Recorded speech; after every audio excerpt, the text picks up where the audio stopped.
Hey everyone, I sincerely appreciate your support. If you enjoy my audiobooks, I would be truly grateful if you could subscribe to the channel. And if you'd like to support even further, you're welcome to become a Patreon member, where you can access audiobooks of novels as long as they are freely available on the internet. Your kindness and support mean so much. Thank you. Songjiang City, within a secluded estate. A middle-aged man sat at the head of a long dining table. He wore a long black robe embroidered with golden patterns, holding a knife and fork as he savored a sumptuous dinner. At the other end of the table sat a young man, sitting respectfully with his eyes lowered, his posture humble. After a long silence, the middle-aged man finished his meal and slid the white porcelain plate in front of the young man. "Fisherman, this is your mission." On the plate sat a crimson orb of light. Just looking at it felt like staring directly into a bloody, corrupted sun. Its aura of degenerate mutation was so intense that one might feel compelled to claw out their own eyes just to escape it. Type 3 source of the Apocalypse Fragment, Corrupting Blood Sun. This item is unique. It will be forcibly dropped upon apostle death. You may bring this item back to the library to solidify it into a relic. The young man, known as Fisherman, understood well that even the most elite apostles in the organization rarely attained an S-rank chapter evaluation. This made the sources of the apocalypse unimaginably valuable. In ordinary chapters, achieving an S-rank was already near impossible, let alone one from the Blood Sun world. "Lord Bashir, I will devote myself completely to the task." Bashir gave a slight nod. In our new world, apostles already struggle to clear the Blood Sun world. To get an S rank, that's nearly unheard of. Only the Master has ever managed to earn an S rank within the Blood Sun world. This source of the Apocalypse Fragment has been preserved by the Master for a long time. Now I entrust it to you. I hope you won't disappoint me. Fisherman respectfully received the plate with both hands and placed it in front of himself. "My lord, I would rather die than fail you." His face was full of emotion, his eyes gleaming with a fanatical fervor. With trembling hands, he reached for the crimson orb. But in that instant, a sudden change occurred. The crimson orb twitched, then dissolved on its own into countless tiny red specks of light, which floated upward and vanished into the air. Fisherman stared blankly as the source of the Apocalypse Fragment vanished before his eyes. He was stunned. Bashir shot to his feet, his voice filled with disbelief. Who received an SSS rank evaluation in Chapter 323? It was the first time Fisherman had ever seen Lord Bashir lose composure. He cowered in silence, not daring to speak. The source of the apocalypse was unique. Once an apostle acquired it through an S-rank evaluation, no other apostle could obtain the same item from that chapter. Unless someone achieved a higher rating. The disappearance of the corrupting Blood Sun fragment meant that someone had attained an even higher evaluation in the Blood Sun world. A terrifying thought crossed Fisherman's mind. Could there be an apostle in the same difficulty tier, even stronger than the Master? Lin Xun put down his phone, needing a long moment to collect himself. Even if the source of the apocalypse could have horrifying applications in the real world, it had nothing to do with him, at least for now. What truly mattered was growing stronger through in-game cultivation. All he needed to do was take it back to the library and solidify it into a relic to empower himself. There was no need to overthink all the rest. With that in mind, Lin Xun picked up his phone again and resumed the game. He approached the resting page once more and selected the third option, teleport. Would you like to teleport to a previously resonated resting page or to the library? Lin Xun had long looked forward to visiting the library. Although the Apostle Forum contained many descriptions of it, none could compare to the thrill of exploring it firsthand. Teleporting to the library. Teleportation successful. A feeble wandering soul awakens within the library. You open your eyes and find yourself inside an enormous space. It is a vast circular hall, dazzlingly bright despite the absence of any light source. Tall bookshelves line the walls in perfect symmetry. Strangely, despite the encircling shelves, you see no visible entrance or exit to the hall. Upon closer inspection, the shelves are packed with identical books. Each book's spine and cover are made of pure gold, radiating brilliant luster, inlaid with multicolored gemstones, and engraved with familiar alien script. You realize that every book on the shelf is a book of salvation, differing only in the chapters they contain. At the center of the Great Hall floats a massive book of salvation, its height nearly reaching the domed ceiling. Surrounding it are several slightly smaller books, each with silver covers inlaid with a single-colored gemstone, each a different color. Beneath the colossal book of salvation sits an old man in a black robe, rocking gently in a chair, a single-lens monocle perched on his nose as he reads. Do you wish to speak to the librarian? Old acquaintance. Lin Xun still remembered, early on in the game, on the second floor of the tower, the librarian had tricked him. His first apostle invasion had been thanks to this very librarian. You approach the librarian to speak. He rises from his rocking chair and looks at you silently, his gaze filled with gentleness and serenity. The librarian congratulates you on successfully completing the initial chapter. He tells you that the library is the apostles' place of rest, where they explore and interpret chapters. Here, you may trade, converse, and spar with other apostles. You may also spend spirit to purchase items, forge equipment, enhance weapons. The large floating books in the center of the hall each have unique functions. He recommends you interact with them first before continuing your conversation. Lin Xun blinked. This guy had changed his tone quite a bit. He still vividly remembered how shady the librarian had been back in the tower. He even still had the librarian's monocle in his inventory, left behind after that failed fishing scheme. You nod and step forward to touch a book embedded with a yellow gemstone. Book of Trade. Through this book, you can trade with other apostles. You then touch another book with a green gemstone. Book of Letters. Through this book, you can add other apostles as book friends, message them, etc. The library also contained books like the Book of Craftsmen, Book of Oaths, and Book of Arena. After experimenting a bit, Lin Xun gained a general understanding of their functions. The Book of Trade functioned as a marketplace where apostles could buy and sell with one another. There were two modes of trade. Consignment sale. Set a price in spirit essence and list the item. The book takes a 5% fee on the final sale price. Auction. Set a starting price and incremental bid amount. Other apostles can then bid.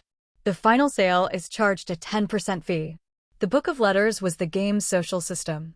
You could add book friends, private message them, or block them. The Book of Craftsmen had functions similar to blacksmiths, forge, upgrade, repair, and dismantle gear, but all required spirit essence to use. The Book of Oaths allowed you to view faction alignments and oath functions. The last one, the Book of Arena, was perhaps the most interesting. Here, you could spend invasion bookmarks to challenge other apostles to PvP duels. There were two PvP modes. Invasion, standard direct PvP. Arena, public duels, essentially live-streamed fights. In arena battles, other apostles could bet spirit essence on the duel's outcome. Guessing correctly awarded you with a mystery box, and the more you bet, the higher the box's quality, beloved by gambling addicts. The winning apostle also received a mystery box. The more people who bet on the loser, the better the winner's prize. Lin Xun had heard that as chapters became more difficult, new floating books would unlock with additional features. At the moment, he was flush with currency. His spirit totaled over 27,000 points. But instead of rushing to splurge in the Book of Trade, he headed to the Book of Craftsmen first. After all, his inventory was filled with materials waiting to be forged into powerful gear. You step forward and touch the Book of Craftsmen. A resonance forms between your feeble wandering soul and the book. You may now use the Book of Craftsmen's forging functions. The game's crafting system included forging, enhancing, enchanting, repairing, dismantling, and more. In Lin Xun's inventory, both the heavy metal plate armor and the nanobio combat armor were in a damaged state. He tried clicking repair to see how much spirit essence each would cost. Result: repairing the heavy metal plate armor would cost 80 spirit essence, quite cheap. But the nanobio combat armor? A jaw-dropping 1,600 spirit essence. Daylight robbery. Lin Xun had no strength left to complain about this cursed game.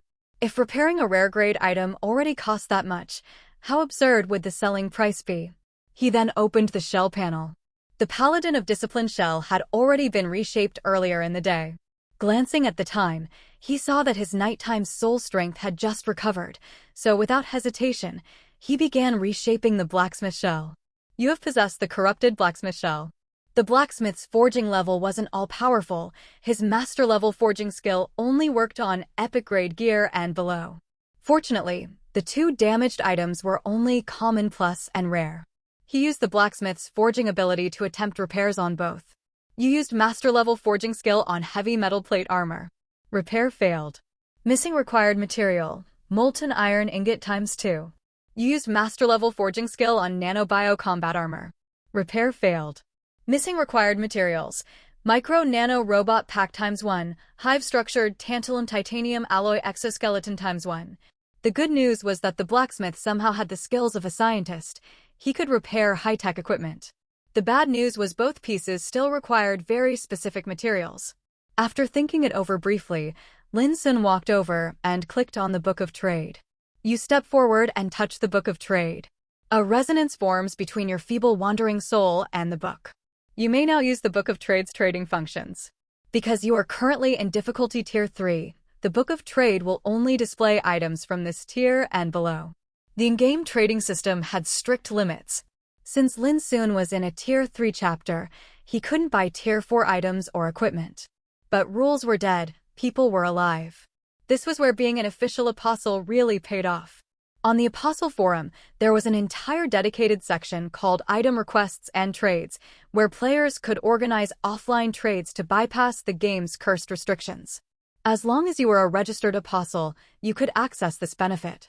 That said, offline trading came with risks. If apostles didn't want to deal with potential danger but still wanted to trade, they could request official mediation.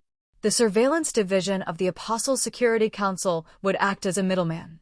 Neither party had to meet in person, the trade would be completed through them. Of course, that kind of service came with a fee. However, since Lin Xun was an official apostle, transaction fees weren't charged to internal members. He could enjoy the privilege for free.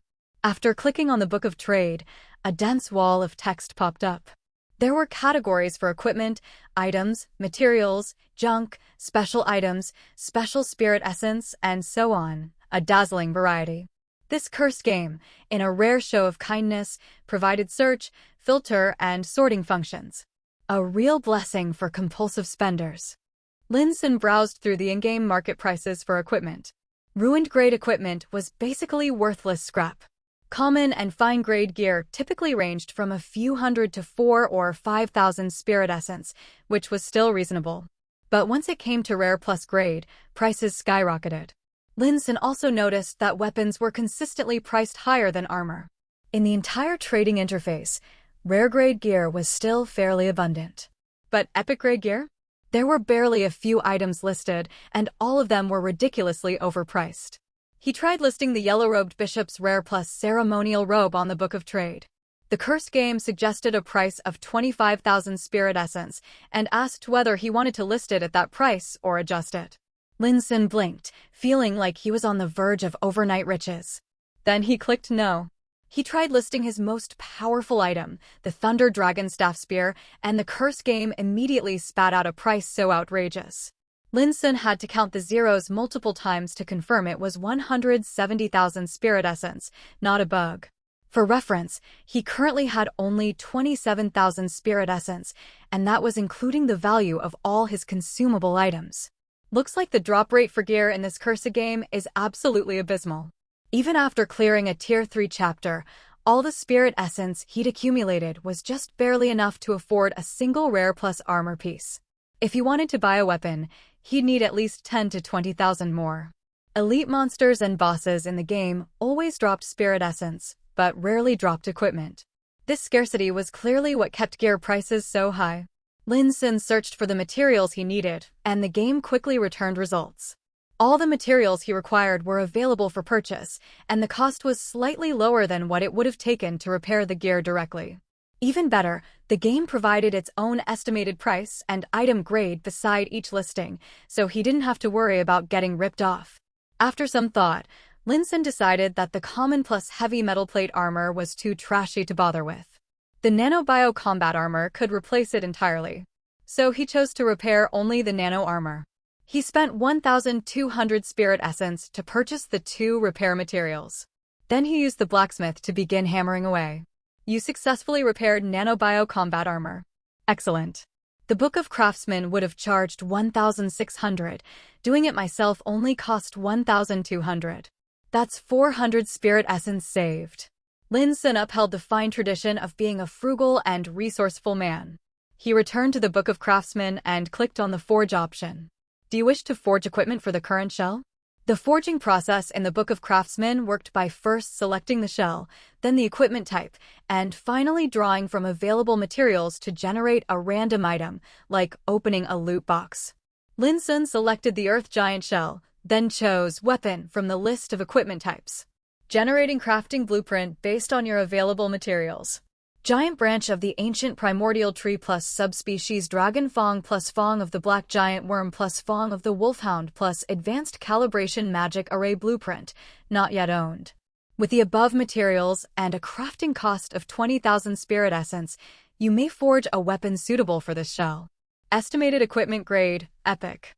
20,000 just to craft it? That's robbery. At this point, Lin Xun was really hoping the blacksmith could forge epic grade gear. Since he was missing one required material, he returned to the Book of Trade to check. Fortunately, the missing item, Advanced Calibration Magic Array Blueprint, was available for sale. But only two were listed. One was priced at 13,000, the other at 12,000. The game's estimated value was 11,000, and the item was graded as epic material. Lin Xun considered saving 1,000 by going for the cheaper one, but the Book of Trade didn't support private messaging to haggle. The consignment price was final. He felt a major headache coming on. Just to forge this one weapon, he'd need 12,000 for the material and 20,000 for the crafting fee. 32,000 spirit essence total, and he was still 6,000 short. Do I need to sell gear to make up the difference? Rubbing his temples, Lin Xun continued scrolling through the trade listings. Suddenly, one particular item caught his eye. Forging Skill Enhancement Scroll. Forging Skill Enhancement Scroll. Skill type item, a skill scroll dropped by an unknown blacksmith. Using this item increases the quality of a shell's forging skill by 1 tier, up to a maximum of epic. Spirit essence value, 1,000. Lin Xun's eyes lit up. If he used this scroll on the blacksmith, wouldn't that save him the 20,000 spirit essence crafting fee? But then he paused. Wait a minute, why is this item so cheap? Even the Cursed Game Zone estimated value was just 1,000. And in the entire trading panel, there was only one of these scrolls. Screw it. Let's just buy it and deal with the consequences later. Lin Xun guessed the cursed game had bugged out, marked the scroll's value incorrectly, and some seller had blindly listed it at the suggested price. Quick fingers win. Slow hands lose. Without hesitation, he snatched it up. You spent 1,000 spirit essence and successfully purchased Forging Skill Enhancement Scroll. He clicked to use it. You have used the Forging Skill Enhancement Scroll. Your Master Forging Art has upgraded to Grandmaster Forging Art. He opened his panel. Sure enough, the blacksmith's forging skill had changed. Shell skill, Grandmaster Forging Art, epic, a legendary forging technique passed down through generations of blacksmith clans. Refined through tens of thousands of hammer swings, then further elevated through some mysterious process. This skill allows forging of shell equipment up to epic grade. This scroll works fine. So it was a price error by the cursed game? He immediately opened the Apostle Forum to investigate pricing on similar items. After an exhaustive search, he discovered, no, the price was accurate. Because in the game, blacksmiths and craftsmen NPCs were a very special breed. They possessed unique forging skills that allowed them to create, repair, and enhance gear, making them incredibly valuable for logistics and support. If apostles could easily kill them and possess their bodies, it would completely break the game's balance. So in-game, blacksmith-type NPCs fell into two categories. Either very high-level human NPCs, far stronger than any apostle, essentially unbeatable, or non-human entities which apostles couldn't possess in the first place. Most game worlds used non-human NPCs for blacksmith characters to prevent apostles from possessing them. Even if a frustrated apostle did manage to kill one, the chance of the blacksmith dropping any valuable item was abysmal. This is why apostles depended so heavily on the Book of Craftsmen in the library. This forging skill enhancement scroll was likely dropped by some lucky player who somehow managed to kill a blacksmith NPC. But since apostles couldn't possess blacksmiths, no one had the forging skill needed to use it. So this rare scroll had no actual market and ended up dumped at 1,000 spirit essence, and even then it wasn't selling. But now, in the hands of Lin Xun, someone whose talent was a complete bug, this near-worthless item had become a treasure. Unfortunately, there was only one of them on the market. Probably because apostles all knew that killing a blacksmith was pointless and almost no one bothered. Grinning widely, Lin Xun spent 12,000 spirit essence to purchase the advanced tuning magic diagram from the trading book.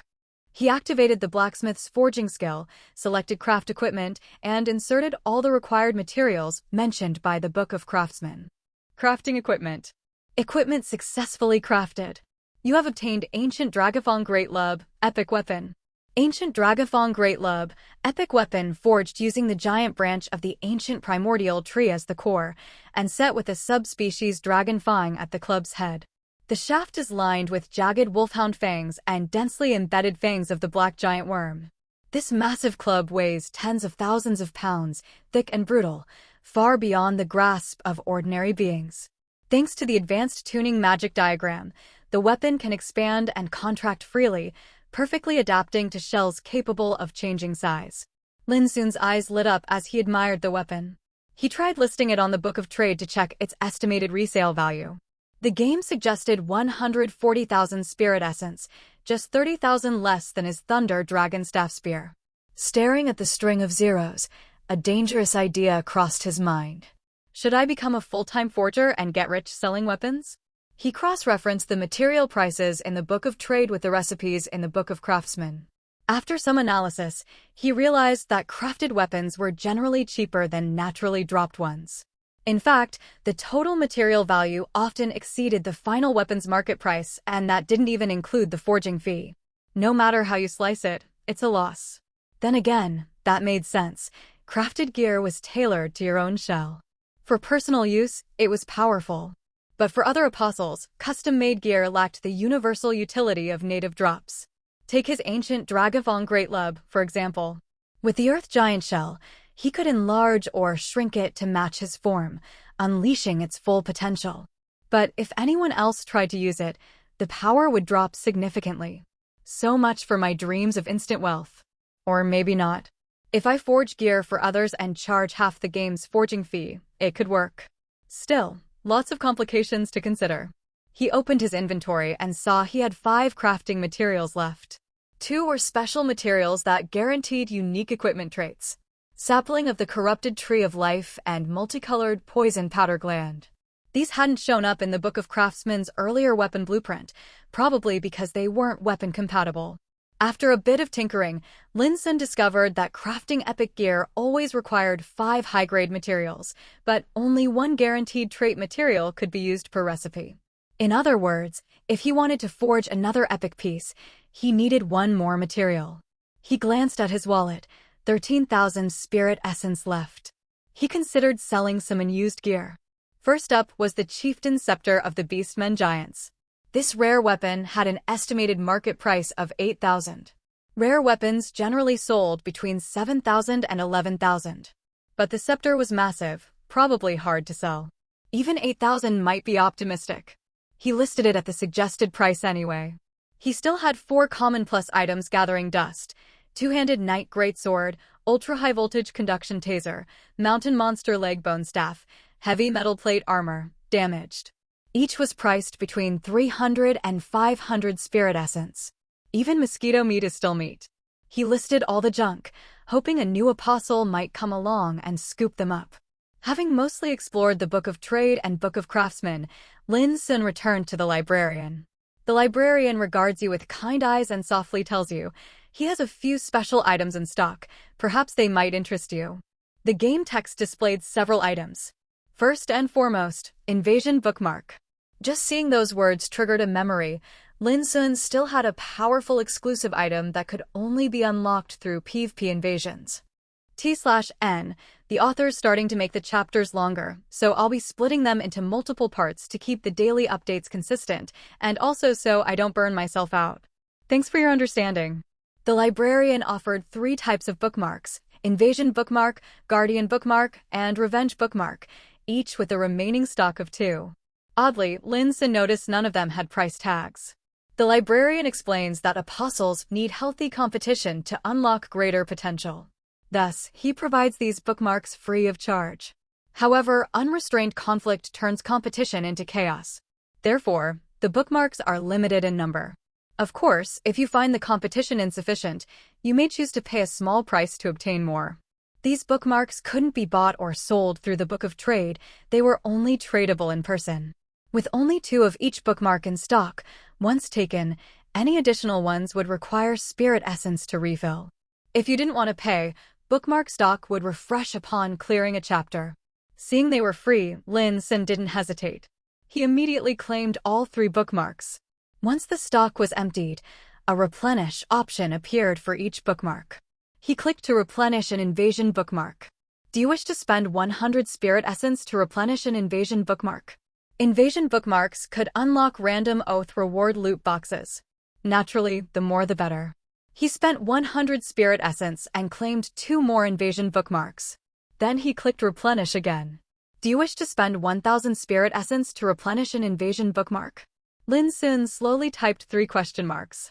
The first refill cost 100 and the second suddenly jumped to 1000. Would the third one cost 10,000? This librarian's kindly face was clearly a disguise for an extortionist heart. He tried refilling the other 2 types, but all 3 shared a universal price increase. Any further refills would now cost 1000 spirit essence each. He hesitated, then decided to stop for now. Instead, he opened his inventory and clicked on a long-forgotten item. Librarian's monocle, rare item, one of countless replicas worn by the librarian's avatars. Even mass-produced, it remains precious. Return it to the true librarian in the library after completing the chapter for generous rewards. Do you wish to give the librarian's monocle to the librarian? The librarian appears surprised as he accepts the monocle. He looks you over, clearly not expecting you to have acquired it. He tells you that in exchange, he will grant a minor enhancement to your invasion privileges. He murmurs an incantation softly. Crimson invasion light flickers across your body. Your invasion permissions have been slightly enhanced. When you invade or are invaded, defeating the opposing apostle will now guarantee the acquisition of 1 item from their inventory. Lin Xun was thrilled. At this stage, most experienced apostles already knew how to safeguard their spirit essence. Random invasions usually yielded very little. But now, with enhanced permissions, he could loot items from anyone he defeated. It was a dream come true for any red-named player. The librarian explains, in later chapters, exceptionally gifted apostles may occasionally encounter his avatars. Complete their quests and your invasion privileges will rise again. Lin Xun now had 4 invasion bookmarks total. With 1 left over from before, he could invade 5 times.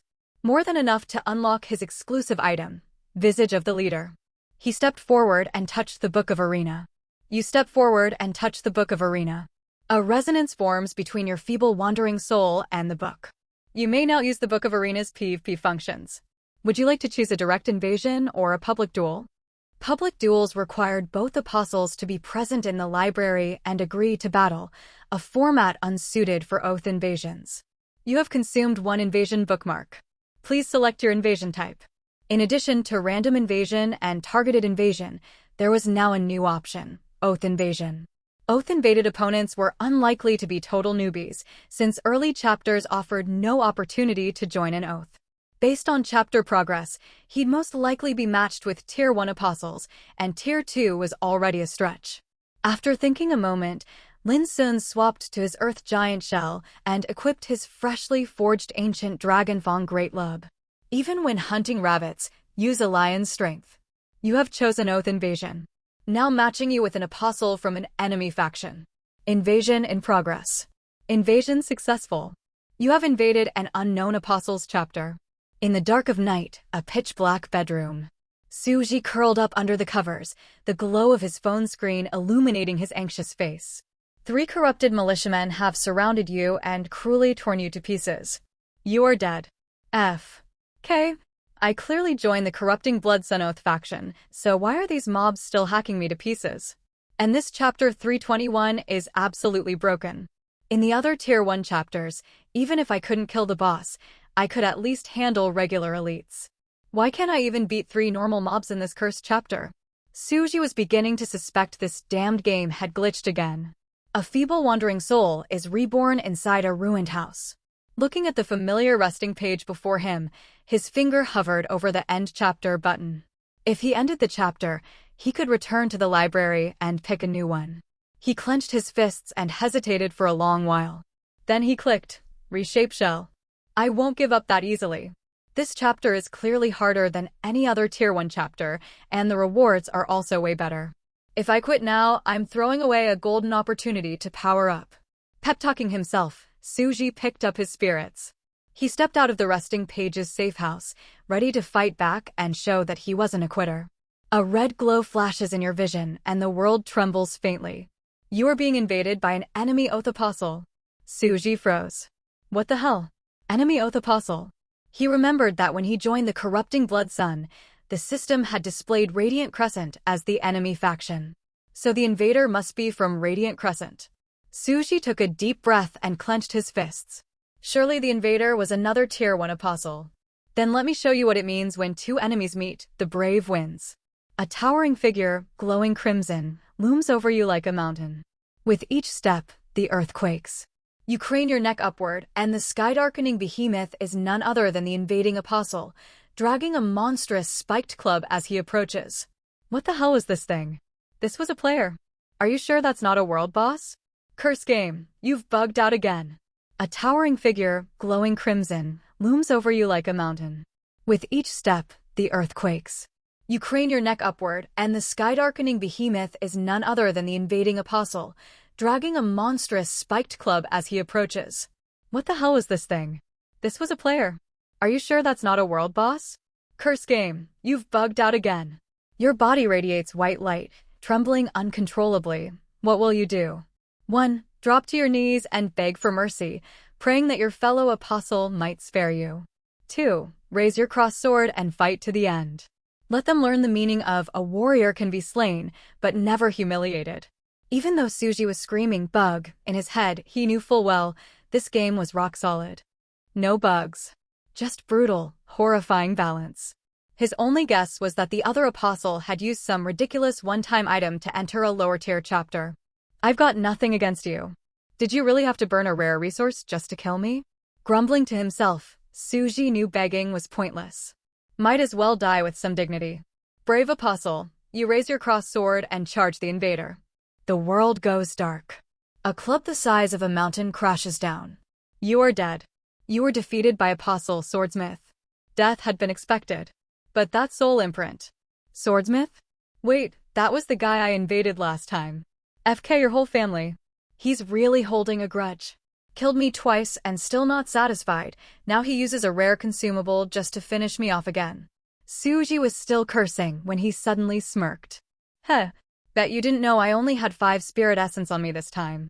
Wasted your precious consumable for nothing, sucker. You dropped 5 spirit essence. You dropped refined iron cross sword. Wait, my weapon dropped? Suji stared at the screen in disbelief. A feeble wandering soul is reborn inside a ruined house. He frantically opened the shell panel. The cross sword was gone from his equipment slot. That sword cost me 250 spirit essence. Curse game. It really is bugged this time.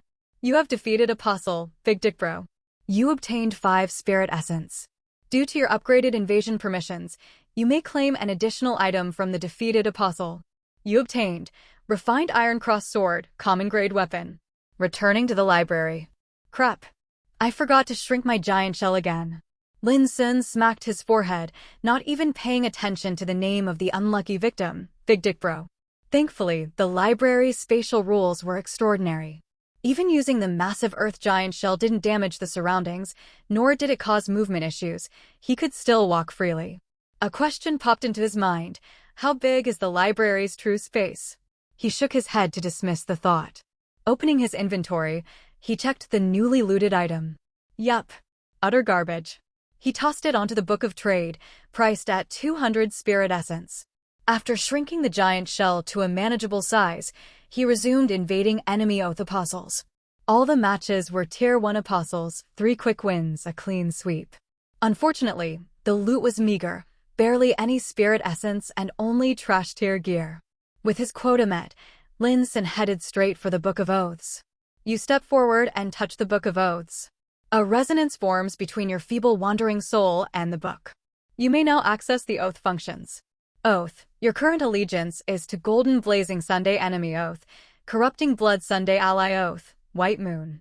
Victory in Oath Invasions grants redeemable rewards. Current Oath Victories, 3. Would you like to redeem your Oath reward now? Lin Xun didn't hesitate and slammed yes. You have redeemed your Oath reward. Current victory count reset to 0. You obtained Unsealing Elixir of the Visage of the Leader, special item. Unable to contain his excitement, Lin Xun opened his inventory. Unsealing Elixir of the Visage of the Leader, special item, a magical elixir shimmering with multicolored light. Use it to break the seal on a related item. Finally, it's here. He'd been looking forward to this exclusive item forever. Just as he was about to use it, he froze. Wait. Ritual mode. Can't forget the ritual. He dashed to the bathroom and thoroughly washed his hands with soap, the full Lucky Gotcha pole routine. Clean and focused, he returned to his phone. You use Unsealing Elixir of the Visage of the Leader. The seal on a related item has been lifted. Visage of the Leader, exclusive item even with 1,000 faces and myriad forms. Every legion needs a leader's face among them. Carrying this item allows you to designate the highest or second highest quality shell in your shell panel as the leader. All shells of lower quality will become followers. Followers adopt the leader's level, and all experience gained by followers is funneled directly into the leader. This item is bound to your soul and cannot be traded, gifted, dropped, or discarded. Lin Xun read the effects carefully, eyes widening. Only one word came to mind: insane. This wasn't just a powerful item, it was practically a game-breaking artifact tailored just for him. Its most terrifying effect? Shared level scaling. In his current shell panel, his highest quality shell was Corrupted Earth Giant, Epic Plus, level 29. The runner-up was Yellow-Robed Bishop of the White Moon Church, Rare Plus, level 22. He could assign either one as the leader. If he chose the Earth Giant, every other shell below it, except for the Engineer, which was already level 32, would instantly scale to level 29. If he chose the Bishop, the Giant and Engineer would stay the same, and the rest would scale to level 22. Best of all, any experience gained by a follower would directly level up the leader. Lin Xun laughed out loud. This item could have been named Face of the Capitalist Overlord, and it would still be accurate. No more worrying about who gets the EXP. The leader gets it all. Sure, the Engineer remained awkwardly above at level 32 and couldn't become a follower. But the Earth Giant, despite being 3 levels lower, far outclassed the Engineer in raw power. He didn't care. He tapped the exclusive item. Your 2 highest quality shells are Corrupted Earth Giant and Yellow-Robed Bishop of the White Moon Church. Please choose which shell to designate as the leader. Without hesitation, Lin Xun chose the Earth Giant. You have designated Corrupted Earth Giant as the leader. Follower Yellow-Robed Bishop of the White Moon Church level increased to 29, plus 7. Follower Corrupted Theater Dancer level increased to 29, plus 11. Follower Blood Sun Paladin of Discipline level increased to 29, plus 18. One by one, the shells in his panel surged to level 29, their levels unified under the Earth Giant's leadership. Only the Engineer remained awkwardly out of sync at 32. Even the Corrupted Blacksmith, Corrupted Elder Beastman, and Corrupted Blood Beastman were now sitting comfortably at level 29. Staring at that long list of 29s, Lin Xun was beyond pleased. All his junk gear was already listed for sale in the Book of Trade. Once those sold, he'd have enough spirit essence to craft his next weapon. And in his inventory? He still had Beastmen Giant Chieftain's Spirit Essence, Advanced Thunder Enchantment Stone, 3 advanced forging stones, all just waiting to be fused and unleashed. Early the next morning, several pieces of equipment in the game had already been sold, leaving only the damaged heavy metal-plated armor still listed on the Book of Trade. Lin Xun lowered the price by 100, adjusting it to 250 spirit essence, and left it up for sale. From selling a few items, he made a total of 9,500 spirit essence, with the Chieftain Scepter of the Beastmen Giants accounting for the bulk, a full 8,000 spirit essence. After deducting nearly 500 in transaction fees, he was left with 9,000 spirit essence in earnings. His balance suddenly shot up to 22,000 spirit essence. Feeling that his savings were sufficient, Lin Xun went straight to the Book of Craftsmen. While blacksmiths could craft weapons directly, their forging process was as follows: select the type of equipment to forge, then manually insert materials, followed by the forging stage.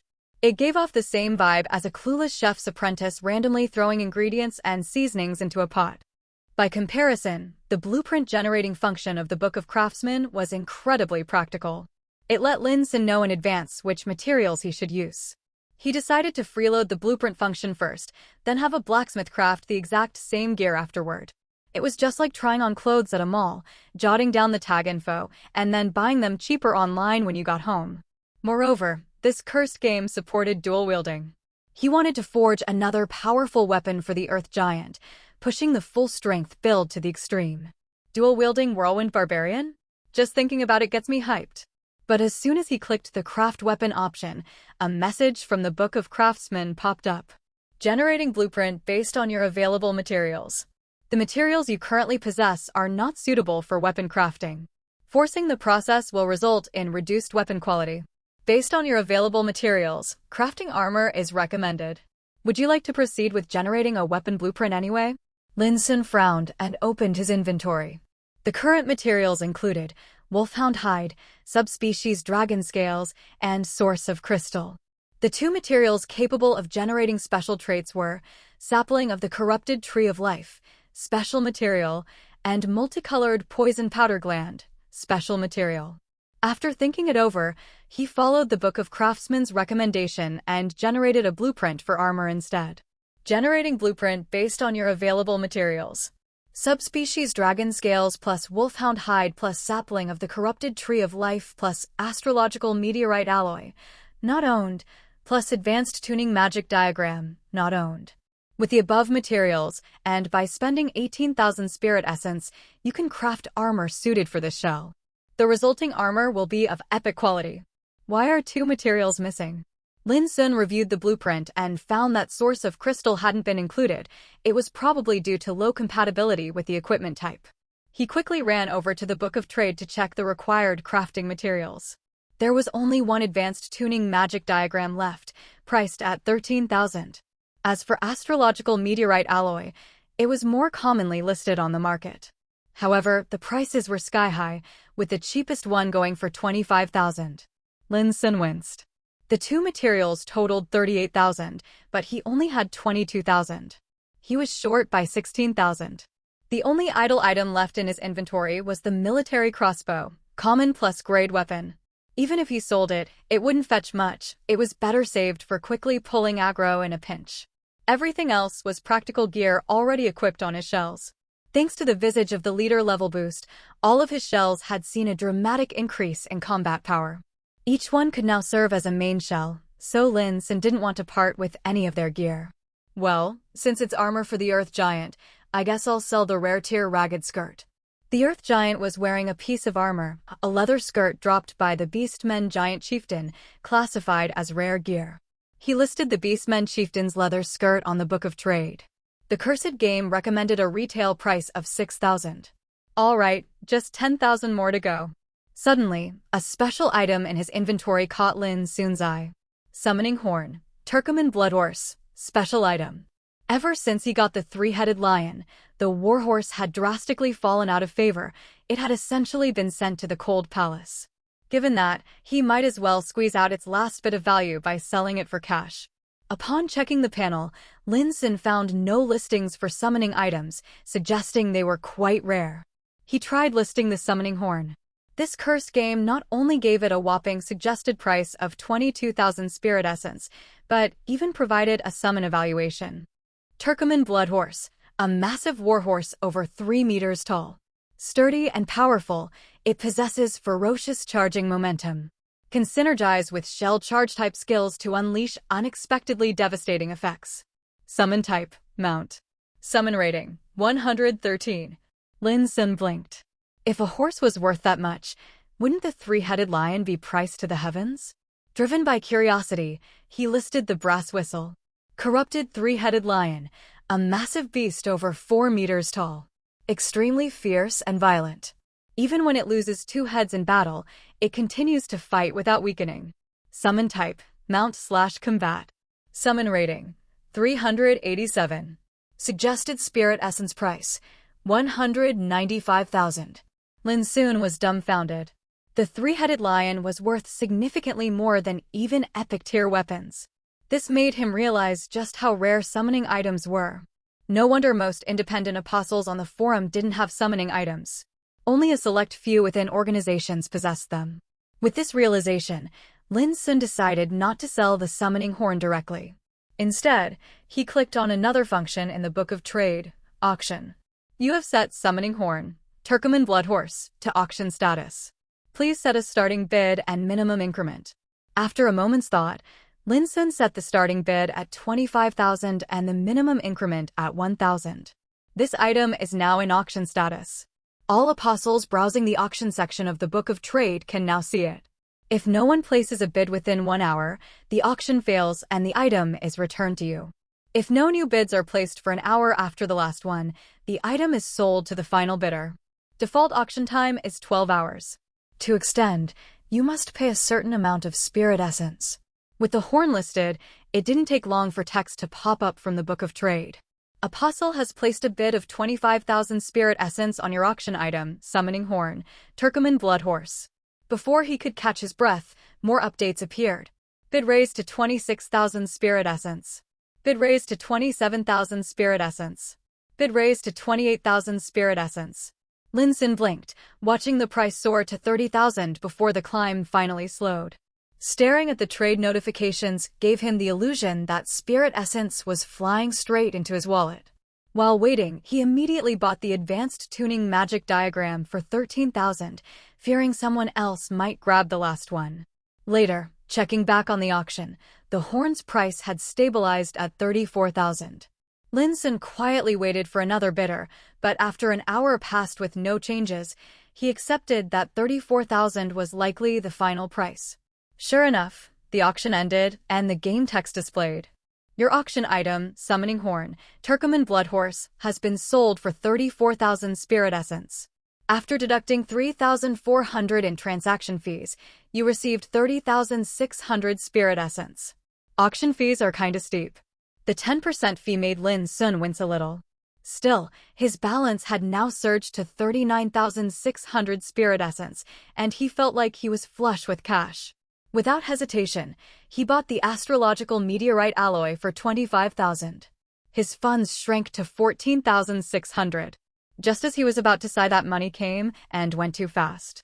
Your consigned item, Beastmen Chieftain's leather skirt, has been sold. After a 300-point transaction fee, you received 5,700 spirit essence. His balance climbed back over the 20,000 mark, hitting 20,300 spirit essence. This library zone's cursed.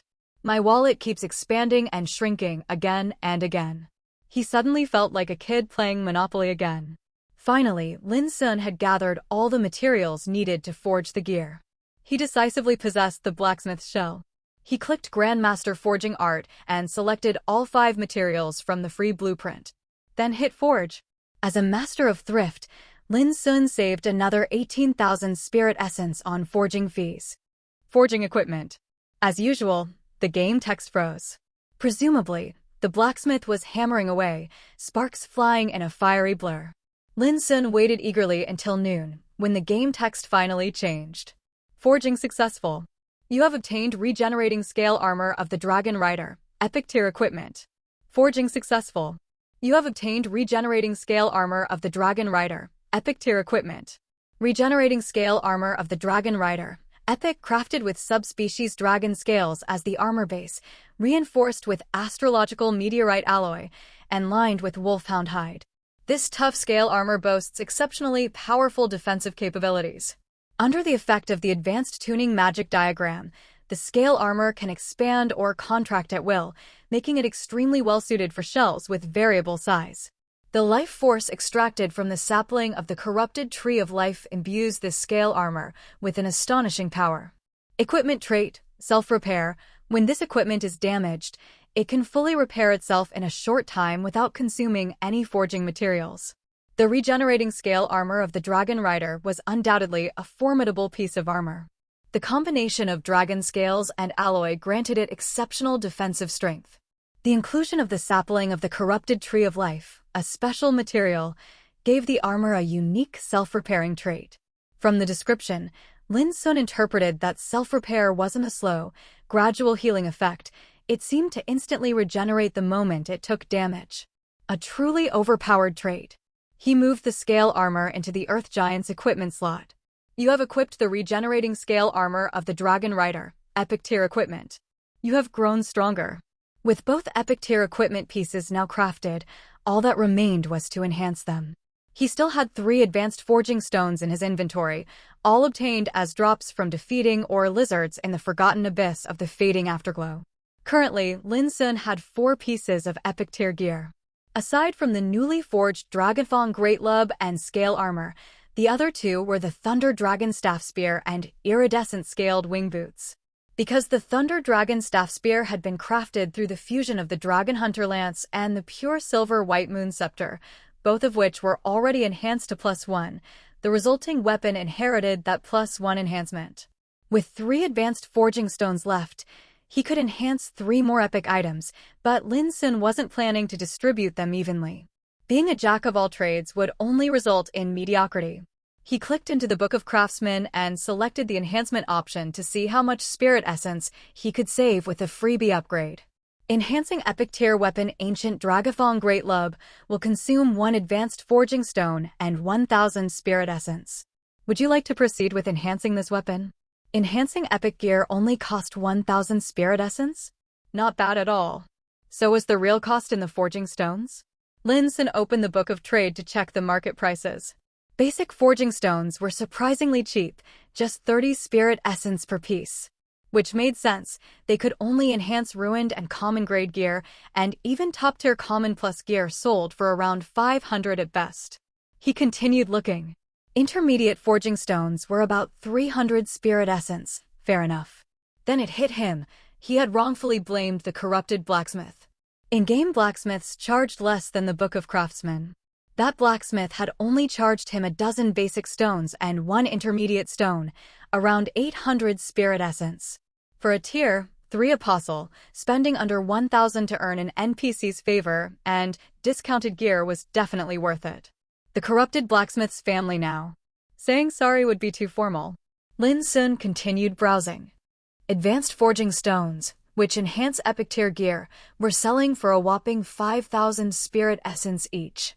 Expensive as hell. He opened the panel and clicked Grandmaster Forging Art, selecting the Ancient Dragonfang Great Lub for enhancement. Would you like to consume 1 advanced forging stone to enhance Ancient Dragonfang Great Lub? Lin Xun planned to go full glass cannon, using all 3 stones on this weapon. Enhancing. Enhancement successful. Ancient Dragafong Great Lub enhancement level +1. Power slightly increased. The Earth Giant Shell's equipment now showed Ancient Dragonfong Great Lub +1. He proceeded to enhance again.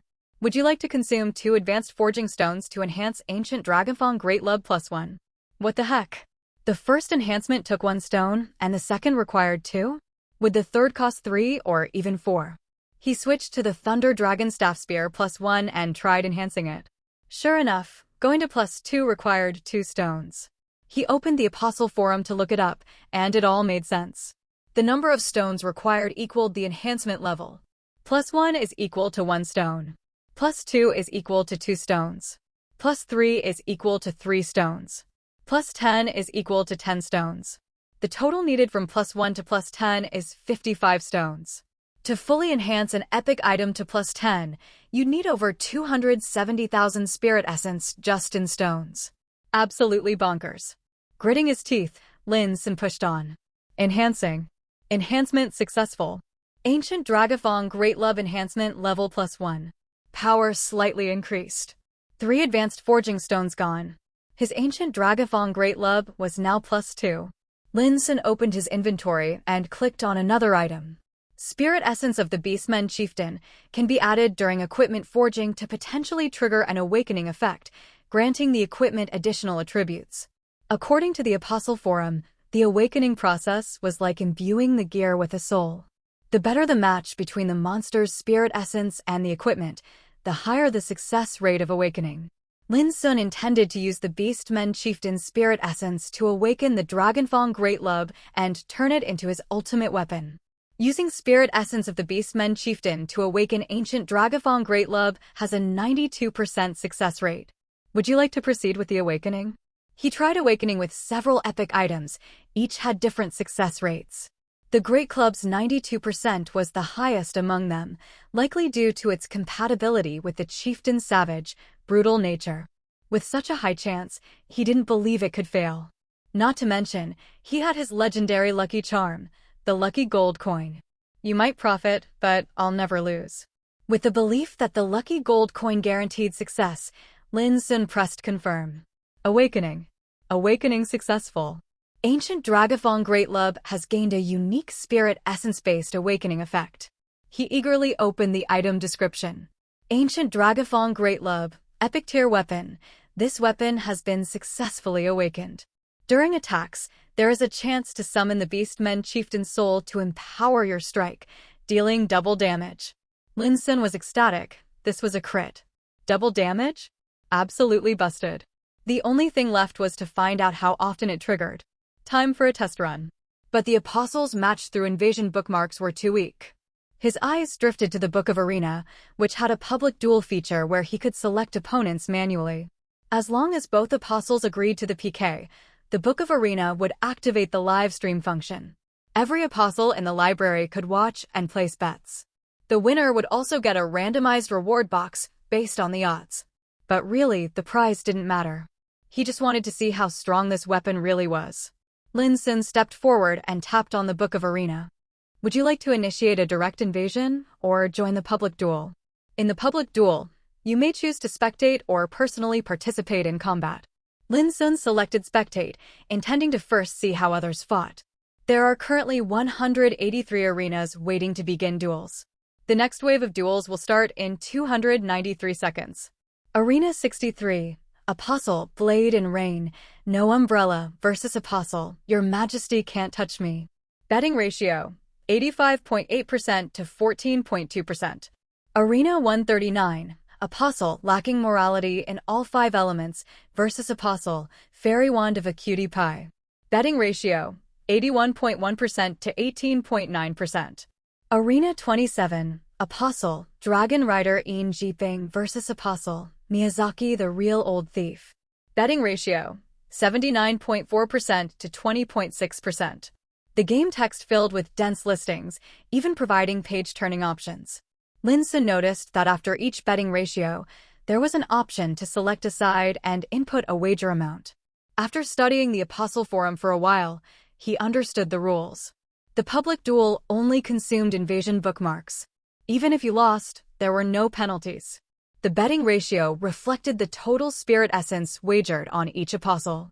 If you bet on the winning side, you would receive a random reward box. The quality of this box wasn't solely based on the betting ratio, but also influenced by the amount of spirit essence you wagered. It was similar to sports lottery. Usually, betting on the right apostle yielded good rewards, but there were always the unlucky few who pulled junk. The victor of a duel would also receive a reward box, its quality determined by the total wagers and ratio. Lin Xun observed that every apostle's soul imprint was publicly visible on the arena platform. This made him frown. Back when he had joined the organization, the sultry blackstocking lady had told him that your soul imprint should only be shared with trusted teammates to add each other as book friends. Unless absolutely necessary, never reveal your soul imprint to outsiders and avoid friending strangers. Because friending someone equates to exposing your soul imprint. He hadn't understood this at first. But after upgrading his invasion privileges, he now saw the reason. The invasion feature included an option for targeted invasions. With advanced permissions, apostles could kill others and loot their items. It stood to reason that there might also be special bookmarks designed to forcibly loot equipment or even specific items. Independent apostles were often unaware or unconcerned with this danger. By dueling publicly, they exposed their soul imprint and weapon setups.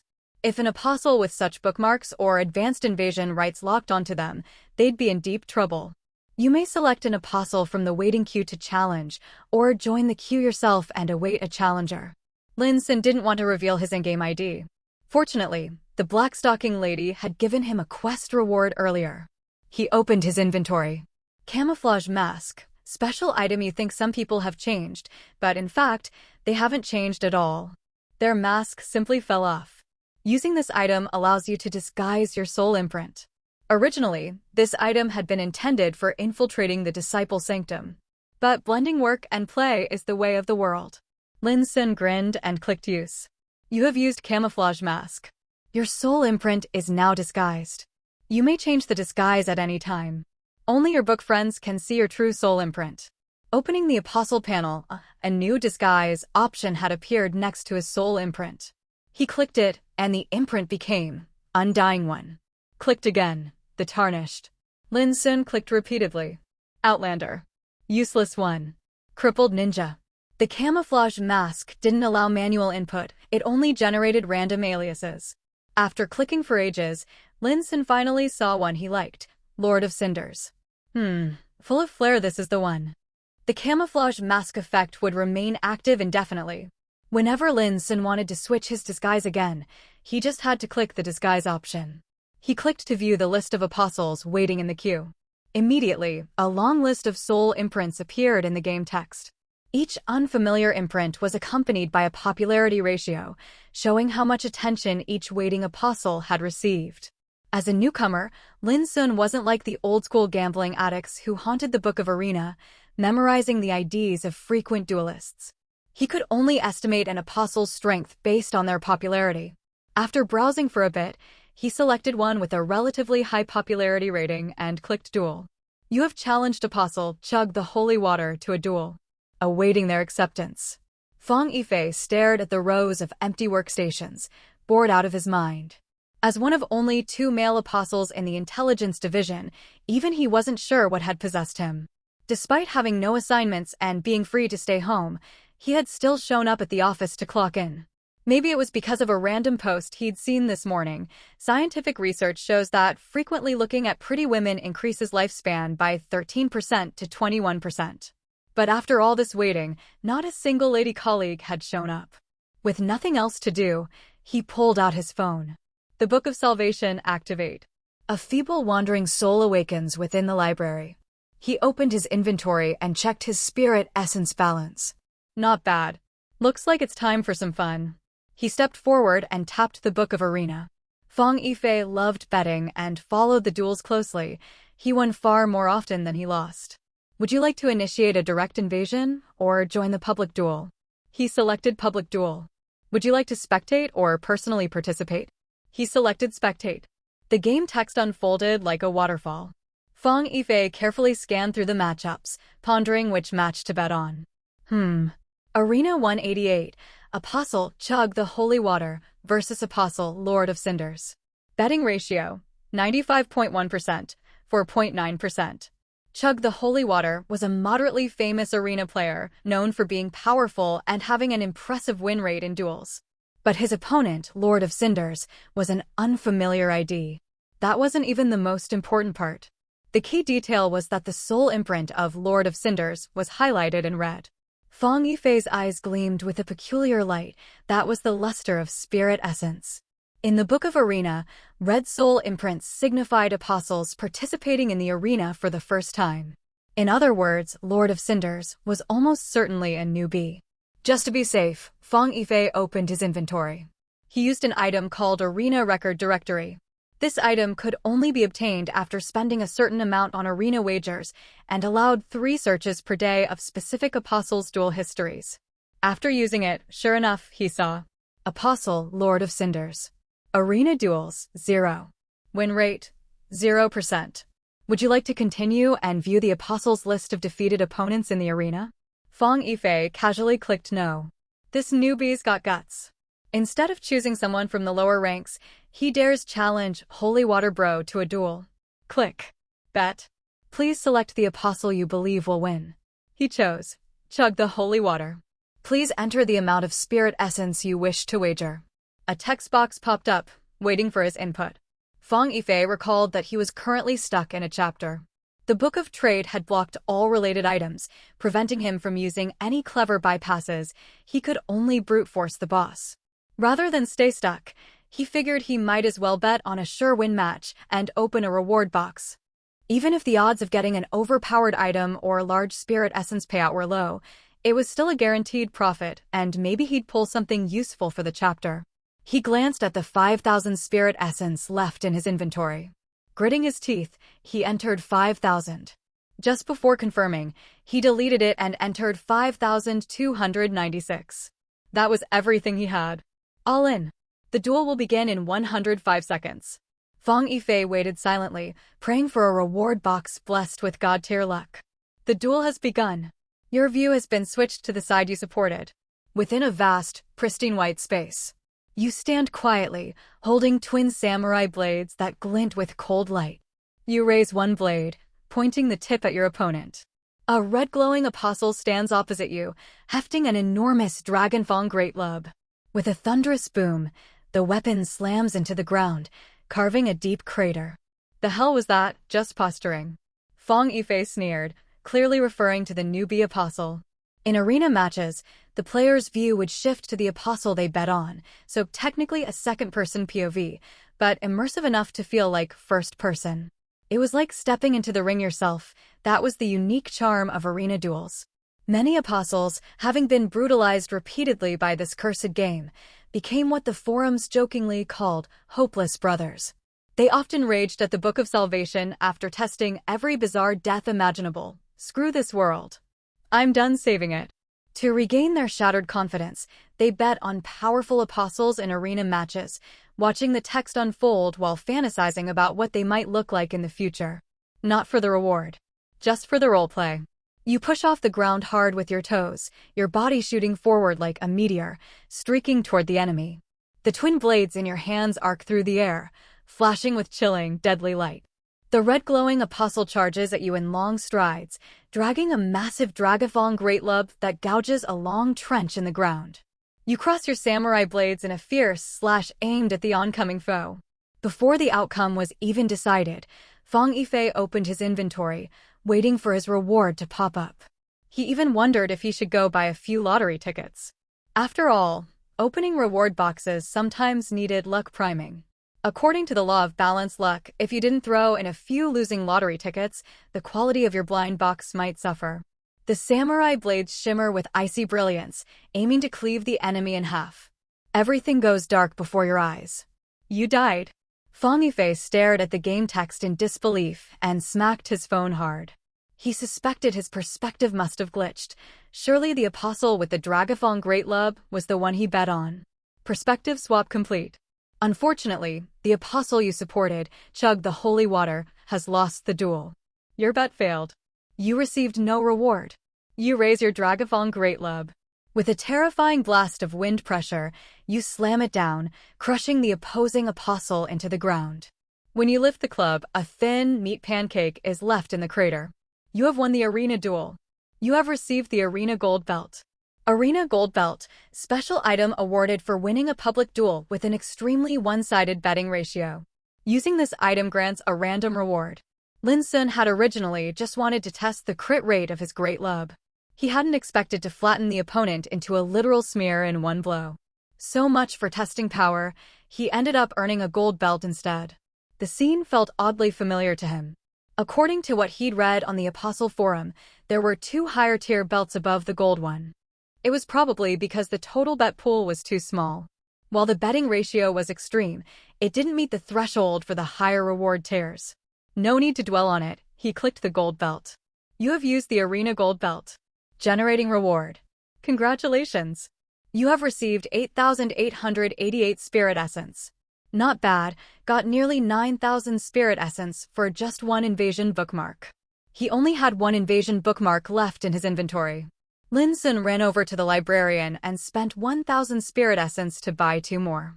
Unfortunately, the third restock would cost a jaw-dropping 10,000 spirit essence.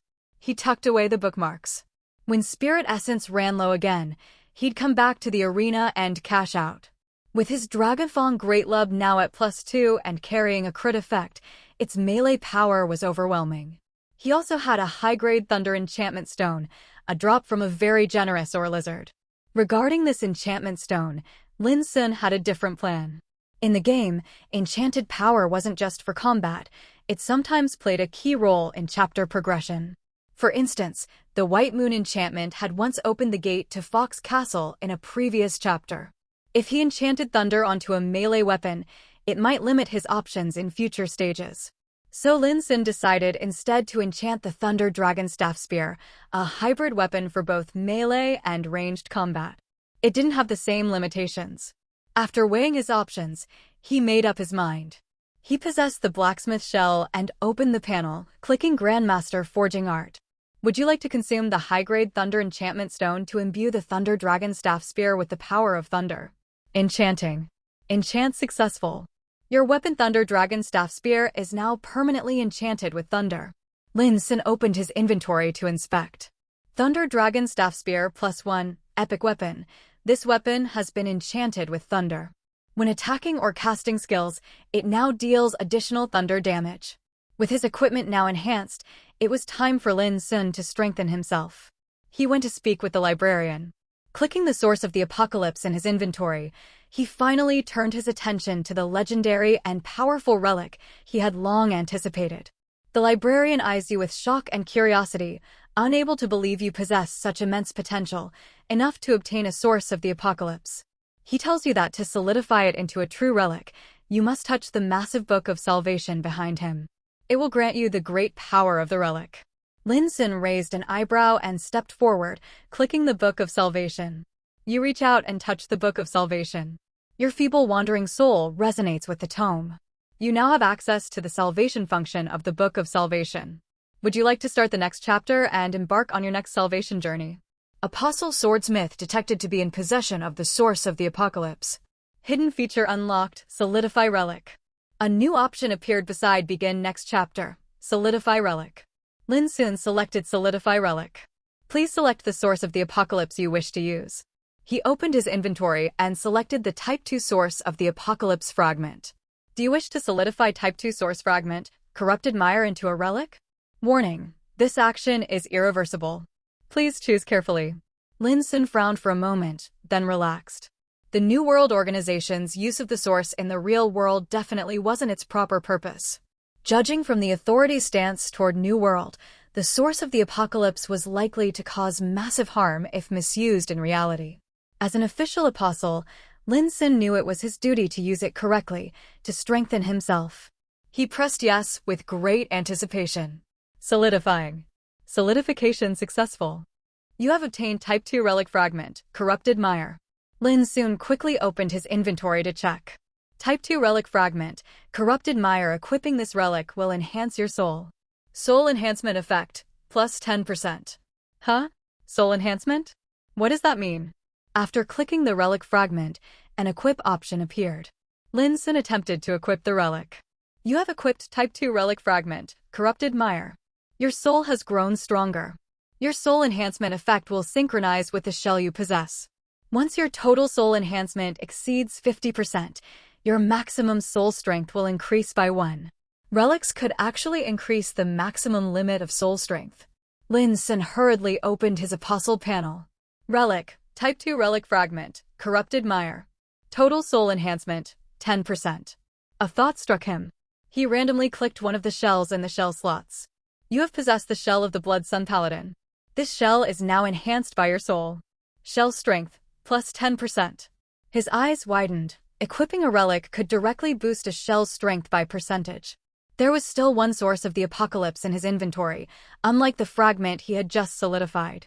The corrupting Blood Sun's source of the apocalypse was in its ultimate form, a reward from achieving an SSS rating. Brimming with anticipation, he clicked the Book of Salvation once more. Would you like to solidify Type 3 Ultimate Source of the Apocalypse, Corrupting Blood Sun, into a relic? Warning: this solidification process is irreversible. Please choose carefully. Solidifying. Solidification complete. You have obtained Type 3 Ultimate Relic, Corrupting Blood Sun. Type 3 Ultimate Relic, Corrupting Blood Sun. Equipping this relic will enhance your soul. Soul Enhancement Effect, plus 50%. The difference between S tier and SSS tier was enormous, 10% versus 50%, a five-fold gap. No hesitation, he clicked equip. A 50% boost was clearly far more impactful than just 10%. You have equipped Type 3 Ultimate Relic, Corrupting Blood Sun. Your soul has grown stronger. Your soul strength has increased. Current soul strength, 3/3. Lin Xun was overjoyed. Having just 2 soul strength points had felt incredibly limiting. With this upgrade to 3 points, he no longer had to worry about getting locked out of play due to a soul burnout. Now he just wondered if the soul recovery speed had improved as well. Suddenly, he frowned. Something wasn't right. When equipping the ultimate relic, the game hadn't shown any message about the previous relic being unequipped. He reopened the Apostle panel and looked at the relics section. Sure enough, there were 2 relics present. Relic, Type 2 Relic Fragment, Corrupted Mire. Relic, Type 3 Ultimate Relic, Corrupting Blood Sun. Total Soul Enhancement, 60%. Wait. Relics can be equipped simultaneously. After pondering for a while, Lin Xun came to a hypothesis.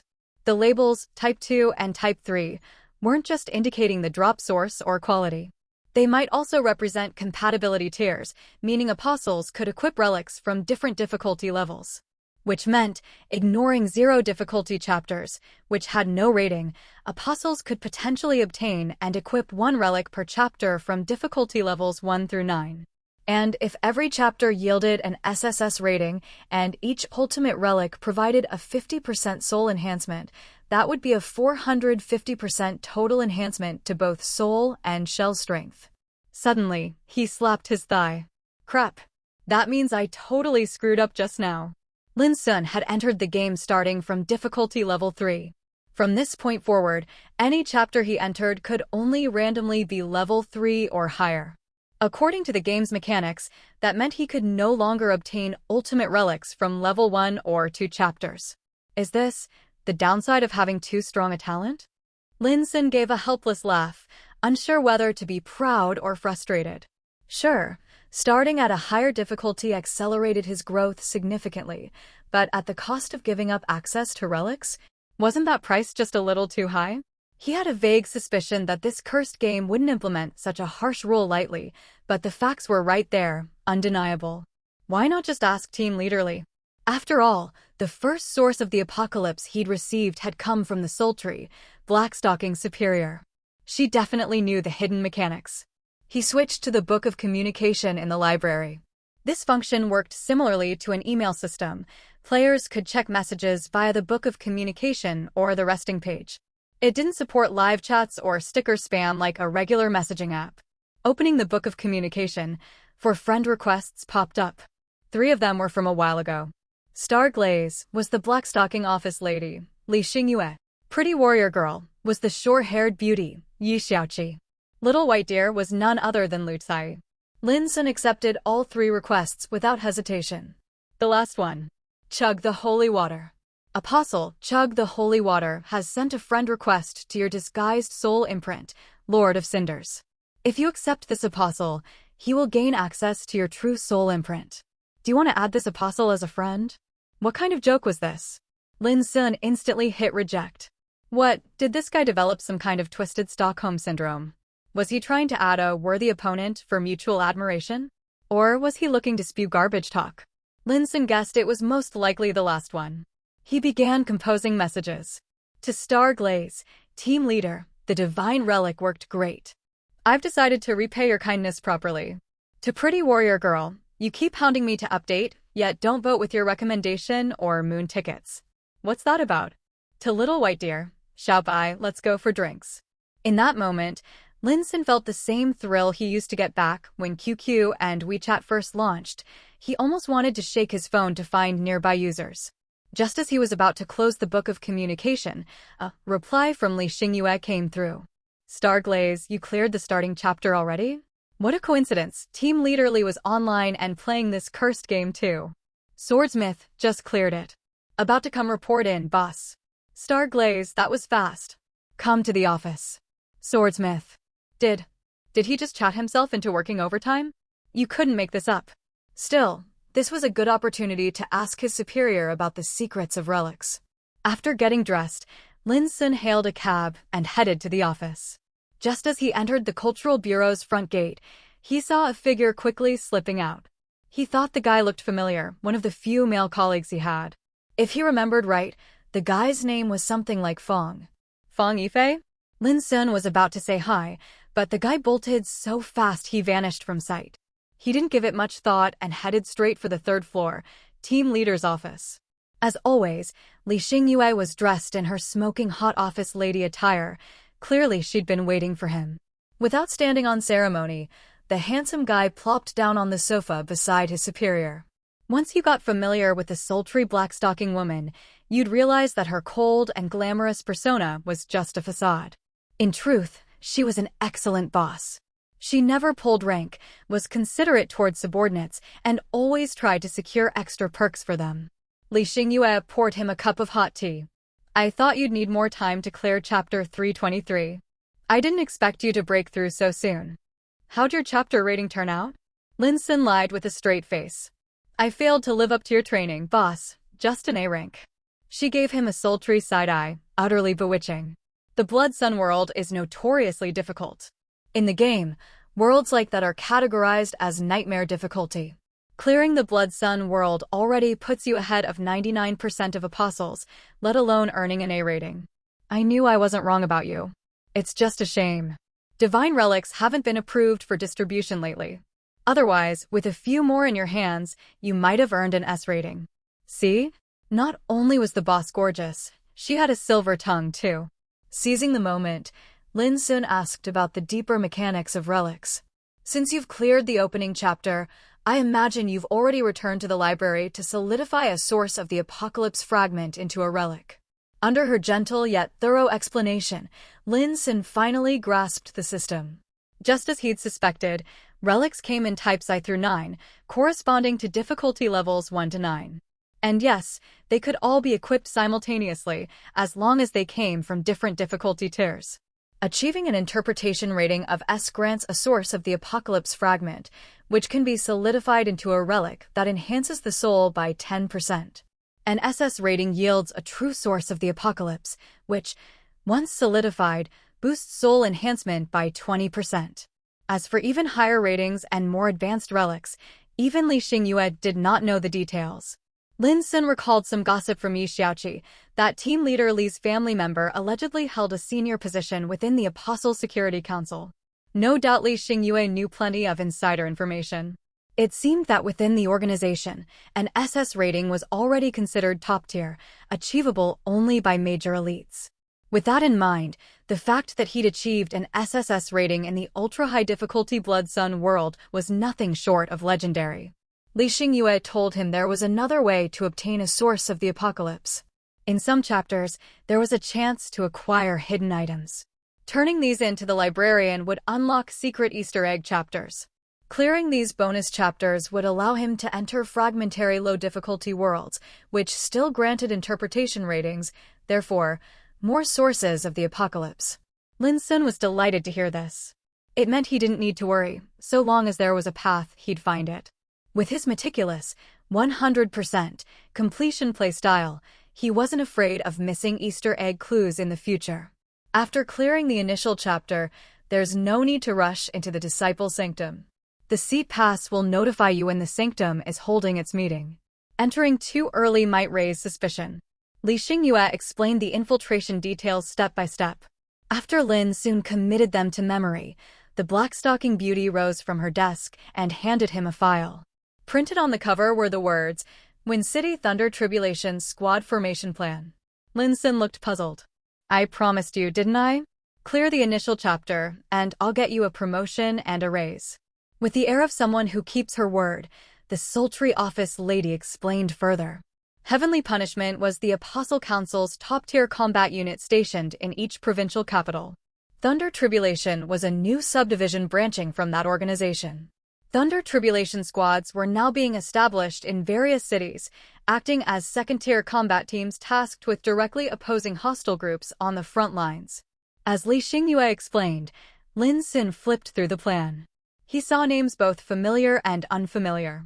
Li Xingyue, Wang Zong, Lu Cai, Yi Xiaoqi, and himself, plus a few apostles he didn't recognize. Li Xingyue propped her chin on one hand and looked at him with her sultry, alluring eyes. Once you join Thunder Tribulation, your rank will be upgraded from team member to senior team member. Not only will your pay double, you'll also gain access to higher-level chapter guides. So, are you satisfied? Lin Xun had always said he'd repay his superior, not just with words. He was the kind of person who returned respect with greater respect, and vengeance with overwhelming retaliation. Even without these perks, if Li Xingyue had asked him to join Thunder Tribulation, he wouldn't have hesitated. Besides, let's not forget his innate gift for manifestable shells, equivalent to 4 lives. And after defeating the corrupted ancient primordial tree, he'd even obtained a resurrection-like survival item, the legacy sapling of the withered tree. When it came to staying alive, he held an overwhelming advantage.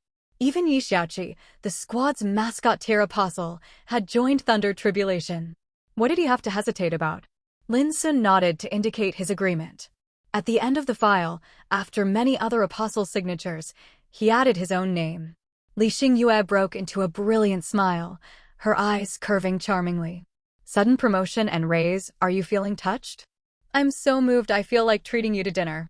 Lin Xun smoothly followed her lead. Oh. Li Xingyue raised an elegant brow, her watery peach blossom eyes seeming to say, then why haven't you asked me out yet? Lin Xun's heart skipped a beat. He suddenly remembered. He hadn't done his writing today. His buffer chapters had already run dry. If he agreed to dinner, wouldn't that mean betraying his beloved readers? With righteous conviction, he informed the Blackstalking Beauty that it was getting late. He had to go home and continue training in the game.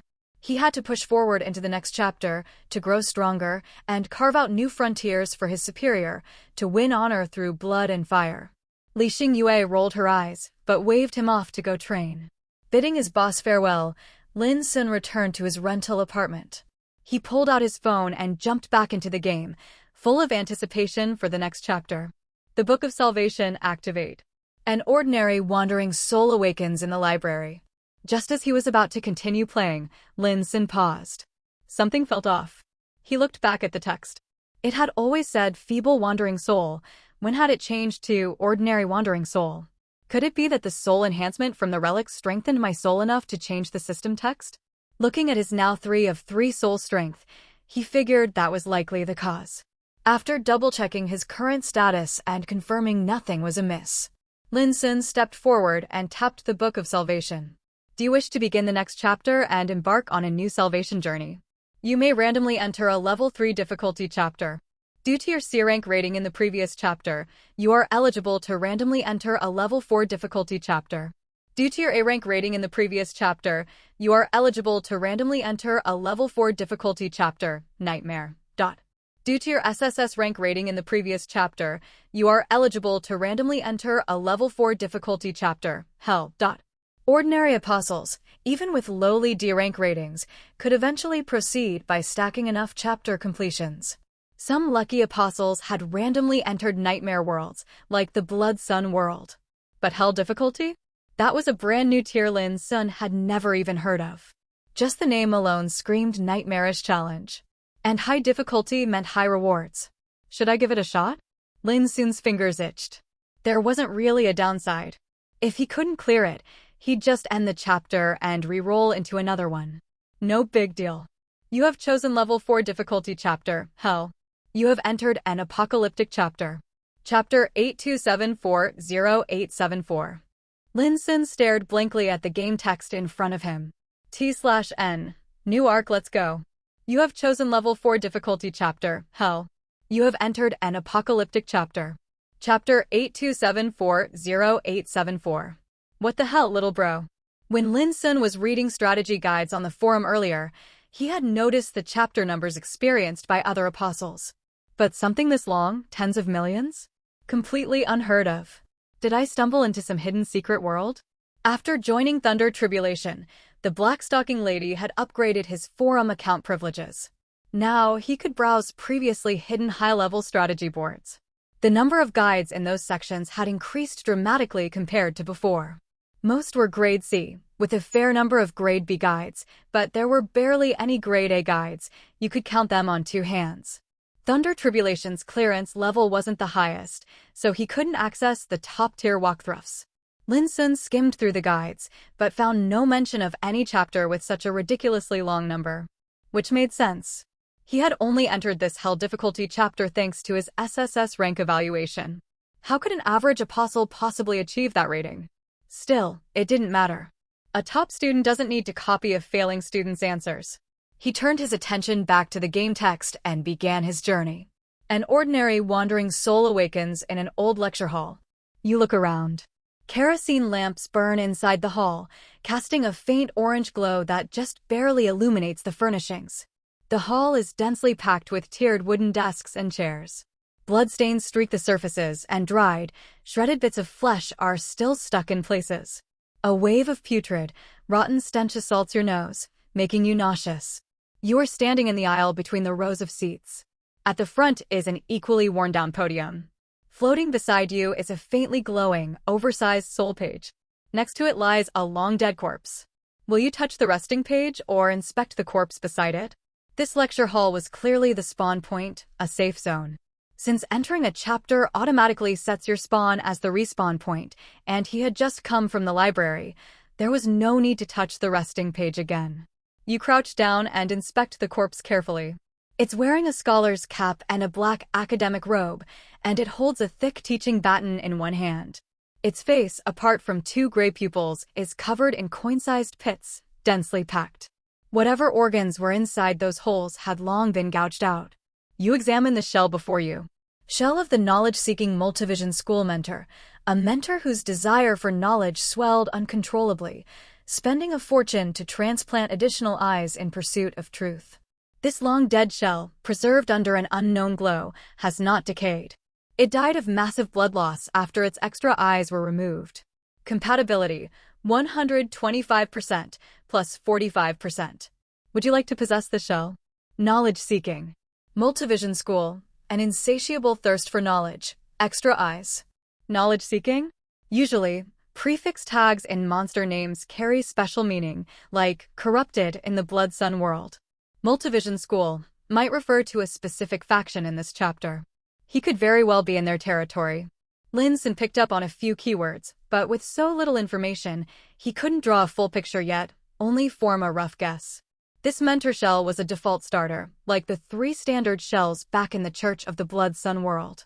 He discarded the trash-tier corrupted blood beast man from his shell slots and prepared to possess the mentor to see if it contained any background memories for this chapter.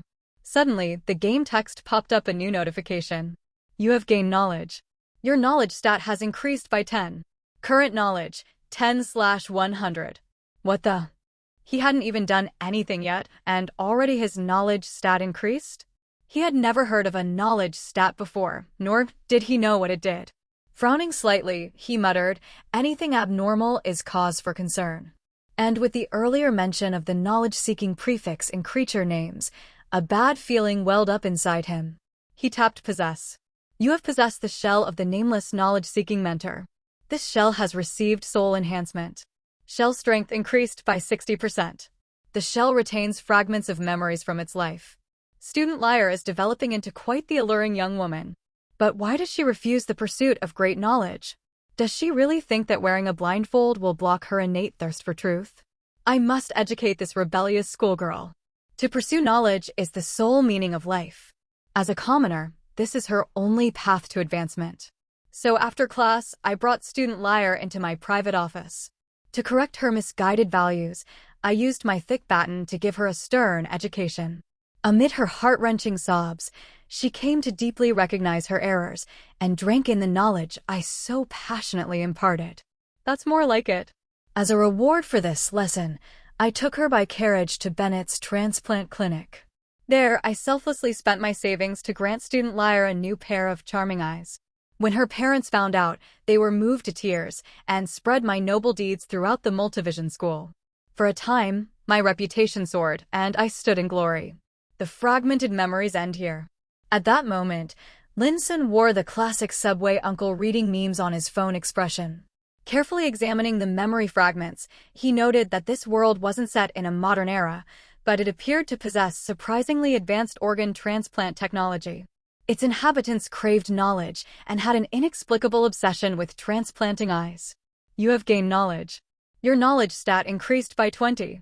Current knowledge, 30/100. The game text popped up again. Another increase in his knowledge stat. Lin Xun guessed that gaining key information through game text might be what triggered these knowledge boosts. He still didn't know whether reaching 100 knowledge would bring a benefit or a consequence. Opening the Shell panel. Shell, knowledge-seeking mentor of the Multivision School. True name, unknown. Compatibility, 125% plus 45%. Compatibility threshold exceeded. Shell quality improved. Shell quality, ruined plus. Shell level, 29 plus 9. Shell equipment, academic mentor's robe, ruined plus, a black standard issue robe stained with grime and blood, with 4 massive eyes sewn in a square pattern across the chest. Shell equipment, thick baton, ruined, a thick, black, solid baton with cloudy white stains still clinging to it. Shell skills, none. A pretty trash shell overall. Both its quality and equipment were junk tier. He still wasn't sure whether using the shell accelerated knowledge gain. But he wanted to push knowledge to 100 as soon as possible in order to figure out this chapter's core mechanics. Whether the stat was beneficial or dangerous, reaching the cap would likely trigger a system prompt. He resumed exploring. Would you like to investigate the lectern at the front of the hall? He tapped yes. You move forward under the dim orange light.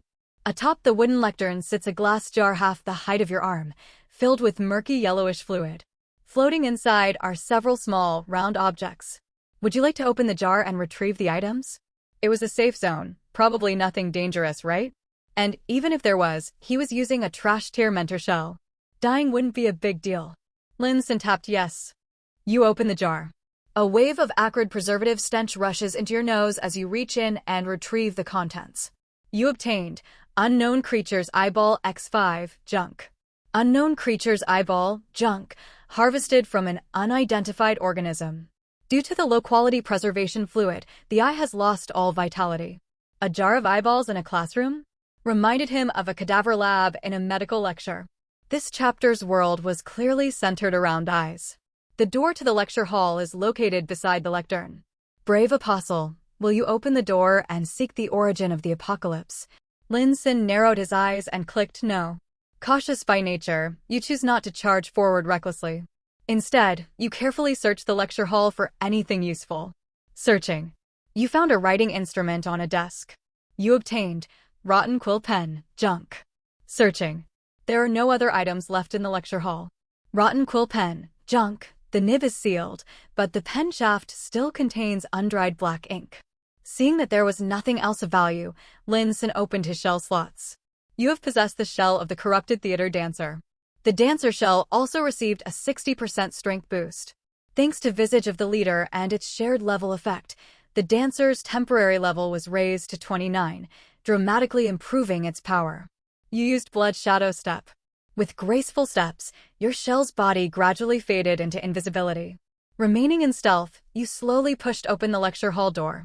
The dim corridor beyond was spacious, lined with classrooms, each door flung wide open. The hallway lighting was faint and gloomy. As you squinted into the darkness, you saw indistinct figures swaying ahead. Would you like to approach and investigate? You crept forward silently. Only when closer did you see clearly. The figures were academy students. They wore black academic uniforms with 3 massive eyes sewn into their chests in a triangular arrangement. Knowledge-seeking students of the Multivision School stared ahead with hollow sockets, their eyes long since gouged out. They wandered aimlessly like the walking dead. Brave apostle, what will you do? 1. Reveal yourself without fear, wield your Widowmaker, hidden blade, and slice through them like vegetables. 2. Stay hidden and sneak past them quietly to explore deeper down the corridor. 3. Use the special trait of Widowmaker, hidden blade to assassinate them one by one, clearing the corridor. Lin Xun stared at the choices without selecting any. He wanted to test something. What would happen if he faced these students while using the mentor shell? You have possessed the shell of the knowledge-seeking mentor of the Multivision School. You put on a stern and authoritative expression befitting a mentor and harshly scolded the unmotivated students, ordering them back to class. Dozens of knowledge-seeking students of the Multivision School turned toward you in unison. Their empty eye sockets locked onto the two remaining gray pupils on your face. On their pale, monstrous faces, an expression of longing emerged. The students surged toward you like a tidal wave. Come on. I'm your mentor. Before he could switch shells, the game text appeared. Your gray pupils were gouged out by sharp claws. Your feeble body was dismembered by the star students. You are dead. Lin Xun rubbed his chin thoughtfully. Now that's the cursed game flavor I remember. This hellish game never failed to deliver its signature brand of suffering. An ordinary wandering soul is reborn in the old lecture hall. This time, Lin Xun didn't immediately switch to the Earth Giant shell. If he could handle things through stealth and assassination, there was no need to fight head-on, especially not when the game might pull some cursed nonsense again. He possessed the Dancer shell and used its stealth skill. Once more, he left the lecture hall and returned to the corridor. In front of him were dozens of students who definitely respected their teacher. Presented again with the familiar three options, Lin Xun chose the third, assassinate. While remaining in stealth, thanks to the special effect of iridescent scaled wing boots, your movement speed increased. In a flash, you reached the back of one student monster. A blade shot out from your gauntlet and plunged deep into its skull. You have defeated a knowledge-seeking student of the Multivision School. Experience slightly increased. Due to the effect of the exclusive item Visage of the Leader, all gained experience is contributed to the leader. Your assassination was silent. With one monster eliminated, you moved quietly toward the next. You have defeated a knowledge-seeking student of the Multivision School. Experience slightly increased. You have defeated a knowledge-seeking student of the Multivision School. Experience slightly increased. The level 29 dancer was impressively powerful. Not a single small monster could withstand even a fraction of its moves. Apparently, even in a hell difficulty chapter, small mobs were still pushovers. Watching the dancer rake an experience that was funneled into the Earth Giant through Visage of the Leader, Lin Xun once again tasted the joy of farming trash mobs. Even hell-level monsters had to kneel before him. You assassinate one student monster after another, making your way deeper into the corridor. You spot one remaining student. This student stands out. She has a graceful figure and a pale, captivating face. Her four eyes are shut tightly as she stands silently by a faculty office door. Your approach seems to alert her. She suddenly opens her eyes, for pitch-black pupils stare directly at you. She sees through your stealth. With a shrill scream, she lunges at you. You assassinate one student monster after another, making your way deeper into the corridor. You spot one remaining student. This student stands out. She has a graceful figure and a pale, captivating face. Her four eyes are shut tightly as she stands silently by a faculty office door. Your approach seems to alert her. She suddenly opens her eyes, for pitch-black pupils stare directly at you. She sees through your stealth. With a shrill scream, she lunges at you. Damn. His trusty stealth skill had been seen through. So, four eyes really were that powerful. You stab her in the chest with your hidden blade. You have defeated the knowledge-seeking four-eyed student. Experience slightly increased. You obtained Nameless Trace of Spirit X1. You obtained Unknown Creatures Eyeball X12 Junk. You obtained Key to the Nameless Mentor's Office Key. You examine the elegant corpse before you. Shell of the knowledge-seeking four-eyed student, a beautiful young woman who became addicted to knowledge after receiving an extra pair of transplanted eyes. For unknown reasons, she stood guard before the office, not letting anyone approach. She died from a stab to the chest that ruptured her heart. Compatibility, 113% plus 45%. Would you like to possess the shell? Lin Xun guessed this was likely that liar girl mentioned earlier, the student who had received an extra pair of eyes. He discarded the corrupted elder beastman from his shell slots and clicked possess. You have possessed the shell of the knowledge-seeking four-eyed student. The shell retains fragmented memories of her life. I was young and foolish. After the mentor's deep education and receiving a bounty of knowledge, I finally saw the light. I used to be so ignorant. Thankfully, I met such a good mentor who helped me return to the right path. And he even gave me an extra pair of eyes. I know it cost him what little savings he had left. The first eye transplant felt strange. I could see things I'd never seen before, gaining the knowledge I had always dreamed of. Of course, even stranger was my first carriage ride with the mentor. Oh, that thick concentration of knowledge. The carriage to Bennett's transplant clinic is always parked outside the academy, ready to serve any student eager to receive eye transplants. Unfortunately, the mentor lost himself in the sea of knowledge. I could only gouge out his extra eyes and spend every night cuddled beside them. I remain here, guarding the office, a place filled with our cherished memories. The fragmented memory ends here. Lin Xun twitched his mouth and pressed a hand to his forehead, veins nearly popping. It took him a long moment before he could pick his phone back up and continue the game. You have gained knowledge. Your knowledge stat increased by 10. Current knowledge, 40/100. He opened the shell panel. Shell, knowledge-seeking four-eyed student. True name, unknown. Compatibility, 113%, plus 45%. Compatibility threshold exceeded. Shell quality improved. Shell quality, common. Shell level, 29, plus 9. Shell equipment, Academy student robe, ruined. A black standard issue robe stained with grime and blood, with 3 large eyes sewn into the chest in a triangular pattern. Shell skill, knowledge extraction, common. Every person harbors an insatiable desire for knowledge. To seek knowledge is life's only meaning. When activated, this skill slightly increases the amount of knowledge gained. Still junk tier gear, but the shell quality was 1 tier higher than the mentor's. Maybe it was because of the 4 eyes? More importantly, the shell came with a skill, one that could increase knowledge acquisition. Lin Xun activated the skill to accelerate knowledge gain and uncover the stats effects as soon as possible. You have activated knowledge extraction. Until deactivated, your knowledge gain will be slightly increased. He wasn't sure whether the buff would persist after switching shells. In his inventory, the nameless chunk of spirit was valued at 500, and the 12 eyeballs, per their descriptions, had long lost their vitality. Presumably, they were plucked from the mentor's face. You now stand before the locked office door. Would you like to use the key to the nameless mentor's office to open it? You use the key to unlock the office door. Inside are several bookshelves and a wooden desk. You step inside. You discover a moldy old lesson plan and a black lace blindfold on the desk. You have obtained Nameless Mentor's Lesson Plan document. You have obtained Blindfold of Knowledge Rejection, Special Equipment.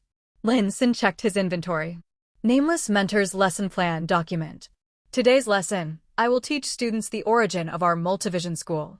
Humans are pitiful, insignificant beings. In the vastness of the stars, we are like a speck of dust, tiny and ignorant. To change this and to pursue truth and knowledge, we awakened our dormant thirst for knowledge, amplifying it infinitely. To gain knowledge, one must have sharp eyes. With eyes that can perceive everything, we can gaze upon the stars, face the abyss, and explore truths our ancestors could never reach. Our multivision school is different from the wealthier direct vision school. We admit only commoner students who can't afford expensive, high-grade eyes. But our school has developed an alternative method. Since we can't win with quality, we win with quantity. More eyes mean better observation of the world and greater acquisition of knowledge. That is the origin of the multivision school. Lastly, remember this always. Knowledge is power. Lin Xun frowned. He finally had a clearer picture of this world. To satisfy ever-expanding thirst for knowledge, they bought eye transplants to see everything and acquire knowledge. What a warped, grotesque worldview. You have gained knowledge. Your knowledge stat increased by 50. Current knowledge, 90/100. Reading the document and combining it with earlier clues, Lin Xun, as a veteran player, had a theory. Knowledge might be a double-edged sword.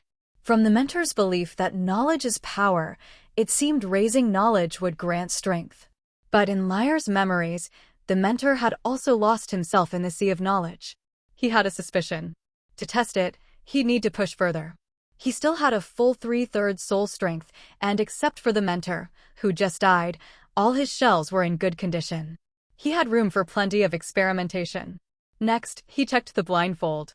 Blindfold of Knowledge Rejection, Special Equipment, a thin, scented lace blindfold for women. Wearing it slightly reduces the amount of knowledge gained. Special equipment was rare in-game, typically offering unique functionality. This one's effect was precisely to reduce knowledge gain, which confirmed his suspicion there was something dangerous about the knowledge stat. But he didn't equip it just yet. At the very least, He needed to find out whether raising the stat brought benefit or harm. The bookshelves in the office appear to hold some unusual items. Would you like to search them? Lin Xun raised an eyebrow. Now, this was getting interesting. You step up to the bookshelf and discover several books with peculiar qualities. You have obtained Book Containing Trace Knowledge X3 item. Book Containing Trace Knowledge, a thick tome densely packed with text. The writing seems imbued with a mysterious magic that quietly draws the reader in. Using this item will increase your knowledge by 10 points. At this moment, Lin Xun was possessing the Shell of Lyre, the four-eyed student. The shell skill knowledge extraction was active, boosting his knowledge acquisition.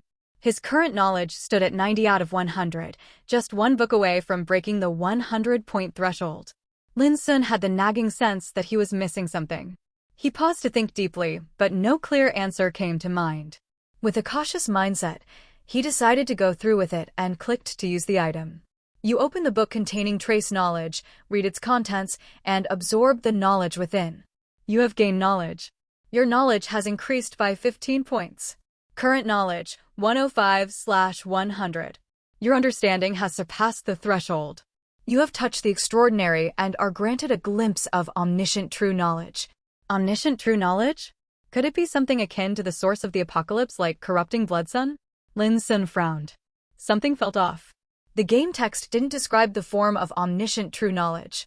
Chaotic, disordered knowledge floods into your soul in endless torrents. You begin to lose yourself in the sea of knowledge. Reason slips away from you. Madness takes root in your mind. Your head explodes with a deafening blast. You are dead. Lin Xun wasn't surprised by the death. What did surprise him was how he died. Why is it that all those knowledge-seeking monsters just went insane, but I outright died from a knowledge-induced brain implosion? An ordinary wandering soul is reborn in the old lecture hall. The ordinary wandering soul is filled with chaotic, disordered knowledge and cannot move freely. Would you like to expend 1 point of soul strength to purge the chaotic knowledge from your soul? What's going on now?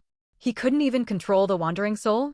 Lin Xun tried opening the shell panel and attempted to possess a shell. The ordinary wandering soul is filled with chaotic, disordered knowledge and cannot move freely. He was completely stuck. This wave of cursed game mechanics had completely thrown Lin Xun for a loop. He combed back through the previous game text, searching for clues. Then he noticed it. Before his death, the text had said knowledge flooded into your soul, not into the brain. Scrolling further back, he finally realized what he'd missed. When he had first entered the chapter and examined the description of the nameless knowledge-seeking mentor shell, it had already indicated a knowledge gain. But at that time, he had still been in wandering soul form. Later, when he switched to Lyre shell, the knowledge stat didn't reset, it carried over from earlier. In other words, in this chapter, knowledge affects the soul directly, not the shell. Only now did Lin Xun begin to grasp the true terror of a hell difficulty chapter. At the moment, if he didn't consume 1 point of soul strength, he wouldn't even be able to control his wandering soul or possess a shell. The only silver lining? What he had to spend wasn't soul strength capacity, just 1 current point. Had the penalty been against max soul strength, Lin Xun would have exited the chapter without a second thought. You have expended 1 point of soul strength. The chaotic, disordered knowledge in your soul has been purged. Current soul strength, 2/3. Your knowledge cap has increased. Current knowledge, 0/200. Lin Xun's eyes lit up. So overloading knowledge did have a benefit, it raised the knowledge cap. He quickly reasoned out its purpose. When knowledge overflowed, it caused insanity. So the knowledge stat could be understood as a kind of madness meter. Raising the knowledge cap meant increasing resistance to insanity. Lin Xun grinned. Now that he understood the mechanics, he knew exactly how to proceed. You have expended 1 point of soul strength to reshape the shell, knowledge-seeking four-eyed student. Current soul strength, 1/3. Lyre's shell still had value because of her skill, so spending 1 point to restore it was worth it. Still, every knowledge overload cost 2 soul strength, 1 to die, 1 to purge. That was steep. He eyed the 2 remaining books in his inventory and began thinking of a workaround to save soul strength. You have possessed the shell, corrupted theater dancer. He activated the stealth skill and slipped out of the safe zone. The corridor was once again filled with freshly respawned student monsters. But Lin Xun didn't wipe them all out. he silently assassinated a single student monster. You have defeated a knowledge-seeking student of the Multivision School. Experience slightly increased. You examine the dead student's shell. Shell of a knowledge-seeking student, a student whose thirst for knowledge had spiraled out of control.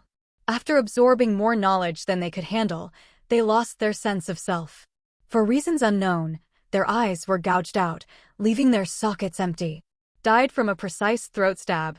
Compatibility, 119% plus 45%. Would you like to possess the shell?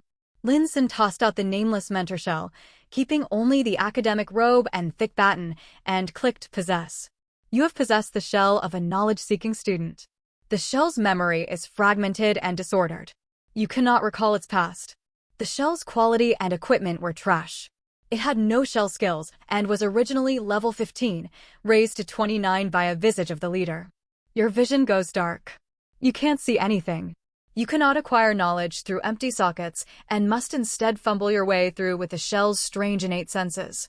You struggle to adapt to this unfamiliar sensation.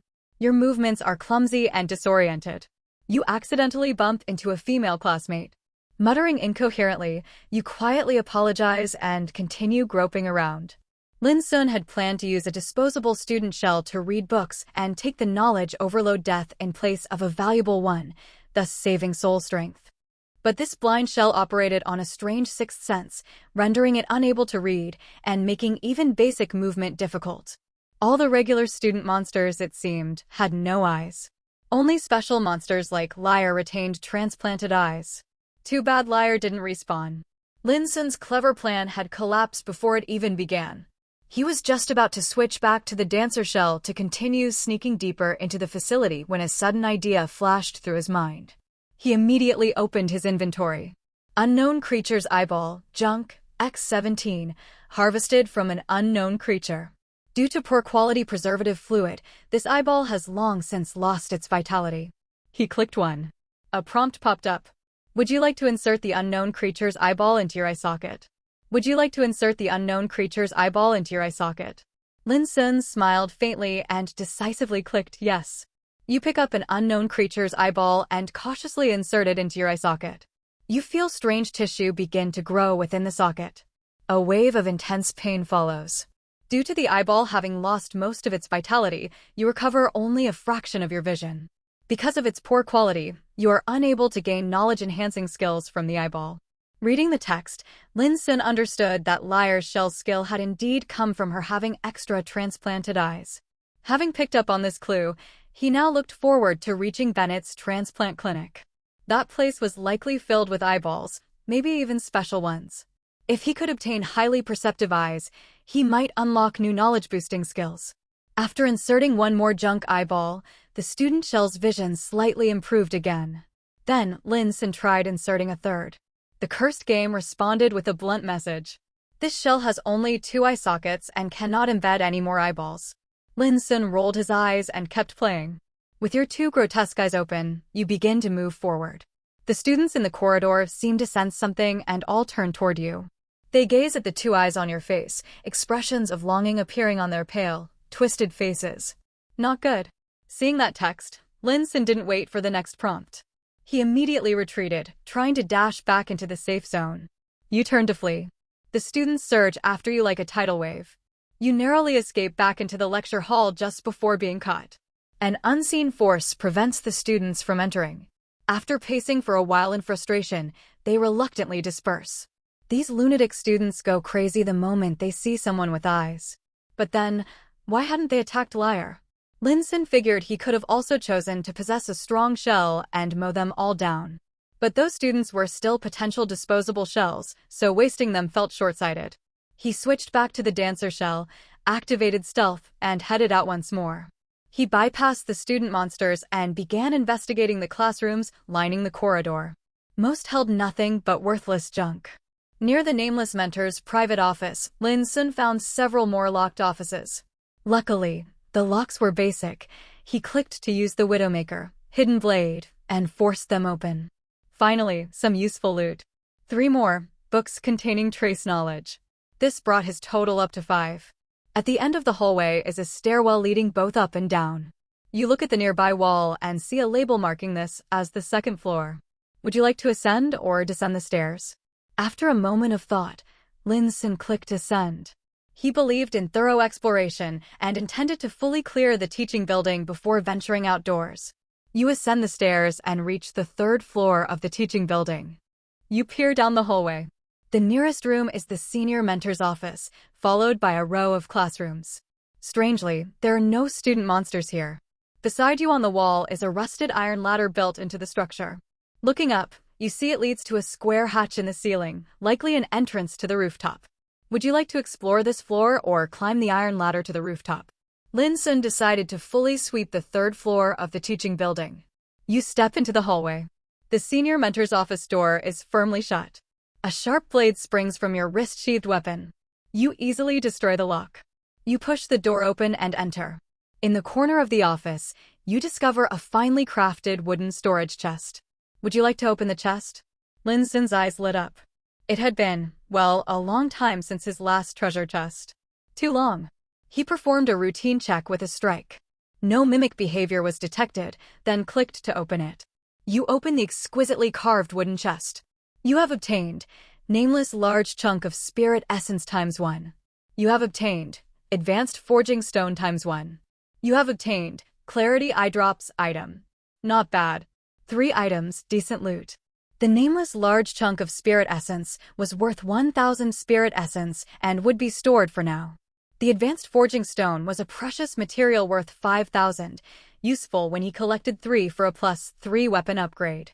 Clarity eye drops. Item: a small glass bottle filled with a sapphire-colored liquid. When dropped into your eyes, mysterious effects occur. Temporarily grants enhanced vision and sharpened focus. Lin Xun raised an eyebrow. This was a special use item that might prove useful in later encounters. Confirming the office was clear, he exited. The third floor was strangely devoid of monsters. Lin Xun methodically checked nearby offices and classrooms. Like the second floor, there was little loot beyond junk. You gradually make your way to the deepest end of the hallway. At the shadowy corridor's end, a tall, gaunt figure leans against the wall. Remaining hidden, you approach. The figure faces away from you, wearing a standard black academic robe. Its forehead presses against the wall, as if lost in thought. Would you like to attempt an assassination? Before Lin Xun could choose an option, the game continued. The figure suddenly senses your presence and whirls around. 5 large eyes are sewn onto the chest of its robe. Its pallid face is covered in dozens of tiny, jet-black pupils. You've encountered the knowledge-seeking senior mentor of the Multivision School. The multitude of eyes fills you with dread. You feel dizzy as chaotic knowledge floods into your soul. You gain knowledge, +50. Current knowledge, 50/200. Gaining knowledge just from seeing a strong enemy? If I'd known, I would have used Liar's Shell to trigger the skill, Lin Xun muttered. But knowledge was a soul-bound stat.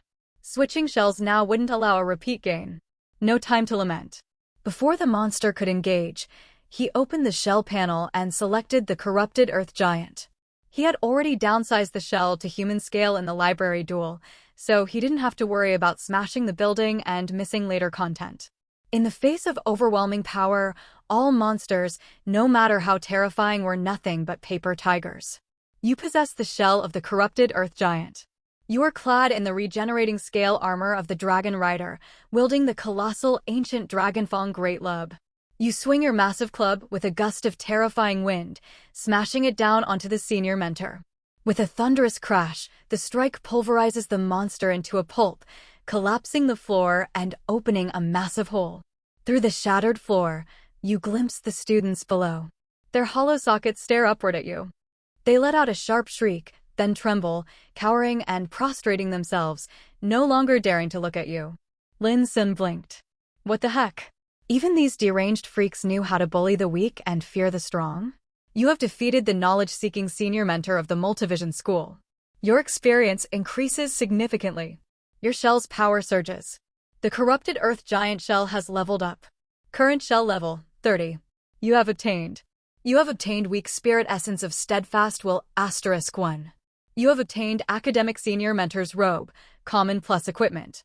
You have obtained unknown creature's eyeball *2, common plus item. The Hell game did not display any shell description text, nor was there an option to possess the senior mentor. Lin Xun flipped back through the previous text and found that the senior mentor had already been smashed into pulp with a single blow from him. No wonder there's no possession option. He was speechless. The earth giant shell was simply too violent. It tended to reduce monsters from a creature into a lump, leaving no chance for possession. Lin Xun felt that saving the giant shell for encounters with big bosses was probably the correct way to use it. A boss-level monster shouldn't be taken out by a single hit from the earth giant, right? He opened the inventory to check the loot dropped by the senior mentor. First was the weak spirit essence of Steadfast, well worth 2,000 spirit essence. His spirit essence balance once again surpassed the 30,000 threshold. Next was a piece of equipment. Academic Senior Mentor's Robe, Common Plus Equipment, a black standard issue robe, with mysterious characters printed at the collar and 5 massive eyes sewn across the chest. I wonder if, after a monster drops clothing equipment, I can still find the clothing on it when I possess it. He thought it over and figured it was unlikely. If one item became 2, the monster couldn't just conjure another identical piece out of nowhere. Unknown creature's eyeball *2, common plus item ocular tissue from an unidentified creature. The eyeball possesses an extremely heightened sense of color perception and is quite valuable. This item must be used with an empty eye socket. Upon use, there is a chance to acquire a skill that boosts knowledge. After seeing the senior mentor's form, his knowledge stat had surged by 50 points. This kind of mechanic made Lin Xun wonder, when facing higher-tier monsters in the future, could just a glance cause knowledge overload and lead to brain explosion? Looks like he really needed to increase his knowledge acquisition speed as soon as possible. It was quite possible that the knowledge stat still held hidden functions yet to be discovered. Lin Xun switched back to Liar Shell and clicked on the Common Plus tier item. The knowledge-seeking 4-eyed student shell has no available eye sockets. This item cannot be used.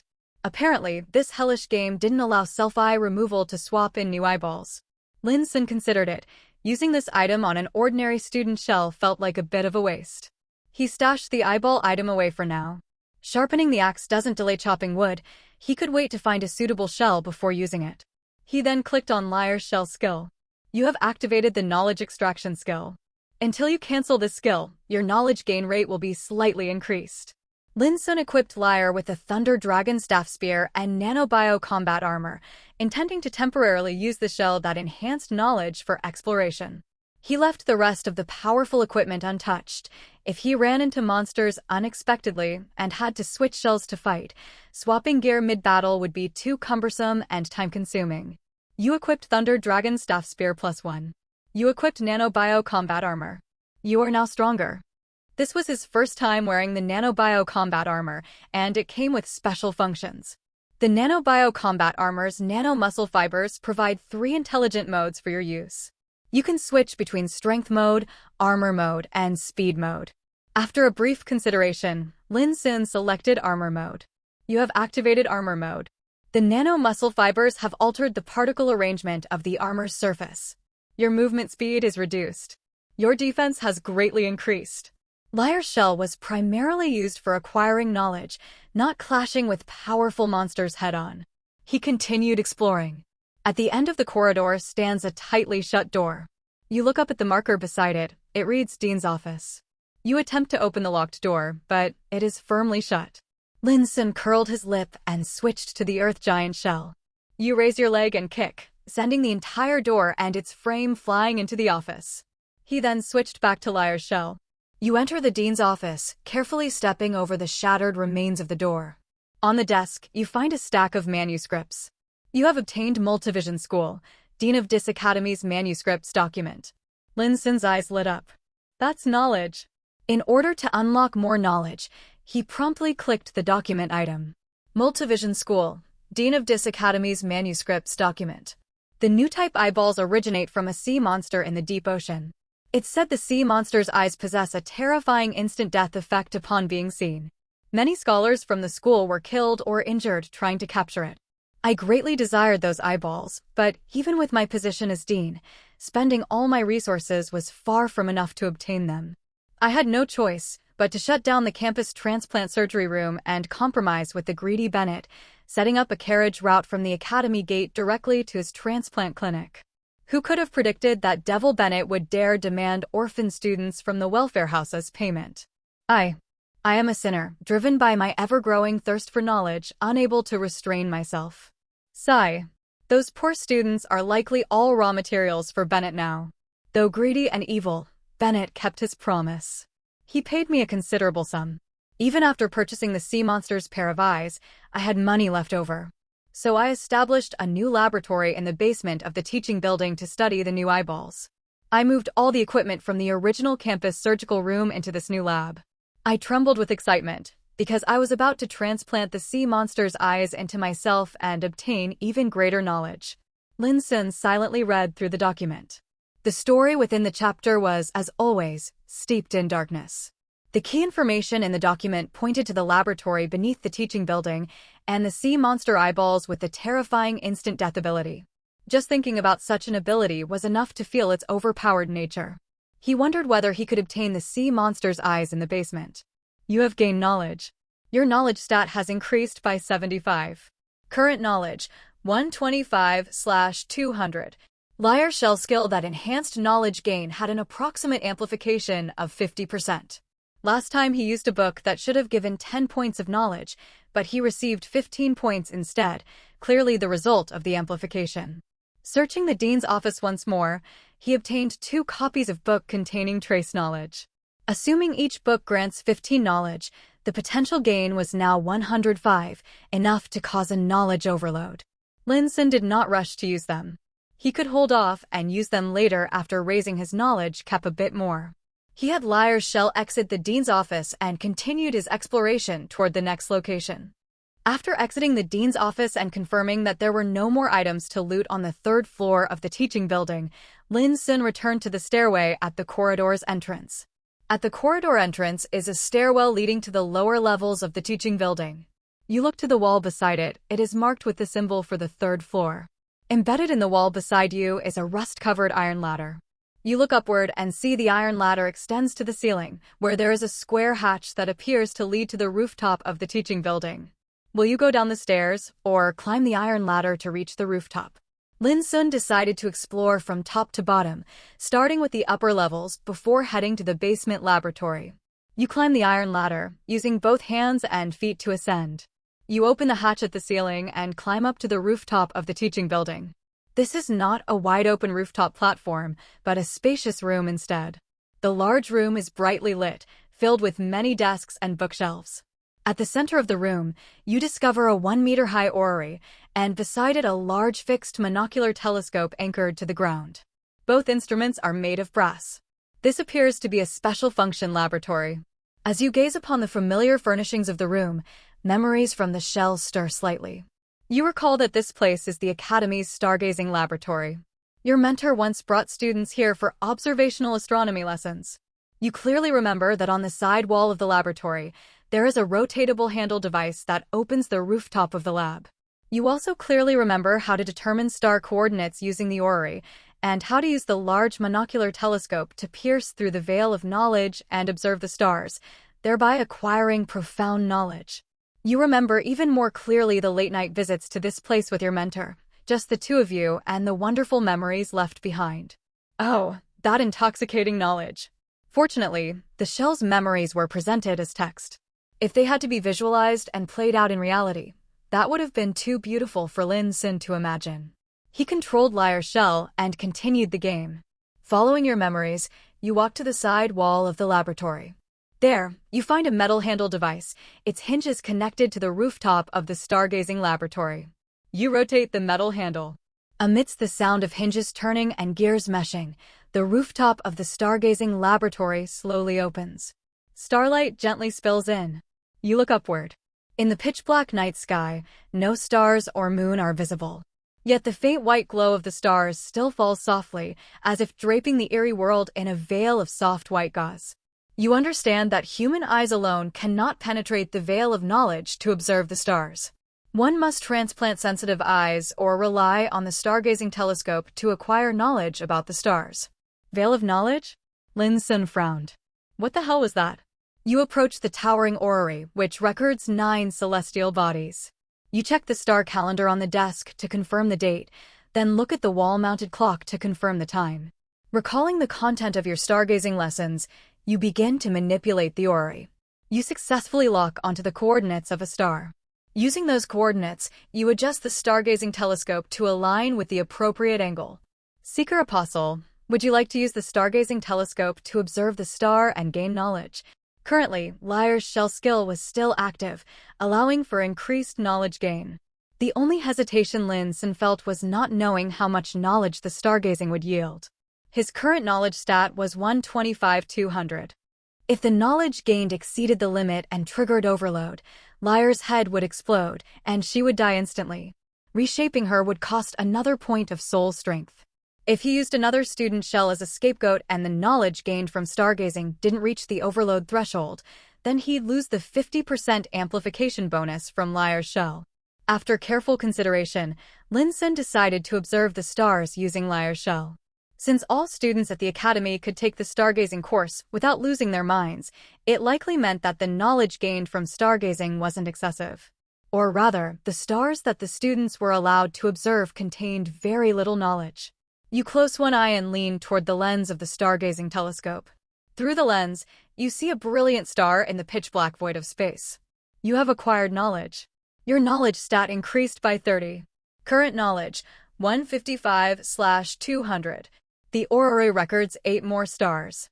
Would you like to continue identifying a star's coordinates? A fixed 30 points per star? Or is there fluctuation? Lin Xun clicked continue. You manipulate the orrery, determine the star's coordinates, adjust the stargazing telescope. You close one eye and lean toward the lens. You have acquired knowledge. Your knowledge stat increased by 40. Current knowledge, 195/200. That was way too close. Lin Xun exhaled in relief. The orrery records 7 more stars. Would you like to continue identifying a star's coordinates? He immediately hit no and switched to the knowledge-seeking student shell. Time for the scapegoat to take the stage. He opened the inventory and clicked on one of the books containing trace knowledge. You open the book containing trace knowledge and read through its contents, absorbing the knowledge within. You have acquired knowledge. Your knowledge stat increased by 10. Current knowledge, 205/200. Your understanding has surpassed the critical threshold and reached the extraordinary. You once again glimpse omniscient true knowledge. Chaotic, disordered knowledge floods into your soul. You begin to lose yourself in the ocean of knowledge. Sanity slips away as madness consumes your mind. Your head explodes with a deafening blast. You are dead. The knowledge-seeking student shell died as planned, sacrificial strategy successful. Lin Xun grinned wide. Another soul strength point saved. The ordinary wandering soul is reborn in the ancient lecture hall. The ordinary wandering soul is filled with chaotic, disordered knowledge and cannot move freely. Would you like to spend 1 point of soul strength to purge the chaotic knowledge from your soul? Current soul strength, 1/3. This shell could be discarded soon anyway. The cost of knowledge overload had been reduced from 2 points of soul strength to 1. With only 1 point remaining and unable to use it, and the cursed game's anti-addiction system kicking in again, Lin Xun put down his phone, opened the writer assistant, and began his miserable writing grind. By the following evening, in-game, his soul strength had recovered to 3/3. The Book of Salvation. Activate. You have entered the apocalyptic chapter. Chapter 82740874. The ordinary wandering soul awakens in the ancient lecture hall. The ordinary wandering soul is filled with chaotic, disordered knowledge and cannot move freely. Would you like to spend 1 point of soul strength to purge the chaotic knowledge from your soul? Lin Xun decisively clicked yes. He wasn't sure if the knowledge cap would become 300 or 400. You spent 1 point of soul strength to purge the chaotic, disordered knowledge from your soul. Current soul strength, 2/3. Your knowledge cap has increased. Current knowledge, 0/300. Lin Xun curled his lip. Only a 100-point increase each time from overload? Kinda stingy. You have possessed the knowledge-seeking Multivision School's four-eyed student shell. After possessing Liar's shell, just as he was about to return to the stargazing laboratory to grind more knowledge, you are being watched by an unknown presence. Your connection with the omniscient true knowledge deepens. Lin Xun slowly typed out 3 question marks. The scene. felt eerily familiar? You are being watched by an unknown presence. Your connection with the omniscient true knowledge deepens. Your soul is blessed by an unseen force. You have received the blessing of knowledge. Blessing of knowledge, a special blessing bestowed upon you by a great, unknown presence. With this blessing, every time you experience knowledge overload, your knowledge cap will increase. Lin Xun's eyes widened. A gift from the heavens out of nowhere? Omniscient true knowledge had granted him a bonus that increased his knowledge cap after each overload. It reminded him of the blood pineal gland granted by corrupting blood sun. He opened the shell panel but found no trace of the skill on any shell. He checked the apostle panel, still no skill called Blessing of Knowledge. A bug? Or maybe it's a buff, not a skill. Just as Lin Xun was puzzling over it, more game text began to scroll. You will now be hunted by the beast of disordered knowledge. In the corner of the lecture hall, countless flickering disordered characters appear out of thin air. These characters gradually combine and form a massive, grotesque beast. The beast is made entirely of chaotic characters, which constantly jitter and morph. Even looking at the beast fills you with a sense of disorder and confusion. Omniscient true knowledge had just offered a sweet reward, and now came the stick. Lin Xun was still in his wandering soul state and had no time to think. He quickly opened the shell slots and clicked to possess. You have possessed the corrupted earth giant shell. Lin Xun braced himself, choosing his strongest shell to face this sudden threat. He even considered summoning the three-headed lion, but the cramped teaching building was far too low ceiling to allow such a massive summon. And after all, the lecture hall was the safe zone, the spawn point. If he couldn't beat this thing, he didn't dare imagine the consequences. The beast of disordered knowledge lets out a roar, stirring a surge of chaotic, leaping characters and lunges at you. You plant your feet firmly on the ground and raise your ancient dragonfang great lub, your muscles bulging like mountains. You let out a furious roar, and with a blast of violent wind, you bring the enormous club crashing down on the beast that's already upon you. With a thunderous boom, the body of the beast of disordered knowledge shatters into pieces. Countless characters explode and scatter into the air. You have defeated the beast of disordered knowledge. You did not gain any experience points. Some of the characters scattered from the beast are drawn to you and merge into your body. Your blessing of knowledge has been enhanced to blessing of knowledge +1. After knowledge overload, your knowledge cap will increase even more. The remaining broken characters fade into dullness and slowly disappear. You understand. You cannot completely destroy the beast of disordered knowledge. It will gather its strength again. When it returns, it will be even more powerful. No further game text appeared after that. Lin Xun let out a long breath.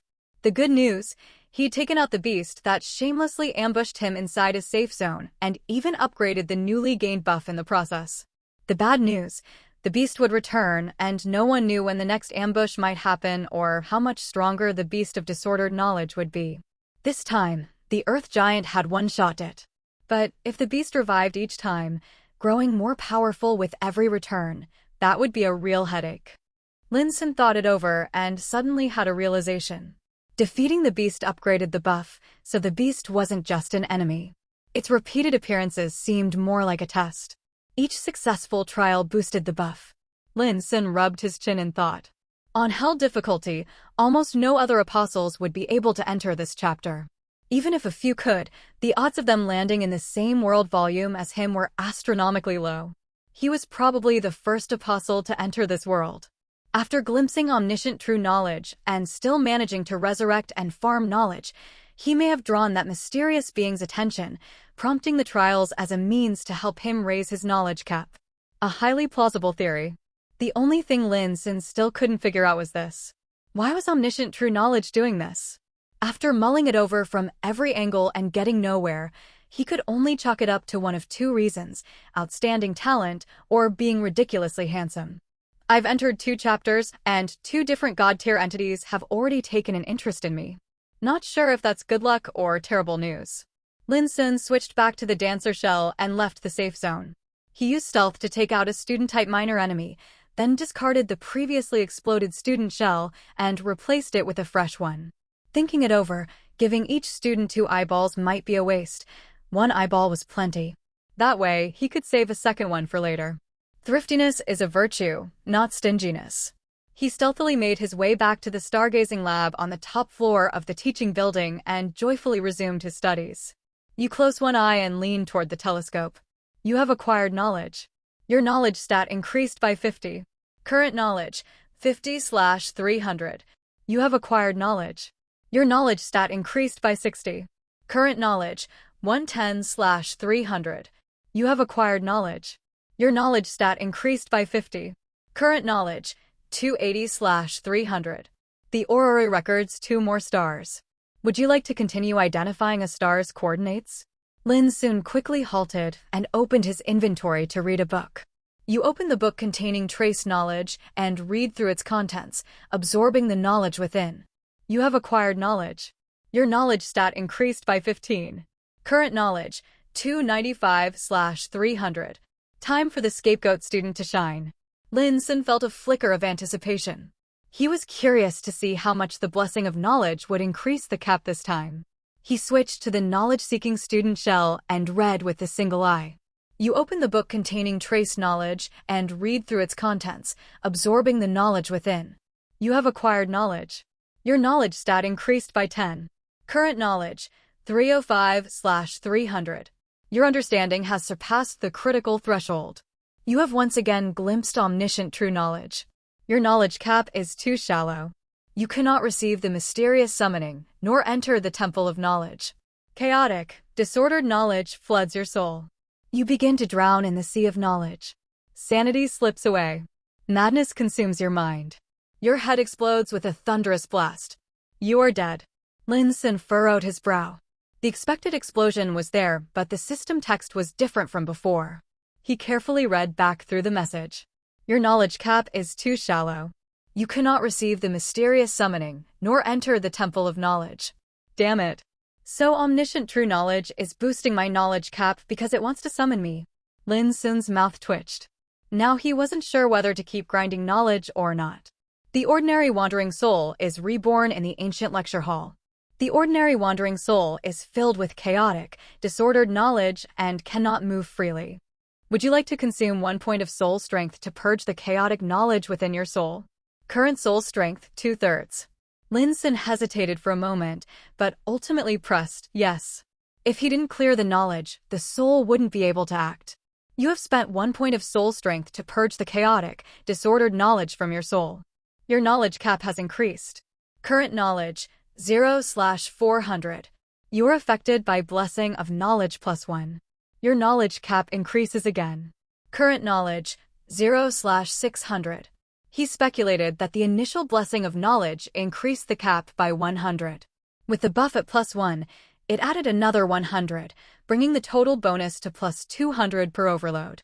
An increased cap should have been a good thing, but after seeing the system mention that omniscient true knowledge wanted to summon him into the Temple of Knowledge, Lin Xun wasn't sure if he should keep farming knowledge. After repeatedly thinking it through, he concluded that omniscient true knowledge was testing him, not trying to kill him. That meant this boss-tier entity was likely interested in him, and probably wouldn't murder him outright once summoned. In fact, it might even trigger a hidden quest. Yeah, that makes perfect sense. With that thought, Lin Xun headed back to the stargazing laboratory and observed the remaining 2 stars to continue farming knowledge. You have acquired knowledge. Your knowledge stat increased by 40. Current knowledge, 80/600. After finishing up the stargazing session, he continued using Lyre Shell and began exploring the first floor of the teaching building. You descend the steps to the first floor of the teaching building. The dim corridor is filled with shifting shadows. Many knowledge-seeking multivision school students wander here in confusion. Beyond the rows of lecture halls on either side of the corridor lies a similarly darkened central hall, which connects to another corridor on the opposite side of the building. You widen your 4 eyes. In the center of the hall, an immense black silhouette looms, pacing slowly among the students. Its oversized academy robe fits tightly over its bulk. Its swollen muscles and towering frame have stretched the garment out of shape. The knowledge-seeking multivision school physical arts mentor casually grabs a nearby student, pins them down, and forcefully imparts knowledge using a thick baton. Just seeing the physical arts mentor's form makes you dizzy, as a torrent of disordered knowledge floods into your soul. You have acquired knowledge. Your knowledge stat increased by 60. Current knowledge, 140/600. The wandering students in the corridor seem to sense something. One by one, they turn to look at you. Upon seeing the four eyes on your face, they reveal expressions of longing. The physical arts mentor also seems to notice you and turns to face you. On its pale face are dozens of pitch-black eyes, all of them opening in unison. It temporarily halts its knowledge infusion, gazing at your beautiful face, and raises its thick baton, eyes gleaming with a powerful thirst for knowledge. Lin Xun instantly opened the shell panel and clicked on the Earth Giant. Lyre had already gathered enough knowledge. The rest of this encounter would be handled by brute force. You have possessed the corrupted Earth Giant shell. The knowledge-seeking Multivision School physical arts mentor sees you've switched to a different form and grows even more excited. With a vicious grin, it charges at you with blinding speed. You brace yourself against the ground and unleash Blessing of Mother Earth at full force. You raise your leg and deliver a crushing kick, sending the creature hurtling backward at twice the speed it attacked with. The monster crashes back, flattening more than a dozen students along its trajectory. The surrounding students drop to the floor in terror, not daring to meet your gaze. Dragging the ancient Dragonfang Great Lub behind you, you plow a deep trench into the floor. You walk slowly up to the physical arts mentor and lift your club high, ready to smash it into pulp. The knowledge-seeking Multivision School physical arts mentor falls to its knees and begs for mercy. Mighty Apostle, what will you do? 1. As the cold-blooded type, you choose to continue the violence. You shout, "Huh, monster!" Eat Morton's strike and slam it into Mother Earth's embrace, ignoring its pleas. 2. As the studious type, you opt to learn. You switch to the knowledge-seeking four-eyed student shell and cry out, "Huh, monster! Help me study," then ruthlessly extract its rich knowledge. 3. As the cunning type, you aim to extract intel. You press the ancient Dragonfang Great Lub to its many-eyed head and interrogate it about the path to the underground lab. After getting the answer, you crush its skull. Huh? This thing actually knows the way to the lab.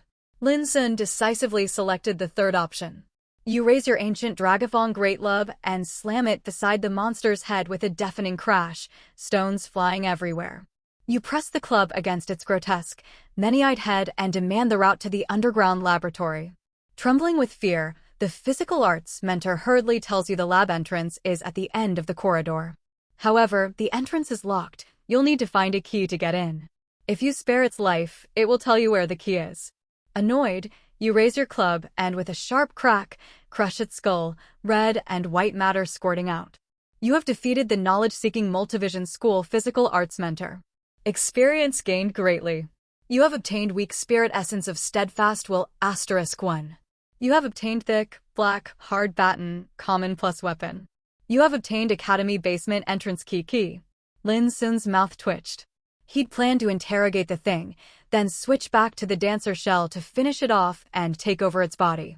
He didn't expect the Earth Giant, ever the straight-shooting brute, to go full executioner right after getting the info. The physical arts mentor never even got to say where the key was before its head got pulped. Well, no possession now. At least the key was on the thing's corpse. He pocketed the spirit essence item worth 2,000 without sparing a glance at the trash-tier weapon. Thinking it over, the student shells on the second floor were still plentiful. There should be enough to go around. The ones on the first floor would just be a waste of experience. So Lin Xun used the Earth Giant to send every single student on the first floor into the sea of knowledge. You have defeated a knowledge-seeking Multivision School student. Minor experience gained. He refreshed his resting page and wiped out the floor's trash mobs 3 times. Lin Xun continued exploring. Ahead of the first floor hall is a heavy metal door. If you push it open, you can exit the teaching building. One side of the hall connects to another corridor. Do you wish to leave the teaching building or continue exploring? You follow the corridor on the opposite side of the hall and reach its end. Before you is a locked wooden door. Looking up at the frame, you see the marker, entrance to the underground laboratory. Do you want to kick the door open or use a key to unlock it? Lin Xun switched back to Lyre Shell and chose to use the key. If he could progress according to game logic, there was no need to make extra noise. You use the Academy basement entrance key to unlock the wooden door. You use the Academy basement entrance key to unlock the wooden door. A downward staircase appears before you. You descend step by step and soon enter a brightly lit room. It's a massive laboratory, completely deserted. You see many unfamiliar experimental instruments. Along the wall are several iron cages. Beasts that had served as raw materials lie within, their eyes gouged out, now rotting and maggot-ridden. On one side, a cabinet holds shattered glass jars, and withered, useless eyeballs are scattered across the floor. In the corner of the lab stands a crude operating table, flanked by blood-stained surgical tools and several small bottles of medicine. The Academy's dean isn't here? Lin Xun furrowed his brow and continued to explore. You step up to the operating table and pick up a messily scrawled manuscript from the floor. You have obtained surgical report of the Dean of Dis Academy document. The tools and bottles on the table seem usable. You pack them up together. You have obtained eye socket perforator, special item. You have obtained eyeball extractor, special item. You have obtained neural tissue growth solution *4, item. A fruitful harvest from the lab. Lin Xun immediately opened his inventory to inspect the items. Surgical report of the Dean of Dis Academy document. The power contained in the sea monster's eyeballs was too immense. I had no choice but to use the extremely rare compatibility stabilizing fluid to perfectly bond with the pair of eyes. Fortunately, with the stabilizing fluid, the transplant was a great success, and the procedure itself was sublime beyond words. I absorbed an immense flood of knowledge and obtained terrifying strength. No one dares meet my gaze anymore. I've decided to go to the Multivision School Association and, with this pair of eyes, earn a higher academic rank. Aside from Bennett's transplant clinic, Lin Xun now learned of a new location, the Multivision School Association. From the document, it appeared that the dean had left the academy and was now located at the association. You have acquired knowledge. Your knowledge stat increased by 45. Current knowledge, 185/600. He examined the other 3 items. Eye socket perforator, special item, a surgical tool used to drill holes into flesh. The aperture size can be adjusted according to the eyeball's dimensions. With this tool, you can perform simple eye socket perforation surgeries on a shell. Note: newly opened eye sockets lack neural connectivity and cannot receive an eyeball transplant by default. Eyeball extractor, special item, a surgical tool used to remove eyeballs intact without damage. With this tool, you can perform simple eyeball extraction surgeries on a shell. Neural tissue growth solution *4, item, a cloudy yellow liquid in small glass vials. Upon closer inspection, you can see small creatures wriggling inside. Using this item allows neural tissue to grow in a freshly perforated eye socket, enabling connectivity to a transplanted eyeball. Lin Xun studied the descriptions of the 3 surgical tools. By using the eye socket perforator along with the neural tissue growth solution, he could implant eyeballs. And with the eyeball extractor, he could remove them without damage. He still had a pair of common plus unknown creatures' eyeballs in his inventory. After thinking it over, he decided to implant them into Lyre's shell to see if they could enhance her knowledge amplification skill. He clicked the eye socket perforator. Please select the eyeballs to be implanted. The number and size of the openings will be adjusted accordingly. You have selected unknown creatures' eyeballs *2, common plus item. Please select the body part for perforation. The screen popped up a wide array of options with many branching sub-options. He could choose to open holes in the head, torso, limbs. Each had further breakdowns. For instance, the head allowed choices like cheeks, forehead, or the back of the skull. Some sub-options were unsettling, tongue, palm, even indescribable parts. Feeling a chill, Lin Xun went with the relatively normal choice, forehead. Performing surgery. Eye socket perforation successful. You have used neural tissue growth solution *2. The newly created eye sockets have successfully grown neural tissue. Eyeballs can now be implanted. You insert both eyeballs into the sockets on your forehead. Your vision sharpens and expands. Colors become more vivid. The lab's details come into sharp focus. Your shell skill knowledge extraction has been upgraded to knowledge harvest. Knowledge harvest, common plus, all beings possess an unending thirst for knowledge. The pursuit of knowledge is life's only purpose. When this skill is active, your knowledge gain is slightly increased. Lin Xun tested it by using a book containing trace knowledge. You open the book containing trace knowledge, reading through its contents and absorbing the knowledge within. You have acquired knowledge. Your knowledge stat increased by 20. Current knowledge, 205/600. The knowledge amplification skill had gone from plus 50% to plus 100%. A book that was supposed to only give 10 knowledge now yielded 20. He searched the lab again. No lootable items remained. Having completed his exploration of the teaching building, Lin Xun exited the laboratory. You return to the first floor hall of the teaching building. Ahead lies a heavy metal door. If you open it, you will leave the building. Do you wish to leave the teaching building or continue exploring? Just as Lin Xun was about to click leave, a new line of text suddenly appeared. But it didn't show up on his phone screen, it appeared directly in his real-world field of vision. The lower-tier seat pass for the Disciple Sanctum in your possession is summoning you. You must teleport to the Disciple Sanctum within 1 hour. Warning: you will be teleported in wandering soul form to the Disciple Sanctum. Lin Xun, fully engrossed in the game, was startled by the sudden text. The only other time system text had directly appeared in his vision was when he encountered a dead shell. He hadn't expected the seat pass to summon its members this way. He recalled what the black stocking lady had explained about the infiltration procedure. Lin Xun unequipped the relics from his apostle panel. The game then showed his ordinary soul had changed to a feeble soul. His soul strength dropped to 1/2 accordingly. He made his way back to a lecture hall on the second floor and clicked on a resting page. 3. Teleport. You may teleport to any previously resonated resting page, or return to the library. Since you possess the lower-tier seat pass for the Disciple Sanctum, you may also teleport to the Disciple Sanctum. Please select your teleport destination. Lin Xun narrowed his eyes and then slammed the button for Disciple Sanctum. You are being teleported to the Disciple Sanctum. Teleportation successful. The feeble wandering soul awakens in the Disciple Sanctum. Pale moonlight pours down. The cold wind bites to the bone. You stand at the edge of a desolate cliff, beside a faintly glowing resting page. Below your feet lies an abyss of immeasurable depth cloaked in shadow. A stone staircase extends from the cliff's edge into the mist, connecting to a distant castle atop a mountain peak beneath the moon. Barefoot, you step onto the stairs. The jagged stones test your will, while the frigid wind tempers your spirit. With the heart of a pilgrim, you walk toward the sacred land within your soul. Enough with the theatrics. Lin Xun opened the shell panel and attempted to possess one. All of your lower-tier seat passes for the Disciple Sanctum lack sufficient authority. You cannot possess a shell within the Disciple Sanctum. He curled his lip, just as expected. In the Disciple Sanctum, no one can possess a shell until they've passed the checkpoint. He waited for the next text prompt to appear. At last, with solemn reverence, you finish the pilgrimage path and arrive at the mountaintop castle. The towering moonlit spires of the castle stand grand and imposing. At the gate stand 2 knight statues on either side. Your arrival draws the attention of the knight statues. The frozen stone knights step forward and cross their great swords before you, blocking your path. After you present your lower-tier seat pass, they return to their original positions.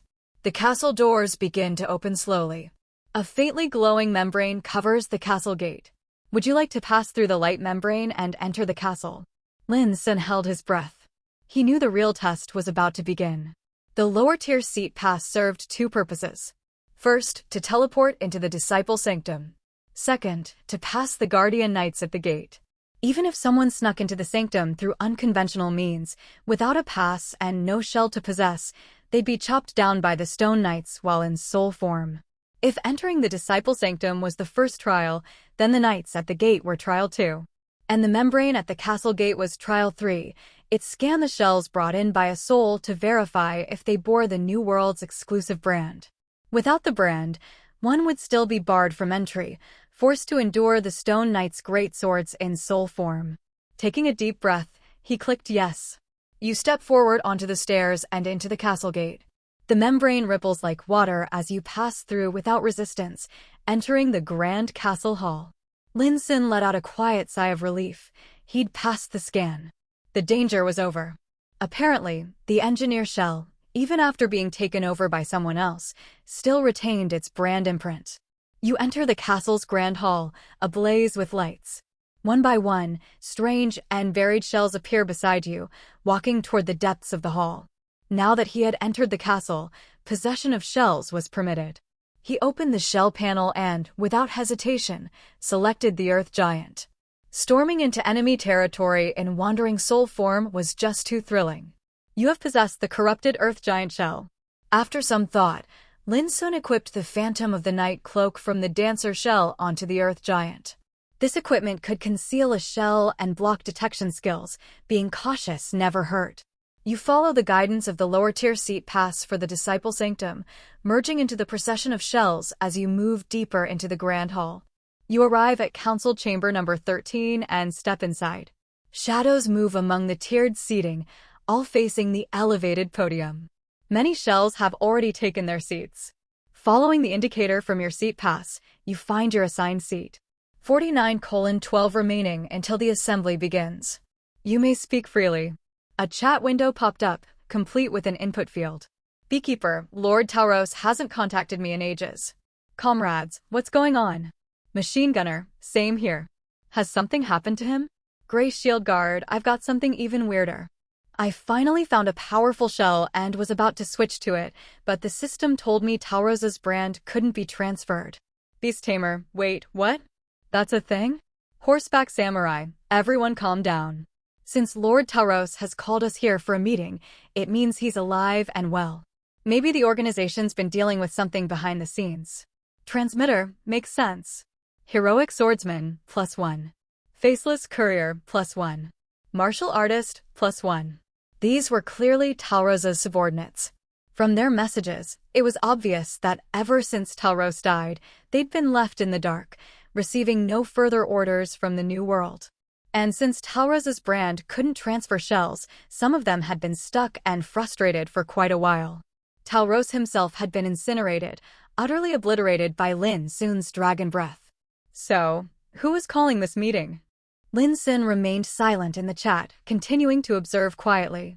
The message log didn't show how many people were in the room. Most likely, only the meeting host had access to participant counts and names.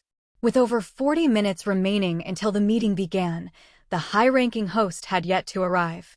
Now that the subordinates believed Tauros was alive and well, the chat grew even livelier.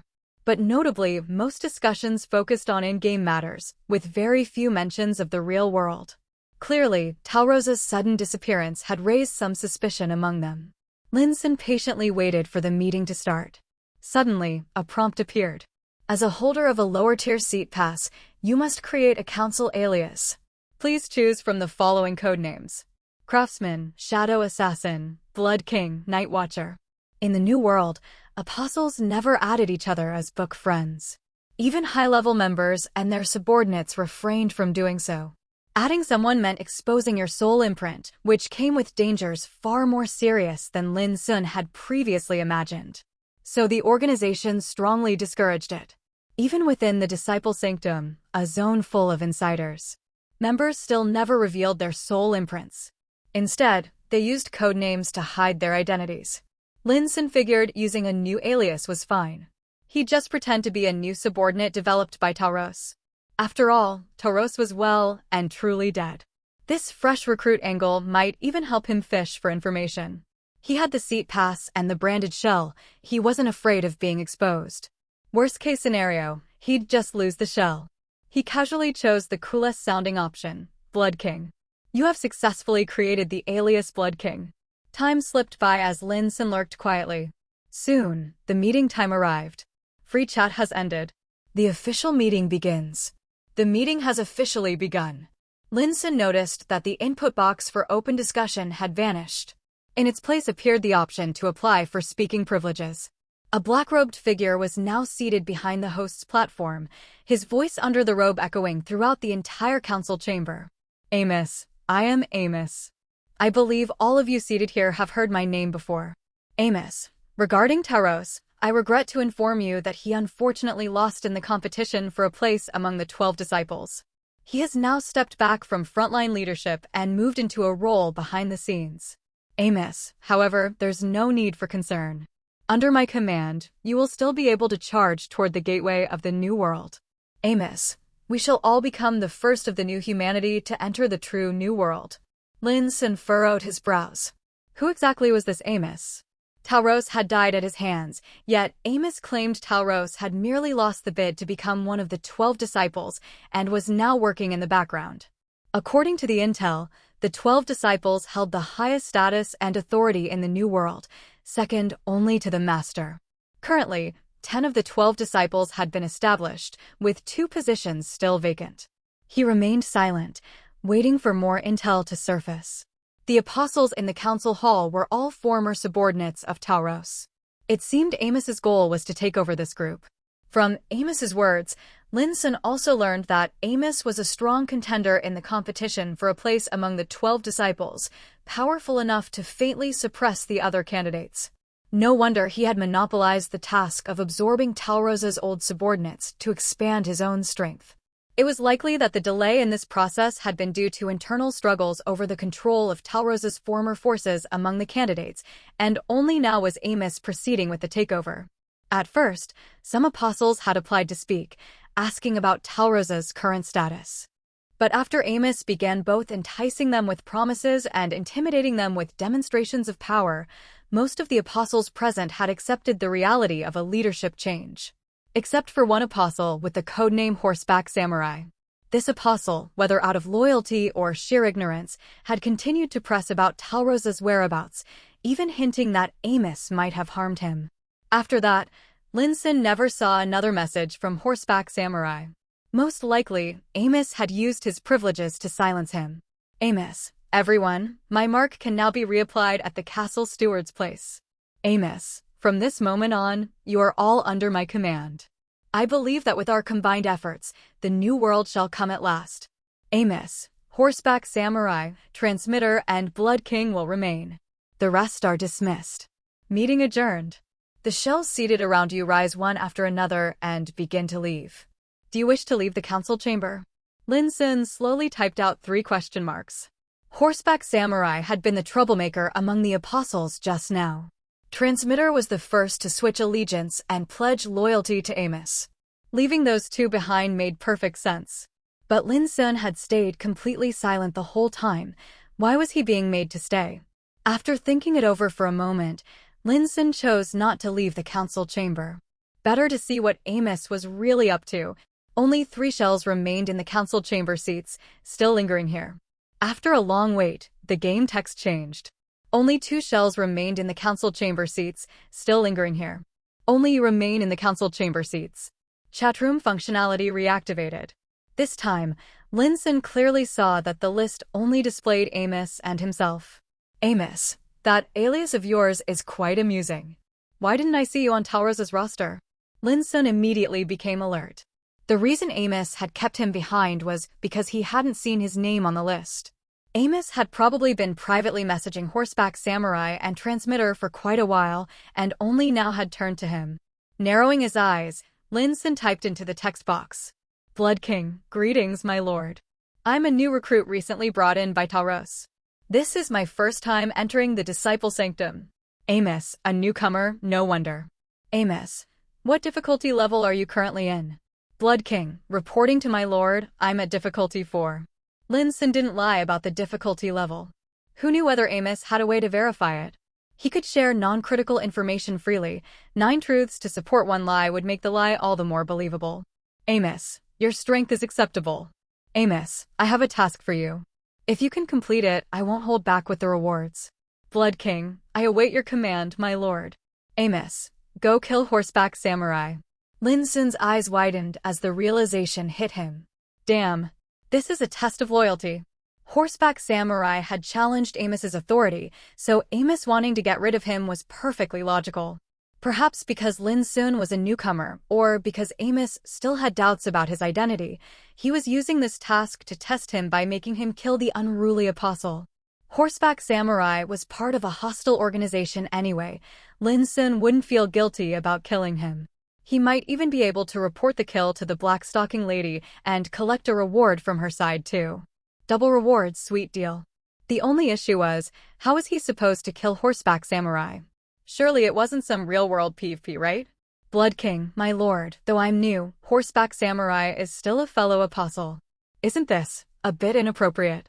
Amos, Transmitter already accepted the task. There's only one reward. Lin Xun typed furiously.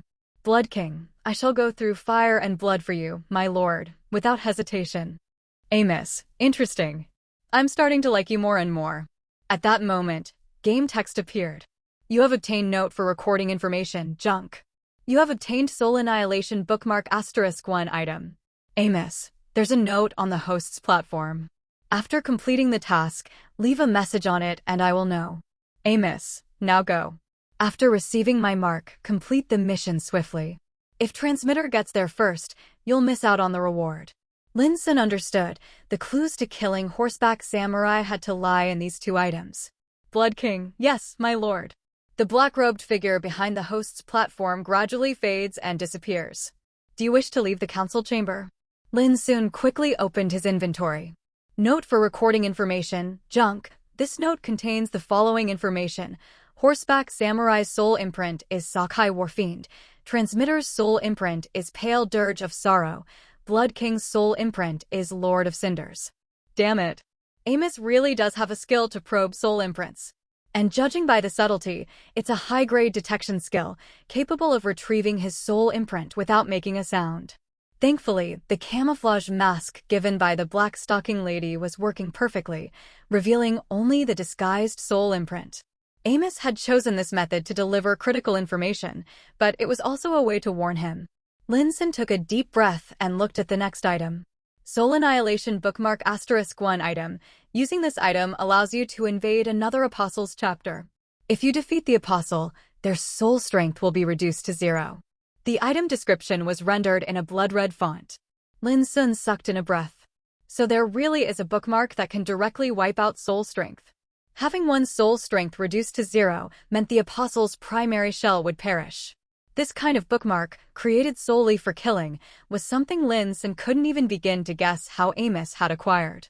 He left the council chamber and returned to the castle hall. You enter the castle hall. An elderly man with a head of silver hair has been waiting for some time. He wears a top hat and a black tailcoat, leaning on a silver cane. The castle steward approaches and asks if you wish to engrave an exclusive mark onto your shell. This was an NPC within the castle, possessing several special functions, one of which was engraving the exclusive mark of the New World. The New World's mark functioned like a special buff. Once engraved onto a shell, it couldn't be removed by ordinary means. The mark was essentially a mental control, brainwashing tool. If an apostle's soul traits weren't strong enough, they would become subconsciously influenced, resulting in a brainwashed state. This soul trait did not refer to soul strength, but rather the nature of their soul talent. The stronger an apostle's soul trait, the more powerful their soul talent. Given how formidable Lin Xun's talent was, the mark wouldn't be able to affect him in the slightest. He considered the situation. The engineer shell couldn't be exposed in the open, so the mark would have to be engraved on another shell. At the moment, he was possessing the shell of an earth giant. Lin Xun wasn't sure whether Amos was still secretly observing him. Swapping shells on the spot might reveal his soul talent and draw unwanted attention. More importantly, engraving a mark onto a shell didn't expose one's true identity. It was simply a method of mental control. Having thought this through, he decisively selected yes. Engraving mark. The castle steward has successfully engraved Amos's exclusive mark onto your shell. This place isn't safe, time to leave. Lin Xun exited the castle and hurried back to the resting page, clicking teleport. You are teleporting to chapter 827408874. Teleport successful. A feeble wandering soul awakens in an ancient lecture hall. Lin Xun let out a long breath. Oddly enough, the hell difficulty chapter made him feel more at ease. He re-equipped the 2 relics, regaining 3rd point of his soul strength, along with a 60% boost in power. He quickly opened his inventory and clicked on the Soul Annihilation bookmark. He couldn't let Transmitter beat him to it. Once he took out the New World's enemy, he could report to his superior afterward. You used the Soul Annihilation bookmark. Please select the invasion mode. Lin Xun selected targeted invasion and entered Horseback Samurai's true soul imprint, Sakai Warfiend. That apostle does not exist. Damn it. One step too late. There were only 2 possible explanations. Either Amos had given him the wrong soul imprint, or Horseback Samurai was already dead. Lin Xun hadn't expected Transmitter to strike so fast. Just minutes after his chat with Amos, the other had already seized the opportunity. Transmitter wasn't just quick to switch sides, he was lightning fast at PvP too. Lin Xun let out a helpless sigh and was just about to call his boss to report the situation when his eyes narrowed. A thought struck him.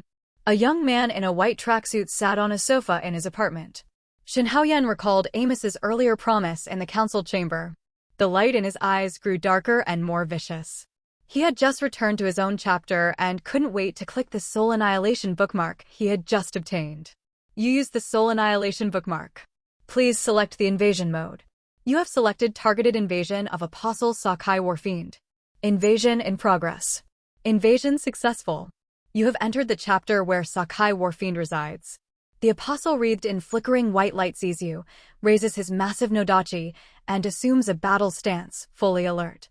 Brave apostle, how will you deal with him? 1. Persuade him to surrender. You, unable to bear needless killing, might choose to spare his life. 2. Raise your longbow, draw the string, and let him taste what true cruelty is. Sorry. Even though we were once under Talrosa's banner, a wise man adapts to the times. If you won't pledge loyalty to Lord Amos, you're my enemy and a stepping stone on my climb upward. Lord Amos is about to become one of the 12 disciples and has granted me the honor of serving as his proxy. An honor beyond compare.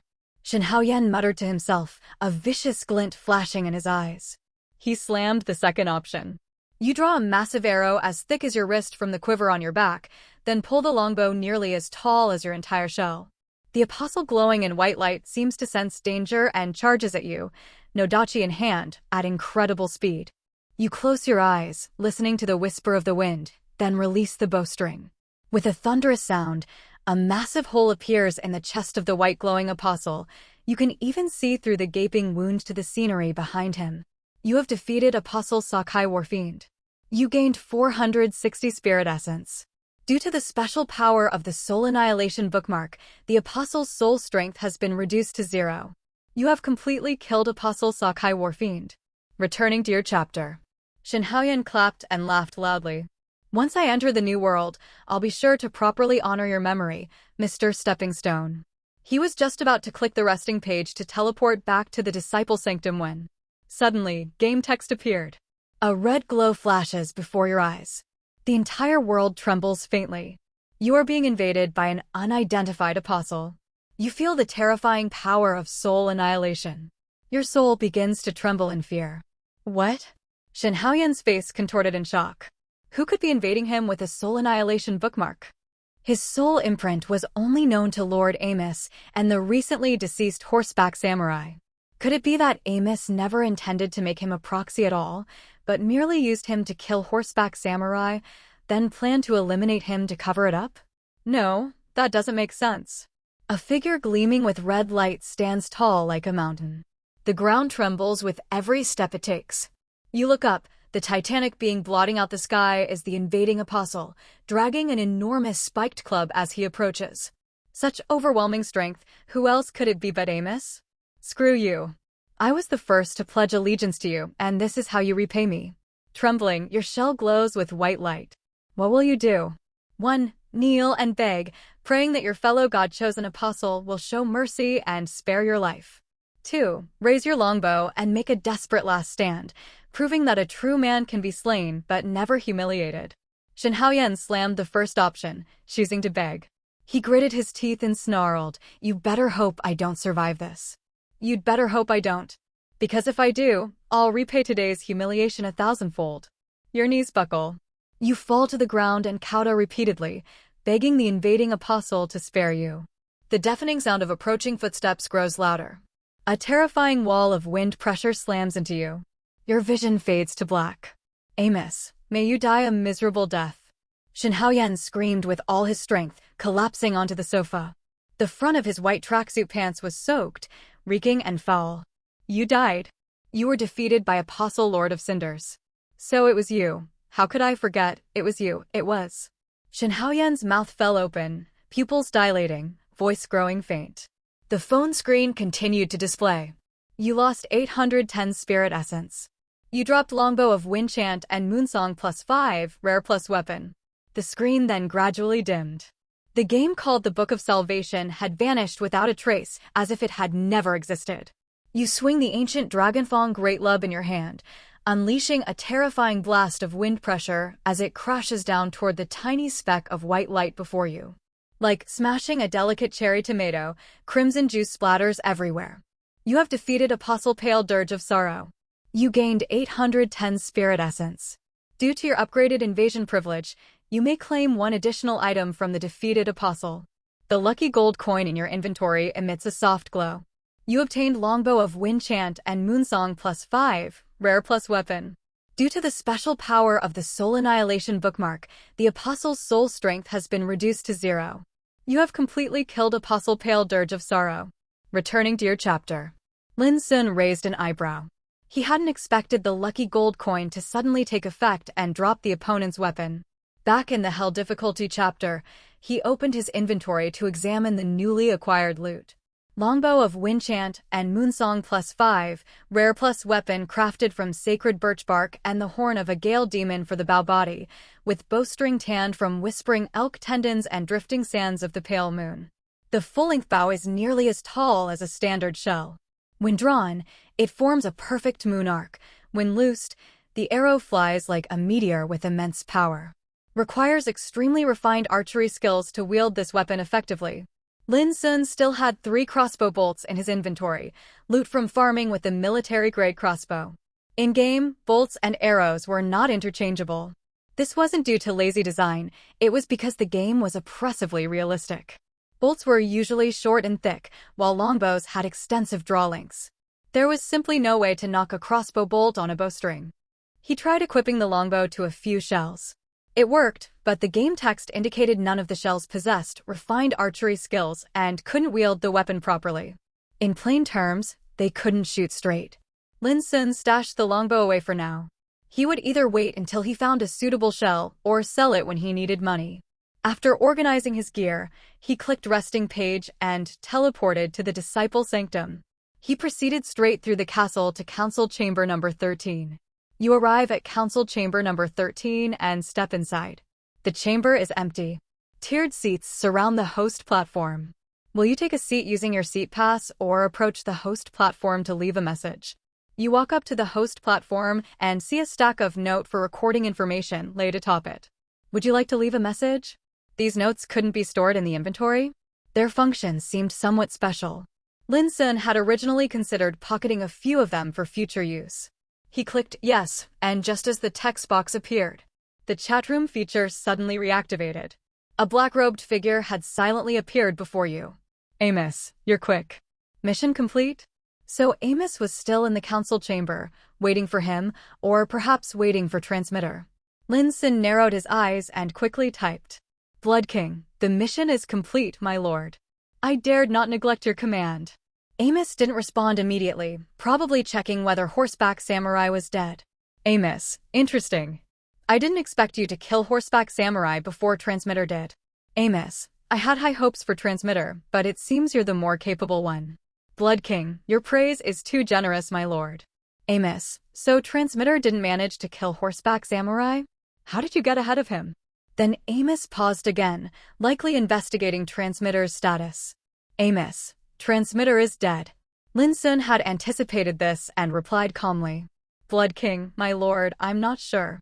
Perhaps Transmitter was no match for Horseback Samurai and fell in battle. Blood King, I wasn't his match either. I had to burn a precious item just to barely scrape out a victory. The subtext being, my lord, I tried my best for you, how about reimbursing me for that rare item? He was about to add something cheeky like forget about Transmitter, the job's done, reward please, but decided that didn't sound subordinate enough and deleted it. He waited instead. Amos, the Soul Annihilation bookmark doesn't destroy the invader's soul, only the invaded target dies. Amos, was Transmitter killed by you? So the Soul Annihilation bookmark wasn't mutual destruction? It was one-sided? Win and the enemy dies, lose and you walk away? This completely disrupted Lin Xun's plan. Blood King, my lord, I don't understand what you mean. Amos, only 2 people knew Transmitter's soul imprint, me and you. If it wasn't me, who else could have killed him? Lin Xun's mind raced, thinking of how to respond. Blood King, my lord, perhaps Transmitter failed in his first invasion. Horseback Samurai learned his imprint, and just happened to have a Soul Annihilation bookmark to counterattack. Blood King, I am absolutely loyal to you, my lord. I would never do such a thing. A weak excuse, but it was the best he could manage under pressure. He waited in silence for Amos's reply. Amos, that excuse might work on anyone else. But I have a way to check combat logs. And the last person Transmitter fought was you. Amos, speak. Why did you kill Transmitter? If you can't give me a satisfying answer, I won't hesitate to end you with my own soul annihilation bookmark. Lin Xun was momentarily silent. He wasn't worried about being invaded, his soul imprint was masked. Unless Amos obtained his real one, he couldn't be touched. But if he didn't offer a convincing explanation, everything he'd gained, the seat pass, his infiltration into the new world, would all be for nothing. Narrowing his eyes, Lin Xun decisively typed. Blood King, my lord, wasn't this something we both tacitly understood? Amos. Blood King, my lord, sigh. I only kept silent because I feared I'd share Transmitter's fate if I spoke. Amos. Blood King, my lord, I know how much you value your reputation. So of course you couldn't dirty your own hands. I took care of the dirty work for you, without complaint. Amos, interesting. Now I really want to hear what tacit understanding we supposedly had. Blood King, since this was your command, my lord, I'll speak the truth. I only ask that you, remembering my loyalty and efforts on your behalf, let me die quickly and painlessly. Amos, let's hear it then. Blood King, after leaving the Disciple Sanctum, I was focused solely on completing your command, my lord. I immediately attempted to invade Horseback Samurai, but to my surprise, Transmitter had already struck first. Blood King, I stared at the information on the note, lost in thought. It made sense that you, my lord, would give me Horseback Samurai's soul imprint, but why did you also give me Transmitter's soul imprint? Blood King, I pondered endlessly. Surely, your decision must have carried deeper meaning. There's no way you just wrote the same thing down for me and Transmitter without intention. Amos. Blood King, I racked my brains, trying to interpret your intention to hopefully relieve you of your burdens, and finally, I reached a conclusion. Blood King, you had already foreseen that Transmitter would act before me, and that Horseback Samurai would surely perish. Blood King, but Transmitter was one of Talrosa's old guard. If word got out that he killed a fellow former comrade just because Horseback Samurai refused to bend the knee immediately, it would damage your reputation, make you seem intolerant. Blood King, so you sent an unknown newcomer like me to clean up loose ends. That way, there would be no consequences. When viewed this way, everything makes perfect sense. I cannot help but admire your foresight and cunning, my lord. Amos. Blood King, I had thought we had a tacit understanding about all this. But now that you're asking me to explain it all, I fear my end is near. No doubt I'll soon follow Transmitter into the grave. Blood King, but rest assured, my lord. To preserve your reputation, even if you kill me, I won't utter a single word of what's happened. I used up a precious item and fought Transmitter to the death, and I did so willingly. Amos. Lin Xun had no idea what expression Amos might have right now, but he figured his wall of self-sacrificial reasoning had probably left the man dumbfounded. After a long pause, a new message finally appeared in the chat box. Amos, interesting. Very interesting. Amos, do you want to become my proxy agent? Lin Xun's brow furrowed. This felt off. Amos wasn't punishing him, instead he seemed ready to promote him. He couldn't help but speculate. Amos wasn't a fool. Even if he believed half of Lin Xun's speech, that would be generous. Most likely, Amos simply saw him as ruthless, decisive, and willing to kill a rival to secure a mission. That sort of personality fit right in with the New World's brutal style. To Amos, he was a promising candidate, worth cultivating. Blood King, I am honored to serve, my lord. But I am still new. What duties would a proxy agent be expected to perform? Amos, the higher-ups in the organization oversee many regions. They can't be everywhere at once. A proxy agent, as the name implies, acts on behalf of a superior to manage a designated area as its de facto leader. Becoming a proxy agent was clearly a deeper infiltration than staying a low-level underling. But when a pie falls from the sky, it's not always good news. Blood King, your grace is beyond what I deserve, my lord. I shall remember it always.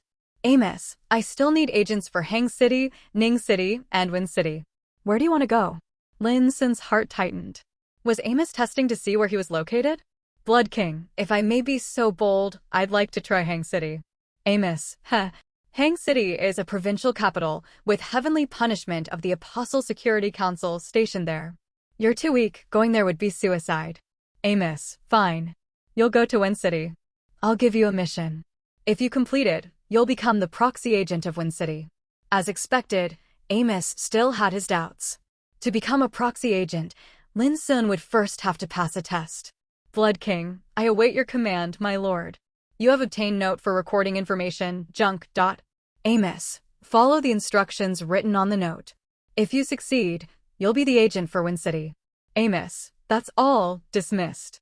The chat window vanished, and the game text confirmed that Amos had left. Lin Xun quickly teleported back to his own chapter and opened his inventory. Note for recording information. Junk. The note reads, tomorrow at 12 noon, go to room 404 of the Shangri-La Hotel in Win City. Lin Xun frowned. Was Amos asking for a real-life meetup? Online chats turning into offline encounters often ended in disaster. He couldn't afford to be careless. If Amos saw through him during the meeting, a fight would be inevitable. Amos was a prime candidate for the 12 disciples, while he himself was just a difficulty 4 apostle. Even Amos had said his strength was only passable, which meant Amos's true level and power were in another league entirely. It was already late into the night. He quickly dialed the black stocking lady. His superior seemed to have already gone to bed. After a long pause, the call connected. Her voice carried a hint of drowsiness.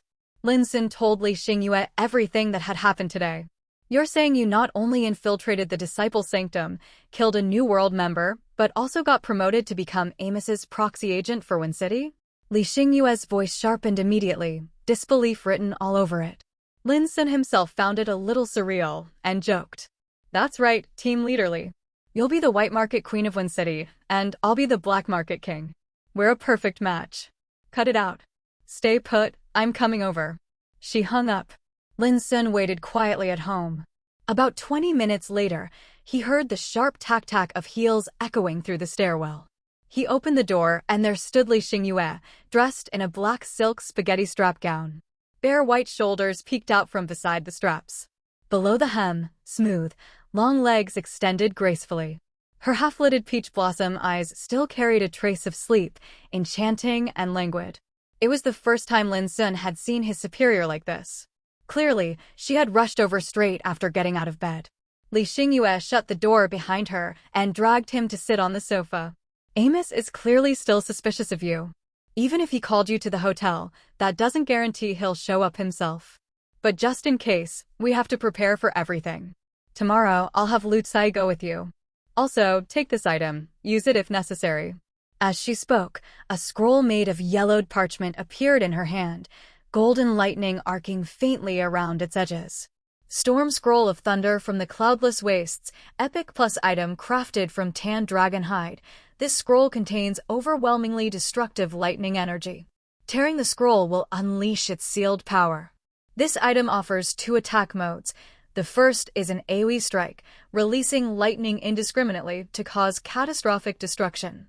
The second is a single target strike, guaranteed to hit the enemy, focusing the entire force into a devastating blast that also inflicts extended paralysis. Win City Shangri-La Hotel, surveillance room. Security guard Wang clicked his mouse to zoom in on the monitor feed. The screen displayed the 4th floor hallway of the hotel. A young cleaning lady was pushing a cart, methodically tidying up the hallway. Wang zoomed in again, and her figure filled the screen. The cleaning lady looked to be just past 20. Her face was average and unremarkable, but her petite frame was absurdly curvaceous. The beige short-sleeved uniform did little to hide her voluptuous figure. A uniform that looked plain and matronly on older women somehow turned into a temptation on her body. Tisk, TSK. No idea where the manager found this summer temp. A college student with that body should be working the front desk instead. Too bad about the face, though. Even as he muttered about her face being plain, Wang's eyes never left her fiery silhouette on the screen. In the corner of the screen, the elevator doors slid open. A young man wearing a baseball cap and sunglasses stepped out. Even with most of his face hidden, it was clear he was handsome. He passed through the hallway, paused upon seeing the curvy cleaning lady, and stepped forward to speak to her. She blushed and lowered her head. There was no audio on the feed, but the body language was clear. It looked exactly like a hotel guest flirting with a cleaning girl. That wasn't the shocking part. After chatting for a few seconds, the man even reached out and touched her cheek, making her face so red it almost fell into her chest. Wang gritted his teeth, practically growling at the monitor. "Let go of that temp worker, let me do it." Lin Xun ran his hand across the disguised face of Lu Tsai. The little white deer shyly pushed his hand away and subtly traced a line in his palm. Lin Xun instantly understood. Room 404 contained only one person. He strolled casually down the hall toward room 404. Lu Tsai had arrived ahead of him, infiltrating the hotel as a temp worker to scout the situation. While Lin Xun entered the room, she would remain cleaning the hallway. If anything unusual happened, she'd immediately transform into a fierce warrior and kick down the door. In the Black Stocking Lady's words, meeting with New World operatives and infiltrating their ranks isn't the most important thing. Ensuring Lin Xun's safety is. The mission could fail. But Lin Xun must not be harmed. To that end, even Li Xingyue and Wang Zong were lying in wait somewhere nearby, ready to act at a moment's notice. He pressed the doorbell. Moments later, the door opened. A middle-aged man stood inside. He stepped to the side and gestured for Lin Xun to enter. He wore a black suit, and his tall, burly physique stretched the fabric taut, exuding an intimidating presence. Once the door closed, the man studied Lin Xun closely. Lin Xun was wearing a cap and sunglasses, but this wasn't his real appearance. He was currently occupying a shell. The Earth Giant shell had a compatibility rate of 141% with his boosted talent. Even without the bonus, it still sat at 96%, meaning it bore a close resemblance to Lin Xun's own physique. With some finishing touches from Yi Xiaoqi's expert makeup skills, this shell, bearing the New World mark, was perfectly suited for a real-world face-to-face mission. Blood King. Lord Amos. The middle-aged man gave a mocking laugh and shook his head. No idea what Lord Amos sees in you, letting you act as Wind City's agent. I'm one of Amos's proxy agents. You may call me Lord Fighter. Lin Xun raised an eyebrow. So Amos hadn't come himself, he'd sent a proxy instead. That likely meant this guy wasn't very strong. Clearly, Fighter had been dispatched to test his strength and assess whether Lin Xun was truly worth grooming. Lin Xun simply leaned harder into his cold-blooded, arrogant villain persona. Fighter? Get to the point. What do you want? A cold gleam flickered in Fighter's eyes. You'd better add Lord to that.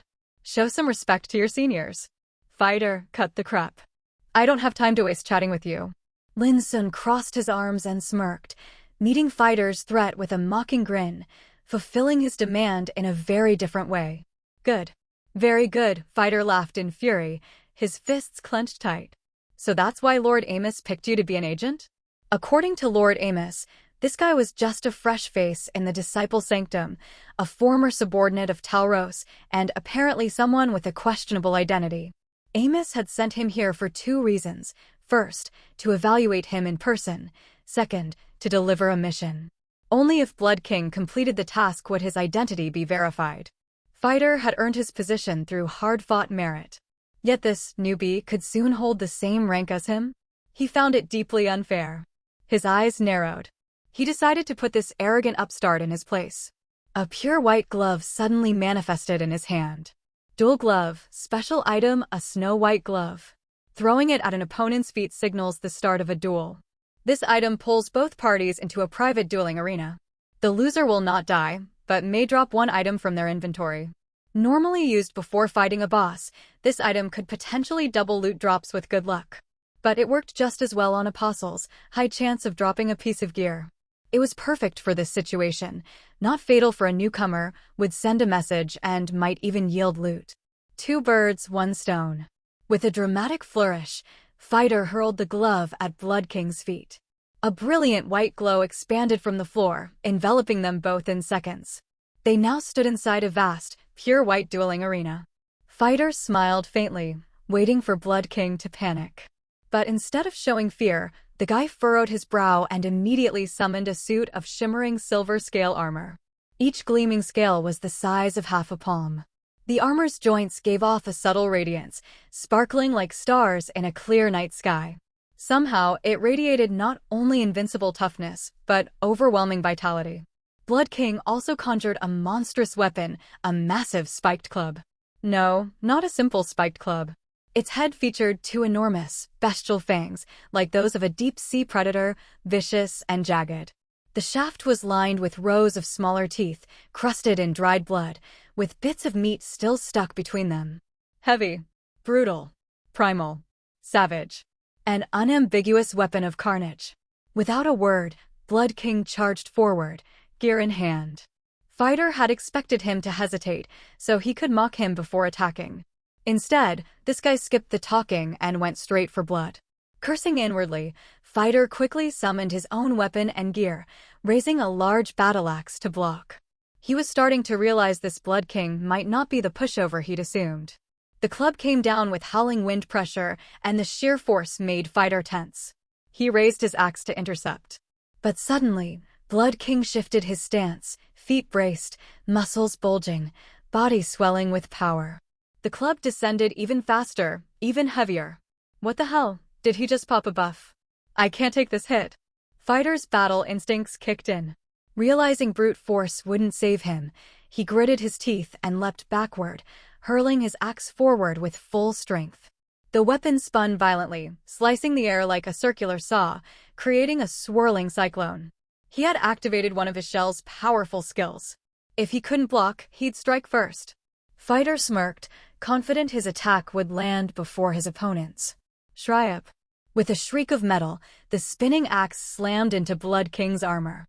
Sparks flew as the blade carved deep into the silver scales, nearly slicing through. But then a crimson aura burst from the armor. Brimming with unrelenting vitality, it mended the gouged scales in the blink of an eye. The whirling axe not only failed to penetrate further, it started to slow down, losing momentum and falling. Fighter's eyes went wide. His jaw dropped in disbelief. That's not fair. Blood King grinned viciously, stepping forward with crushing wind pressure. The monstrous club came crashing down. And just then, a terrifying phantom surged up behind him, beast-headed, humanoid-bodied, with fangs and a long maw. The creature's shadow let out a sky-shaking roar, merging its massive clawed limbs with Blood King's arms. Together, they brought the spiked club down in a unified, catastrophic swing. Fighter could only watch in horror as the weapon grew larger in his vision. Bang! Darkness. Somewhere in the blur, he could have sworn he heard the sound of a watermelon being smashed. You, as the defeated party in the duel, have dropped Tiger Beast King Belt, rare plus equipment. The white arena slowly faded away. When Fighter opened his eyes again, he saw Blood King standing with arms crossed, gazing down at him with utter disdain. So weak and you had the nerve to challenge me? Fighter flushed with humiliation and rage, on the verge of lashing out again. But then he remembered the sheer force behind that spiked club and the terrifying beastly phantom that had loomed behind Blood King. He stood frozen, lips trembling, unable to form a word. His shame was overwhelming. Lin Xun, watching the red-faced fighter stew in silence, curled his lip in contempt. But keeping up appearances was crucial. He maintained his cold, ferocious expression. In truth, when Fighter had suddenly pulled him into a duel arena earlier, it had scared the hell out of him. Lin Xun hadn't known that battles in the duel space didn't result in actual death upon defeat. Believing his life was in danger, he'd acted instantly. Fighter wants to kill me? Then screw the infiltration mission, he'd kill the bastard first. In a fight for your life, hesitation was death. To be fair, Fighter did have a few moves. But not many. Regenerating scale armor of the Dragon Rider had perfectly countered his technique. And with one crushing strike, Lin Xun had landed a critical hit that summoned the soul of a beastmen giant chieftain, decapitating Fighter in a single blow. Now, Lin Xun summoned his ancient Dragafong Great Lub once again, dragging the spiked monstrosity toward Fighter like a predator closing in. Fighter's eyes bulged as he scrambled back, waving his hands desperately. "It was just a joke. That duel was just a prank. Don't come any closer." Lin Xun narrowed his eyes. This man was clearly brawn over brains, probably dumped all his stats into strength. That made him the perfect target for extraction. What difficulty are you currently in? His gaze was dark and menacing as he dragged the club forward, his posture screaming, "Answer me, or I'll bash your skull in." Blood King you. Call me Lord. Fighter pressed his lips together. Lord, this isn't how we do things in the organization. It's against regulations. Only superiors have the right to question subordinates, surely you know. I'm not asking for your opinion, Lin Xun sneered. I asked for an answer. I don't have patience. He raised the club a few inches, the threat crystal clear. I just entered difficulty 5. Fighter shrank back, blurting the answer out before he could stop himself. What chapter? What was your last completion rating? How many chapters total? How many have you cleared? Lord, no one asks that many questions. Did you forget what I just said? Lin Xun's tone grew even colder. This is the last time I'll repeat myself. I want answers, not questions. You remember the sound of your skull being crushed? Keep stalling and we'll relive that moment. Lord, Fighter looked like he was about to cry. Last rating was B. Chapter 8935 of difficulty 5. I've cleared. Shut up. I asked for chapter first, then rating. Answer. In order. Right now. Fighter trembled in silent agony. But under this monster's shadow, he had no choice but to comply. He spilled every detail like an overturned sack of rice. What's your soul imprint? Lord, we're not allowed to share that information in the organization, surely you. Fighter realized his mistake the moment the words left his mouth. Blood King's eyes narrowed. The spiked club rose ominously once more. You're questioning me again? Wham! The world went black. Fighter collapsed as a wave of pain exploded across his face. Dizzy and dazed, he couldn't even stand up. He wiped blood from his nose and swallowed the broken teeth in his mouth. Lord, my soul imprint is Rising Dragon Fist of Mount Lu. Lin Xun suddenly reached out a hand. Fighter cowered instinctively, unsure what he'd said wrong this time, bracing himself for another beating. Instead, Blood King gave him a firm pat on the shoulder, almost companionably. Oh? So you're a fan of the Bronze Saint cockroaches too? T/N. Saint Seiya references. The words caught Fighter off guard. A strange warmth welled up in his chest. His eyes moistened inexplicably. Before he could respond, Blood King manifested a stack of bookmarks in his hand. You know why Lord Amos picked me to be a proxy agent? Fighter nodded vaguely, still dazed.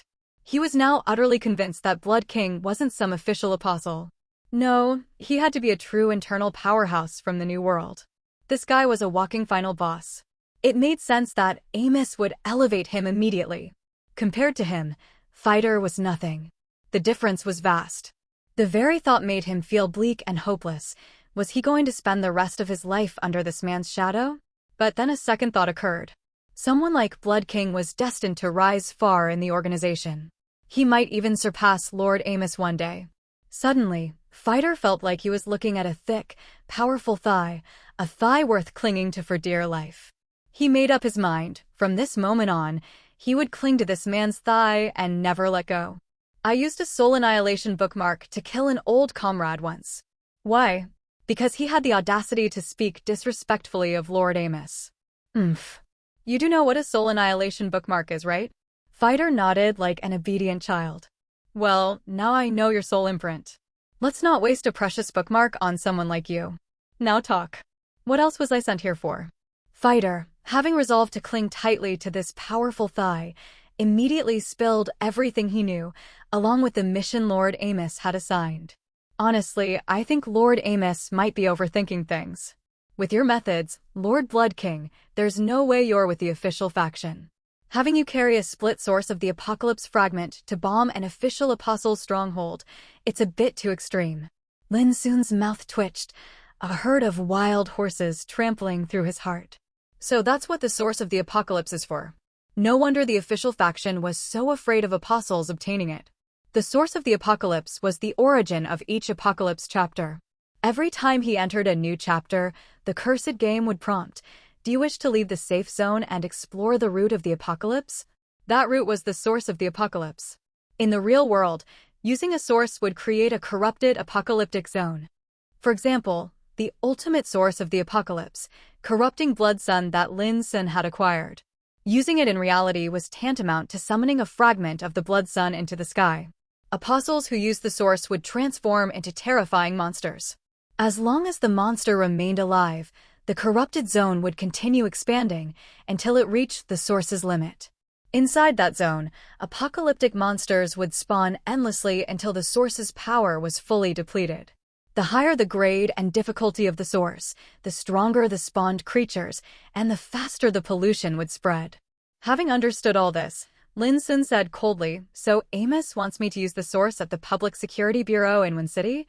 He's trying to turn me into a monster and send me off to die." Fighter shook his head frantically, like a bobblehead. "No, no, Lord. You're still new, maybe you haven't heard. Our organization has developed a method to split the source of the apocalypse. It no longer requires our comrades to sacrifice themselves and become monsters. It's just that the power becomes far weaker after splitting." As he spoke, Fighter summoned a small clump of granular material. It was only the size of a coin and emitted a faint yellow glow. Split Type 4 source of the apocalypse fragment, withered flowing sand, a unique item. It will always drop upon apostle death. This item has been split and cannot be solidified as a relic. Lord Blood King, you only need to consume a bit of soul strength to use it in the real world. Using it won't transform you into a monster. But without a monster apostle at the core, the pollution will be much weaker. Lord Amos's instruction was, unleash the source at the Win City Public Security Bureau. That alone will fulfill the task. If you can kill a few official apostles while you're at it, even better. Lin Xun took the source fragment from Fighter and tucked it into his inventory. Is there a time limit? Lord Amos said it must be done within 3 days. Miss the deadline and you lose your qualification for promotion. Give me your phone number. 139XXXXXXXX. Lin Xun picked up the landline on the nightstand, dialed the front desk to enable external call billing, then entered the number Fighter gave him. When Fighter's phone began to ring, Lin Xun immediately hung up. I've memorized your number. If it ever goes out of service, you know what that means. Fighter nodded like a pecking chicken. Now scram. After Fighter left, Lin Xun pressed the side button on his wristwatch to send a signal. Before long, Little White Deer's voice came from the hallway. Excuse me, room cleaning. The door opened and Lutsai, still dressed in her hotel-maid uniform, pushed her cart into the room. She asked, "What took you so long?" "I thought something happened to you." Still caught up in the thrill of thoroughly dominating Fighter, Lin Xun frowned slightly and snapped reflexively. "Call me Lord." Lutsai blinked, unsure whether this was still part of the act or not. A rosy flush bloomed on her cheeks.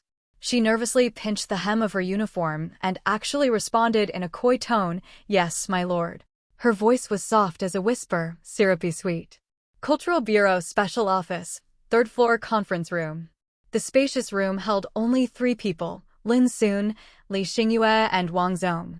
After Lin Xun finished recounting his meeting with Fighter, both Li Xingyue and Wang Zong looked utterly stunned. "So, you've gained control over one of Amos's agents?" Li Xingyue asked in disbelief. "Son of a bitch," Wang Zong growled. "That Amos bastard wants to bomb my public security bureau?" Lin Xun ignored Wang Zong and turned to the black stocking lady. "I'd say it's only temporary. A guy like that needs regular beatdowns. Threats aren't enough, you have to dangle rewards too." "Not bad," Li Xingyue said. "Even if it's short-term, controlling a proxy agent is a welcome surprise. And you'll likely become an official proxy yourself soon." Wang Zong's eyes bulged. Whoa, Li Xingyue. What do you mean by that?" "You're letting my armed division's future son-in-law bomb the armed division." Li Xingyue's brows arched sharply. "Future son-in-law of the armed division? Did I agree to that? Since when did you start meddling in your subordinates' personal lives?" Seeing the conversation veer wildly off course, Lin Xun quickly steered it back on track. "Focus. The real problem now is figuring out how to complete Amos's mission and officially become a proxy agent. We're not seriously going to bomb the armed division with a source, are we?"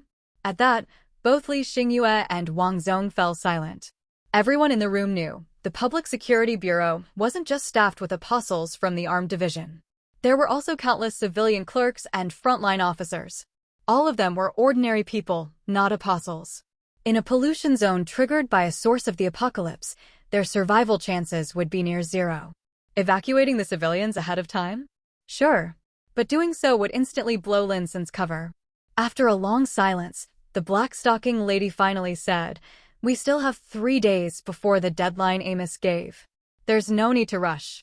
For now, Lin Xun, return home and wait. I need to report this to HQ before we decide on a course of action.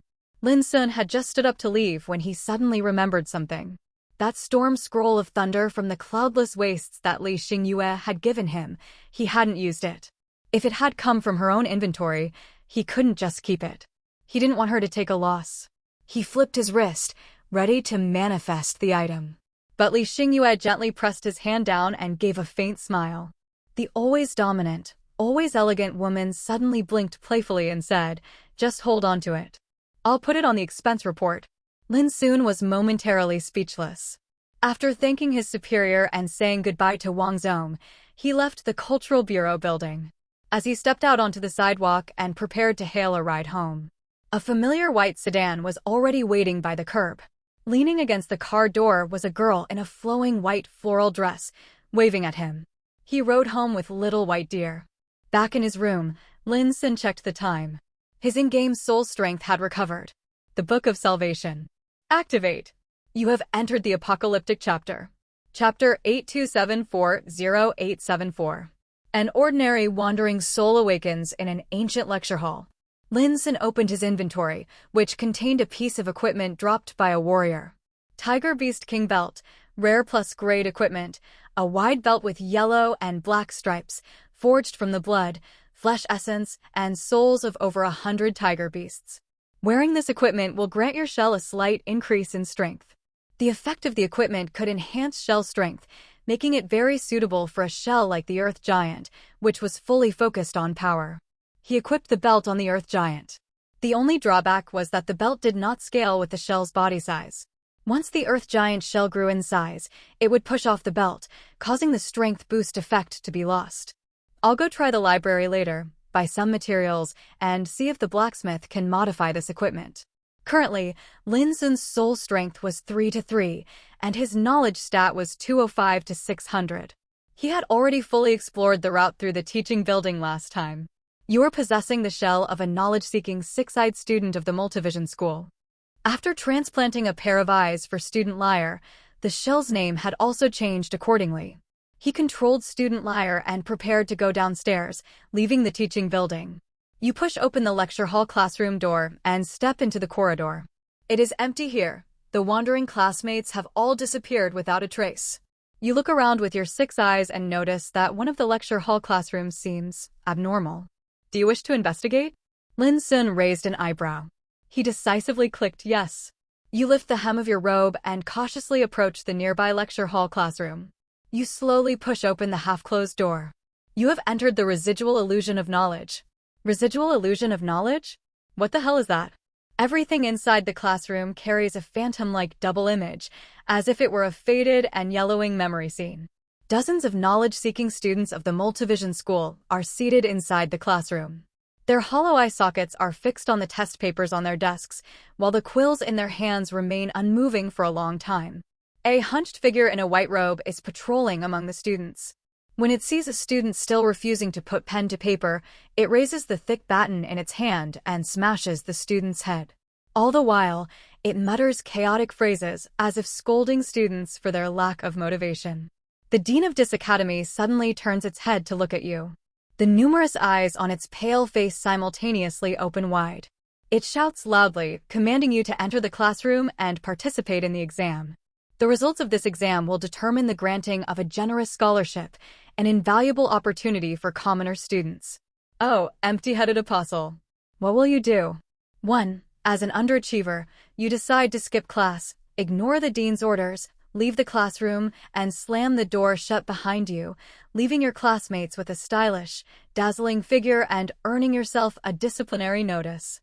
2. As a top student, you decide to take the exam, heed the dean's summons, enter the classroom, sit down at a desk, and start writing furiously. With your accumulated knowledge stat, you aim for the top score to earn the scholarship. 3. As a school bully, you decide to strike with brute force. You kick open the classroom door and shout, "Exams? I hate those the most," then slaughter the dean and all the students on the spot, forfeiting your chance at the scholarship. Lin Xun had long grown accustomed to the morbid humor of this cursed game. This residual illusion of knowledge was most likely a hidden reward event. From the description, the people and things within were probably all illusions. It seemed he needed to pass the test to obtain the event's reward. After a moment's thought, he selected the second option. He wasn't sure if the knowledge absorbed by student Liar was sufficient to pass the exam and obtain the scholarship. At the dean's summons, you walk briskly into the classroom and take a seat at an empty desk. The dean of this academy places a test paper before you and informs you that cheating is forbidden, otherwise you'll get a taste of its thick baton. Under the dean's watchful gaze, you prepare to fill out the test paper, only to discover that your desk has no writing instruments.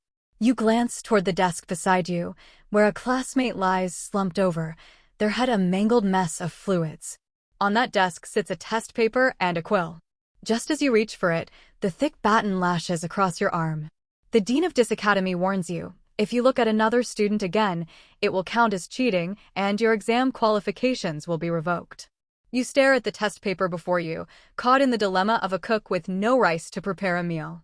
The text halted there. Lin Xun curled his lips. Such petty tricks dared flaunt themselves before him? He opened his inventory and rummaged through it. In a corner, he found a junk item retrieved earlier from a classroom search upon entering this chapter. Rotten quill pen, junk, the nib is sealed, but the pen shaft still contains undried black ink.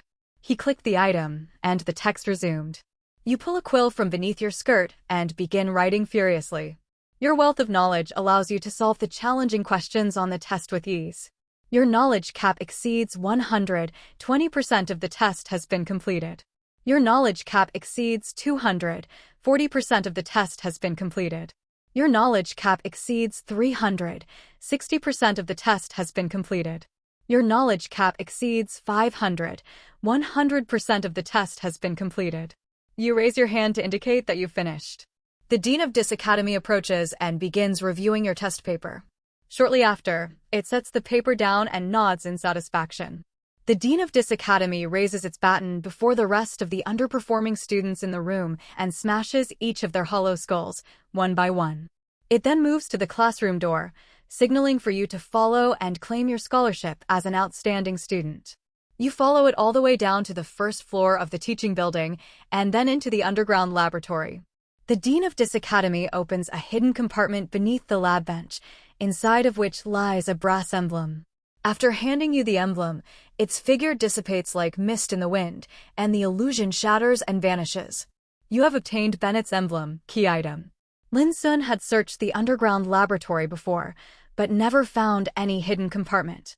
If not for taking the exam and receiving the illusion's guidance, he would have missed out on this reward entirely. He quickly opened his inventory to check. Bennett's emblem, key item, a small emblem forged from brass, engraved with 2 eyeballs and a surgical scalpel. Present this item to Bennett, and you will receive unexpected benefits. He narrowed his eyes. This was already the nth time he'd seen the name Bennett. It seemed this character played a pivotal role in this chapter. You arrive at the first floor lobby of the teaching building. Up ahead stands a heavy metal door. Push open this door, and you will leave the teaching building. Do you want to leave the teaching building or continue exploring? You slowly push open the heavy metal door. You slowly push open the heavy metal door. All that meets your gaze is a vast expanse of white mist. The entire city of Sophia is shrouded in endless white fog.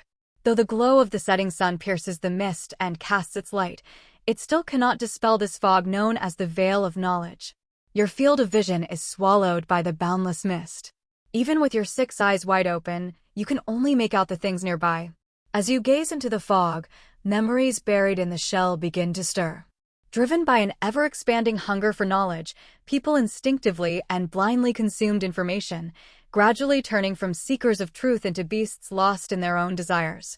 They madly gouged out the eyes of others in order to gain more knowledge, trying to satisfy their eternally unquenchable thirst for it. The great omniscient true knowledge cast down the veil of knowledge to isolate and sever humanity's insatiable desire for learning. The fragmented memories end there. You have acquired knowledge. Your knowledge stat increases by 80. Current knowledge, 285/600. Lin Xun stroked his chin in thought. It seemed that the omniscient true knowledge had cast down the so-called veil of knowledge in an attempt to protect its children. But judging from the current situation, that protection had likely failed. You notice something within the white mist not far ahead. You move forward to investigate. It's a four-wheeled two-seater coach. The horse appears to be forged from brass, its whole body glinting with a metallic sheen. Gears and connecting rods are exposed in its abdomen, and bursts of hot steam occasionally spray from its nostrils. The sealed carriage offers no view of the interior, but based on the classical and ornate exterior, it's easy to imagine the luxurious decor within. Do you wish to explore the mist or board the carriage? This must be the coach bound for Bennett's transplant clinic. But Lin Xun wasn't in a hurry to board it. Instead, he clicked Enter the Mist. You step into the veil of knowledge to explore the road ahead. All you see is dense white fog. You can't make out anything, nor distinguish direction. After waiting for a while, the text displayed. You wander aimlessly, soon losing your bearings within the veil of knowledge. You stumble about, unable to escape the mist. You stumble about, unable to escape the mist. The text repeated endlessly from there. Lin Xun muttered inwardly, just as expected. The veil of knowledge directly blocked off the path ahead. According to the game's logic, the rest of the area couldn't be explored through normal means. You stumble about, unable to escape the mist. After waiting even longer, the morbid game finally displayed. Knowing you can go no further, do you wish to commit suicide to return to the starting point of your journey? Switching back to the student shell he used as a disposable puppet, Lin Xun clicked yes. You crawl along the ground and slam your head viciously against the floor. Thud. You died. An ordinary wandering soul is reborn in the ancient lecture hall. The minor enemies outside the second-floor corridor had respawned, so he retrieved another student shell. Lin Xun left the teaching building and chose to board the coach. You approach the coach. The carriage doors open on their own. You step onto the brass steps extending from the base of the carriage and enter. As the doors close behind you, the coach begins moving slowly in an unknown direction. Sitting on the velvet cushion, you unconsciously close your eyes and gradually fall asleep. You suddenly awaken. At some point, the carriage has come to a stop. The carriage doors open automatically. You step down slowly. In front of you stands a building shrouded in the same thick mist. You can only see the first and second floors, while the upper levels are obscured. Only the faint outline of pointed spires and flying buttresses are visible. Do you wish to enter Bennett's transplant clinic? You step into the clinic. Behind the front counter is a figure wearing a black-beaked mask, leaning against the desk while reading an ink-printed newspaper. Noticing your arrival, it puts down the newspaper and warmly comes to greet you. Bennett recognizes you. As a former customer, it was the one who transplanted your second pair of eyes. Apparently, it hasn't seen a living person in a long time and starts rambling endlessly. One moment it praises your second pair of eyes as beautiful, the next it criticizes the crude technique used for transplanting your third pair. As a returning customer, if you wish to purchase new eyes, it will waive the carriage fare for this trip. Do you wish to trade with Bennett? Lin Xun slowly typed out 3 question marks. The carriage ride costs money too? Could this Bennett be a scammer in disguise? He didn't rush to trade and instead opened his inventory. He clicked on the Bennett's emblem he had just obtained. You present Bennett's emblem. Bennett is astonished that you managed to obtain this item. It takes the emblem and offers you 2 choices. 1. One-time free acquisition of a pair of eyeballs, limited to rare grade or below. 2. A permanent 20% discount on all future purchases and services from Bennett. Lin Xun frowned slightly. The first option seemed good, free eyeballs. The second also seemed decent, a permanent discount. But he didn't know the standard prices of Bennett's eyeballs, making it hard to judge. Bennett seems to notice your hesitation and helpfully hands you the ink-printed newspaper on the counter. Printed in ink are the prices for eyeballs available in the clinic. Looks like this NPC was pretty easy to deal with, good service and customer care. Lin Xun carefully read the text. Unknown creature's eyeball, fine grade 3000 spirit essence. Unknown creature's eyeball, fine plus grade 5000 spirit essence. Unknown creature's eyeball, rare grade 10,000 spirit essence. Unknown creature's eyeball, rare plus grade 30,000 spirit essence. Unknown creature's eyeball, epic grade 50,000 spirit essence. Unknown creature's eyeball, epic plus grade 100,000 spirit essence. Unknown creature's eyeball, legendary grade 500,000 spirit essence. Except for special types, all eyeballs must be purchased in pairs. Otherwise, their innate functionality cannot be activated. Origins and functions of the eyeballs will only be revealed after the transaction is complete. Lin Xun stared at the long trail of zeros in Bennett's price list. All the eyeballs were just labeled unknown creature's eyeball, with no indication of origin or ability. This was like a gambling addict's mother opening the door for him, gambling all the way home. He took back his earlier praise about Bennett's considerate service. Now he had only 2 words. Total scam. Bennett wagged its finger, indicating there was more on the back of the newspaper. You flip the newspaper over. It lists the surgical fees for eyeball transplants. Fine-grade transplant fee, 1 pair, 1,500 spirit essence. Fine plus grade transplant fee, 1 pair, 2,500 spirit essence. Epic plus grade transplant fee, 1 pair, 50,000 spirit essence. Legendary grade transplant fee, 1 pair, 250,000 spirit essence. Just the surgery fee alone was half the price of the eyeballs themselves. Lin Xun once again took back the 2-word evaluation of Bennett. He changed it to 3 words, utterly damn ruthless. Bennett wagged its finger again, gesturing toward the corner of the newspaper. You look to the corner, where new information is clearly marked. The outside world is already shrouded by the veil of knowledge. To leave the clinic, you must ride the exclusive carriage. Each trip costs 1,000 spirit essence. Lin Xun felt fury rising in his chest and murderous intent bubbling at the edges of his mind. He had only just over 30,000 spirit essence total. How could he afford to be extorted by Bennett like this? He was itching to possess the Earth Giant shell and smash this black-hearted merchant into paste with one swing. After reading the price list on the newspaper, Lin Xun could only feel that this NPC was even less human than the corrupted blacksmith. Doing the math, he had only a bit more than 34,000 spirit essence in his inventory. According to Bennett's pricing, that was just enough to cover the transplant of 1 pair of rare-grade eyeballs. Eyeballs had to be bought in pairs, and the price list only displayed the cost of a single eye.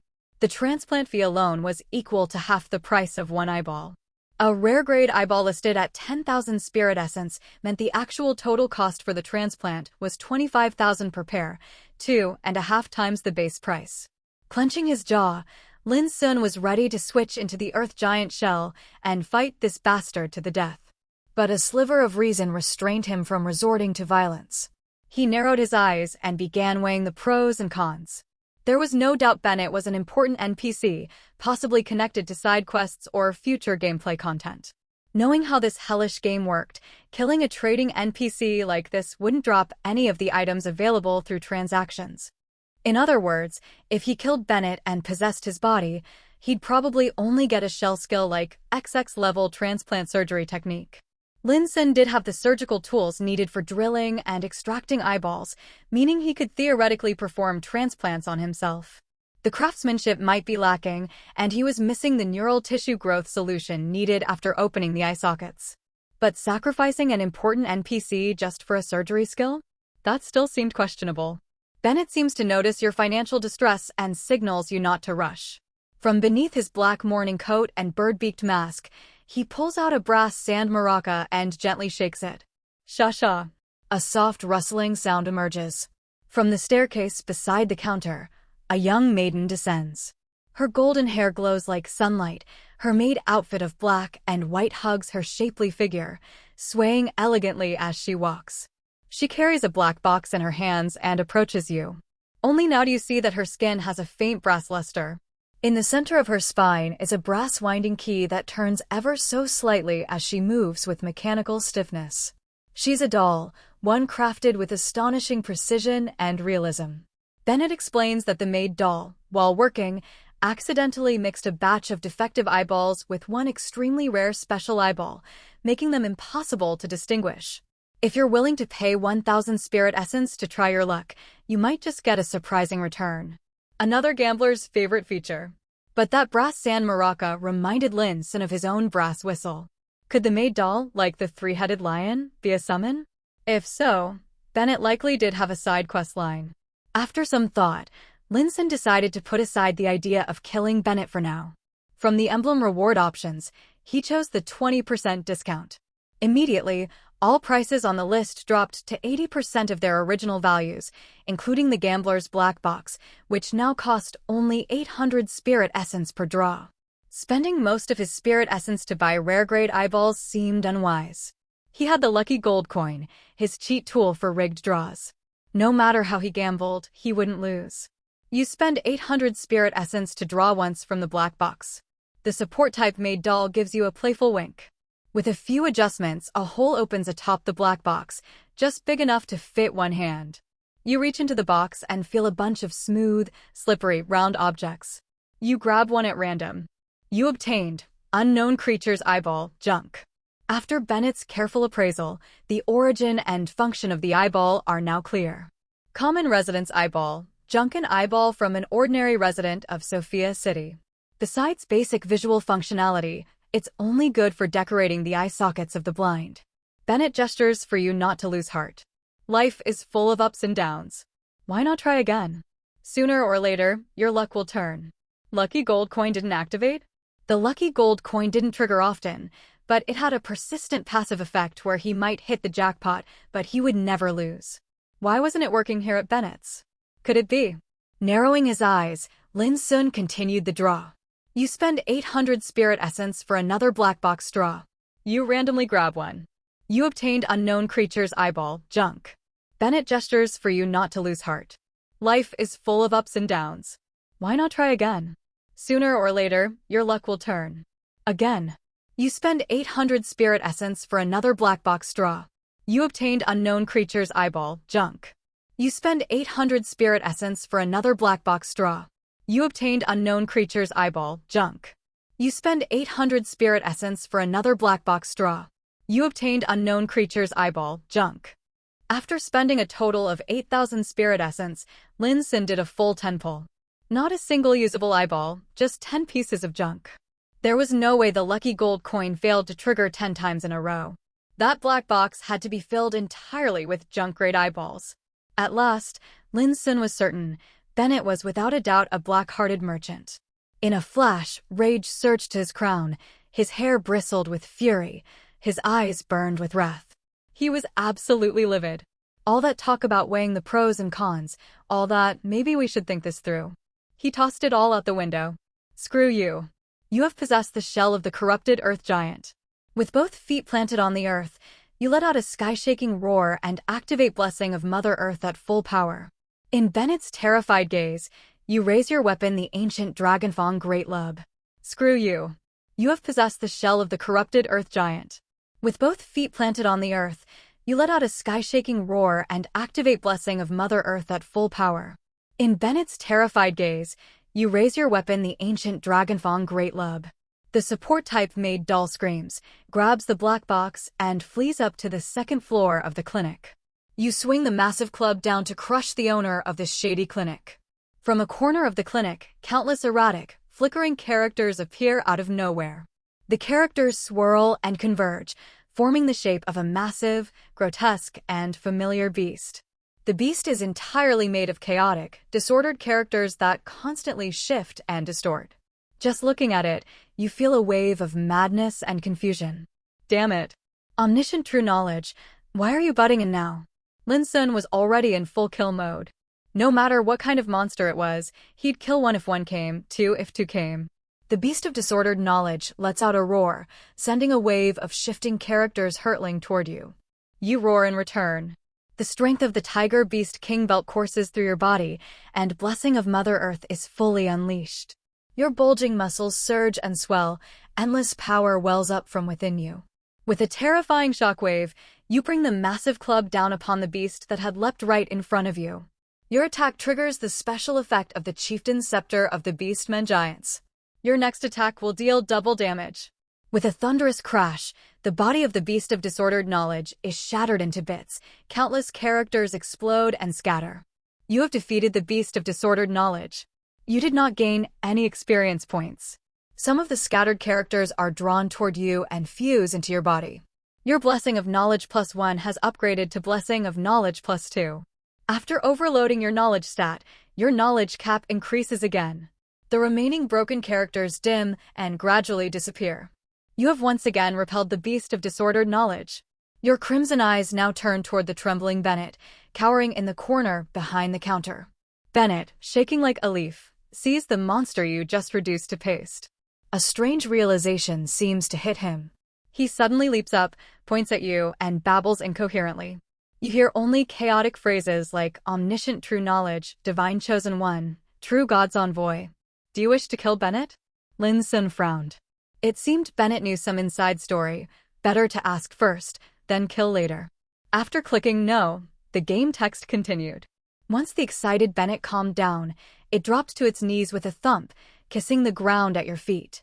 It claimed it had no idea you were the emissary of omniscient true knowledge. Had it known your exalted identity, it would never have tried to swindle you with such petty tricks. It felt deeply ashamed and was willing to pay a great price to soothe your righteous fury and atone for offending your status. Then it pulled out the brass sand maraca and shook it violently. The support-type maid doll came down the stairs, holding a copper surgical tray. On the pristine gauze lay a dazzling, massive eyeball. She blinked, gently knelt before you with the gauze in both hands. You obtained Eyeball of the Pale Dragon of Ancient Sages, epic plus grade item. Bennett has gifted you the most precious eyeball in the clinic. You glance at him suspiciously. The most precious eyeball in the clinic should have been the legendary one listed on the price sheet. Bennett gave an awkward smile. That, too, was one of those petty tricks. After payment, he'd always give the customer a slightly lower grade eye, claiming that the eye needed to adapt to the customer's body and would eventually regain its true grade over time. You listen, falling into a long silence. Behind the screen, Lin Xun was speechless as well. This Bennett, truly a god-tier scammer. Do you wish to continue demanding compensation from Bennett? You can keep pressing him for more? Then of course you squeeze him dry. If Lin Xun didn't extort a whole house out of this guy, he'd be letting down every crash-for-cash scheme he'd ever seen in the news. He clicked yes, without hesitation. You withdrew the still-busy ancient Dragonfang Great Lub and pointed at Bennett, signaling, "This is nowhere near enough." With a pained grimace, Bennett reluctantly handed over the brass sand maraca with both hands. You obtained Brass Sand Maraca, special item. The support-type maid doll blinked, lifted the black and white hem of her skirt, rose onto tiptoes and bowed slightly toward you, then slowly faded from sight and vanished into thin air. Bennett explained that the maid doll could learn knowledge. She had mastered basic surgical and daily support tasks, but possessed no special functions. If you wanted to upgrade her, you'd have to visit the doll factory to find a doll artisan. Bennett had heard that dolls came in all sorts of types: combat-type made dolls, reconnaissance-type, self-destruct type, and even companion-type made dolls, with very convincing features. Lin Xun twitched at the corner of his mouth. Companion-type? What the hell kind of creepy big sister doll is this? He'd never seen that kind of adult content. Do you wish to continue demanding compensation from Bennett? Continue? Of course. Black-hearted merchant Bennett was obviously filthy rich, definitely still more to squeeze out. He clicked yes again. You have the ancient Dragafong Great Lub once more and keep pressuring Bennett. Groaning and clutching his forehead, Bennett reluctantly continued to pay up. He handed you the ink-printed newspaper again. The item prices marked on it had all been changed. Unknown Creature's Eyeball, fine 1,500 Spirit Essence. Unknown Creature's Eyeball, fine plus 2,500 Spirit Essence. Unknown Creature's Eyeball, rare 5,000 Spirit Essence. Unknown Creature's Eyeball, rare plus 15,000 Spirit Essence. Unknown Creature's Eyeball, epic 25,000 Spirit Essence. Unknown Creature's Eyeball, epic plus 50,000 Spirit Essence. Bennett had dropped all prices to rock-bottom cost and solemnly swore, no more scams, no more downgraded substitutions. What you see is what you get. You flipped the newspaper to the back. The surgery fees hadn't changed at all. You erupted in rage. Do you wish to continue demanding compensation from Bennett? Squeeze. Squeeze more. Furious, you brandish your ancient Dragafong Great Lub once again. Bennett shed tears of humiliation, then changed all surgery fees on the back of the newspaper to 0. He gave up resisting. As a final gesture, he also removed all carriage ride fees. And from behind the counter, he pulled out several maps as gifts. You obtained Doll Factory Route Map. You obtained Refined Copper Smelting Plant Route Map. You obtained Multivision School Association Route Map. Afterward, he collapsed on the ground, eyes vacant, all hope for life gone. You try to talk to Bennett again, but he just stares blankly at the ceiling of the clinic, tears flowing silently down his face. You understand, he's temporarily lost the ability to speak. He needs time. Lin Xun licked his lips. He swiftly opened his inventory. This haul was massive, the loot plentiful. The first item was the epic plus grade eyeball.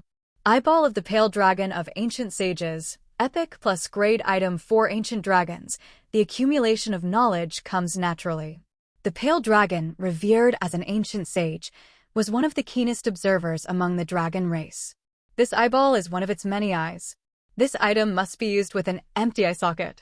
Upon use, you will definitely gain a knowledge-enhancing skill. This item must be used with an empty eye socket.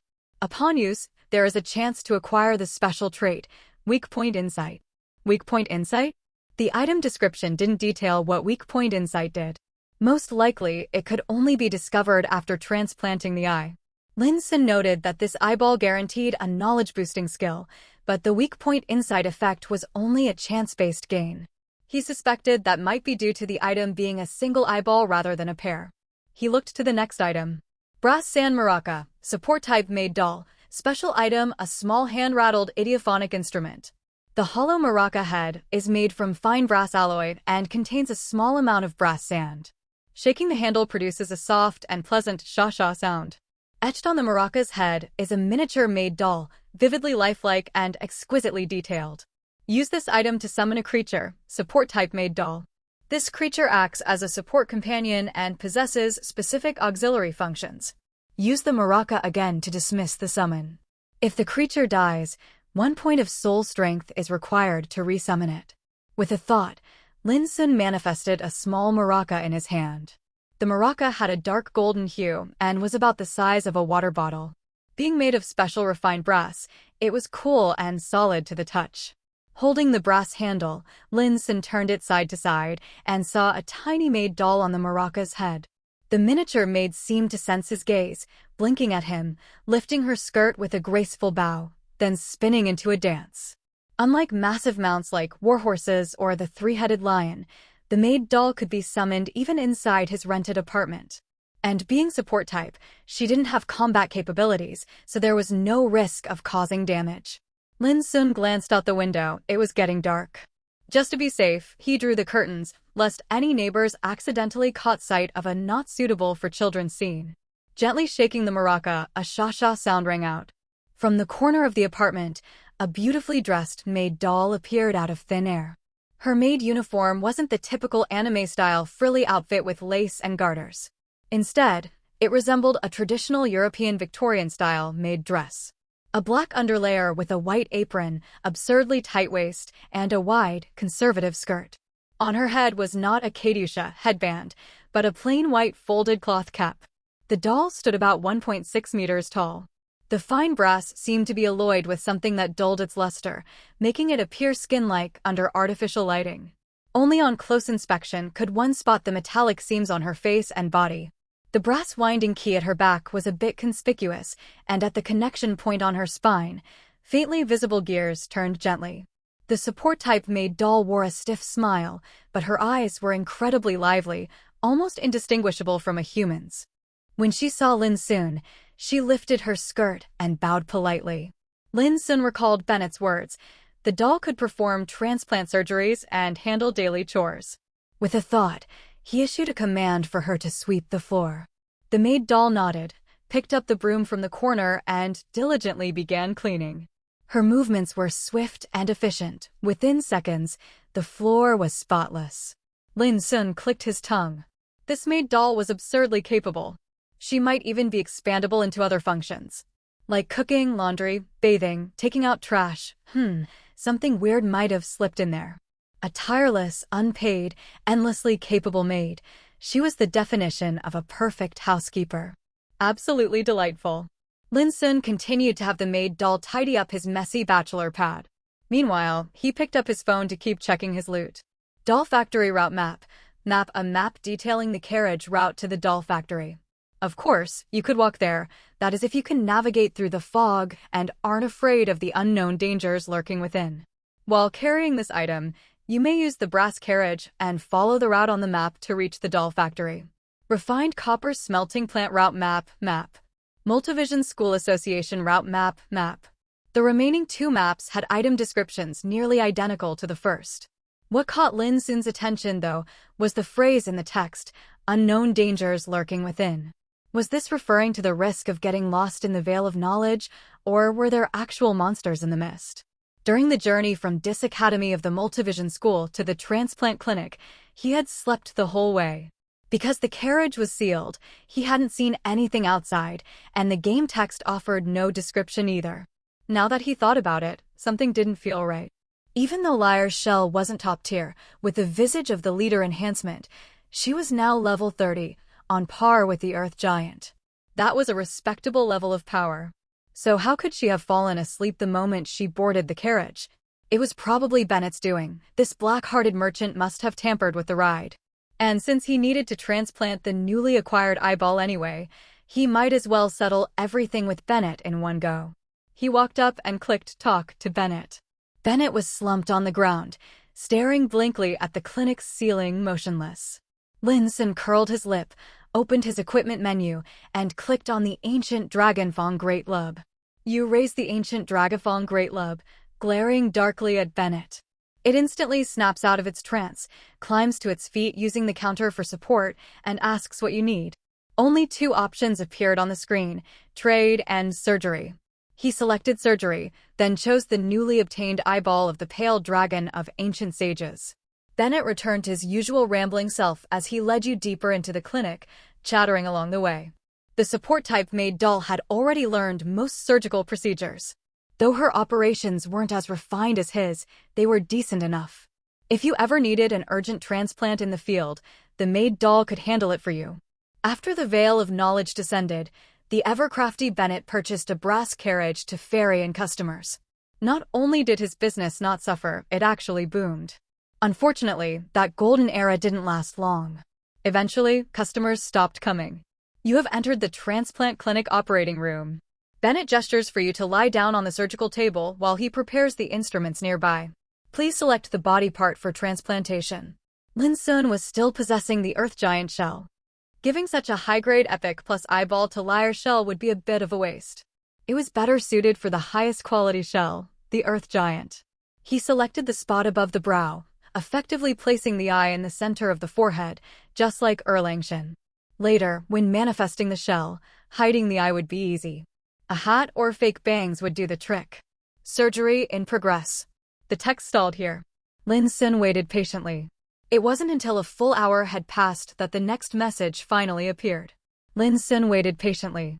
It wasn't until a full hour had passed that the next message finally appeared. You have successfully transplanted the eyeball of the pale dragon of ancient sages. You slowly open your eyes. Everything in the operating room is now sharply defined. Even the motes of dust in the air cannot escape your sight. Due to the special nature of the new eyeball, you faintly sense that you have acquired a unique ability. You have obtained the shell skill, Knowledge Plunder. Knowledge Plunder, epic, every soul yearns endlessly for knowledge. To seek knowledge is the sole purpose of life. Activating this skill greatly increases the amount of knowledge you acquire. You have acquired the eyeball's special ability, Weak Point Insight. Weak Point Insight, epic plus the pale dragon has accumulated vast amounts of knowledge and understands the vulnerabilities of countless life forms. Based on its immense repository of knowledge, even when encountering unknown creatures, it can still identify their weaknesses. Activating this skill gives you a chance to discern the enemy's weak points and strike their vulnerabilities to inflict massive damage. The higher your knowledge cap, the greater the chance of success. Reading the skills before him, Lin Xun was thoughtful. This was without a doubt a growth-type skill. Though the current success rate for insight wasn't clear, Lin Xun had the blessing of knowledge skill granted by omniscient true knowledge, allowing him to continually raise his knowledge cap. With that cap ever climbing, it meant that every encounter with a monster could eventually result in a critical weak point strike. A deeply satisfying thought indeed. Bennett boasted proudly of his surgical skills. Transplanting just one eyeball had already activated the eye's innate special effect for you. Had you used your own clumsy socket drilling and nerve regeneration solution, achieving this result would have been utterly impossible. He rambled on as he led you back to the clinic's front counter.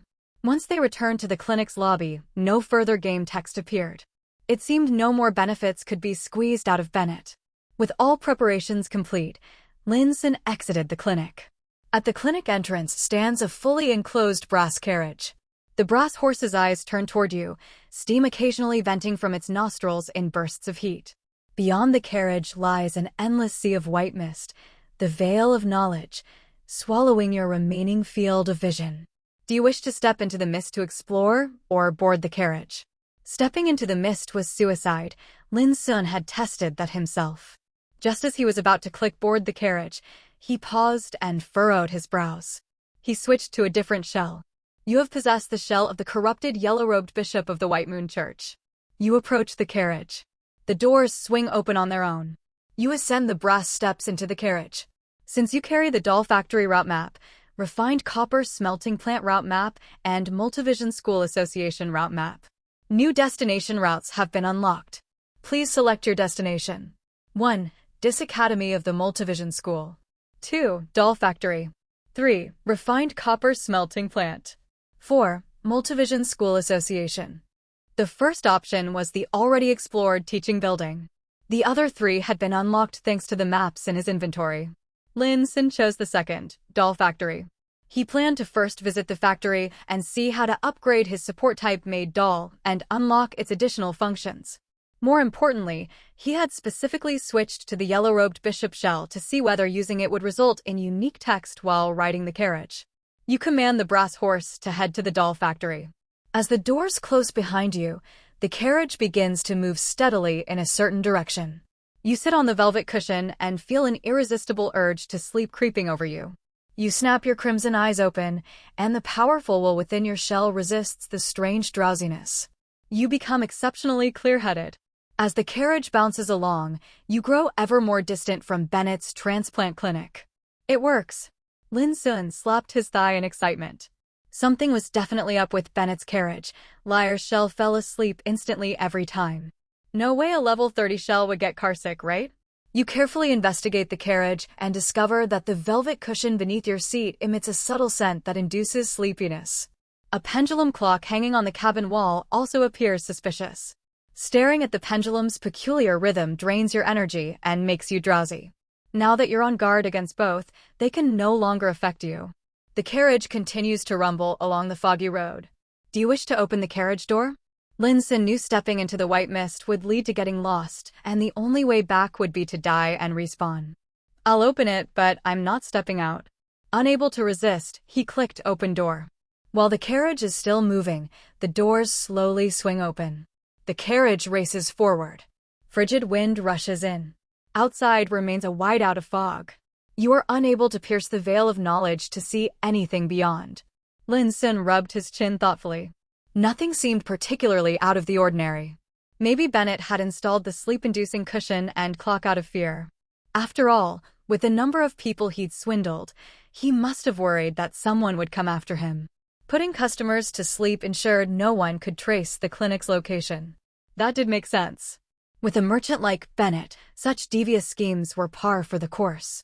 Otherwise, a black-hearted vendor like him would have been chopped up ages ago. You vaguely hear heavy footsteps from outside the carriage. The sound grows louder and closer with every thud. Each massive footfall shakes the entire carriage, causing the wheels to lift slightly off the ground. The sheer size of the unknown creature in the mist is hard to fathom. Panicking, you try to shut the door, only to see a tentacle, thicker than your shell itself, slither into the cabin and wrap around you. It drags you out of the carriage in an instant.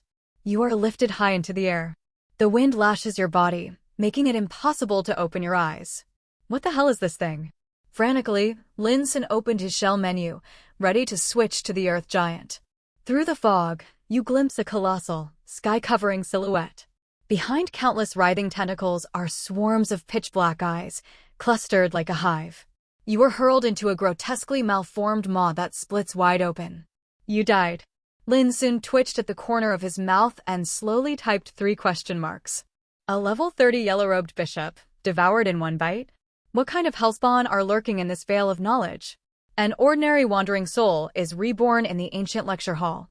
An ordinary wandering soul is reborn in the ancient lecture hall. Only after dying did Lin soon realize. The reason Bennett installed those sleep-inducing devices in the carriage was probably to prevent reckless behavior like his. Put the customers into a deep slumber so they wouldn't be startled by monsters outside, or, worse, open the carriage door and get snatched up like jelly beans.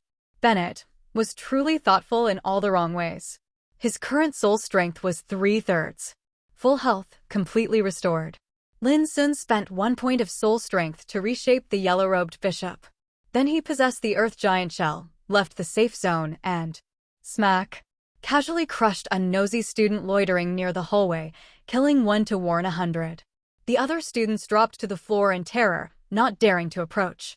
He marched down to the first floor of the teaching building and stepped outside. You step through the door. All you see is an endless expanse of white mist.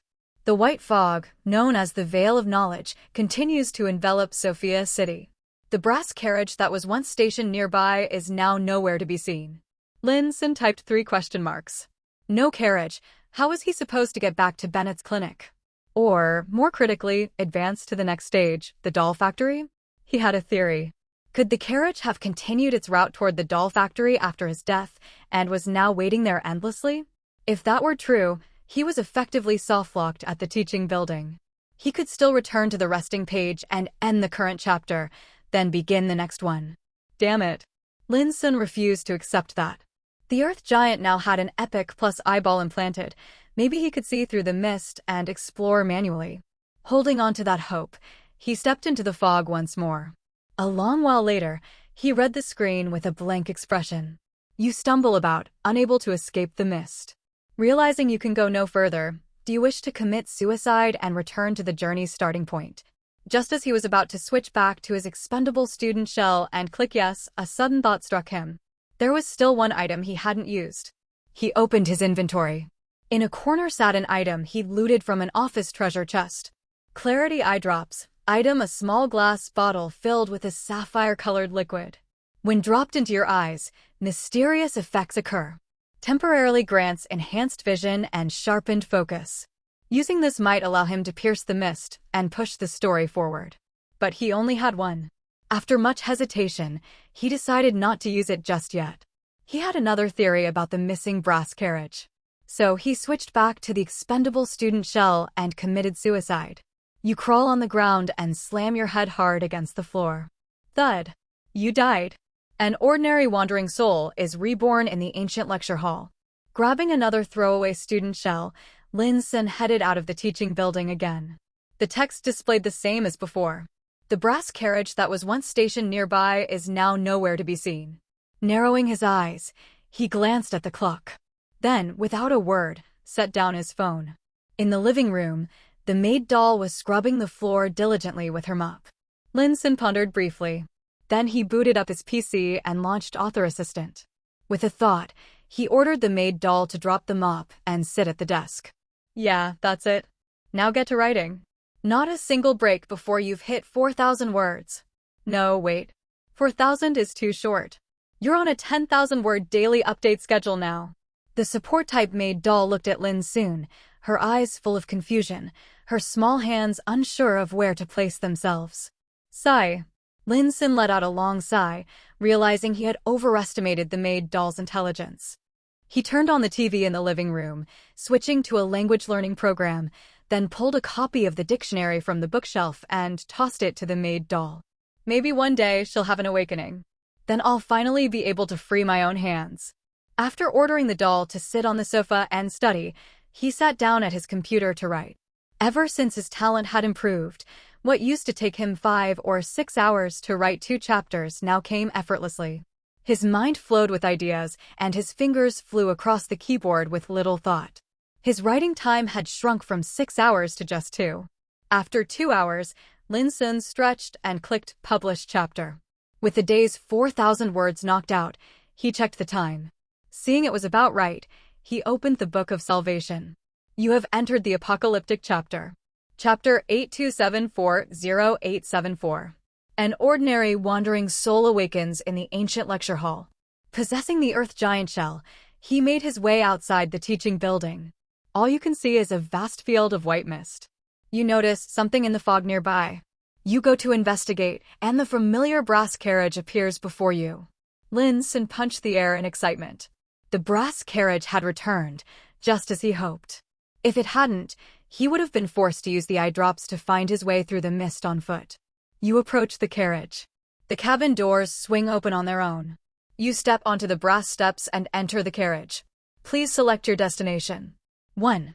Bennett's Transplant Clinic. 2. Doll Factory. 3. Refined Copper Smelting Plant. 4. Multivision School Association. Lin Xun selected the first option, heading straight to the transplant clinic to find Bennett. After what happened with the yellow-robed bishop, he didn't dare open the carriage door again. He even suspected that staying awake might trigger monsters in the mist. To be safe, he switched back to Liar's Shell and slept all the way to the clinic. You awaken with a start. The carriage has stopped at some unknown point. The cabin doors open on their own. You step out slowly. Before you is a fog-shrouded building, the familiar Bennett's Transplant Clinic. You enter the clinic. A figure in a black-beaked mask hurries to greet you. Bennett anxiously tells you. It saw the empty brass carriage return with its doors ajar and knew you had likely ventured into the fog.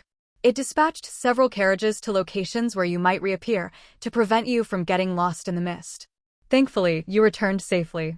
As expected of the emissary of omniscient true knowledge, truly all-powerful. Bennett rambled on, explaining that ever since the veil of knowledge descended, anyone who traveled through the outside world would get lost in the white fog. At first, the veil did suppress humanity's desire for knowledge. But as time passed, that suppressed yearning didn't fade, it only grew stronger. People began rushing into the mist, desperate to seek knowledge. Not a single one returned. No one knows where they went.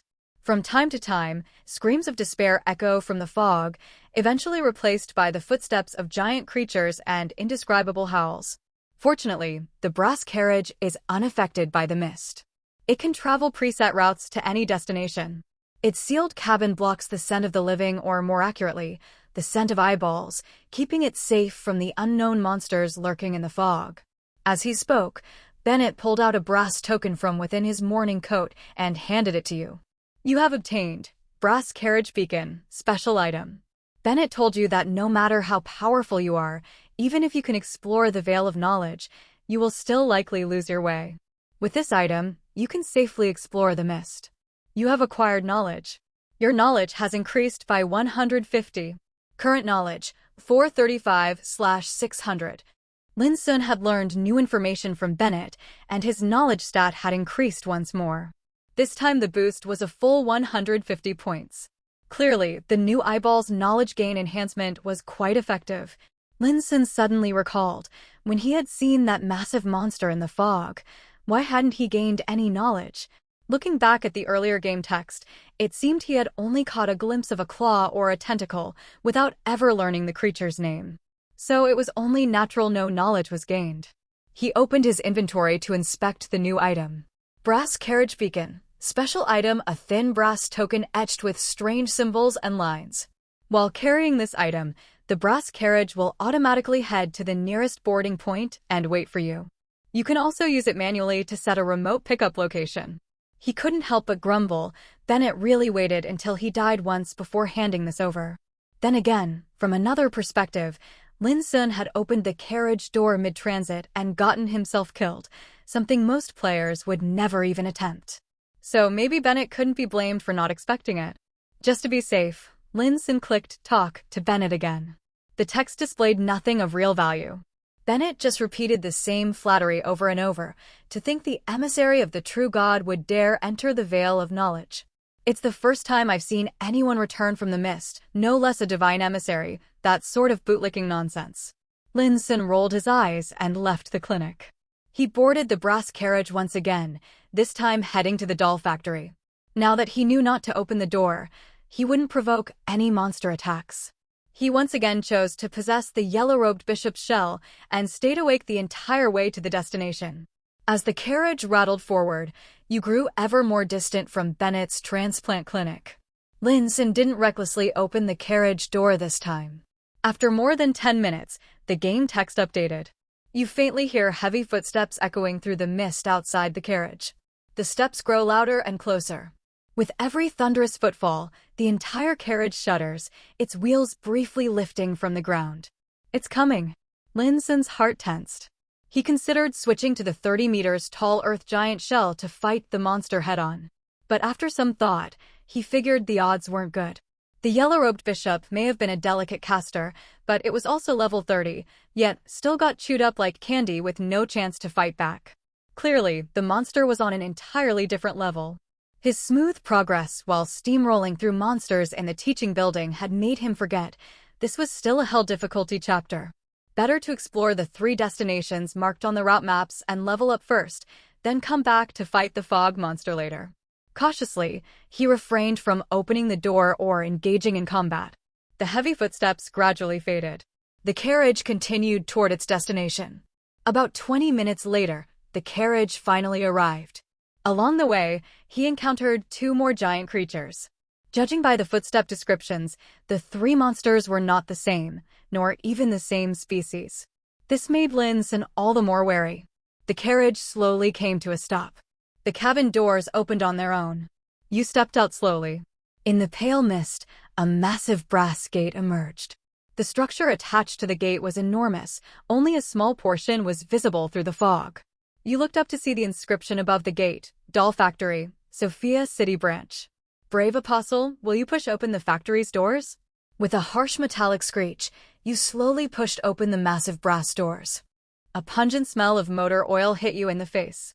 Countless kerosene lamps illuminated the interior of the factory.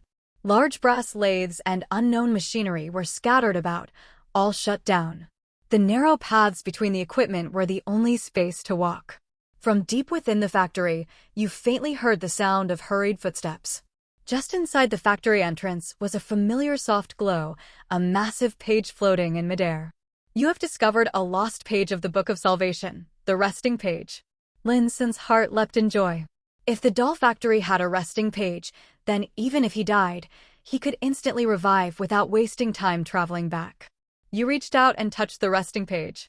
The mysterious divine power lingering within stirred your soul. The wandering soul resonated strongly with the page. You have synchronized with the resting page, Sophia City Doll Factory. Lin Xun didn't switch back to the dancer shell. He continued exploring using the earth giant shell. You squeezed sideways past the cluttered lathes, inevitably smearing black grease on your body. Past the massive machinery, you came upon a series of assembly lines. Strangely, most of the components on the workbenches were missing, only some broken and rusted brass limbs remained. Your presence seemed to attract attention from something deeper inside the factory. The sound of rapid footsteps drew near. 3 figures quickly approached. As they neared, you saw that they were 3 young women in black and white maid outfits. But all 3 showed signs of bodily damage. In the light of the kerosene lamps, the ends of their severed limbs reflected metallic gleams. The basic combat type maid dolls silently surrounded you. Their slender arms and straight legs clicked and whirred, transforming into sharp blades. What will you do? 1. Raise your massive ancient Dragonfang Great Lub and battle them head-on. Show the maid dolls your true specialty. 2. Fall to your knees and beg for mercy.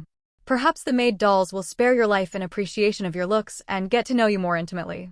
3. Shake the brass sand maraca and summon the support-type maid doll. Maybe something interesting will happen when they meet. Lin Xun originally intended to pick the first option and go toe-to-toe. But the appearance of the third option made him hesitate. Maybe summoning the support-type maid doll would make the combat doll submit, or trigger a hidden story event. He clicked the third option. You took out the brass sand maraca and gave it a gentle shake. With a soft sha-sha sound, you summoned the petite and delicate support-type maid doll. The maid doll who had been flipping through a dictionary back in the living room instantly vanished. Upon seeing the 3 dolls whose limbs had turned into blades, the support-type maid doll shrieked and hid behind you, too scared to step forward.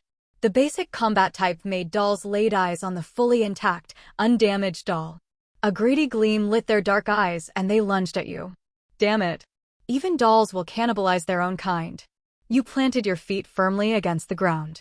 Power surged through your shell. You let out a furious roar. Your ancient Dragafong Great Lub came crashing down with overwhelming force.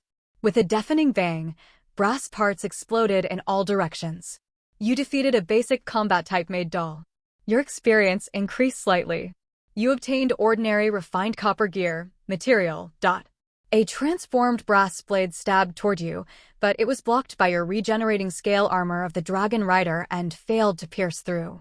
You gripped your great lub and smashed the remaining 2 dolls into scrap. You defeated a basic combat type made doll.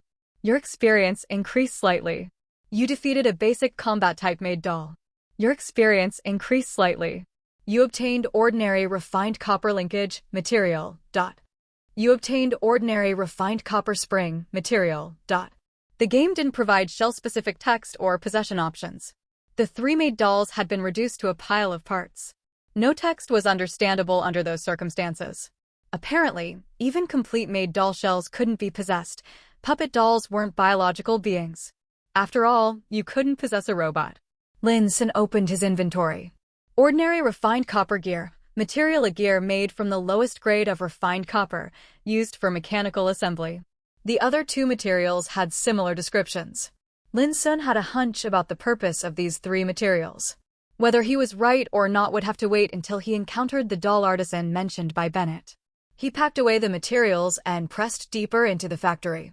You passed through a series of assembly lines, entering a wide factory area. The floor is painted with many square grids.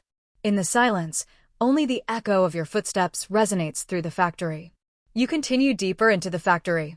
Lin Xun paused in thought. The support type made doll currently had no combat capability. Better not to let it out and embarrass himself. Might as well summon the little lion and let it stretch its legs. Having just passed the assembly lines, the factory space was quite large, perfect for a massive beast like the 3-headed lion to move around. He opened the inventory and clicked on the brass whistle. The support type made doll dissolves into starlight and vanishes with the wind, awaiting your next summon. With a crisp whistle, you summon the fierce and burly corrupted 3-headed lion. You can issue simple combat commands to the corrupted 3-headed lion. He clicked the follow combat command and continued the exploration. You continue deeper into the factory. At the far end of the factory is a massive passage that seems to lead to another factory area. Suddenly, the sharp whooshing of air cuts through the silence, interrupting the rhythm of your footsteps. Several dark shadows speed toward you. Before you can react, a clinking sound rings out from your scale armor. A few brass spikes shot at you fail to pierce your armor and fall to the ground weakly. At some unknown moment, 5 graceful figures have appeared within the factory. For basic reconnaissance type made dolls leave shimmering afterimages as they dart rapidly toward you. One intermediate reconnaissance type made doll hovers midair, jets of scalding steam spurting from beneath her feet to maintain her floating posture. Her expression is blank, and she continually fires brass spikes at you. The corrupted 3-headed lion roars and pounces at one of the basic reconnaissance type made dolls. The basic reconnaissance type made doll morphs her arm into a spike, ready to clash with the corrupted 3-headed lion. The hovering intermediate reconnaissance type made doll opens her small mouth and emits a sharp screech of metal grinding. The basic reconnaissance type made doll suddenly halts her movement and sidesteps the lion's charge. Rather than clashing directly, she relies on speed to outmaneuver it. The remaining made dolls rush toward you. Lin Xun raised an eyebrow. The intermediate doll seemed capable of commanding the basic dolls in combat, clearly more intelligent than the lower-tier ones. You let out a roar, your feet braced against the ground, muscles bulging across your body. The ancient Dragathon Great Lub in your hands smashed down toward the oncoming maid doll. With a thunderous boom, rubble sprayed as the Great Lub crashed straight through an afterimage. 3 spikes struck your scale armor with metallic clangs. You had only struck an afterimage left behind by the doll's rapid movement. The real body was untouched. He narrowed his eyes. The reconnaissance type made dolls had very low attack power and couldn't breach his defenses, but their movement speed was astonishing, likely monsters with full agility stat allocation. Large warriors like earth giants had slow attack speeds and couldn't land a hit on these dolls at all. Several brass spikes fly at you again, but still fail to inflict any damage. Lin Xun pondered for a moment and had a plan.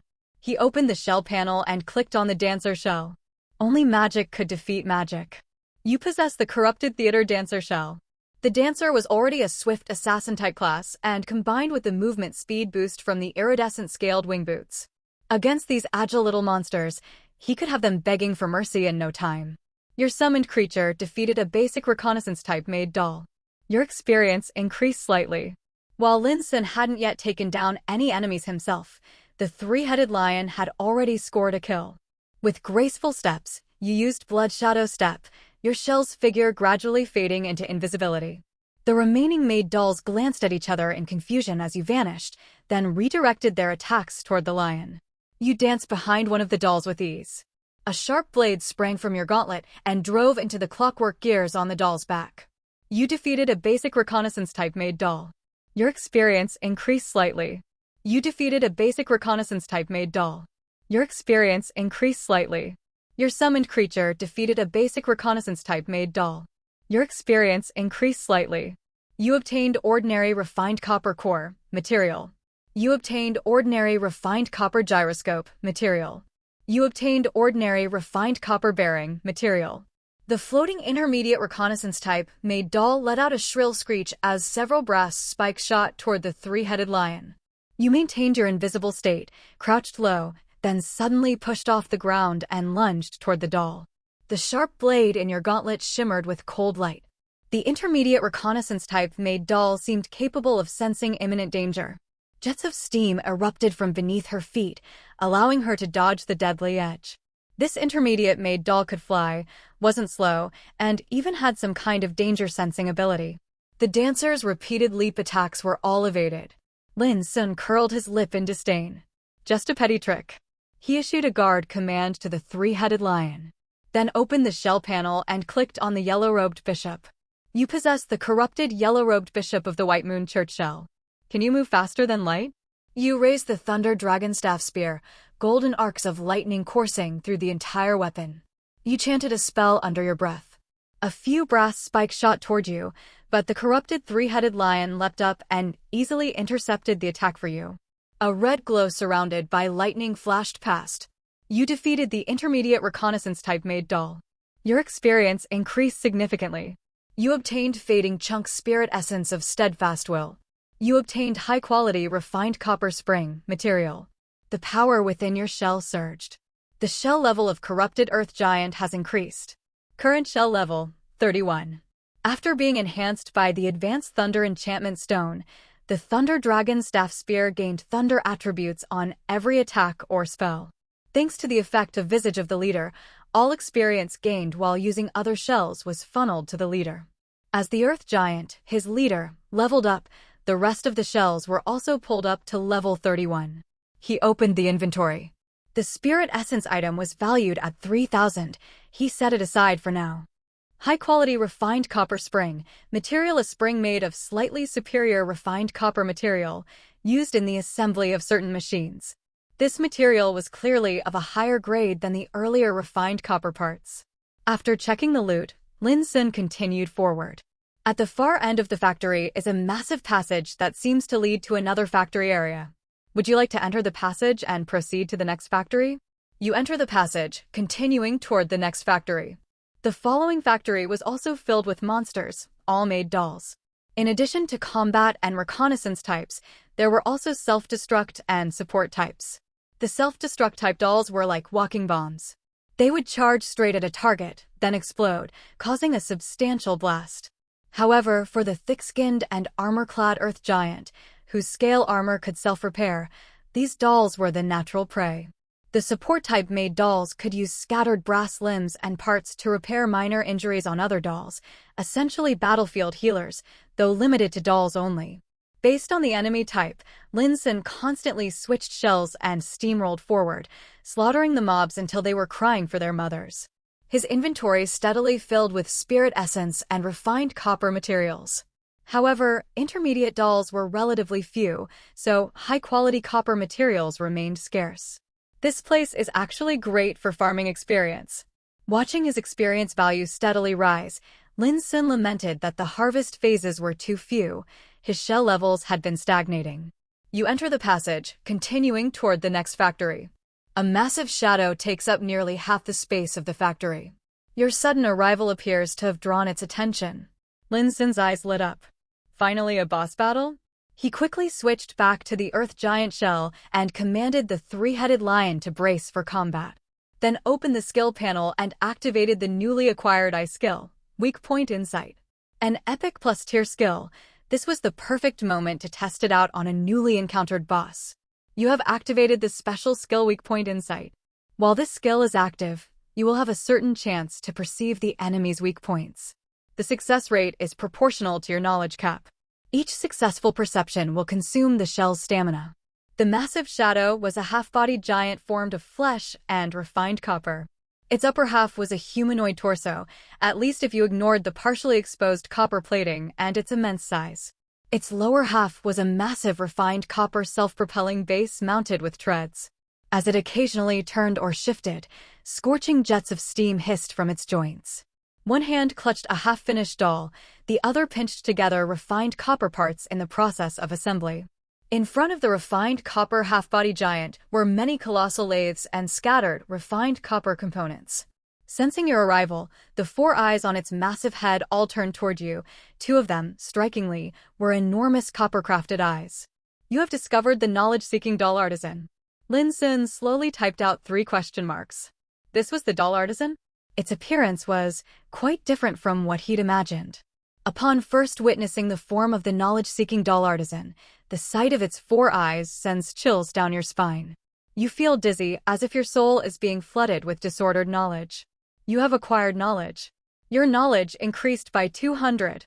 Current knowledge, 635/600. Crap. Knowledge capacity exceeded. You have surpassed the critical threshold of understanding and touched the extraordinary. Once again, you glimpse the omniscient true knowledge. Your knowledge cap is too low. You cannot respond to the mysterious summoning or enter the temple of knowledge. Chaotic, disordered knowledge continues to pour into your soul. You begin to lose yourself in the sea of knowledge. Sanity flees from you as madness consumes your mind. Your head explodes. You are dead. Staring at the blood-red text on the screen, Lin Xun felt utterly insulted. He hadn't been killed by a monster's attack, but by getting stared to death by an NPC. Lin Xun noted that not every encounter with a monster or NPC increased knowledge. Cross-referencing previous monsters he had seen, he deduced 3 likely conditions. First, you only gain knowledge from seeing a monster or NPC's form for the first time. Second, their name must carry the prefix knowledge-seeking. Third, they must have eyes, either in large quantity or of high quality. It seemed that only when all 3 conditions were met could a sighting increase knowledge.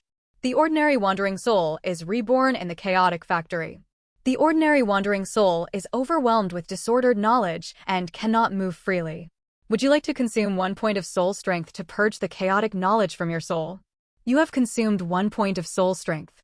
The disordered knowledge in your soul is cleared. Current soul strength, 1/3. Your knowledge cap has increased.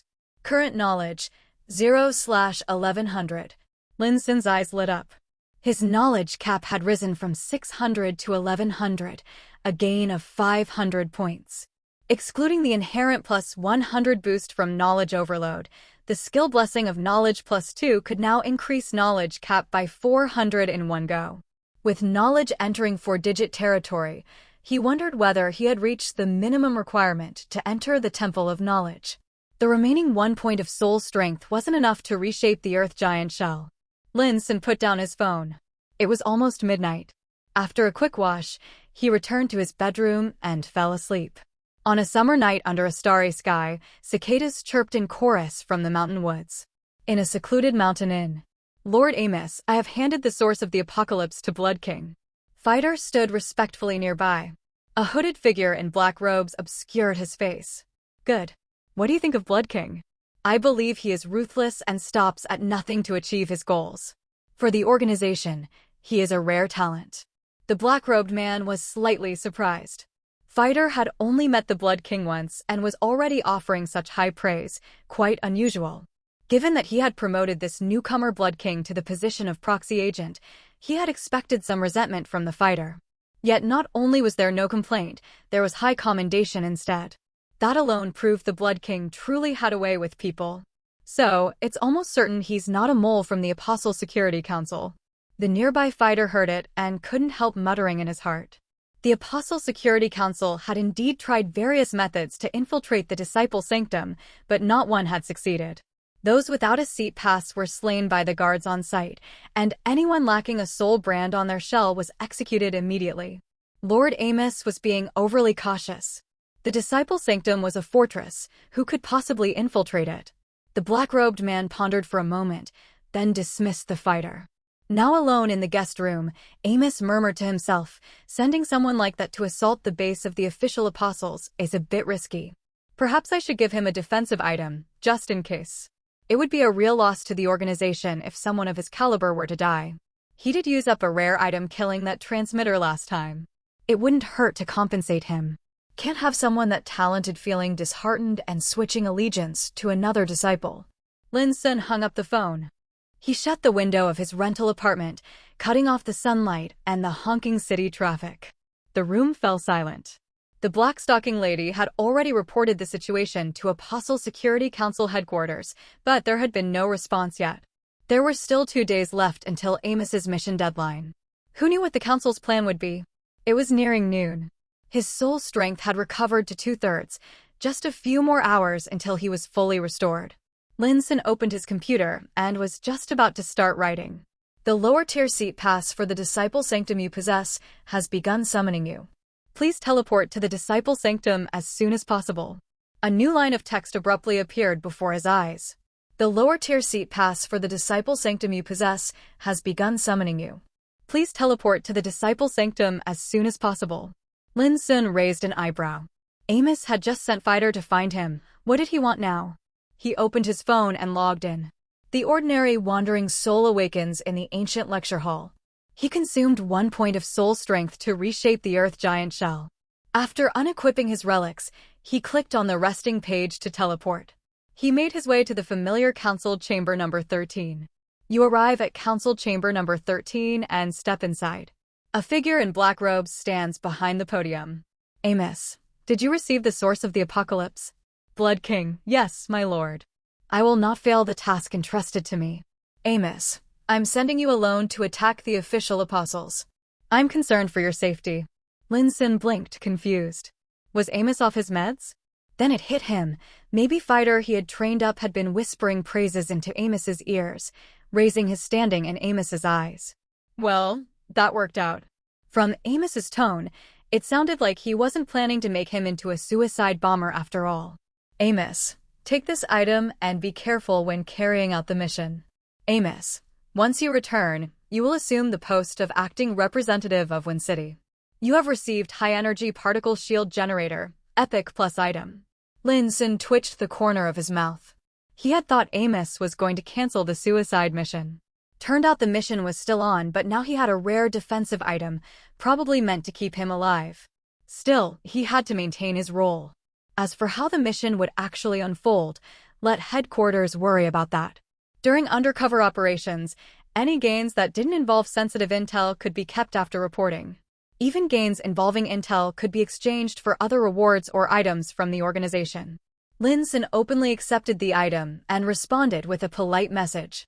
Blood King, thank you, my lord. I swear to complete the mission. Amos, I just gave you a life-saving item. Stop swearing to die for me. Blood King, right? Understood, my lord. After bidding Amos farewell, Lin Xun returned to the main story. He figured the web novel update could wait. Advancing the game took priority. He opened his inventory to examine the item he had just freeloaded. High-energy particle shield generator. Epic plus item, a silver wristband made of unknown metallic material. When its button is pressed, a layer of high-energy particles will envelop your entire body. If you are attacked, the shield generated by the particles will absorb the damage. Using this item grants full body protection. Until the device's energy is depleted, you will not take damage. Lin Xun's eyes widened. This was the second high-tech item he had seen. The first had been the nanobio combat armor contributed by a dead engineer. There was no doubt this item's defense function was incredibly strong. It could easily save his life in a pinch. He carefully stored it away. The black-stocking lady had given him one item, and now Amos had given him another. One mission, and he'd mooched off both sides. Lin Xun couldn't help grinning at the thought. He clicked on the resting page, just about to teleport back to the doll factory. When he saw the option for the book of letters flashing, it was a notification that he had received a letter from a fellow book friend.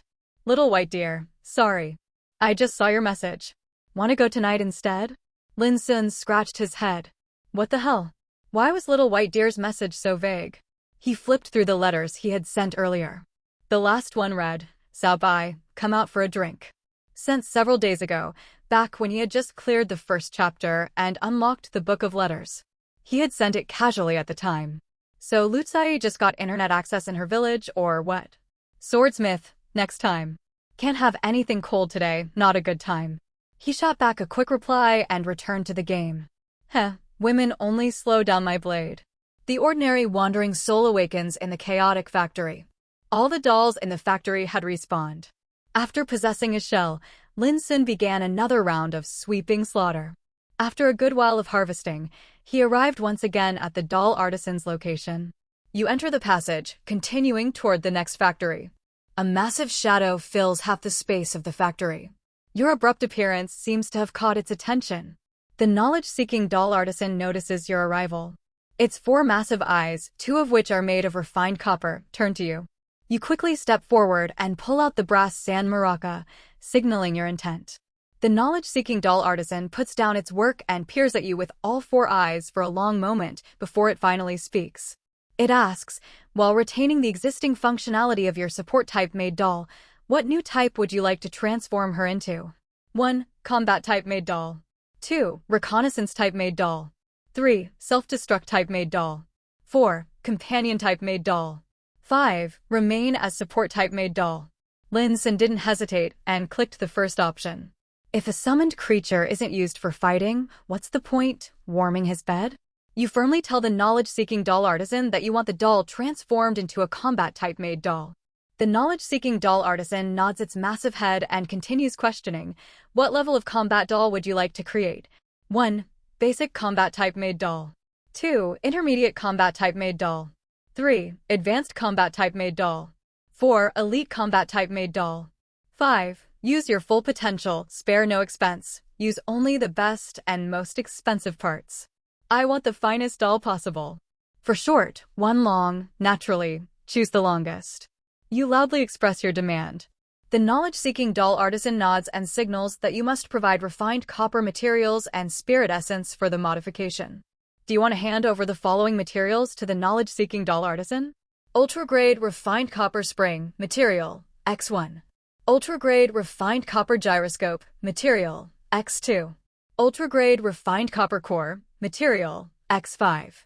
Ultra-grade refined copper bearing, material, X15. Ultra-grade refined copper gear, material, X20. Ultra-grade refined copper linkage, material, X25. Spirit essence, 500,000 points. Lin Xun sucked in a breath of cold air. Was this health bond game sure the NPC wasn't secretly named Bennett? He checked the upgrade costs for other tiers. Turned out he could only afford the basic combat type made doll transformation, and he was still short on refined copper materials. He'd probably need to grind another round of dolls to gather enough. He narrowed his eyes and clenched his fists. This level of ridiculous upgrade cost was beyond his ability to pay. If the doll artisan was going to extort him like that, then screw it. He'd just send this NPC to the afterlife. He was about to enlarge the Earth Giant's body and change this NPC's shell ownership. When he suddenly froze. He was about to enlarge the Earth Giant's body and change this NPC's shell ownership. When he suddenly froze. He flipped back to the description of the knowledge-seeking doll artisan. Refined copper skin, semi-mechanical body, a self-propelling copper base, a massive frame that filled half the factory. Every keyword screamed that, even if he killed the doll artisan, the compatibility would never match. Damn it. Grumbling, he resentfully clicked no. To upgrade the made doll to the highest tier, never mind the ultra-grade refined copper materials, the 500,000 spirit essence cost alone was a price he couldn't even dream of affording. The knowledge-seeking doll artisan sees your empty wallet and tells you, to modify a doll, you must be prepared to pay the price. But if you're willing to help it with a small task, it is willing to waive the entire transformation fee. As for the materials needed, there are ways to obtain those too. If you're lucky, it might even be possible to upgrade your doll to the highest tier, the Battle Angel, Valkyrie. Lin Xun raised an eyebrow. Battle Angel, Valkyrie? Just hearing the name, he could already feel the screen struggling to contain her overwhelming power. Helping an NPC with a small task basically meant a quest. The knowledge-seeking doll artisan tells you that deep within the factory lies another highly skilled doll artisan. Unfortunately, that former colleague has long since lost themselves in the sea of knowledge. Unlike itself, that colleague was obsessed with creating massive dolls, brutal, savage, and utterly lacking in aesthetics. They bore no resemblance to its elegant-made dolls and were downright ugly. Although that colleague's dolls were crude and lacked finesse, their combat power was undeniable.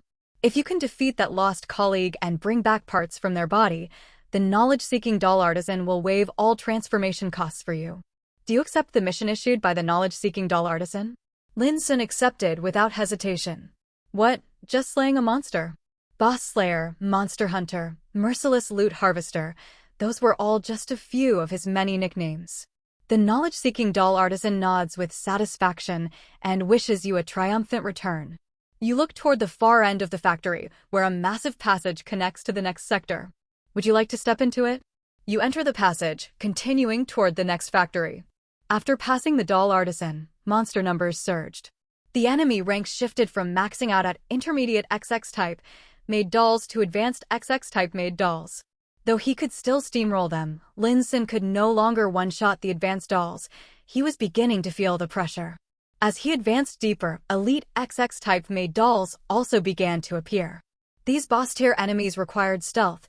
He had to rely on the dancer's invisibility to clear out the mobs first. Then he'd duel the elite dolls one-on-one, and only after fierce battles would he manage to take them down. Thinking about the doll artisan's promise of a battle angel, Valkyrie, who was supposedly even more powerful than the elite dolls, Lin Xun couldn't help but yearn for it. After an intense battle, the elite combat type made doll lets out a piercing screech, then collapses powerlessly at your feet. You defeated the elite combat type made doll. Experience greatly increased. You obtained large chunk spirit essence of steadfast will X1. You obtained elite refined copper gear, material.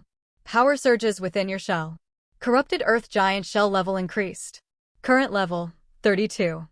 The large chunk spirit essence of steadfast will granted 5,000 spirit essence upon use.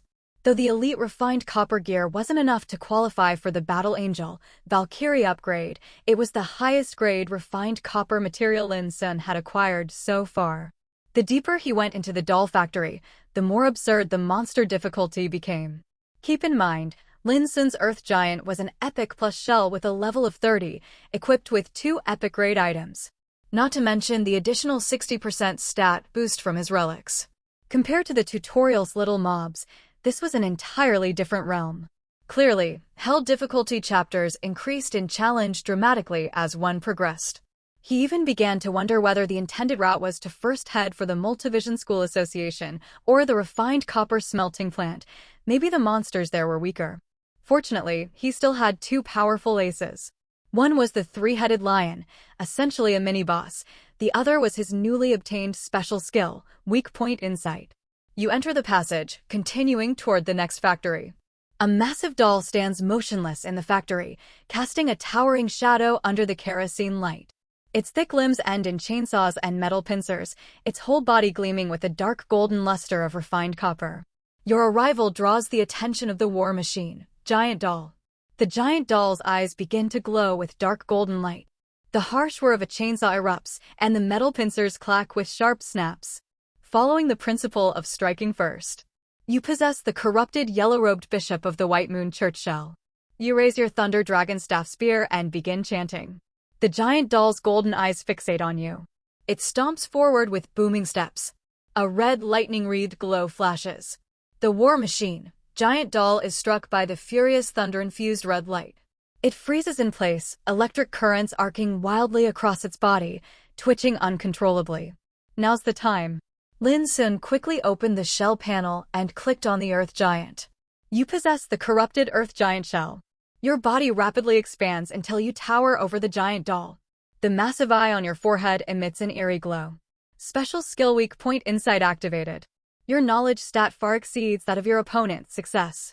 You successfully identify the weak point of the war machine, giant doll. You dash forward, using the enemy's staggered state to slip behind it. You brace your feet against the ground, activate Blessing of Mother Earth, and bring your ancient Dragonfang Great Lub down with a terrifying gust aimed at its weak point. With a thunderous crash, you smash through the gear drive on its back, sending it toppling. The electric current across the war machine, giant doll fades. It regains some movement, but with the gear system damaged, its motions are sluggish and stiff. You straddle the giant doll, repeatedly bringing your ancient Dragonfang Great Lub down on its head. Due to the broken drive, it's unable to throw you off. Its chainsaw and pincer only leave faint scratches on your scale armor. But those scratches soon vanish. Your newly restored scale armor gleams mockingly under the light, as if laughing at the doll's feeble attacks. After a fierce battle, the dark golden light in the war machine, giant doll's eyes dims and goes out. It collapses powerlessly beneath you. You defeated the war machine, giant doll. Experience greatly increased. You obtained Indomitable Trace of Spirit Essence X1. You obtained Ultra-Grade Refined Copper Gear X5 material. You obtained Ultra-Grade Refined Copper Linkage X5 material. So this is where the Ultra-Grade materials drop from. The strategy of switching to the yellow-robed Bishop Shell and using the Thunder Enchanted Staff Spear to induce stagger in the giant doll, he had actually discovered that trick from other high-level dolls. Enchanting attacks with special effects could yield unexpected results in specific scenarios. Lin Xun opened his inventory. The Indomitable Trace of Spirit Essence could be used to gain 8,000 Spirit Essence, basically a massive windfall. The ultra-grade materials descriptions marked them as the purest, highest quality refined copper components available. You look toward the end of the factory, where a massive passage connects to the next sector. Would you like to step into it? Lin Xun took a deep breath. The appearance of the giant doll meant he was getting close to that colleague doll artisan. His giant club was already aching for more action. You enter the passage, continuing toward the next factory. You enter the passage, continuing toward the next factory. In the following factory rooms, maid-type doll monsters gradually disappeared. In their place were rough, oversized dolls. But only the one he fought earlier bore the prefix, War Machine. These newer dolls all exuded a tough, iron-blooded aura. Their designs were wild and abstract, often wielding massive hammers, chainsaws, broadswords, clearly optimized for function over form. Despite their ugliness, the giant dolls were no less dangerous than the maid dolls. After an intense battle, the elite combat-type giant doll collapses powerlessly. You defeated the elite combat-type giant doll. Experience greatly increased. You obtained large chunk Spirit Essence of Steadfast Will X1.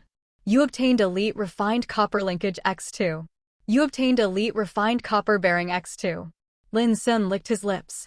The doll factory was hard, yes, but it was also a paradise for farming Spirit Essence and XP. His savings had now surpassed 50,000, and his XP was rising like a rocket. Another level up couldn't be far off. You enter the passage, continuing toward the next factory. A massive shadow occupies half the factory floor. Your abrupt arrival has drawn its attention. Seeing the familiar narration, Lin Xun knew he had finally encountered another artisan. The massive shadow is a half-bodied giant made of flesh and refined copper. Its upper body is humanoid, aside from the exposed copper plating and enormous size. Its lower body is an 8-legged refined copper chassis, spider-like and equally enormous. As it shifts or turns, scalding steam erupts from the joints of its legs. In one hand it grips half a massive doll, in the other, it assembles refined copper parts. Giant lathes and scattered components lie in front of the half-copper giant. It notices your presence. All 6 eyes on its massive head turn toward you at once. You have discovered the knowledge-seeking doll mechanist. Huh? Not mechanic, mechanist? Lin Xun silently grumbled. The term sounded a little off to him. Still, he made ready for battle. Upon seeing the knowledge-seeking doll mechanist for the first time, its 6 eyes send chills down your spine. You feel dizzy and disordered knowledge floods into your soul. You have gained knowledge. Knowledge plus 300. Current knowledge, 300/1100. The knowledge-seeking doll mechanist stares at the unique eye on your forehead with a crazed hunger for knowledge. It throws down the half-finished doll and casually grabs a heavy refined copper lathe. With a clatter of metallic joints, its 8 spider legs scuttle rapidly toward you. Lin Xun quickly switched to the yellow-robed bishop shell, time to start with a paralysis blast. You possess the corrupted yellow-robed bishop of the White Moon Church shell. You raise your thunder dragon staff spear and begin chanting. A red glow wreathed in lightning flashes. The knowledge-seeking doll mechanist is struck by the red lightning blast, locked in place as currents surge over its body, twitching violently. Lin Xun held nothing back. He immediately threw everything he had at it. He swiftly opened the inventory and summoned the three-headed lion. With a crisp whistle, you summon the fierce and burly corrupted three-headed lion. You possess the corrupted earth giant shell. With his body enlarged, it was time to unleash his special skill, weak point insight. In the corner of the factory, countless flickering, chaotic glyphs manifest out of thin air. They twist and knit together into a massive, terrifying beast. The beast is entirely formed of those shifting glyphs. The symbols pulsate and distort its shape. Just looking at it, now even larger than last time, you feel a creeping chaos and madness. Lin Xun slowly typed out 3 question marks. He was in the middle of a boss fight. Why the hell was omniscient true knowledge butting in again? The beast of disordered knowledge lets out a roar, dragging with it a storm of chaotic glyphs as it lunges toward you. At this point, there was no time to think. Eliminate the unstable factor first. The corrupted three-headed lion let out a deafening roar and lunged forward, shielding you from the sudden attack of the beast. You roared in response, fully activating Blessing of Mother Earth. Muscles bulged and surged with coiled power, endless strength flooding through your frame. Your ancient Dragathon Great Lub swept up a fearsome gust as it swung toward the beast. Just before your club connected with the beast of disordered knowledge, a 10,000 gene copper lathe crashed down with a thunderous impact. The knowledge-seeking doll mechanist had somehow recovered its mobility and launched a ferocious attack on the beast of disordered knowledge. In the ensuing blast, the beast's body shattered into countless scattered glyphs. The beast of disordered knowledge is dead. You gained no experience. Lin Xun was dumbfounded. What the hell? Did the doll mechanist mean to hit the lion and miss? Or was it deliberately killing the beast first, signaling its desire for a real man's 1v1 showdown, a glorious duel where no third party could interfere? Some of the glyphs scattered from the beast of disordered knowledge are drawn to you, merging into your body. Your Blessing of Knowledge +2 has evolved into Blessing of Knowledge +3. After another knowledge overload, your knowledge cap has increased once more. The remaining glyphs dim and gradually vanish. You have repelled the beast of disordered knowledge once again. The knowledge-seeking doll mechanist quickly scuttles backward on its 8 spider legs, raising both arms to show it means no harm. It explains that it had not realized you were a messenger of the omniscient true knowledge and apologizes for its previous rudeness. You glance at its 6 eyes. The crazed hunger for knowledge has faded, replaced with clear rationality. Do you wish to continue attacking the knowledge-seeking doll mechanist? Another hidden storyline. This scene felt familiar. The last time he'd tried to kill Bennett, omniscient true knowledge had also dropped a beast of disordered knowledge on him. So it seemed omniscient true knowledge had been watching him all along. Whenever he was about to make a bad decision, it would release the beast to change the course of events. Omniscient true knowledge, love really does run deep. You lower your weapon, drop your fighting stance, and pull out the brass sand maraca to signal your intent. Upon learning that the messenger of the omniscient true knowledge wishes to modify a doll, the knowledge-seeking doll mechanist expresses its honor and agrees to waive all modification fees. A true god's envoy need not heed the manipulations of the knowledge-seeking doll artisan. It will assist you directly. However, it warns that its supply of refined copper materials is limited. If you wish to create a more advanced doll, you will need to gather the appropriate materials. The doll mechanist got straight to the point, no tasks required, and it waived the entire cost up front. Compared to the artisan, it was far more generous. Honored envoy of the true god, what type of doll would you like to create? 1. Combat-type giant doll. 2. Reconnaissance-type giant doll. 3. Self-destruct type giant doll. 4. Companion-type giant doll. 5. Support-type giant doll. This thing could be companion-type? Lin Xun couldn't even imagine what a multi-story high, companion-type giant doll with a hammer in one hand and a chainsaw in the other might look like. Staring at the options, he found himself unable to choose. It wasn't that he had some obsession with made dolls.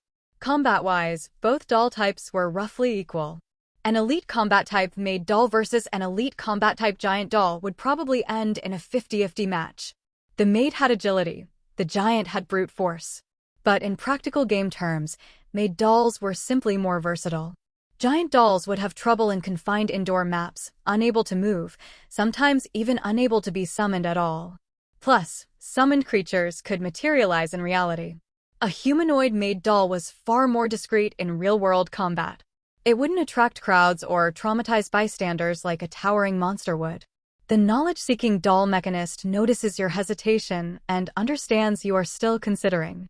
It then displays the upgrade levels available for the combat-type giant doll. 1. Basic combat-type giant doll. 2. Intermediate combat-type giant doll. 3. Advanced combat-type giant doll. 4. Elite combat-type giant doll. 5. War Machine, Colossus. For the 5 upgrade tiers, it currently only has materials left to craft an advanced combat-type giant doll. If you want something stronger, you'll need to find more materials.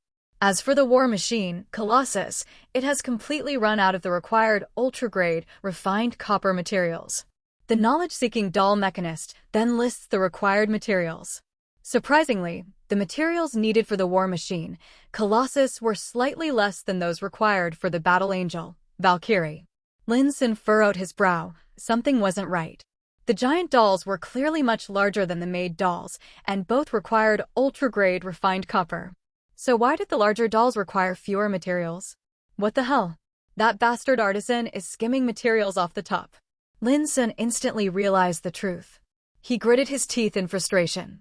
The terms offered by the doll mechanist were clearly more generous than the doll artisans. But the Battle Angel, Valkyrie, was obviously higher in, battlefield adaptability, not just looks. It was clearly superior for all-terrain, all-weather, all-directional combat.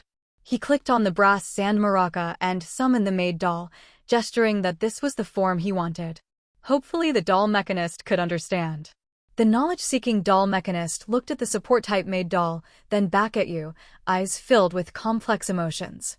It said that while it could technically transform a doll into a companion-type giant doll, such a creation, the divine envoy might not be able to handle it. Reading that, Lin Xun was so angry he almost dove into the game to beat this chunk of copper senseless. Seeing you remain silent, the doll mechanist bowed its head, fell into thought, then suddenly understood.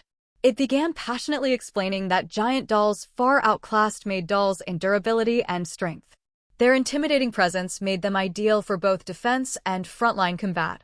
Meanwhile, made dolls were little more than noble playthings, not worth mentioning. Lin Xun stared at the text expressionlessly. The doll mechanist was really trying to sell him on the greatness of giant dolls while trashing made dolls. Seeing you remain unmoved, the doll mechanist realized your mind was made up. But the techniques it had mastered simply couldn't convert a doll into a maid type. With several sharp clanks, the doll mechanist detached one of its massive copper arms and then removed several of its spider legs. Pale-faced and drenched in sweat, it slumped to the ground and handed the parts over to you. You obtained doll mechanist's copper giant arm, material, X1. You obtained doll mechanist's copper spider leg, material, X4. It tells you that with these parts, the doll artisan should be able to complete the transformation as promised. For some reason, Lin Xun felt genuinely moved. Compared to the greedy artisan, the doll mechanist was the real good guy. But unfortunately, it could only build giant dolls, not what he needed. Lin Xun narrowed his eyes, and an idea formed. That scheming old artisan tried to cheat him out of materials. And Lin Xun was never one to let such a grudge slide. When the transformation's done, he spoke to the doll mechanist again. The doll mechanist was deeply dejected by your choice of a made doll, even questioning whether its entire doll-making philosophy had been wrong. It turned to a dark corner of the factory and quietly reflected on its life. Seeing the storyline with the mechanist had reached its end, Lin Xun ventured deeper into the factory. But it turned out the room housing the doll mechanist was the final section of the factory. There were no more exits ahead. He had no choice but to turn back.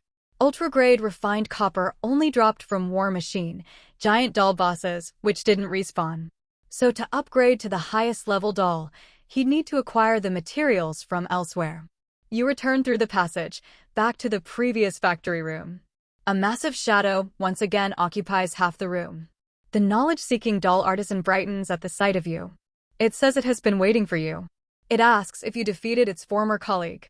Do you wish to hand over the following items? Doll Mechanist's Copper Giant Arm X1 and Copper Spider Leg X4. The doll artisan is thrilled to see the parts. It grabs them and, with help from nearby tools and lathes, begins processing them. Then the text stopped. Lin Xun raised a brow. Where was the promised quest reward? He clicked to interact again. The doll artisan waved its hand impatiently, telling you to get lost and wait until it was done processing. Unbelievable. As soon as the artisan got what it wanted, it flipped like a page in a book. Lin Xun took a deep breath and calmed himself. He put down the phone, opened his writing app, and got to work drafting the next chapter. By the time he'd finished, the game text had finally changed. The doll artisan finished processing the parts and installed them on itself. Its upper body now had 3 arms, while its treaded base had sprouted several spider legs. It nodded in satisfaction, then noticed you were still there. The doll artisan declared that you had completed the mission perfectly, and it would now waive the doll transformation cost. However, the ultra-grade refined copper parts needed to create the Battle Angel, Valkyrie, must be provided by you. All refined copper within the doll factory originally came from the refined copper smelting plant. You may try your luck there. If you obtain ultra-grade refined copper, you can bring it back here. The artisan will use its lathes to process the materials into the required parts for the transformation. As expected, whether it was the war machine, Colossus from the Mechanist, or the Battle Angel, Valkyrie from the artisan, both paths led to the refined copper smelting plant. Lin Xun opened his inventory. The route map to the refined copper smelting plant still lay there quietly. He didn't leave the doll factory right away. Instead, he used the resting page at the factory's entrance to reset the zone. All the mobs respawned. He raised his great club and swept through the enemies twice, exterminating the mobs 2 full rounds. His level and spirit essence both exploded upward. The Earth Giant shell leveled up twice in one go, now level 34. Spirit essence reserves exceeded 80,000. Seeing that he had fully cleared the doll factory's map, Lin Xun finally left the instance and approached a carriage. You arrive beside the carriage. The compartment doors open automatically. You step onto the brass steps and enter. Please select your next destination. 1. Multivision School's DIS Academy. 2. Bennett's Transplant Clinic. 3. Refined Copper Smelting Plant. 4. Multivision School Association. He didn't hesitate and pressed the third option, Refined Copper Smelting Plant. You have issued a command to the brass carriage to head to the Refined Copper Smelting Plant. With the closing of the carriage door, the vehicle slowly moves off in a certain direction. Along the way, he once again encountered a gigantic monster, but Lin Xun did not open the door to court death. After traveling through the mist for over 10 minutes, the carriage arrived at its destination. The carriage gradually comes to a halt, the door opens on its own, and you step down slowly. A massive chimney, as thick as a tower, pierces into the white fog above. The massive building beneath it is only partially visible through the mist, revealing just the tip of the iceberg. You stroll forward, and a gigantic brass gate comes into view. You look up. Etched atop the brass gate is the name Refined Copper Smelting Plant. Brave Apostle, do you wish to push open the smelting plant's door? Amid the harsh screech of grinding metal, you slowly push open the brass gate of the smelting plant. A wave of scorching heat rushes toward you, and a red glow fills your vision. Inside the plant stands a massive furnace requiring over a dozen people to encircle. Blinding, red-hot molten copper roils within, the surrounding temperature extremely high. The rising waves of heat distort the very air. The giant furnace connects to a conveyor belt, and many figures stand nearby, lifting baskets and dumping the ore inside onto the belt. As the ear-piercing sound of the door opening rings out, they all turn to look at you. Wearing dirty, tattered gray uniforms, their hollow eye sockets long devoid of eyeballs. Your abrupt appearance draws the attention of the knowledge-seeking junior workers of the smelting plant.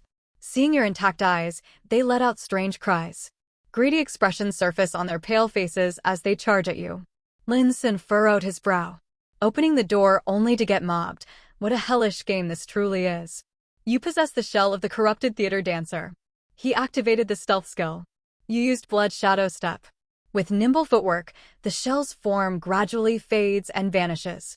Your sudden disappearance leaves the knowledge-seeking junior workers of the smelting plant staring at each other in confusion, frozen in place. Soon after, they return to their stations and begin repeating their work mechanically. Remaining in stealth, you creep forward silently, approaching one knowledge-seeking junior worker from behind. The blade in your gauntlet springs out and pierces into its back without a sound. You have defeated a knowledge-seeking junior worker of the smelting plant. Experience slightly increased. You have obtained rough large copper or junk, *2. Lin Xun's interest was piqued. He opened his inventory to take a look. Rough large copper or junk, a large ore chunk with a gray-black base and faint traces of bright yellow. Its surface is streaked with blue-purple blotches and green-black lines. This slightly lustrous ore contains a tiny amount of brass. So refined copper materials are probably smelted from this type of ore. In other words, killing monsters can drop ore. And with ore, there's a way to obtain refined copper materials. You look down at the limp shell of the worker on the ground. Knowledge-seeking junior worker of the smelting plant. A worker toiling tirelessly in the smelting plant, its eyes gouged out for reasons unknown. Despite blindness, it never forgot its original purpose, endlessly repeating the task of smelting refined copper. It was killed by a treacherous sneak attack that ruptured its heart. Compatibility, 120% plus 45%. Do you wish to possess the shell? Lin Xun's eyes lit up. He discarded the disposable student in his shell slot and clicked possess. You have possessed the shell of the knowledge-seeking junior worker of the smelting plant. The memories lingering in the shell are of nothing but day after day of smelting labor. Do you wish to continue exploring the smelting plant? He didn't rush to click the option. With high expectations, he opened the shell panel to check the stats. Shell, knowledge-seeking junior worker of the smelting plant. True name, unknown. Compatibility, 120% plus 45%. Compatibility threshold exceeded. Shell quality improved. Shell quality, common. Shell level, 34 plus 9. Shell equipment, dirty smelting plant uniform, ruined grade, a gray uniform stained with unknown filth. Besides indicating status, it serves no purpose. Shell skill, basic refined copper smelting technique, ruined plus grade, a skill honed through countless instances of ore smelting in the refined copper smelting plant. With this skill, and using a furnace, brass ore can be refined into refined copper materials. Lin Xun smiled slightly. He now had the ore and the smelting skill. Creating refined copper materials was just a matter of minutes.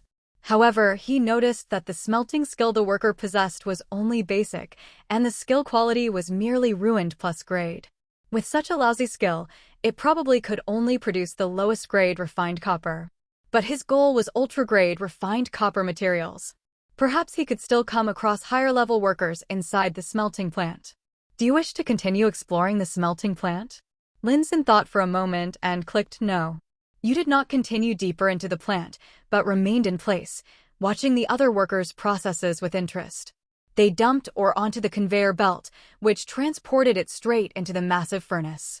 The temperature inside the furnace was extremely high, burning away impurities and leaving behind molten red copper. Once cooled and solidified, this copper became the lowest grade refined copper material. Do you wish to continue exploring the smelting plant? Lin Xun narrowed his eyes and once again selected no. This hellish game was so desperate to drive him out, it definitely reeked of something fishy. Suddenly, a possibility crossed his mind. You remain in place, continuing to observe the workers at their tasks. The giant furnace was only the first step in smelting refined copper, capable of producing only the lowest quality material. To obtain higher-grade refined copper, one would have to venture deeper into the smelting plant.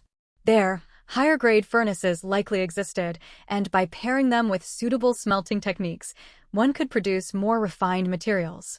Do you wish to continue exploring the smelting plant? Once again, he selected no. The stubborn apostle refuses to leave. You fail to notice that a towering figure has appeared behind you. You fail to notice that a towering figure has appeared behind you. Due to your laziness and idling on the job, the overseer, a knowledge-seeking intermediate worker of the smelting plant, has arrived.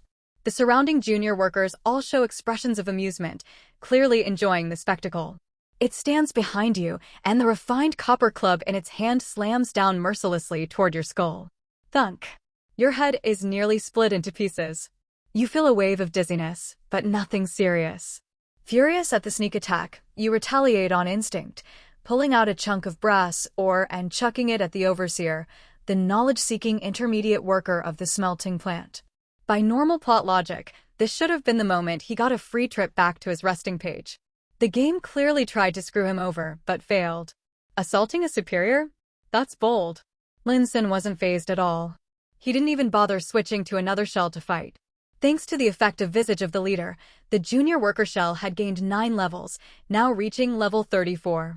On top of that, it had a 60% power boost from a relic. You defeated the knowledge-seeking intermediate worker of the smelting plant. Experience slightly increased.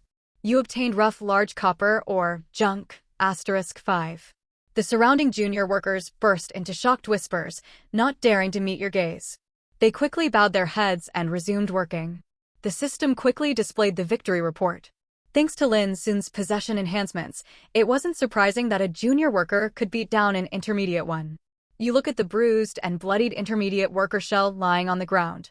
The compatibility of the intermediate worker shell was also high, easy to possess. Lin Xun discarded the junior worker and switched to the intermediate worker shell. Upon opening the shell panel, he saw the skill list had changed. Shell skill: Intermediate refined copper smelting technique, common plus grade, a skill honed through thousands of ore melting sessions in the refined copper smelting plant. With this skill, and using a furnace, brass ore can be refined into refined copper material. Do you wish to continue exploring the smelting plant? He once again chose no. You shout at the nearby junior workers, ordering them to speed up and increase the smelting output. The workers, curious about your apparent resurrection, could only bow their heads and continue working under your command. You walk up to the large furnace and personally begin the smelting process. Shell skill: Intermediate refined copper smelting technique activated. Soon, the molten copper inside the furnace is poured into molds, cooled, and set. You obtained large bricks of high-quality refined copper material, *100. Lin Xun's eyes lit up. So being an intermediate worker came with benefits like this? Becoming an intermediate worker let him collect refined copper materials for free. No wonder the game kept trying to push him away. Unfortunately, the intermediate worker's smelting technique could only produce high-quality refined copper. It was probably still a long way off from ultra-grade copper. The junior workers finished their tasks and prepared to leave. Do you wish to make them work overtime? So they were clocking out this early? Back in the doll factory, he'd spent a good deal of time grinding monsters. Lin Xun glanced out the window. Dusk was already falling. It didn't seem that early after all. Since overtime was an option, then he absolutely had to squeeze it for all it was worth. It's not like he was the one paying wages. Without hesitation, he hit yes. Exploiting monster labor doesn't make me a capitalist, right? You shout at the junior workers to get back to work, declaring that as long as they're not dead, they'll work themselves to death. The workers turn their heads toward you, pale faces filled with anger. They gather into small clusters, whispering among themselves. Soon, countless gloomy faces turn your way. The knowledge-seeking junior workers of the smelting plant are attacking you. Hell, these monsters actually know how to resist exploitation. Lin Xun quickly switched to the dancer shell and activated his stealth skill. Seeing you vanish, the workers head back towards several small rooms at the edge of the plant. These are their dormitories. Do you want to explore deeper into the plant, or head to the worker dormitories? Having narrowly avoided being strung up on a street lamp, Lin Xun chose the latter. The little mobs not only refused to work overtime, they dared to resist. When a problem arises, the first step isn't to solve the problem, but to solve the person who brought it up. He was ready to farm these mobs, collect ores. Even mosquito meat was still meat. You stay hidden, silently following the workers into the shared dormitories. Inside the dorm are rows of bunks, where the workers quickly fall asleep under ragged linen blankets. Lin Xun narrowed his eyes. Hunt time. You creep up to the beds, a blade snapping silently from your hand. You have defeated a knowledge-seeking junior worker of the smelting plant. Experience slightly increased. You obtained rough large copper or junk, *2. You have defeated a knowledge-seeking junior worker of the smelting plant. Experience slightly increased. You obtained rough large copper or junk, *3. 2 minutes later, not a single monster in the dorm remained alive. Lin Xun exited the room and moved on to the next dormitory. After tireless overtime efforts, he soon cleared out several dorms full of small mobs. His inventory now contained nearly 100 rough large copper ore. Do you wish to explore deeper into the plant? You arrive at the end of the current plant section. A large passage connects to the next facility. You step into the passage and enter the next section. Inside this area, a massive cylindrical furnace stands, with a huge bellows at its base. The nozzle of the bellows is aimed directly into the furnace. Beside the furnace, the conveyor belt still runs, though no refined copper material is visible upon it. Dozens of knowledge-seeking intermediate workers of the smelting plant are operating the bellows, forcing a constant stream of air into the furnace. The intermediate workers haven't clocked out yet? Lin Xun's thoughts stirred as he read the text. He switched to the intermediate worker shell, then casually walked up to observe the other workers' processes, thus beginning his slacker tour. His idle wandering quickly stood out among the busy crowd, drawing the attention of a supervisor, an advanced worker. As before, the higher-up's sneak attack failed, and Lin Xun snatched its shell instead. Rinse and repeat. With the boost from advanced refined copper smelting technique, he acquired large bricks of superior refined copper material, *50. He also discovered he could throw his previous high-quality, refined copper bricks into the furnace to refine them into superior refined copper bricks. However, after processing, the count was halved, from 100 down to 50. Presumably because the refining process discarded the impurities and kept only the essence. He continued his nesting doll journey, wiping out the overtime-refusing intermediate workers and entering the next section. His shell changed from advanced worker to smelting plant technician, and his skill evolved from advanced to master-grade refined copper smelting technique. With this technician shell, he freeloaded another 25 large bricks of elite refined copper. After refining previous bricks, the number of elite refined copper bricks reached 75. Now all that was left was the final stretch to the next plant section for ultra-grade copper. You step into the passage and move on to the next facility. You have reached the end of the refined copper smelting plant. You have entered the smelting plant owner's office. Lin Xun had fully intended to keep nesting, aiming for that ultra-grade refined copper. And the game hit him with this. The office is extremely spacious, filled with refined copper decor. Behind the desk, a leather chair spins around, revealing a small, shriveled figure. It wears a spotless black tailcoat. Its pale face is covered in densely packed eyes, so many that its head can't contain them, and the eyes extend down its neck and torso. You behold the form of the knowledge-seeking smelting plant owner for the first time. The countless eyes make your skin crawl. A wave of dizziness hits you as your soul is flooded with chaotic knowledge. You have acquired knowledge. Knowledge stat plus 500. Current knowledge, 800/1100. The knowledge-seeking smelting plant owner asks you about today's smelting operations. Impersonating another, how will you respond, Apostle? 1. Everything in the plant is normal. Refined copper output is as usual, abundant and steady. No need for concern, Lord Plant Owner. 2. A thief appeared in the facility and looted all the refined copper bricks. The plant owner must take control of the situation. 3. Switch to a different shell and tell the plant owner directly that you're here to purchase refined copper. However much he has, you'll take it all. 4. The plant owner position rotates. This year, it's my turn. Stop pretending, kill the plant owner, and take his place yourself. Lin Xun stared thoughtfully at option 4. To be or not to be the plant owner, that was the question. Lin Xun stared thoughtfully at the fourth option. To be or not to be the plant owner, that was the question.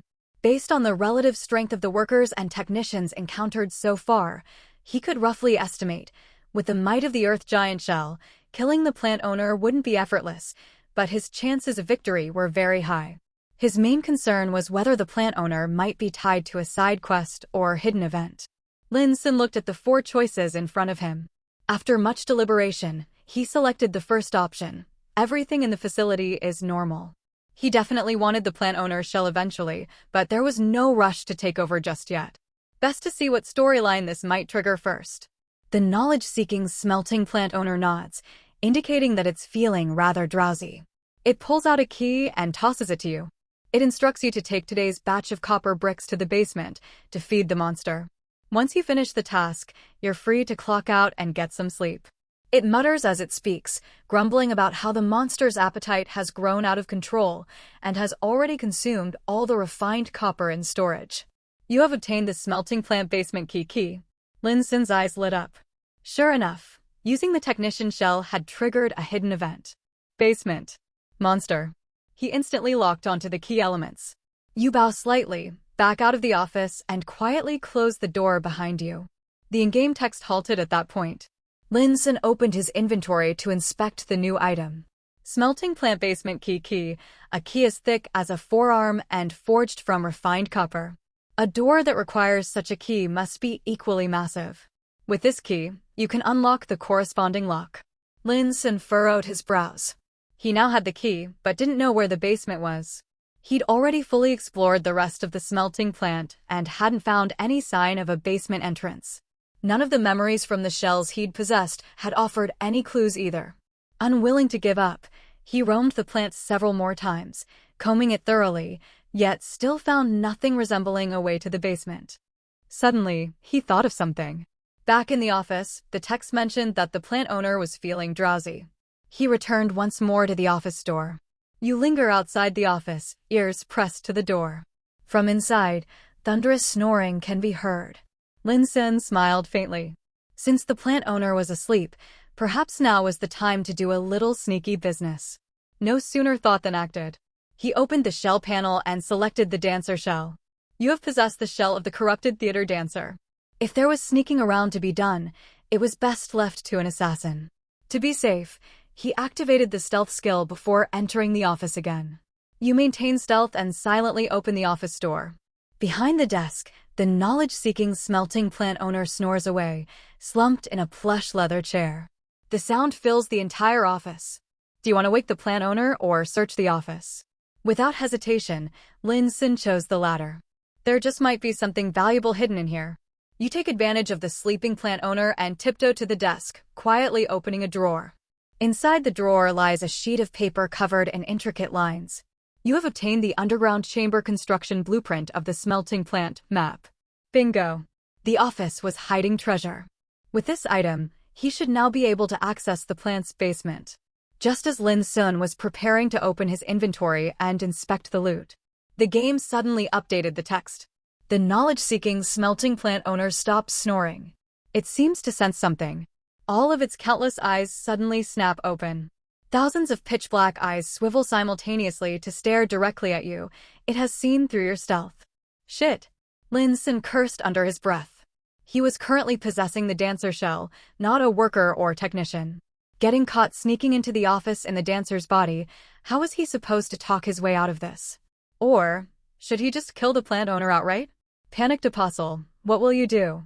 1. Silently chant, "You can't see me, you can't see me," act as if nothing happened, and calmly walk out of the office. 2. Shout, "A customer shows up and you don't even notice." At your age, at your stage, how can you still be sleeping? 3. Let out a sinister cackle, "Now that you've seen my face, you'll have to die." Then strike with the hidden blade for a heart-piercing blow. The 3 options appeared in blood-red font, trembling on the screen, clearly a timed choice. The first was pure denial, the third was murder. The second option, though, hinted at a possible trade. Lin Xun didn't have time to think too hard. He chose the second option. You slap a piece of fading trace of spirit essence onto the desk, signaling that you're a big client here to conduct business. The knowledge-seeking smelting plant owner immediately rises and invites you to sit. Clearly thrilled at the arrival of an important customer. It tells you you've come at the perfect time. Today marks the completion of the final batch of refined ore. Had you come a few days later, the plant would have shut down for furnace maintenance. As it talks, it pulls a list from the desk and hands it to you. So the plant owner was a vendor NPC. Lin Xun was instantly glad he hadn't chosen to kill him. After all, NPCs with trading functions don't drop shop items when killed. Even if you possess their shell afterward, you'll only get the body, none of the wares. He had already milked every free, refined copper brick from the plant, and the highest quality he could get through smelting was elite. It was very likely that ultra-grade refined copper bricks could only be obtained by purchasing from the plant owner. You take the list and read it carefully. Large brick of ordinary refined copper, material, spirit essence cost, 3,000, stock, 999. Large brick of high-quality refined copper, material, spirit essence cost, 6,000, stock, 999. Large brick of superior refined copper, material, spirit essence cost, 12,000, stock, 999. Large brick of elite refined copper, material, spirit essence cost, 24,000, stock, 999. Lin Xun's lips twitched. Not only was there no ultra-grade refined copper for sale, but all the other grades were absurdly overpriced. He still had 75 bricks of elite refined copper in his inventory. Based on the plant owner's prices, that was worth 1.8 million spirit essence. He almost wanted to sell them back to the plant owner. Unfortunately, the vendor only had a buy function, no option to sell items. You wave your hand dismissively, saying you have no need for this trash. If there's to be a deal, he needs to bring out the best refined copper. The knowledge-seeking smelting plant owner lifts his chin and says the highest tier refined copper is ultra-grade refined copper bricks. Due to their rarity, only customers who spend over 100,000 spirit essence are eligible to buy them. The price of one ultra-grade refined copper brick is 48,000 spirit essence. Lin Xun clenched his jaw. The plant owner might as well have "you're broke" tattooed on his face. No purchases over 100,000 spirit essence? Then no ultra-grade copper. And the damn bricks were ludicrously expensive. He pulled up the crafting list he was given him earlier. Ultra-grade refined copper spring, material, *1. Ultra-grade refined copper gyroscope, material, *2. Ultra-grade refined copper core, material, *5. Ultra-grade refined copper bearing, material, *15.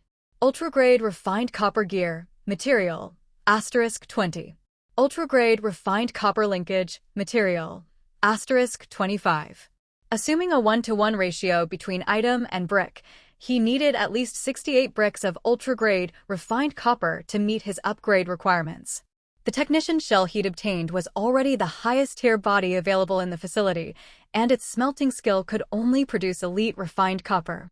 Lin Xun suspected the plant owner possessed an even higher grade smelting skill, but even if he did, it wouldn't matter. The ore in the facility had already been exhausted. He still had 75 bricks of elite refined copper. With the 2-to-1 refining ratio, even if he turned all of them into ultra-grade bricks, he'd only get 37. That left a deficit of 30 bricks. And 30 bricks of ultra-grade copper meant nearly 1.5 million spirit essence. Just then, Lin Xun noticed something else. His inventory still held a large number of rough large copper ore. He checked the count, over 240 pieces. Excited, he canceled the trade window. Excited, he canceled the trade window. You look over the list and shake your head, saying you need time to think. The knowledge-seeking smelting plant owner tells you that you're free to explore the facility and inspect the quality of their refined copper. If you lose your way, you can ask the smelting plant technician to guide you. Lin Xun rolled his eyes. Making me lead myself, now that's rich. He exited the office and made a beeline for the main furnace, carrying over 240 pieces of rough large copper ore. He switched back to the knowledge-seeking smelting plant technician shell and began smelting. A long while later, he stared at the newly acquired 15 elite refined copper bricks in his inventory, lost in thought. Even if he refreshed twice at the resting page and farmed monsters for 2 more cycles, he'd only earn another 30 elite refined copper bricks. In that case, his brick count would total 75 plus 15 plus 30 is equal to 120. Refining those into ultra-grade bricks at a 2-to-1 ratio would yield 60. Still 8 short of the 68 he needed. And 8 more ultra-grade bricks would cost nearly 400,000 spirit essence. Damn this hellish game. It's cursed for a reason. Lin Xun wasn't about to head to the library to sell equipment for spirit essence. If it isn't free, he ain't paying. And yet, he still had a glimmer of hope for free loot. He opened his inventory. Underground chamber construction blueprint of the smelting plant. Map a blueprint detailing the construction of the underground chamber in the smelting plant, including the refined copper walls and massive copper gates, as well as the chamber's exact location. With this map in hand, you'll be able to locate the entrance to the smelting plant's underground chamber. Without hesitation, he clicked Use Map. You pull out the blueprint. Following the directions, you arrive at the deepest part of the facility. A massive refined copper workbench sits before you, enormous and impossibly heavy. Deep scrape marks on the floor suggest it's been moved before. According to the blueprint, the entrance to the basement lies beneath the workbench. You attempt to push it, but the colossal table doesn't budge an inch. You strain with all your might, face turning red, and try again. Still doesn't move an inch. You realize a hidden mechanism is required to shift the workbench. You begin searching the area. After a long search, you come up empty-handed. Lin Xun scoffed. Who needs hidden mechanisms? You possess the shell of the corrupted earth giant. With a furious roar, your feet root into the ground.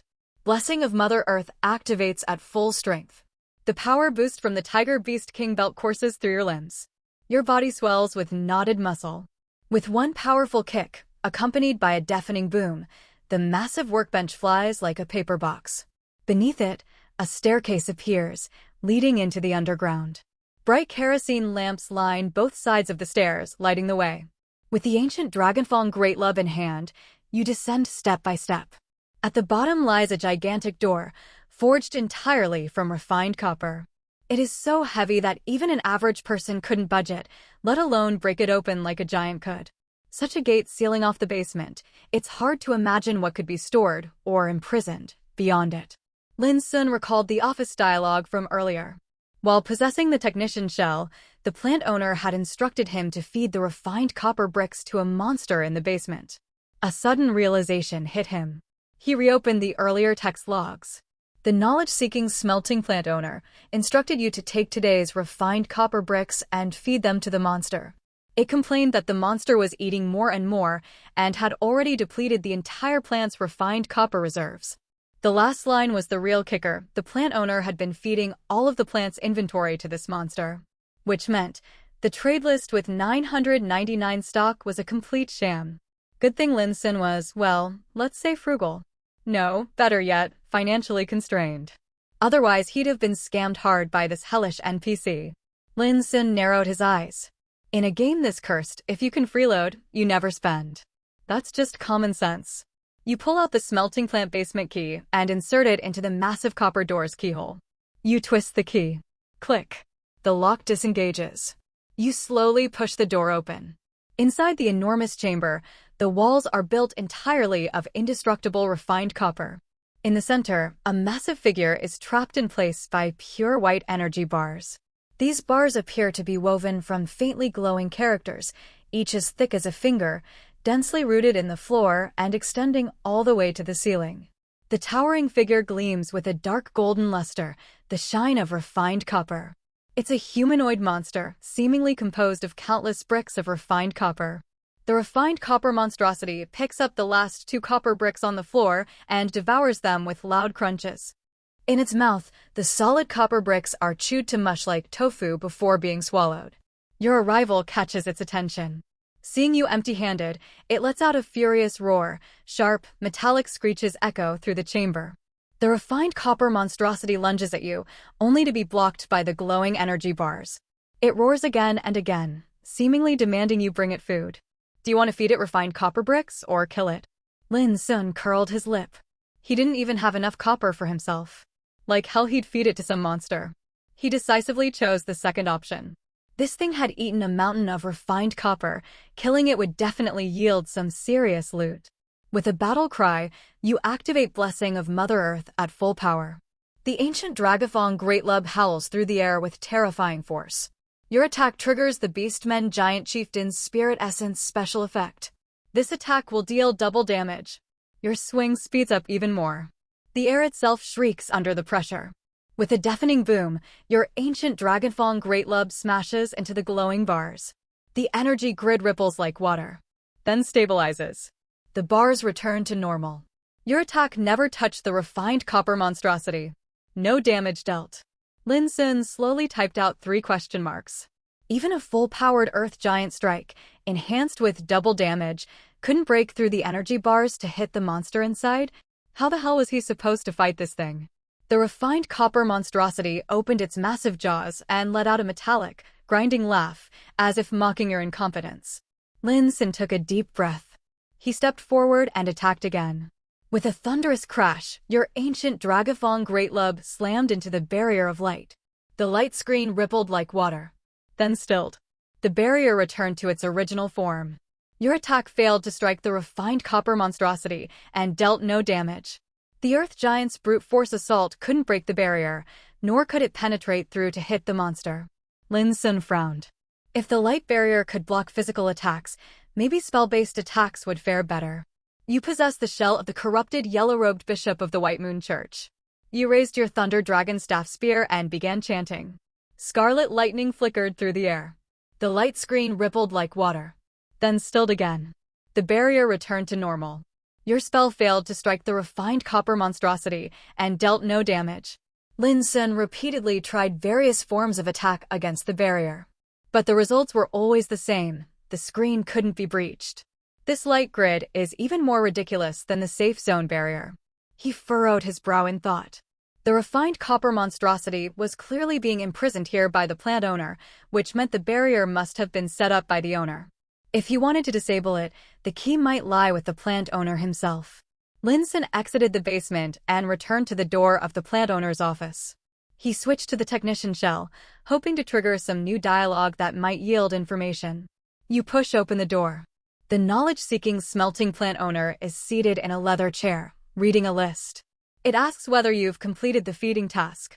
You shamelessly nod and affirm that the refined copper monstrosity has had a satisfying meal. The knowledge-seeking smelting plant owner is pleased with your report. It tells you that you can now clock out and go rest, or stay in the factory and accompany the visiting client. You bow and quietly exit the office. Next, Lin Xun switched to the dancer shell. He re-entered the office once more. But the game only displayed the trade interface with the plant owner, nothing new, nothing useful. You gesture that you still need time to consider, then exit the office. So, switching shells and talking with the plant owner wouldn't yield the method to disable the light barrier. Which meant only one path remained, become the plant owner himself.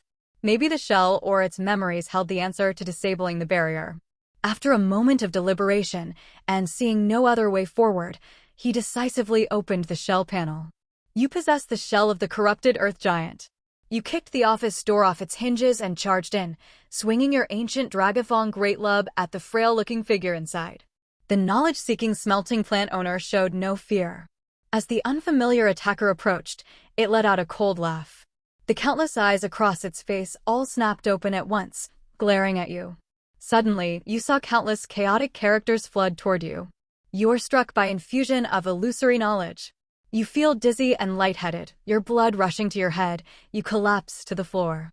A torrent of disordered knowledge floods into your soul.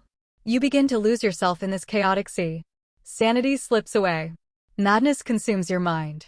Your skull explodes with a thunderous pop. You are dead. Lin Xun's mouth twitched slightly. The Earth Giant got stared at and immediately overloaded on knowledge and died like a dog? An ordinary wandering soul respawns in the chaotic factory. At this point, night had already fallen, and Lin Xun's soul strength had just recovered to 2/3. With practiced ease, he spent 1 point of soul strength to reshape a shell. You have possessed the shell of the corrupted Earth Giant. Lin Xun was just about to leave the doll factory and return to the smelting plant. Then, he suddenly sensed that something was off. After a knowledge overload, a wandering soul should enter an uncontrollable state and would normally need to spend 1 additional point of soul strength to purge the chaotic knowledge in the soul before it could act or possess again. Moreover, after cleansing the knowledge, a system message should appear indicating that the knowledge limit had increased. So why had those steps been skipped entirely? Lin Xun checked the previous game logs. The Earth Giant was supposed to smash the plant owner to death with a single swing, but instead got filled to the brim by a skill called infusion of illusory knowledge, causing a knowledge overload. Wait, something was wrong. The combat log at the time didn't show any gained knowledge value. After the overload, He had also not received a summons from the Temple of Knowledge. Even after death, he didn't need to spend extra soul strength to purge any residual knowledge. He opened the status panel. His knowledge stat was still 800/1100. He checked the combat log again. That infusion of illusory knowledge, judging from the name, the plant owner's skill forcibly injects illusory knowledge into the target. So after his head exploded from overload, he hadn't actually received any real knowledge points. His knowledge had originally been 300. Upon first meeting the plant owner, it increased by 500, reaching the current 800. Lin Xun suddenly remembered something. He scrolled back to the log from his first encounter with the plant owner. You have acquired knowledge. Knowledge plus 500. Current knowledge, 800/1100. The knowledge-seeking smelting plant owner asks about today's smelting operations. As an apostle pretending to be someone else, how do you respond? Back then, he had been using the technician shell. He hadn't yet used the Earth Giant's New Eyes knowledge amplification skill. And still, just by seeing the plant owner, he gained 500 knowledge. If he had used the Earth Giant's shell instead, with its several-fold knowledge gain buff, he definitely would have exploded on the spot just from looking. Even without any boost, it gave me 500 knowledge points. This plant owner's power is terrifying beyond belief. No wonder the Earth Giant died from a single glance. Lin Xun controlled the Earth Giant and left the doll factory. Once he possessed the brass carriage's beacon, the brass carriage would automatically head to the nearest pickup location. He waited quietly at the factory entrance. It felt kind of like waiting for a bus. While waiting, he pondered. He now understood why the plant owner was so outrageously strong, and also that his method of attack was flooding the enemy with illusory knowledge, causing a knowledge overload that led to instant death.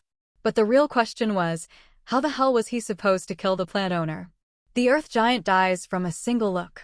The dancer's stealth gets seen through instantly. And the yellow-robed bishop? That guy would probably be struck down before he even finished chanting his first incantation. Lin Xun had been brute-forcing his way forward using the Earth Giant's overwhelming strength for quite some time now. This was the first real roadblock he'd hit in a while. He set his phone down and began to think seriously. The plant owner's method of killing was through knowledge overload, filling his target's mind until it exploded. There was fundamentally no way to resist such an attack. Unless, what if he could kill the plant owner before it looked at him, or make it so it couldn't see him at all? His mind involuntarily drifted back to the dancer's stealth skill. If only I could enhance the dancer's stealth ability. Lin Xun opened his inventory. Among the items were 2 epic plus grade tools. High-energy particle shield generator, epic plus item. Using this item grants full body protection. Until the device's energy is depleted, you will not take damage. Storm Scroll of Thunder from the Cloudless Wastes, epic plus item. This item offers 2 attack modes. The second is a single target strike, guaranteed to hit the enemy, focusing the entire force into a devastating blast that also inflicts extended paralysis. Although both of these items had been acquired for free, their strength and utility were undeniable. Using either of them now would surely solve the current dilemma. But using such powerful trump cards here would be a massive waste. Just as he was about to close his inventory and brainstorm another strategy, his eyes landed on a long-forgotten special equipment item.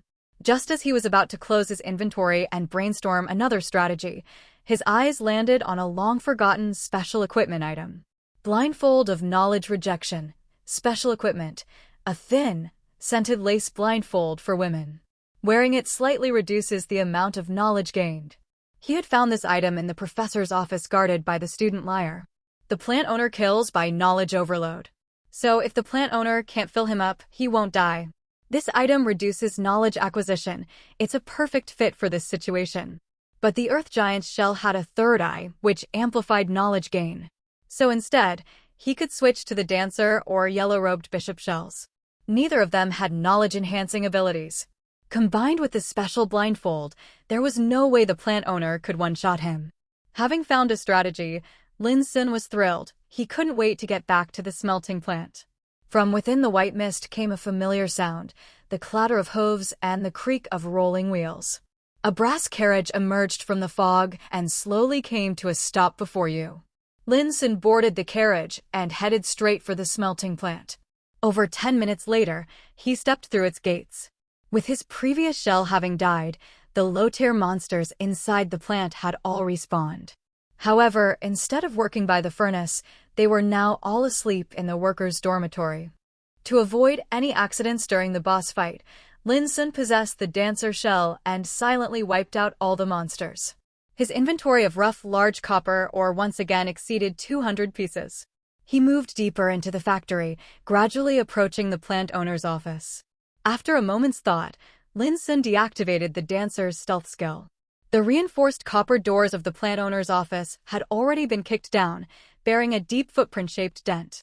The knowledge-seeking smelting plant owner was attempting to lift the heavy door upright, but its frail body clearly couldn't manage the task. Just as it was about to call workers over for help, it noticed your arrival. Its eyes lit up, and it beckoned you to come help. Benevolent apostle, will you assist it? Lin Xun smiled faintly. You immediately walk to the side of the knowledge-seeking smelting plant owner and help it lift the door together. He opened his inventory and clicked on the blindfold of isolated knowledge. You equipped the blindfold of isolated knowledge. Your knowledge gain will now be reduced. The knowledge-seeking smelting plant owner looked at you in confusion, not understanding why you suddenly put on a women's black lace blindfold. His gaze turned sharp. He decisively clicked on Widowmaker, Hidden Blade. A blade shot silently from your gauntlet and stabbed fiercely toward the plant owner's chest. The knowledge-seeking smelting plant owner was shocked, all the eyes on its face snapping open as they locked onto you. Countless chaotic characters surged toward you. Your special equipment blindfold of isolated knowledge blocked the majority of them. Only a small portion pierced through the blindfold and flooded into your mind. You were struck by infusion of illusory knowledge. You felt a slight daze, then quickly returned to normal. Your hidden blade plunged into the heart of the knowledge-seeking smelting plant owner, blood spraying everywhere. It stared at you in disbelief, then slowly crumpled to the ground. You have defeated the knowledge-seeking smelting plant owner. Experience significantly increased. Power surged through your shell. The corrupted earth giant shell has leveled up. Current shell level, 35. You have obtained Indomitable Fading Chunk of Spirit Essence ×1. You have obtained Activation Device for the Knowledge Barrier Key. You have obtained Eyeball of the Subterranean Oculomus Demon, Epic, ×18. You have obtained Confession Letter to Grand Scholar Rona, Special Item. As expected, the plant owner was loaded, for items dropped upon death. A long-lost feeling of harvest. The game text continued. You look down at the corpse of the slain plant owner. Knowledge-seeking smelting plant owner, a frail, short middle-aged man, owner of the only refined copper smelting plant in Sophia City, fabulously wealthy yet unpretentious. The many eyes that once covered his face now lay scattered across the floor, leaving only empty sockets. A gaping wound over his left chest marked the cause of death, heart pierced and ruptured. Compatibility, 112%, plus 45%. Do you wish to possess the shell? Lin Xun discarded the technician's shell without hesitation and clicked yes. You have possessed the shell of the knowledge-seeking smelting plant owner. Fragments of the plant owner's memories linger within the shell. As the sole proprietor of Sophia City's refined copper plant, he was wealthy beyond measure. Whatever he desired, he could simply buy. And if he couldn't buy it, he'd just pay more. Over time, he gradually lost interest in material pursuits. Such was the plain and boring life of the rich. Until he met Grand Scholar Rona of the Multivision School Association. In that moment, the plant owner felt he had found the true meaning of his life. He had never lacked women, but someone like Grand Scholar Rona, he swore he'd never seen anyone like her in his life, knowledgeable, refined, and fiercely intelligent beneath her cold exterior. He unleashed his usual financial offensive, determined to win her over. Yet the wealth that had always triumphed failed him this time. Eventually, the plant owner learned that Grand Scholar Rona had once stated she admired men with profound knowledge. Studying? Impossible. No way was he studying in this lifetime. Fortunately, there were other ways to obtain knowledge. The eyeballs of the subterranean Oculomus demon could help him achieve his dream. Even better, their grotesque, many-eyed appearance aligned perfectly with the Multivision School's aesthetic. He poured massive funds into the eyeball transplant, just for a chance to earn her attention. And after the surgery, Her attitude did improve, from icy disdain to casual friendliness. The plant owner racked his brain trying to impress Grand Scholar Rona, but still couldn't breach that final barrier. Then came a stroke of luck. Miners uncovered a powerful creature the likes of which no one had ever seen. Given Grand Scholar Rona's thirst for knowledge, she was bound to be intrigued by such an unknown being. He successfully invited her to the smelting plant. From her, he learned the creature's name, the refined copper monstrosity, a being that consumed refined copper as its sustenance. Once the refined copper monstrosity consumed enough, it would generate something hundreds of times more valuable than ultra-grade copper, refined copper essence. Weapons or dolls crafted from this substance would experience massive quality enhancements. As a gesture of appreciation, Grand Scholar Rona set up the knowledge barrier in the basement to help him contain the monster. The plant owner began feeding all of the plant's output to the beast. And now, with the refined copper monstrosity nearly full, he planned to slay it and harvest the refined copper essence from its body. The essence, paired with his heartfelt confession letter, would finally win him the heart of Grand Scholar Rona. The fragmented memories end here. The fragmented memory came to an abrupt halt. Lin Xun's attention wasn't on the smitten behavior of the smelting plant owner, but entirely on the refined copper essence. According to the owner's memories, the cultivation of the refined copper monstrosity was nearly complete. As long as the creature was killed, one could obtain a rare material called refined copper essence. This material was 100 times more precious than ultra-grade refined copper, and more importantly, it could be used to modify dolls. The combat capability of the Battle Angel, Valkyrie, already sounded off the charts just from the name. Lin Xun couldn't help but imagine how powerful such a summoned creature would become once modified with refined copper essence. He opened the shell panel to check the owner's attributes. Shell, knowledge-seeking smelting plant owner. True name, unknown. Compatibility, 112% plus 45%. Compatibility has exceeded the threshold. Shell quality improved. Shell quality, ordinary plus grade. Shell level, 40. Shell equipment, luxurious black tailcoat, ordinary, gray uniform stained with unknown filth, serves no purpose other than signifying identity. Shell skill, Grandmaster refined copper smelting technique, epic plus grade, a technique honed within the refined copper smelting plant, forged through countless ore meltings. With this skill, one can use a furnace to refine brass or into the finest refined copper materials. Lin Xun frowned as he looked over the panel. The shell level being 40 was reasonable, but the shell quality being only ordinary plus grade was hard to justify. Moreover, among the shell skills, there was no skill named infusion of illusory knowledge. Only the expected, more advanced forging skill was present. He recalled that one of the items dropped by the owner was an eyeball. Perhaps the skill was contained in that. Previously, the eyeball of the pale dragon of ancient sages transplanted into the earth giant worked similarly. He quickly opened his inventory to take a look. Eyeball of the subterranean Oculomus demon, epic, *18, a species living underground, the Oculomus demon evolved its vision to the extreme in a world devoid of light. Using its numerous eyeballs, it can still perceive its surroundings clearly in total darkness. The 18 eyes of the Oculomus demon form an interconnected neural network. Missing even one would nullify the eyeball's special effect. This item must be used in conjunction with an empty eye socket. After use, you are guaranteed to gain a skill that boosts the knowledge stat. This item must be used in conjunction with an empty eye socket. After use, there is a certain chance to gain the special skill infusion of illusory knowledge. The boss's strength lay in its numerous eyeballs. The shell itself, aside from the Grandmaster refined copper smelting technique, had nothing particularly noteworthy. Lin Xun stored the eyeballs away. As for which shell to use them on, he would need to consider that further. He moved on to check the rest of the spoils.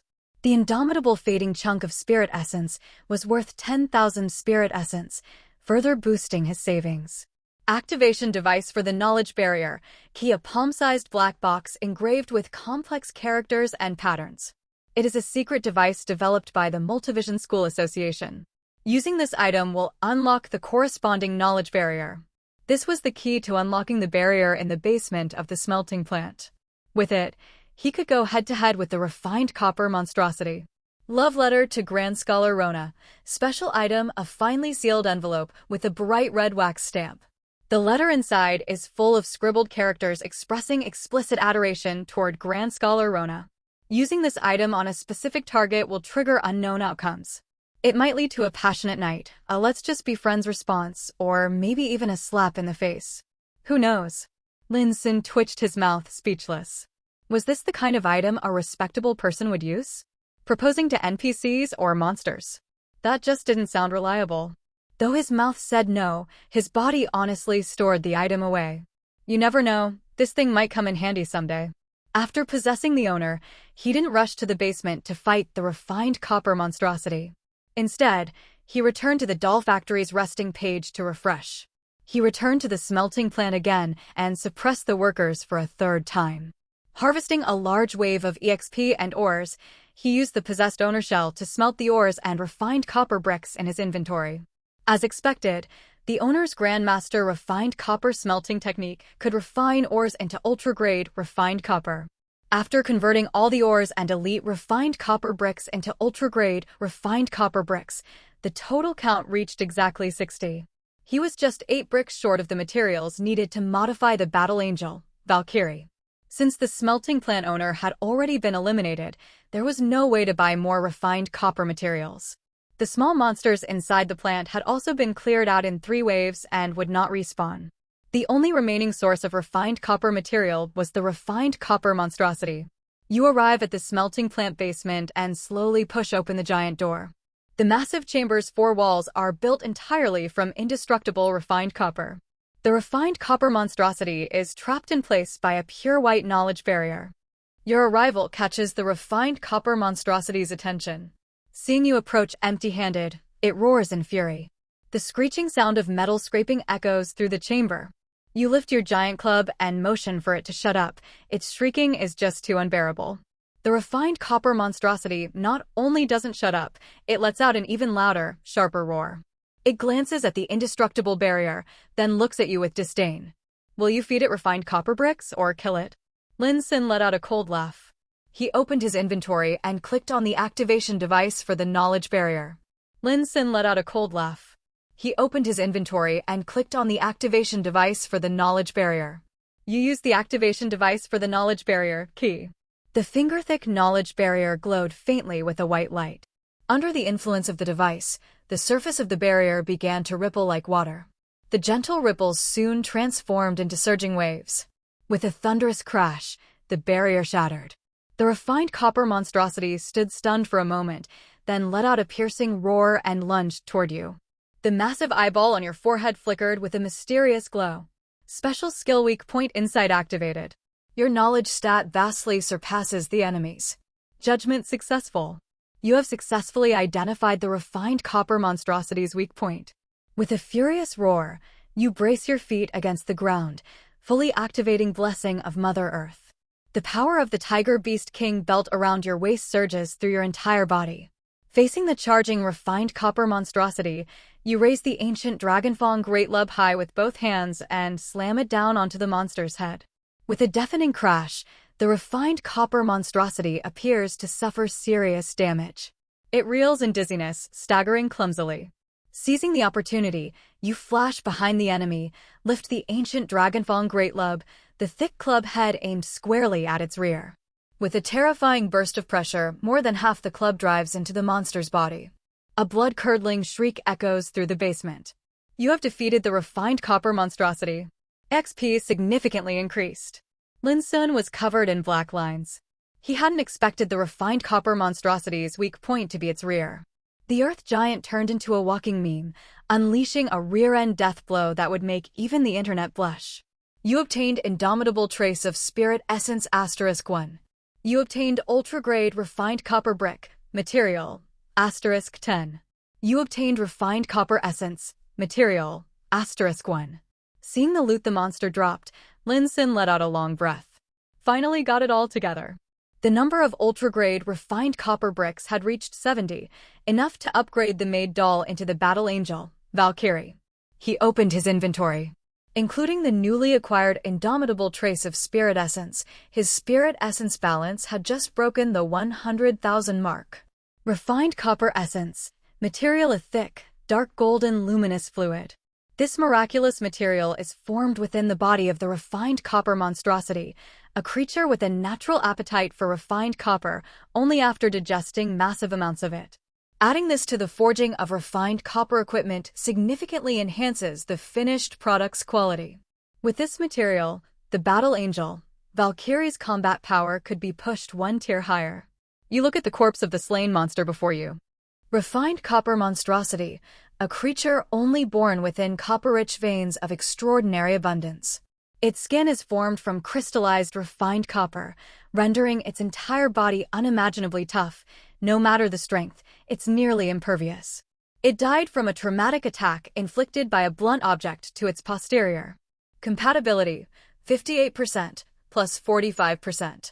The refined copper monstrosity's compatibility was far too low, failing to meet possession requirements. Lin Xun, having taken down the final monster, scoured the smelting plant once more.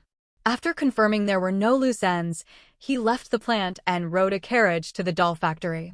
He proceeded straight to the knowledge-seeking doll artisan.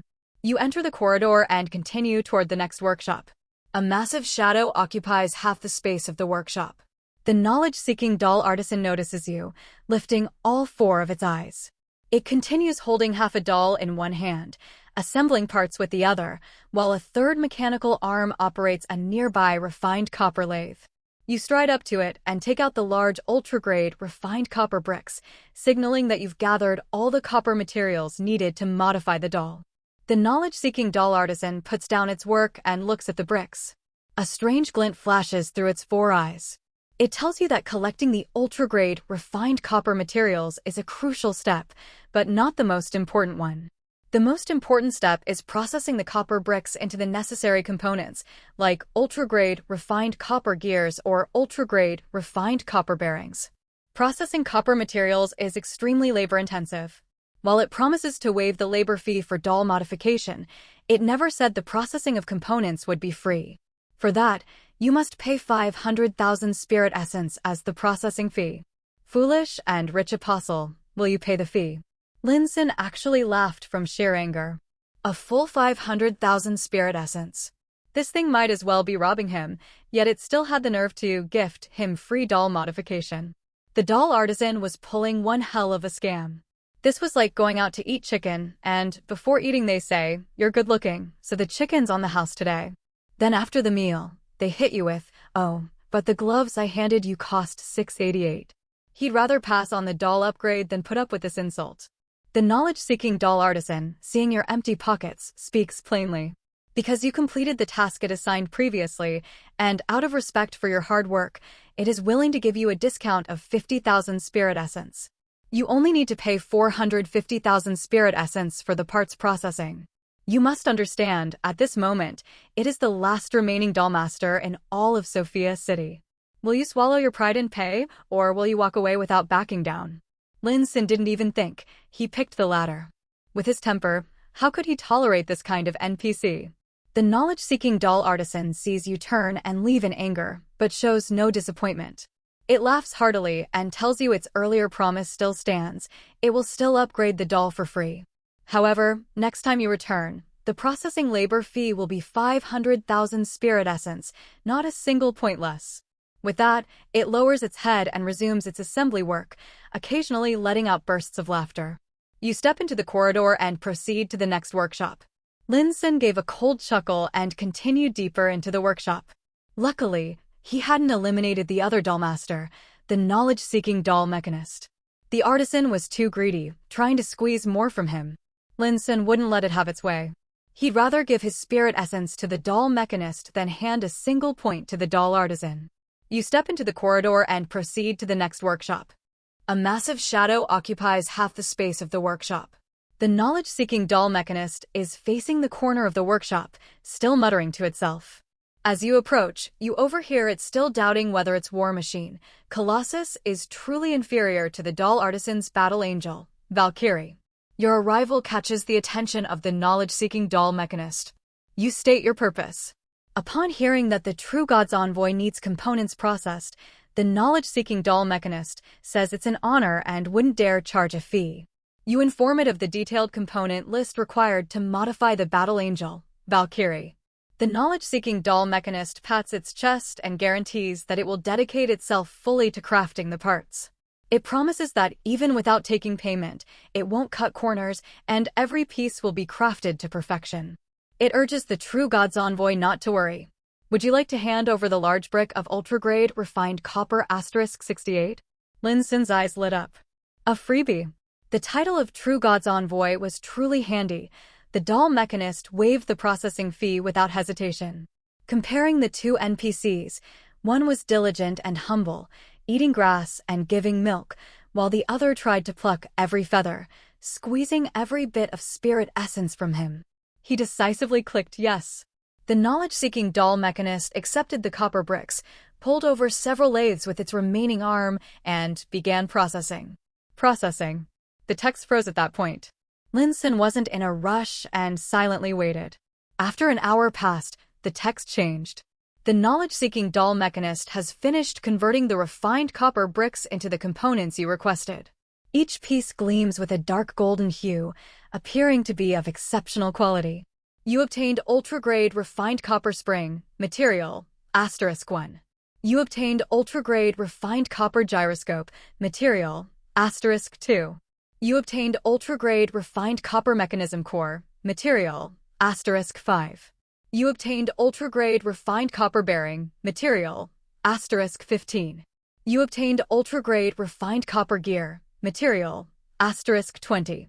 You obtained ultra-grade refined copper linkage, material, *25. The knowledge-seeking doll mechanist tells you that if you need any further assistance, feel free to ask. After receiving the components, Lin Xun bid farewell to the doll mechanist and headed straight back to the doll artisan. You return through the corridor to the previous workshop. A massive shadow occupies half of the workshop. The knowledge-seeking doll artisan sees you and bursts into laughter, then asks if you've prepared the 500,000 spirit essence. You place 68 perfectly crafted components in front of it. The knowledge-seeking doll artisan's laughter abruptly stops, like a chicken being grabbed by the neck. It incredulously asks where these parts came from. Its colleague, the doll mechanist, has long since died. Besides itself, no one in Sophia City can produce these parts. Faced with a situation you can't bluff your way out of, how will you respond?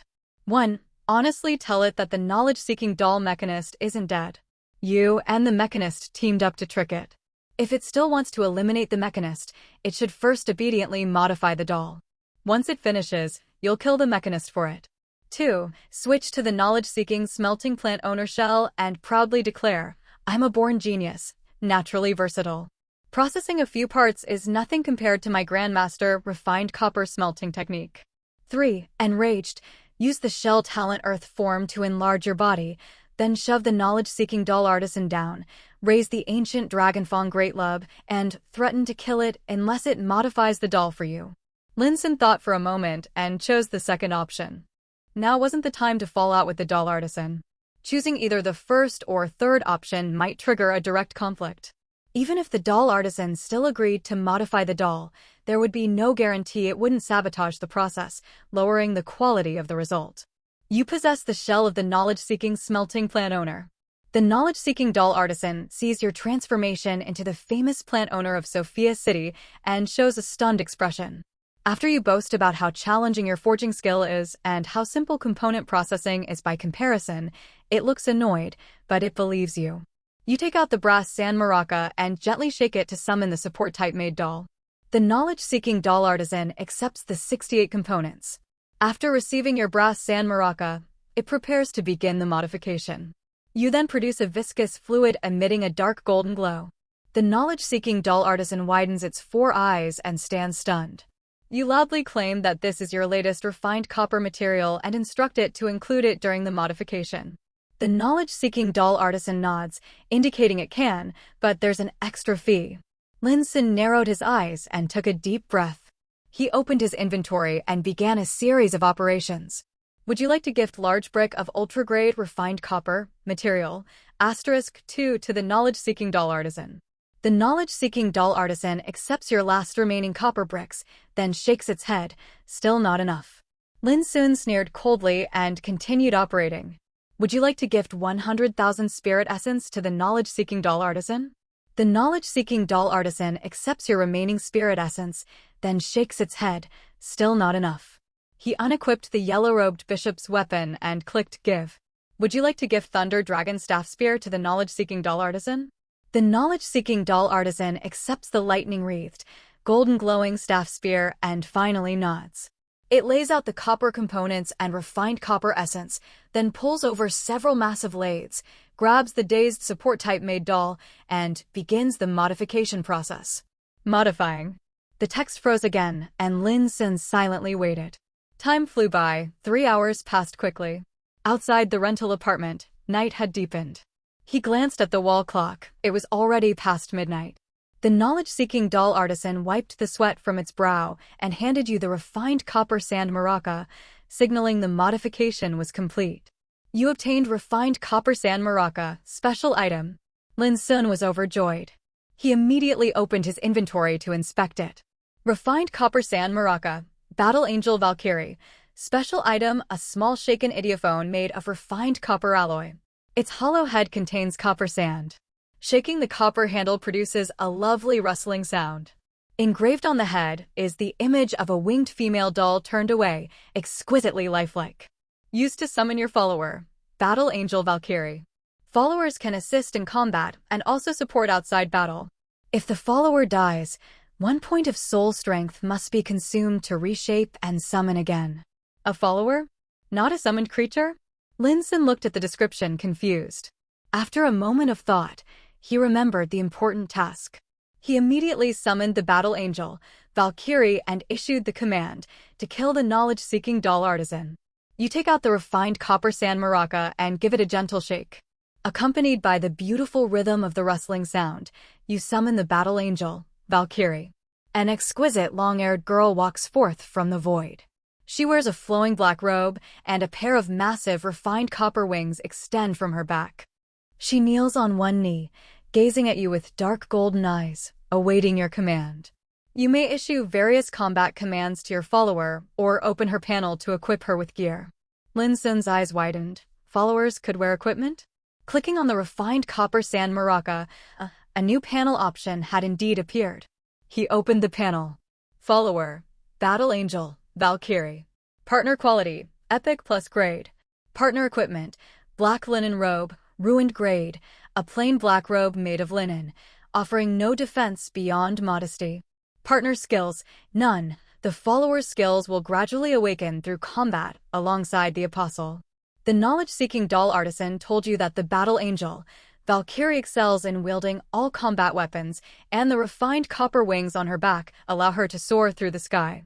The powerful vitality infused into the newly added, refined copper essence transformed the Battle Angel, Valkyrie, from a rigid summoned creature into a follower that can wear equipment. The strength of the refined copper essence also elevated the Battle Angel, Valkyrie, from epic to epic plus grade. This creation is, without a doubt, the greatest masterpiece of its lifetime. It believes that the Battle Angel, Valkyrie, is the most powerful doll in the world, bar none. The knowledge-seeking doll artisan rubs its hands together and stretches out a large palm toward you, implying that such a world-shaking masterpiece deserves a proper token of appreciation. Overjoyed apostle, will you reward the knowledge-seeking doll artisan? Lin Xun let out a cold laugh. Would you tip a dead man? At this moment, he was still possessing the shell of the knowledge-seeking smelting plant owner. He didn't waste words with the artisan. He stripped off the Earth Giant's ancient Dragavon Great Lub, regenerating scale armor of the Dragon Rider, and Tiger Beast King belt. He transferred them all at once into the Battle Angel, Valkyrie's equipment slots. Your follower Battle Angel, Valkyrie, has equipped ancient Dragonfang Great Lub. Your follower Battle Angel, Valkyrie, has equipped regenerating scale armor of the Dragon Rider. Your follower Battle Angel, Valkyrie, has equipped Tiger Beast King belt. Your follower Battle Angel, Valkyrie, has become even more powerful. Lin Xun licked his lips. What better way to test a follower's strength than offering up the doll artisan as a sacrifice? He clicked the combat command without hesitation, attack. The Valkyrie rose slowly. Her scaled armor gleamed under the workshop's kerosene lamps, and the blood, still clinging to the Great Lub, was strikingly vivid. She spread her massive, refined copper wings. With a single beat, she soared into the air, transforming into a dark gold streak of light that hurtled toward the enemy. The speed of the dark gold flash was astonishing. The knowledge-seeking doll artisan widened all four eyes in terror. Before it could even raise a defense, the dark gold light had already reached it. The ancient Dragafong Great Lub came crashing down with terrifying force and wind pressure. The knowledge-seeking doll artisan let out a shrill wail. Its head caved in from the impact, then split in two. With the great club's crushing blow, it was as if a steel saw had sliced it down the middle. Its body was cleaved in half, flesh and refined copper parts flying in all directions. Your follower has defeated the knowledge-seeking doll artisan. XP greatly increased. You obtained large brick of ultra-grade refined copper, material, *2. You obtained 100,000 spirit essence. You obtained Thunder Dragon Staff Spear +1, epic weapon. You obtained Doll Mechanist's refined copper giant arm, material, *1. You obtained Doll Mechanist's refined copper spider legs, material, *4. You obtained Doll Artisan's refined copper giant arm, material, *1. You obtained Doll Artisan's refined copper self-propelled base, material, *1. Lin Xun was dumbfounded. Good grief. This follower is just too powerful. Could she cleave Mount Hua in two with the ancient Dragafong Great Lub? Now that's what you call the aesthetics of violence. The knowledge-seeking doll artisan dropped a whole pile of loot. The refined copper bricks, spirit essence, and the Thunder Dragon Staff Spear were all returned to their rightful owner. The remaining items included the doll mechanist's arm and spider legs. On top of that, the artisan also dropped one of its own refined copper arms and a self-propelled copper base. Your follower, Battle Angel, Valkyrie, defeated the enemy and soared back to your side with a flap of her wings. After testing the Valkyrie's strength, Lin Xun unequipped her gear and returned it to the Earth Giant. Thinking for a moment, he remembered a weapon in his inventory that hadn't been equipped, Longbow of Windchant and Moonsong +5, rare plus grade weapon. Since the Valkyrie was proficient with all combat weapons and could fly, it was perfect. He could bring the weapon to the library to upgrade it to epic grade, buy some arrows, and let the Valkyrie use it. She could then fly while firing arrows, basically turning her into a high-powered floating turret. And if close combat was needed, he could simply switch her weapon to the Thunder Dragon Staff Spear, enabling her to fight on both land and in the air. But before heading to the library, there was still one thing he had to do. You proceed down the corridor toward the next workshop. A massive shadow occupies half the space of the workshop. The knowledge-seeking doll mechanist is using its remaining arm to assemble a giant doll. Lin Xun clicked forward. He opened his inventory and started operating. Would you like to gift doll mechanist's refined copper giant arm to the knowledge-seeking doll mechanist? Would you like to gift doll mechanist's refined copper spider legs to the knowledge-seeking doll mechanist? The knowledge-seeking doll mechanist accepts the arm and mechanical legs and looks at you with deep emotion. But he wasn't done yet. Lin Xun continued. Would you like to gift doll artisan's refined copper giant arm to the knowledge-seeking doll mechanist? Would you like to gift doll artisan's refined copper self-propelled base to the knowledge-seeking doll mechanist? The knowledge-seeking doll mechanist accepts the arm and mobile base, staring at you in disbelief. The knowledge-seeking doll mechanist is deeply grateful that the true God's envoy returned its limbs, and even more thankful that you defeated its former colleague and brought back that colleague's parts as well. Lin Xun let out a long breath, feeling mentally at ease. After all, the doll mechanist had harmed itself to help him complete his task, even processed components for free. If he didn't return the limbs, he'd feel he owed it something. Even if the mechanist's main motivation came from Lin Xun being the true God's envoy. The knowledge-seeking doll mechanist falls into contemplation. When it spots the majestic battle angel, Valkyrie standing beside you, its 6 eyes suddenly light up. To repay the true God's envoy, it's going to give you a surprise. Lin Xun blinked. Another story event trigger? The knowledge-seeking doll mechanist picks up a sharp brass screwdriver, slices open its own chest, pries apart its refined copper ribs on the left side, and pulls out a pulsating dark golden light. It hands this vigorously beating glow to you. You obtained doll mechanist's refined copper heart, special item. It begins to speak slowly, its voice turning hoarse and weak. This item will allow your doll to possess unlimited potential. Though the true god's envoy didn't choose its war machine, Colossus, it hopes this doll will accompany you to the very end of the world. The knowledge-seeking doll mechanist looks forward to meeting you again in the embrace of the omniscient true knowledge, within the boundless sea of knowledge. The flesh on its shell rapidly decays and collapses, and the refined copper limbs rust and corrode in an instant. The light in the knowledge-seeking doll mechanist's eyes fades. Its head droops, and it becomes utterly still. Lin Xun had a face full of question marks. Come on, I just came to repay a favor, and now you've made me owe you even more? The doll mechanist died on the spot after speaking, leaving behind a dashing silhouette. Lin Xun opened his inventory to check the relic it left behind. Doll Mechanist's Refined Copper Heart. Special item, a slowly pulsating refined copper heart that emits a soft dark golden glow. It beats ceaselessly, as if it will continue until the end of the world. Using this item on a doll will elevate it from a follower to a watcher capable of growth. Lin Xun's eyes widened. What kind of god-tier item is this? Summoned creatures, by their nature, can equip gear and have no growth potential. Take the three-headed lion, for instance. Early in the Blood Sun world, it was a ferocious combatant, capable of holding its own and acting as a mini-boss level monster. But at this stage of the story, its strength only slightly surpassed elite mobs, no longer reaching boss level, gradually becoming just a tactical supplement. Not that the three-headed lion was useless, you could still sell it at a solid price in the library. It's just that with Lin Xun's exploration becoming more difficult, the lion was falling behind. Now, the Battle Angel, Valkyrie had already evolved from a mere summoned creature into an equipment-wielding follower. By using this item, she could evolve again, from a follower into a growth-capable watcher. Just as Lin Xun was about to use the item, a thought struck him. Why didn't the doll artisan drop a refined copper heart when he killed it? After a moment's reflection, he understood. Items of this caliber clearly required hidden storyline triggers to obtain. If they just dropped from killing an NPC, it would devalue the item entirely. Without further hesitation, he clicked on Doll Mechanist's Refined Copper Heart.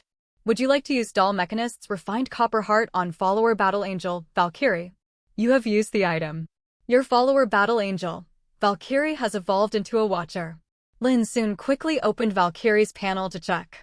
Watcher, Battle Angel, Valkyrie. Watcher level, 40. This level matches the Apostle's current shell level. Watcher quality, Epic plus grade. Watcher equipment, black linen robe, ruined grade, a plain black linen robe with no defensive value beyond modesty. Watcher skills, none. Follower skills will gradually awaken through battles alongside the Apostle. Lin Xun was still possessing the level 40 smelting plant owner shell. He tried switching to the Earth Giant shell, and the Valkyrie's level immediately dropped to 35. Watchers would grow stronger as the Apostle did, no longer just summonable cannon fodder from the sewers. With all the NPCs in the doll factory gone and the mobs cleared out, Lin Xun returned to the resting page at the factory entrance and teleported back to the library. At the Book of Craftsmen, he grabbed the upgrade blueprint for Longbow of Wind Chant and Moonsong for free. To evolve the weapon into epic grade, the required materials were Branch of the Dark Elf Hearth Tree and Advanced Wind Elemental Core. Both were available for purchase in the Book of Trade, but the former cost 55,000 Spirit Essence and the latter 43,000. The total price was a staggering 98,000 Spirit Essence, an outrageous sum. But thinking about it, it made sense. Epic weapons typically sold for between 100,000 and 200,000 Spirit Essence. Rare plus grade weapons usually fetched 30,000 to 50,000. If materials were too cheap, epic weapons would flood the Book of Trade. He gritted his teeth and bought the two materials, switched to the blacksmith shell, and began crafting for himself. It's worth noting that when a weapon advances to a higher tier, its enhancement level can drop. Weapon upgrading. As always, the game tech stalled. The blacksmith was likely hammering away with sparks flying. After about an hour of waiting, the new weapon was successfully forged. Weapon upgrade successful. You obtained Longbow of Wind Chant and Moonsong +1 epic weapon. Longbow of Wind Chant and Moonsong +1 epic weapon. The bow body is crafted from sacred birch bark, horn of a gale demon, and a branch of the dark elf hearth tree. Powdered advanced wind elemental core is infused within. the bowstring tanned from whispering elk tendons and drifting sands of the pale moon. The full-length bow is nearly as tall as a standard shell. When drawn, it forms a perfect moon arc. When loosed, the arrow flies like a meteor with immense power. Requires extremely refined archery skills to wield this weapon effectively. At this point, Lin Xun had only about 2,200 spirit essence left. His inventory still contained a baton and student robe, both ruined quality and essentially worthless. Even listed on the Book of Trade, no one would buy them. Only the thick black hard baton and academic mentor's robe were ordinary plus grade, worth a few hundred spirit essence. And now that he had the longbow, his military crossbow was obsolete too. Lin Xun listed all 3 items for a quick low-price sale. Soon, he earned 1,800 spirit essence. With a total of 4,000 spirit essence in hand, he decided to spend it all, no point in hoarding it only to get fleeced by NPCs again. He opened the Book of Trade and checked the price of arrows. Single wooden arrows were dirt cheap, practically free, selling for just 5 to 10 spirit essence each. But these low-tier arrows could only be used once and couldn't be retrieved after firing. Some higher-grade arrows were reusable, but their prices skyrocketed, reaching hundreds or even thousands per arrow. He even saw one priced over 10,000. There was a type of equipment called a quiver, which not only allowed for fast arrow retrieval, but also had the ability to auto-collect arrows after battle, a borderline broken mechanic. He spent 1,000 spirit essence to buy a quiver, then picked up 10 light swiftwood arrows for 100 each. These arrows could be recovered and packed a decent punch. Later on, he could resell the arrows, so long as they weren't lost in battle. They were essentially reusable currency. With his remaining 2,000 spirit essence, Lin Xun bought a powerful arrow. Hurricane Arrow, a powerful arrow forged from snow-patterned steel. The arrowhead is grooved with blood channels, and the fletching is made from feathers of a hurricane raptor, increasing flight speed. Reusable. Must be paired with a bow-type weapon. Priced at 2,000 spirit essence, Lin Xun bought it, and his funds dropped to double digits, back to peasant status. He placed all 11 arrows into the quiver, then equipped both the longbow of Windchant and Moonsong and the quiver onto the Valkyrie. Your Watcher Battle Angel, Valkyrie has become even more powerful. Just one piece of armor left. Lin Xun stroked his chin with a sigh. But with his funds dried up, he could only let the Valkyrie wear the nanobio combat armor for now. Once he had money again, he'd buy her something nicer, Love Nikki style. T/N, Love Nikki is a Chinese dress-up game. With her gear assembled, he teleported back to the current chapter. Then boarded a brass carriage headed straight for Bennett's transplant clinic. In his inventory were 18 eyeball of the subterranean Oculomus demon. He planned to transplant them into the yellow-robed bishop. The skill infusion of illusory knowledge seemed perfect for a spellcaster. The carriage door opened on its own. You stepped down slowly. Ahead of you was a building shrouded in mist. You could only make out the first and second floors. Above that, blurry outlines of spires and flying buttresses could be seen. You stepped into Bennett's transplant clinic. Behind the counter, the bird-masked Bennett had been waiting for you for some time. Bennett claimed that the second floor of the clinic had been cleaned and prepared. It would be honored to guide the apostle of the omniscient true knowledge for a personal tour. Would you like to follow Bennett to the second floor of the clinic? The eyeball transplant option hadn't even popped up yet, and the text was already offering to explore the clinic's second floor. Lin Xun narrowed his eyes and clicked yes. He was curious what exactly was on the second floor that Bennett felt so proud to show off. Bennett leads you to the stairs that ascend to the second floor, halts there, and begins to speak to you. His clinic had once received the blessings of both the president of the Multivision School Association and the president of the Direct Vision School Association. Both presidents were individuals of vast knowledge and immense power. They carved hidden runes around the clinic to prevent it from being detected by the monsters lurking in the mist. Otherwise, a clinic storing so many eyeballs would have long become a paradise for the monsters. While reading the newspaper at the counter by the entrance, he would often spot passing monsters. At first, the monsters passed in groups, their body size comparable to ordinary shells. But as time went on, the number of monsters decreased, while their size grew larger and larger. As the monsters grew in size, the number of eyes on their bodies increased as well. Bennett knew They were once humans in pursuit of knowledge, twisted by their desires, mutated into horrific monsters within the mist. After turning into monsters, their hunger for knowledge grew even stronger. To obtain more eyes, they began devouring their own kind.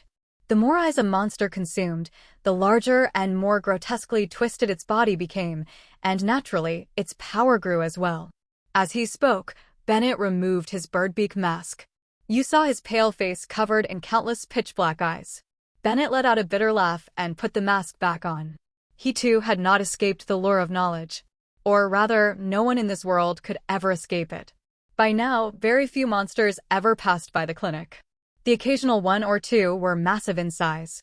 With every step they took, the clinic's ceiling would shake and rain down dust, and the jars and vials in the cabinets would rattle violently. Just before your arrival, two enormous monsters had clashed not far from the clinic. Deafening crashes, howls, and chewing noises echoed endlessly. One of the monsters even lost a limb, which landed right outside the clinic's door. Bennett had hidden in the corner behind the counter, trembling. Judging from the sounds of the battle, one of the two titans had been defeated and devoured by the other. But the victorious monster had also sustained grievous injuries. However, the power gained from devouring a fellow monster would help its wounds regenerate, making it even stronger than before. But all that required time. Bennett suddenly raised a finger to the beak of his mask, signaling you to stay silent and listen carefully.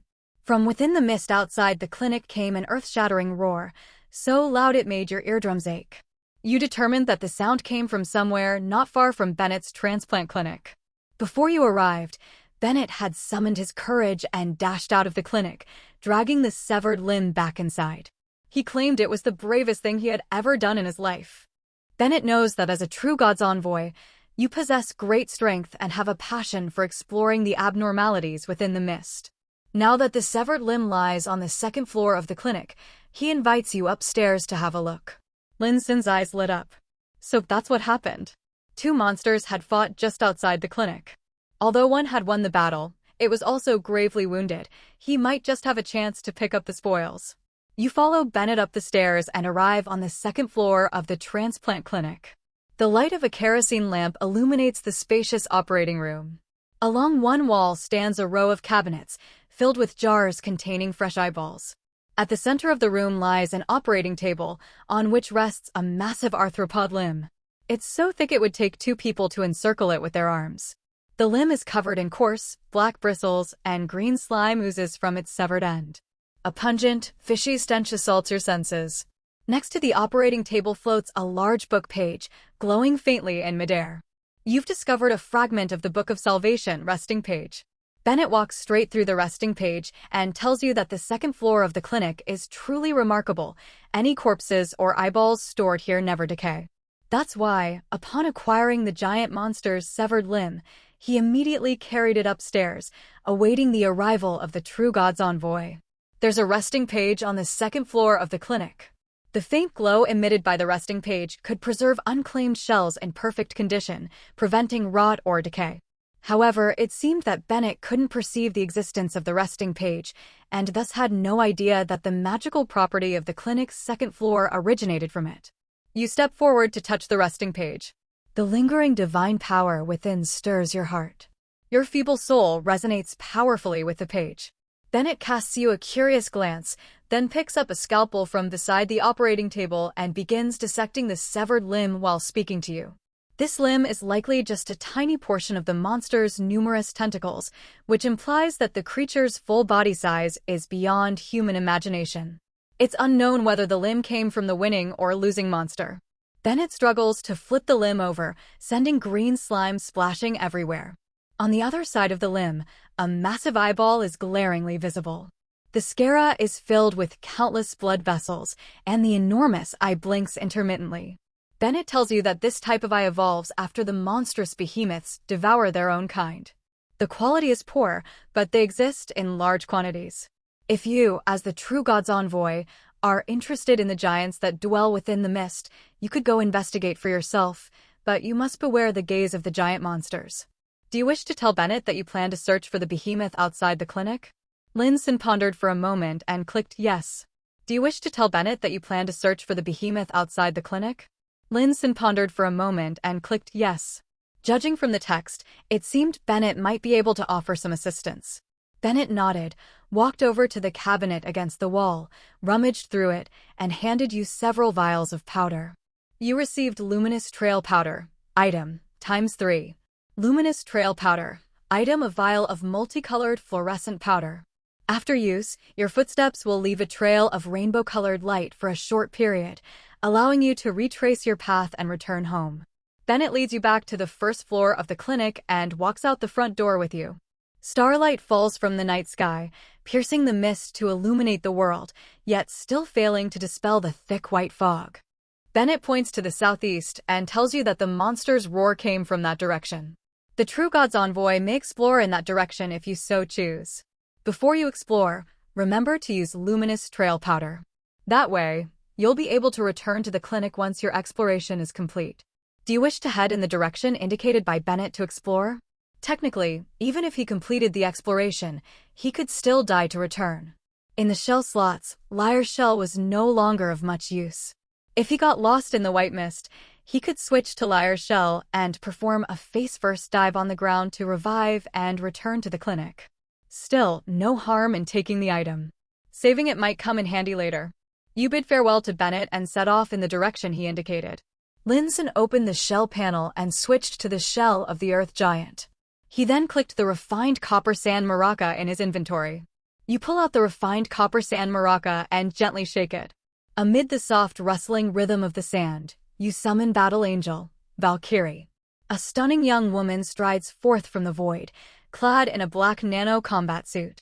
Gigantic refined copper wings extend from her back, and a barrel-shaped quiver rests between them.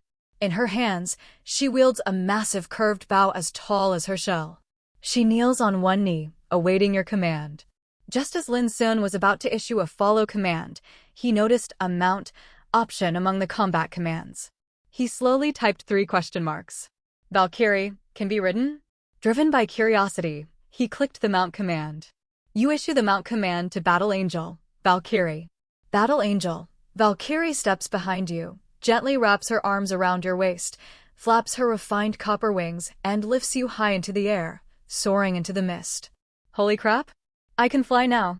Lin Xun's eyes went wide. He stared at the game text in disbelief. Even though it was the Valkyrie doing the flying, he was flying nonetheless.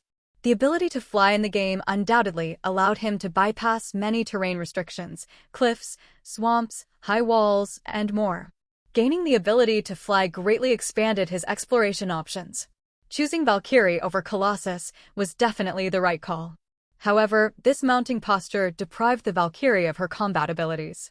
With both arms wrapped around his waist, she couldn't wield her weapons in battle. Was this the legendary gaming version of, if I carry bricks, I can't hold you? If I hold you, I can't carry bricks? Could it be changed to a piggyback position? He checked the combat commands, but no such option existed. Valkyrie clearly had a limited repertoire of postures. But thinking about it, her refined copper wings were attached to her back. Carrying someone piggyback would make it impossible to spread her wings. You fly in the direction indicated by Bennett. After a moment's thought, Lin Xun decided to cancel the flying state and switched back to the follow command. The Valkyrie possessed formidable combat power. If he was going to clash head-on with the behemoth, he couldn't afford to lose such a powerful ally. The flying mode could be reserved for travel or terrain-crossing exploration. Battle Angel, Valkyrie brings you back to the ground and retracts her refined copper wings. She draws an arrow from the quiver on her back, notches it to her massive bow, and follows at your side step by step. You continue onward in the direction pointed out by Bennett. As you approach, a massive dark shadow gradually emerges in the mist. A colossal, malformed creature lies collapsed on the ground. Through the mist, you can only make out parts of its scaled claws. Countless tentacles slither faintly in the fog, each one lined with tightly shut eyeballs. Many of the monster's tentacles have been severed, leaking foul-smelling green slime. The behemoth appears to be asleep. Do you want to attack it? Lin Xun furrowed his brow in deep thought. The monster's body was too massive, far beyond the visibility range of the white mist. That meant that without using clarity eye drops, he would be unable to view the monster's full form. And thus, he couldn't obtain knowledge from seeing its initial form. Currently, his knowledge stat had reached 800/1100. If he could fully observe the monster, he might be able to raise his knowledge cap again. After thinking it over, Lin Xun realized that the mist didn't contain just this one giant monster. There would be more opportunities to gain knowledge in the future. For now, the most important thing was to take advantage of the monster's injured and sleeping state, killing it to reap the rewards. With that in mind, he decisively activated the Earth Giant Shell's talent, instantly maximizing his size. He also issued a combat command to the Valkyrie to attack. Your body suddenly expands in size, and in the blink of an eye, you've become a towering giant over 30 meters tall. But compared to the monster's massive frame, you're still like an undeveloped child, dwarfed in size. Battle Angel. Valkyrie draws her bow like a full moon, and with a twang, the arrow transforms into a black night meteor, flying toward the monster. You grasp the enormous ancient Dragathon Great Lub, brace your feet against the earth, and fully activate Blessing of Mother Earth. Letting out a thunderous roar, your muscles bulge with explosive force, and your massive club crashes down toward the monster with terrifying pressure. Green slime splatters everywhere as countless tentacles are smashed into a pulp beneath your great lub. The flying arrow pierces into the monster's colossal body, leaving a huge gaping wound from which green fluid jets out like a high-pressure hose. The unknown behemoth lets out a deafening roar as it suddenly rises, countless writhing tentacles lashing toward you. You are bound by the tentacles around your limbs, unable to move. You roar in fury, struggling with all your might, managing to tear apart many of the tentacles, but even more swarm in, tightly wrapping around you, constricting further and further. Lin Xun felt a sinking dread. A crimson death warning flickered faintly before his eyes. As expected, the monsters in the mist were still too high level. Even in its wounded state, he was no match for this creature at his current strength.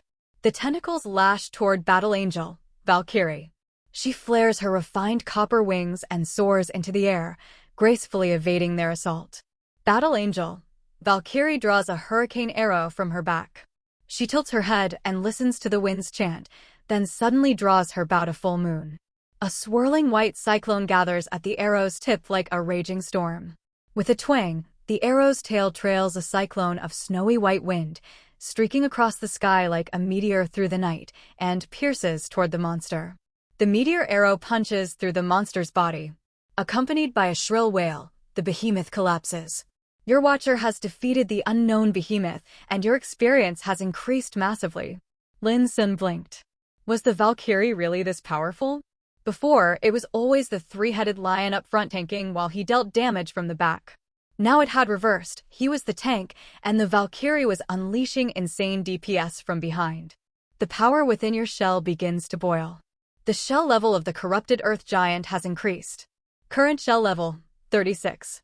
You obtained Fading Chunk Spirit Essence of Insight ×1. You obtained Crystalline Core of the Knowledge-Seeking Veiled Aberration, rare plus grade item. You look toward the mountain-like corpse of the monster before you. Knowledge-Seeking Veiled Aberration, a massive creature that lost itself in the veil of knowledge, driven by an endlessly swelling thirst for knowledge. It devours its own kind to increase the number or evolve the nature of its eyes. With each devoured kin, it grows more immense and deformed. It perished from an overwhelming force that shot through its body. Compatibility, 46%, plus 45%. The game text ended there. Lin Xun frowned. Only 2 items dropped? This cursed game was ridiculously stingy.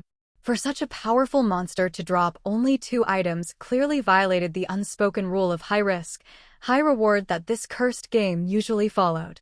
He opened his inventory to check the loot. Fading Chunk Spirit Essence of Insight. A fading chunk of spirit essence left on the shell, holding a glimmer of insight. Grants 30,000 spirit essence upon use. 30,000.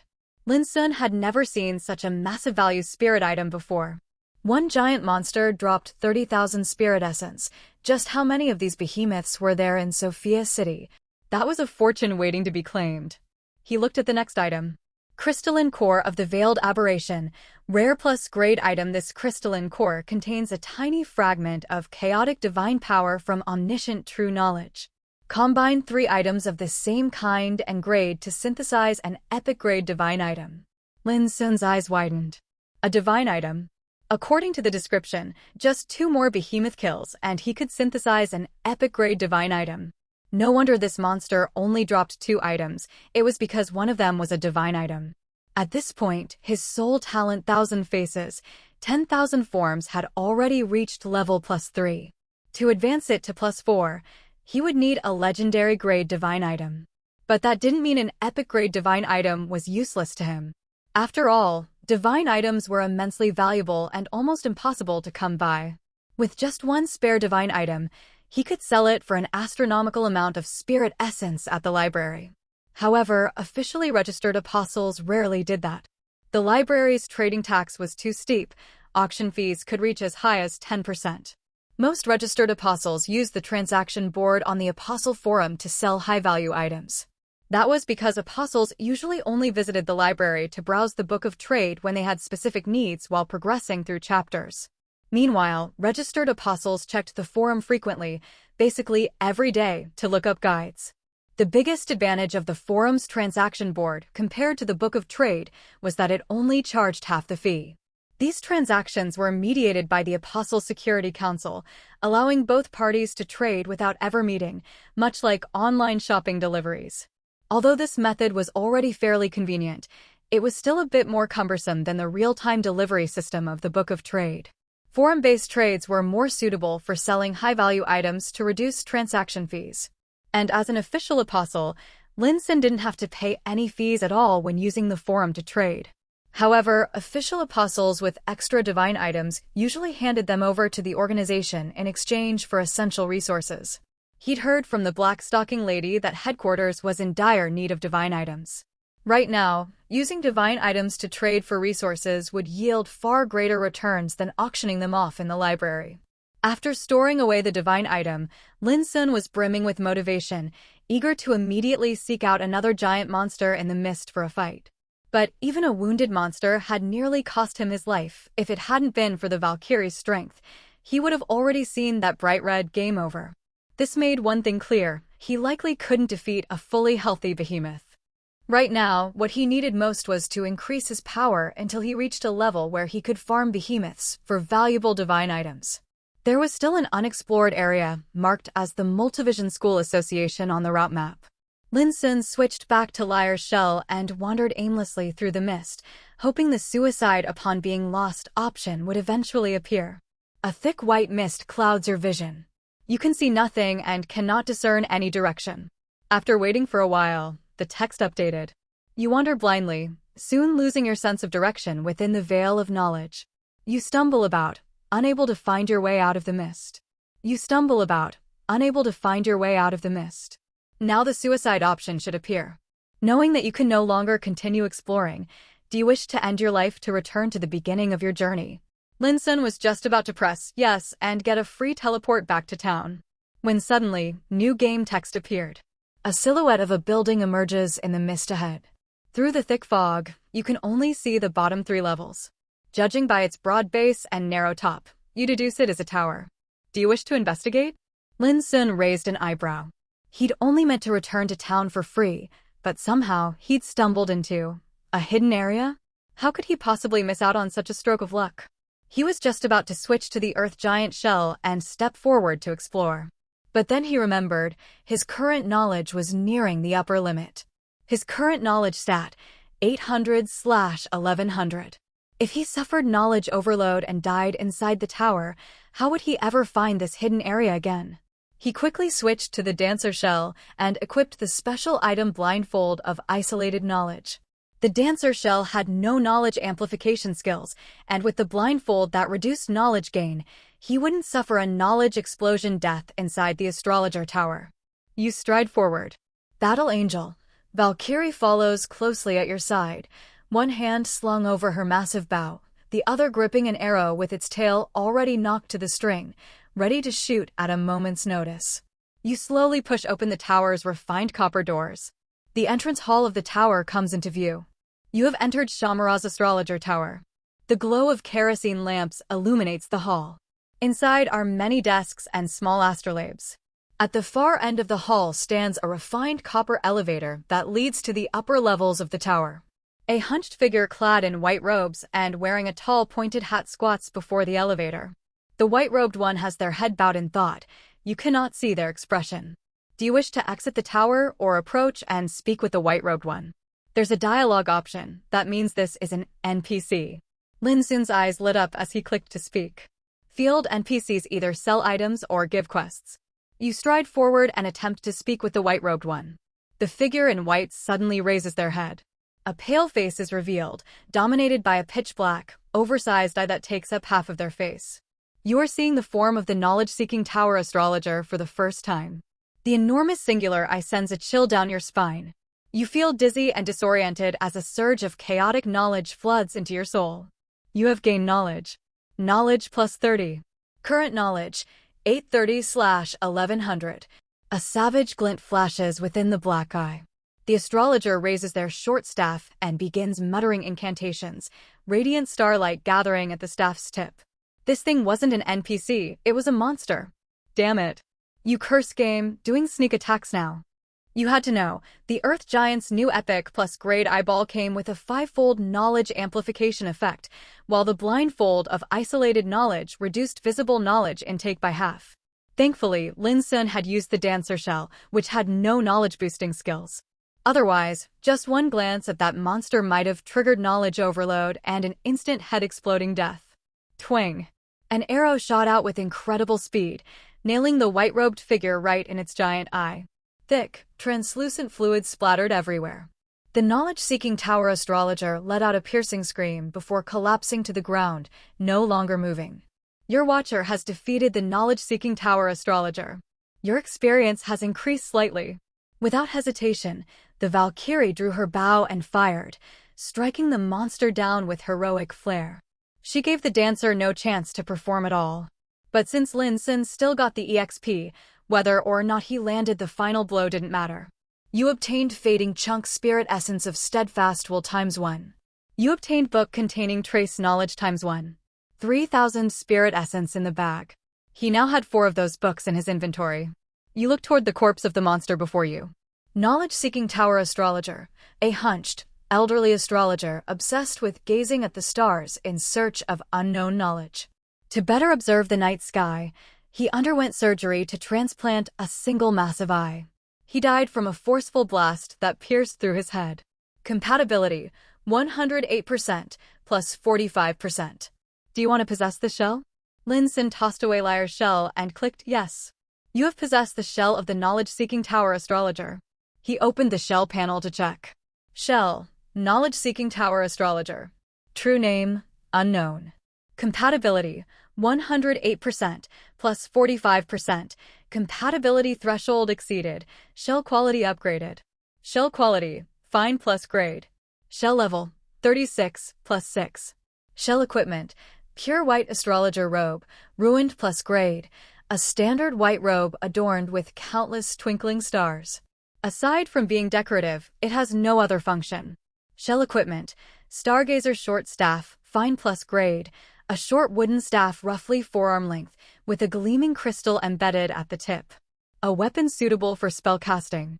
Shell skill, starlight convergence, fine grade. The astrologer, while gazing at the stars and gaining knowledge, also obtained a sliver of power from the stars. This skill releases a beam imbued with starlight energy, requiring brief casting time. This shell had the same quality as the Paladin of Discipline shell, but to Lin Xun now it was rather underwhelming. If not for the fact that the Paladin shell had a true name and could be manifested in the real world, Lin Xun probably would have thrown it away after acquiring the Earth Giant. For ordinary apostles with sufficient compatibility, the astrologer shell would be considered quite solid, one that could be mindlessly leveled up by dumping resources into it. But for someone like Lin Xun, accustomed to the finest things, he had only one word for it: trash. Make that 2 words: absolute trash. The only real value lay in the short staff weapon, which might fetch 3,000 to 5,000 spirit essence. After stripping the astrologer's equipment, Lin Xun switched back to the dancer shell. Just to be safe, he activated his stealth skill. Though it likely wouldn't fool monsters with eye mutations, it offered some psychological comfort. He scoured the hall and found another book containing trace knowledge. Once the first floor had been thoroughly looted, Lin Xun proceeded to the far end of the hall. At the far end stands a refined copper elevator. Taking it will lead you to the upper levels of the astrologer tower. You step into the elevator. Battle Angel, Valkyrie follows closely behind. On the side of the car is a lever mechanism. Pulling it will activate the elevator. Do you want to pull the lever? You pull the lever. With the sounds of gears meshing and hinges turning, the elevator begins to rise slowly. The elevator ascends past the stone floor, dividing the first and second levels. The open design lets you clearly see that the floor is as thick as half a shell's body. The elevator arrives at the second floor of the tower and gradually comes to a stop. The hall here is similar to the first floor. Many desks and small astrolabes are arranged throughout the room. Do you want to leave the elevator or pull the lever to keep going up? Lin Xun chose the former. The astrologer tower had to be explored one floor at a time, no skipping, just in case he missed something. You step out of the elevator and proceed forward. You notice a beautiful woman in leather armor resting with her eyes closed, leaning against one of the desks in the corridor between the tables. Do you want to kill her while she sleeps? This curse game. Still using the same old tricks. On the first floor of the tower, he'd already been tricked by a monster disguised as an NPC. Now the game was using the same tactic on the second floor, trying to make him assume this was another monster in disguise, so he'd kill it, only to find out it was a real NPC and miss a side quest. Lin Xun decisively clicked no. You are filled with righteous indignation and refuse to stoop to such a beastly act while the woman sleeps. You disengage your stealth and stride forward, waking the leather-armored woman in an attempt to speak with her. As you approach, you notice that her skin, under the glow of the kerosene lamp, reflects a dark golden hue of refined copper. The elite self-destruct type made doll suddenly opens her eyes. Upon seeing you, she panics. Her skin glows a dangerous, dazzling red, and her delicate figure begins to swell. Shit, she's a human bomb. The dancer was undoubtedly a fragile shell. If that elite self-destruct type made doll exploded, there'd be nothing left of her but dust.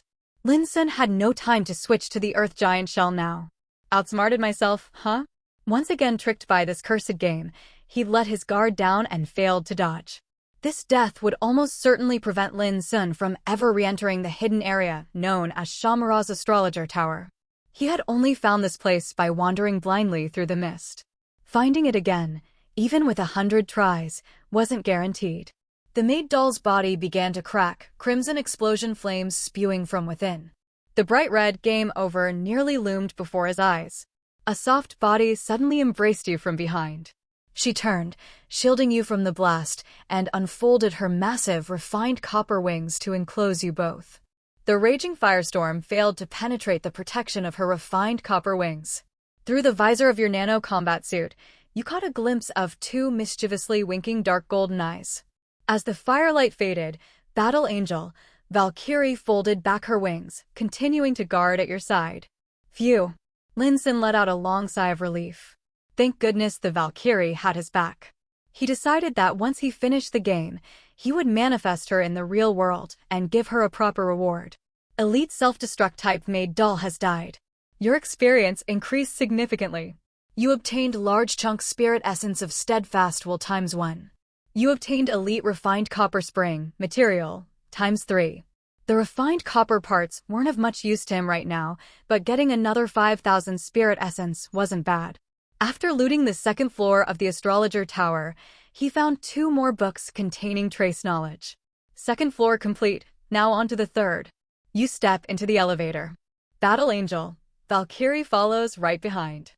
You pull the lever. With the sound of meshing gears and turning hinges, the elevator slowly rises. The elevator passes the stone floor between the second and third floors. The open shaft lets you clearly see the dividing floor is as thick as half a shell. The elevator reaches the third floor of the tower and slowly comes to a stop. Like the previous level, the hall is filled with desks and small astrolabes. You step out of the elevator and move forward. You notice a black-robed figure standing in the aisle between the desks, facing away from you. Do you want to strike before it notices you? Again? Lin Xun frowned. The monster on the second floor was clearly much stronger than the one on the first. So the third floors would definitely be even tougher, and the Valkyrie might not be able to protect him every time. Maybe he should probe it with a test attack? But what if it turned out to be an NPC? He might kill it in one hit. Thanks to the bonus from Visage of the Leader, most of his shells were level 36, except for the level 40 smelting plant owner. If it really was a frail little NPC, it would be instantly obliterated. Was there a low-damage ranged attack he could use instead? Lin Xun opened his inventory, searching for suitable items. Foul-smelling dungstone, junk. Only has a discard option, no throw option. Eyeball of an unknown creature, junk. Has discard and install options.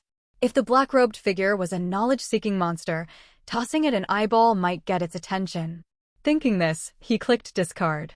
You discarded eyeball of an unknown creature, junk, on the ground. The black-robed figure in the hall remains motionless, back still facing you, unaware of your presence. Do you want to strike before it notices you? Was the eyeball too trashy to catch its attention? He still had 18 eyeballs of the subterranean Oculomus demon in his inventory, hadn't gotten around to installing them yet. But they were incredibly valuable, and Lin Xun was reluctant to waste them as bait. He kept digging through his inventory and finally found something suitable. Poison-throwing knife, throwable, a blade coated in deadly toxin, its edge gleaming blue. Not recommended for those who like to lick their blades. This knife had dropped when he fought minor monsters in the Blood Sun world. Throwing weapons like this dealt fixed damage. Poison-throwing knife was one of the weakest tier throwing tools, perfect for probing. Enough to test the target without killing it outright. You pull out a poison-throwing knife. Under the glow of the kerosene lamp, the blade gleams a ghostly blue. With a flick of your wrist, the knife shoots forward. The poison-throwing knife hits the black-robed figure squarely in the butt. He yelps in pain and spins around suddenly. As soon as Lin Xun saw the word he knew the black-robed figure probably wasn't a monster. The game used it for all monsters. In fact, many non-human NPCs were also labeled as it. But he at least suggested this one was a normal person. Then the next bit of text made Lin Xun want to facepalm. The black-robed man clutches his butt in pain and turns around in anger. On his elderly face is a familiar monocle. The black-robed figure clutched his butt in fury, turning around. Upon his aged face was a familiar monocle. He was none other than the librarian. Seeing that it was you who ambushed him, the librarian let out a scornful laugh. He pulled out an invasion bookmark and tossed it to you. You obtained invasion bookmark. The librarian gave you a mocking look and began to chant a spell. His body gradually turned semi-transparent. Red light flashed before your eyes, and the entire world began to tremble faintly. You are being invaded by an unknown apostle. Lin Xun raised an eyebrow. All librarians in game chapters were merely avatars. According to the real librarian back in the library, encountering one of his avatars in a chapter would trigger an optional quest. Completing it would further upgrade your invasion privileges. A figure glowing with red light appeared before you. It was an invading apostle. He held an arcane tome in hand, chanting under his breath. Powerful apostle, how will you deal with him? 1. Force him to kneel. If you're in a good mood, you might spare his life. 2. Flick out the hidden blade from your gauntlet and show him the meaning of cruelty. Lin Xun was still possessing the dancer shell at this moment. The invading apostle seemed to be a mage. Assassin versus mage, that was a hard counter matchup. He activated the shell skill Blood Shadow Step. You used Blood Shadow Step. With graceful movements, your shell faded into invisibility. Then he immediately clicked the second option. You remain hidden. The hidden blade springs from your gauntlet as you swiftly approach the glowing red apostle. The red glowing invader was just about to cast a spell, but suddenly, you vanished from his view. You slipped behind the invader and stabbed your hidden blade straight into his back. You have effortlessly defeated the invading apostle Inazuma Raiden Shogun. You gained 1505 Spirit Essence. Your invasion privilege has increased. You may now claim one of the enemy apostle's items. You obtained short purple women's kimono, fine plus grade equipment. You obtained guardian bookmark, item. A free 1500 Spirit Essence, plus a fine plus grade equipment. And after fending off the invasion, he even got a guardian bookmark as a bonus. He opened his inventory to inspect it. Short purple women's kimono, fine plus grade equipment, a light purple women's kimono. Because it's cropped short, the hem barely reaches the upper thighs, extremely seductive. As for why it's purple, maybe it's because his little sister said purple was charming. Lin Xun's face twitched with exasperation. The invader was clearly a male apostle, so why did he have female clothing? Was he a cross-dressing enthusiast? The librarian looked you up and down, seemingly surprised that you had defeated the invader. He told you that he would wait for you on the 3rd floor of the astrologer tower. If you can defeat the monster on the 4th floor, thus proving your strength, he will grant you a special quest. Complete this special quest, and you'll not only gain higher invasion privileges, but also obtain one of the rarest bookmarks. Rarest bookmark? Lin Xun immediately thought of the Anchor bookmark, a bookmark that allowed you to revisit follow-up chapters of previously completed content. Incredibly valuable, with astronomical worth.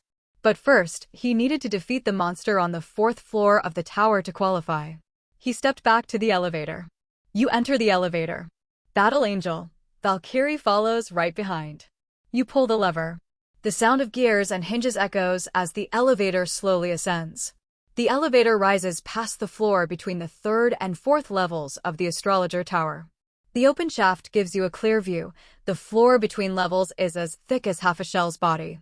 The elevator reaches the top floor of the tower and comes to a gradual stop. Inside the hall, a giant stargazing telescope, along with its base and mount, has toppled to the floor. The telescope's lens is shattered, and shards of glass litter the ground. The domed ceiling above is open. Gentle starlight pierces the mist and spills into the room. You step out of the elevator and move forward. At the center of the hall floats a massive spherical creature. It has no limbs, only a single giant eye that occupies most of its body. Your presence has drawn the attention of Astrologer Grandmaster, Shamara. Lin Xun's mouth twitched slightly. This giant-eyed monster was the Astrologer Grandmaster? He recalled that the tower itself was called Shamara's Astrologer Tower, which meant the giant eye before him was the tower's owner. Astrologer Grandmaster, Shamara gazes at you with its enormous eye. A strange gleam flashes across the pitch-black orb. You behold Astrologer Grandmaster, Shamara, for the first time. Its massive, dark eye sends a chill down your spine. A dizzy spell overwhelms you as a surge of chaotic knowledge floods your soul. You have gained knowledge. Knowledge plus 200. Current knowledge, 1030/1100. Damn, that was close to blowing his head off. The dancer's stealth skill likely didn't work on giant-eyed monsters, and he'd already triggered the knowledge bonus from the first encounter. Lin Xun quickly opened his shell panel and clicked on the Earth Giant. You have possessed the corrupted Earth Giant shell. Twang. An arrow flew forth, aiming straight for the monster's enormous eye. Astrologer Grandmaster, Shamara's giant eye fired a sudden beam of searing light, disintegrating the arrow into ash. A 100 spirit essence arrow gone in a flash. Lin Xun was furious. You charged forward with great strides and leapt into the air, swinging your ancient Dragonfang Great Lub down on the monster. Astrologer Grandmaster, Shamara floated quickly upward, causing your attack to miss. Lin Xun sneered. So you can fly, huh? He had an anti-air mage shell in reserve. How could he let a flying eyeball show off here? He was just about to switch to the yellow-robed bishop shell when Battle Angel. Valkyrie drew a hurricane arrow from her back. She tilted her head, listening to the whispering winds, then drew her bow to full moon. Snow-white currents spiraled into a storm at the arrow's tip. Twang. The arrow trailed a white vortex as it shot like a comet toward the monster. The meteor-like arrow pierced the monster's eye. With a shrill cry, the creature fell from the sky. Your watcher has defeated Astrologer Grandmaster, Shamara. Your experience increased significantly. Welp, the Valkyrie stole the final blow again. I should probably have a talk with Valkyrie. Opportunities to show off like that should really be left for the master to take care of. Though he said that out loud, deep down he thought, Valkyrie's the best. He resolved to head back to the library later and buy her some powerful arrows, the kind that cost 10,000 spirit essence each. You obtained Indomitable Fading Chunk of Spirit Essence ×1. You obtained Giant Stargazing Eyeball, Rare plus Grade. You obtained Key to the Treasure Chest, Key. You examined the Fallen Monster Shell. Astrologer Grandmaster, Shamara, a Grandmaster astrologer who underwent physical alteration and mutation, obsessed with stargazing in pursuit of unknown knowledge. To improve its observational capabilities, it surgically replaced its eye with that of a star-born creature. It perished to a devastating shot that pierced its giant eye. Compatibility, 51%, plus 45%. The giant eye shell had too low compatibility. He didn't meet the conditions for possession. Lin Xun opened his inventory to inspect the loot. The indomitable fading chunk of spirit essence was worth 10,000 spirit essence, just enough to serve as Valkyrie's arrow fund. Giant stargazing eyeball, rare plus grade, a wondrous eye harvested from an unknown starborn creature. Grants the ability to gaze upon the stars without a telescope. This item must be installed into an empty eye socket. Once installed, it will guarantee a knowledge-enhancing skill. Additionally, it has a chance to grant the special skill Thermal Starlight. Thermal Starlight was probably the scorching beam the giant eye had just fired. The skill seemed similar to the yellow-robed bishop's corrupt sunlight. If this eye were transplanted into a mage-type shell, could something amazing happen? He moved on to the next item. Key to the treasure chest, a key made of refined copper, used to unlock a corresponding treasure chest. Lin Xun had already scoured floors 1 through 3 of the astrologer tower, no treasure chest in sight. That meant the treasure chest had to be on the 4th floor. He immediately began digging through every corner. But after a long search, all he found was another book containing trace knowledge. Lin Xun frowned. If there was no chest on the 4th floor, then where was it? Unwilling to give up, he searched for quite some time, but it was clear there really was no treasure chest on this floor. He had no choice but to leave reluctantly. He took the elevator back to the 3rd floor to meet the librarian.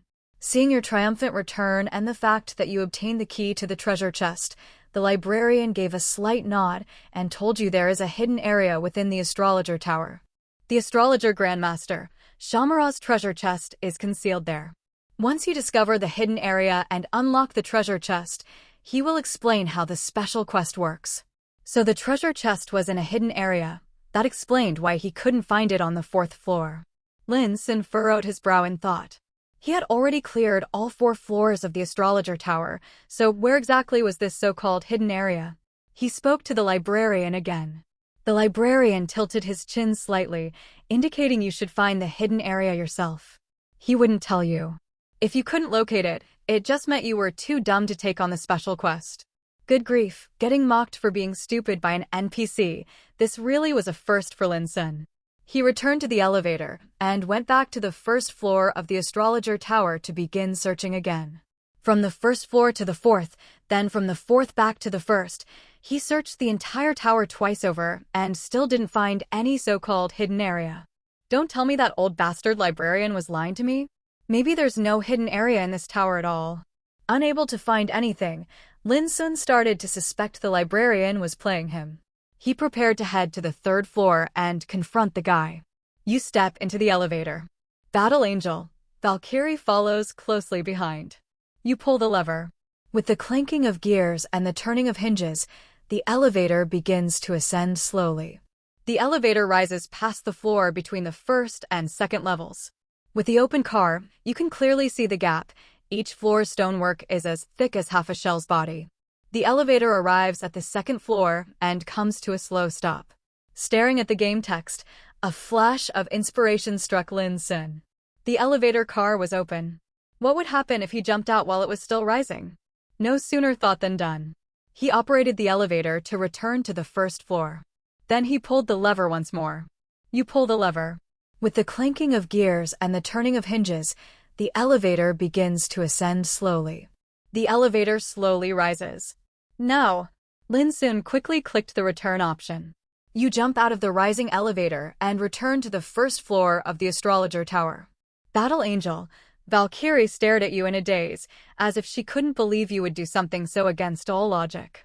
The elevator continued upward, soon taking Battle Angel, Valkyrie, to the 2nd floor of the tower. Valkyrie had reacted half a beat too slow and hadn't kept up with Lin Xun's pace. Not that it mattered, he could just summon her again and she'd return to his side. He went to the spot where the elevator had just been. The elevator has risen to the 2nd floor, leaving behind an elevator shaft that leads to the astrologer tower's B1 floor. Would you like to jump into the shaft and enter the B1 floor of the astrologer tower? Just as he thought. There had been no option to descend to B1 via elevator. Only by jumping out of the rising elevator mid-ride could one access the hidden shaft leading down. With the clanking of gears and the turning of hinges, the elevator begins to descend. Would Valkyrie actually operate the elevator herself and come back down to find him? Seeing the elevator descending and about to block the shaft, Lin Xun instantly selected the jump-in option. You leap forward and dive into the shaft. Your feet hit the ground. A mere 5 to 6 meter drop poses no threat to your robust body. You have arrived at the astrologer tower's B1 floor. The glow of kerosene lamps illuminates the hall. Amidst the neatly arranged desks sits a gold, half-man-tall treasure chest. You approach slowly. The surface of the golden chest is engraved with countless shimmering stars. The chest itself looks incredibly valuable, let alone the treasures inside. However, the chest is sealed shut by an extremely sturdy bronze lock. Without the corresponding key, it cannot be opened. Would you like to open the chest? Lin Xun pulled out his great club and gave the chest a good whack to make sure it wasn't a mimic. Satisfied, he continued. You take out the key to the treasure chest and insert it into the bronze lock. With a slight twist, the lock opens. You open the chest. A burst of grayish-white smoke sprays out. You choke on the cloud and cough violently, dizziness overtakes you, and you collapse to the ground. A question mark popped up in Lin Xun's mind. What the hell was this? Have treasure mimics gone out of style, and now we're doing treasure traps instead? Just before losing consciousness, you glimpse strange starlight glimmering within the chest, drawing you into it. The game text froze there. Lin Xun tried opening his shell panel to switch shells.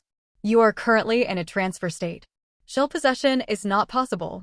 He slowly typed out 3 question marks. Transfer state? He was sucked into the treasure chest and transported where? A wandering soul awakens in an ancient prison cell. You have entered the celestial prison of captive stars. A wandering soul awakens in an ancient prison cell. You have entered the celestial prison of captive stars. The holding cell is extremely large, a perfect square, with a length, width, and height of over 100 meters. Aside from the floor beneath your feet, the surrounding walls and the ceiling above are all formed of shimmering white knowledge barriers. Celestial prison of captive stars? Lin Xun furrowed his brow. What kind of bizarre place was this? In the inventory, there was an eyeball that had just dropped from astrologer grandmaster, Shamara. Giant stargazing eyeball, rare plus grade, a wondrous eye harvested from an unknown starborn creature. Grants the ability to gaze upon the stars without a telescope. Connecting the two, Lin Xun quickly filled in the gaps in the story on his own. Could it be that Shamara, in order to gaze upon the stars and acquire knowledge, used the astrologer tower to capture star monsters, imprisoning them within this very cell as a reserve supply of eyeballs? Having just teleported in, Lin Xun was still in wandering soul state, like being naked, lacking any sense of safety. He hurriedly opened the shell slots to possess a shell. Just as he was about to select the Earth Giant shell, he suddenly saw the astrologer shell acquired from the astrologer tower. A thought stirred in his heart. You possess the shell of the knowledge-seeking tower astrologer. The fragmented memories within the shell begin to awaken. I am not Shamara's first assistant. I am the 39th. As for my predecessors, they all died under the master of the astrologer tower, Shamara. I know why Shamara chose me. It was nothing more than because I was young, robust, and strong-bodied, just like those 38 who came before me. The neighbors all advised me not to go to the astrologer tower because Shamara was a man-eating flower that sucked blood, though she was an exceedingly beautiful one. I was confident in my body. Dealing with someone like Shamara? Nothing difficult about it. Let it be known I once dated 11 noble ladies at the same time and had them all eating from the palm of my hand. But what truly drove me to enter the astrologer tower was that Shamara offered too much. Only after entering the astrologer tower did I realize why she had to be so generous. In pursuit of knowledge, Shamara unrestrainedly gazed upon the starry sky. She even captured extraterrestrial creatures through the tower. As the master of the tower, Shamara's strength was far beyond someone like me, a commoner. But compared to the high-ranking chairpersons of the association, she still fell far short. So she always captured star monsters with utmost caution, never daring to touch the traces of the stars themselves, and never daring to commit the forbidden act of contacting a true star. But even so, she still teetered on the edge of madness, because the knowledge drawn from star monsters was mostly chaotic and disordered. Shamara wanted to avoid madness. She sought to obtain more orderly knowledge, and there was only one method: giving birth to children, to expel part of the chaotic knowledge. Yet none of my predecessors had succeeded in making Shamara pregnant. All useless men. In the end, it had to be me. I was wrong. In just 2 months, I became white-haired, wrinkled, unable to stand straight, needing to lean on walls just to walk. But I did receive much from Shamara. For example, star magic, the stargazing short staff, and even the precious eyeballs of star monsters. These were things I, a mere commoner, could never have dreamed of. Yet despite 2 months of effort, Shamara still showed no signs of pregnancy. She never once considered that the reason for her infertility might not lie with her assistants, but with herself. My complaints were overheard by Shamara. She did not fly into a rage as I had imagined. She told me she was ready to abandon the idea of purging chaotic knowledge and instead throw herself into the ocean of knowledge. I knew Shamara had already reached the brink of madness. To satisfy her ever-growing thirst for knowledge, she had gone insane. Shamara said that when she was capturing a star monster, she had discovered a real star, one that was incredibly close to our world, yet had never been discovered before. As her final assistant, she sincerely invited me to witness that star together with her, so that we could dive into the ocean of knowledge hand in hand. She's completely mad. I refused without hesitation. Observing a true star is the greatest taboo in this world. If the school association were to find out, both of us would die without a grave. I didn't want to die. I would report her to the association. Shamara seemed to have seen through my thoughts of betrayal and ordered a maid doll from the doll factory to monitor me. She spent one last night of madness with me, then began preparing her body for stargazing. She locked herself in the basement, surrounded by those star monsters. The maid doll watched me relentlessly, making it impossible to leave the tower. Had it been 2 months earlier, I might have still been interested in sampling a maid doll, but now. I didn't see her know it again until a month later. Shamara had transplanted the eyeballs of star monsters into her own body, and to accommodate those massive eyeballs, she had transformed herself into a monster. I saw her float to the top of the astrologer tower without any lift, gazing into the cosmos without even a telescope. I felt only nausea. I didn't want to look anymore. I couldn't reconcile that the beautiful, painful nights had come from such a monster. After completing her transformation, the maid doll no longer monitored me. I returned to the ground floor of the astrologer tower, determined to flee this filthy place and report her violation of the forbidden. Faintly, I heard Shamara's excited scream. Her voice was shrill with ecstasy, so loud I could hear it clearly even through several floors. She screamed that she had seen a true star. The broken memories came to an abrupt end. Lin Xun finished reading through the lengthy plot sequence. Shamara, unable to purge the chaotic knowledge, had simply given up entirely on being human. After turning herself into a monster, she didn't hesitate to violate the greatest taboo of this world, to observe and come into contact with a real star, all to immerse herself in the ocean of knowledge. Judging by the astrologer's final memories, Shamara had succeeded. Which meant that this place Lin Xun was currently in, the celestial prison of captive stars, was truly imprisoning a real star. He manipulated the astrologer's shell to begin his exploration. You walk to the edge of the holding cell to observe. The knowledge barrier is composed of countless hair-thin threads of light, twisted into massive pillars the width of 2 people embracing. On their surfaces flicker densely packed points of light like flowing sand. Looking closely, they are actually countless flowing characters. The knowledge barrier before your eyes is without a doubt thousands of times stronger than the one you encountered in the basement of the smelting plant, an overwhelming force utterly beyond mortal reach. Your gaze pierces through the knowledge barrier. Beyond the holding cell is a darkness as deep as the night sky, with only a few distant stars struggling to emit faint glimmers of light.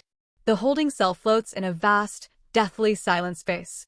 Countless once brilliant stars have here dimmed and lost their radiance. You look around the interior of the cell and notice something strange. You walk to the opposite side of the cell and look outward. You see a thick chain of knowledge formed from characters, extending outward from your current cell, linking it to another floating prison cell. Floating within the vast void are countless holding cells, all interconnected by chains of knowledge, forming an enormous net, or rather, an impossibly vast arched cage. At the very center of the cage floats a star. You narrow your eyes and observe closely. That colossal star turns out to be a massive, twisted entity. The immense figure is spherical, resembling an eternal celestial body. Its spherical form is covered in countless twisted tendrils, and each tendril bears a massive eyeball. Your gaze appears to have drawn its attention. The many tendrils of the Child of the Stars writhe, and the eyeballs upon them all turn to look at you. You behold the form of the Child of the Stars for the first time. The countless giant eyes make your soul tremble. Your ears ring with a chaotic torrent of maddened whispers and shouts as a surge of disordered knowledge floods into your soul. You have acquired knowledge. Your knowledge stat increases by 9999999. Current knowledge, /1100. What the hell is this thing? Lin Xun never imagined that the so-called true star was a massive, star-sized, twisted monstrosity. Just from the flood of 9999999 knowledge gained, he knew at once that the power of the Child of the Stars was utterly beyond mortal comprehension. And to imprison such a powerful being here, there was no way a weakling like Astrologer Grandmaster Shamara, who got one-shot by a Valkyrie, could have done this. The only ones capable of imprisoning the Child of the Stars must be beings bordering on divinity, or perhaps gods themselves. Only such divine might could accomplish such a monumental feat. Your knowledge has exceeded the critical threshold. You have touched the extraordinary. Once again, you glimpse. Damn. Knowledge overload. Head explosion imminent. After death, he would respawn at the resting page in the transplant clinic. Trying to find the astrologer tower again in the fog would be like searching for a needle in a haystack. But the next line of text shocked Lin Xun. In this place, you are unable to glimpse the omniscient true knowledge. Chaotic and disordered knowledge continues to flood into your soul. You gradually lose yourself in the ocean of knowledge. Your rationality fades, and madness overtakes your mind. Your head explodes with a loud bang. You have died. Though he still died, the text indicated that in this place called the celestial prison of captive stars, he was unable to glimpse the omniscient true knowledge. Lin Xun let out a long sigh. This damned game left him no room to maneuver. Just seeing the Child of the Stars was an insta-head explosion and death. An ordinary wandering soul is reborn in the ancient holding cell. You have entered the celestial prison of captive stars. Lin Xun slowly typed out 3 question marks. The text should have displayed, an ordinary wandering soul is reborn on the 2nd floor of the transplant clinic. Why was he still in this cursed place? Could it be that this area truly lived up to its name, a prison with no escape?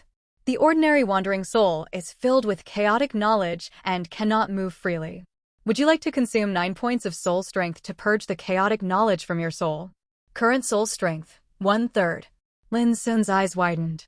What the hell was going on? Was this a bug in the cursed game? The cost to purge disordered knowledge had skyrocketed from 1 point to 9 points. Where was he supposed to find that much soul strength? Could it be that the knowledge injected by the monster known as the Child of the Stars was so overwhelming and disordered that it had exceeded the upper limit? So much so that even 1 point of soul strength could no longer cleanse it? As Lin Xun was pondering this, the game text suddenly began flashing rapidly. A twisted tendril slips through the gap in the knowledge barrier and yanks you out. You are wrapped in tendrils and pulled from the holding cell, flying rapidly toward that star-sized twisted entity. Lin Xun's mouth twitched. Great. He could move again. Or rather, he was flying like a rocket. As you rapidly approach the Child of the Stars, the oppressive aura radiating from its colossal form makes your soul tremble in terror.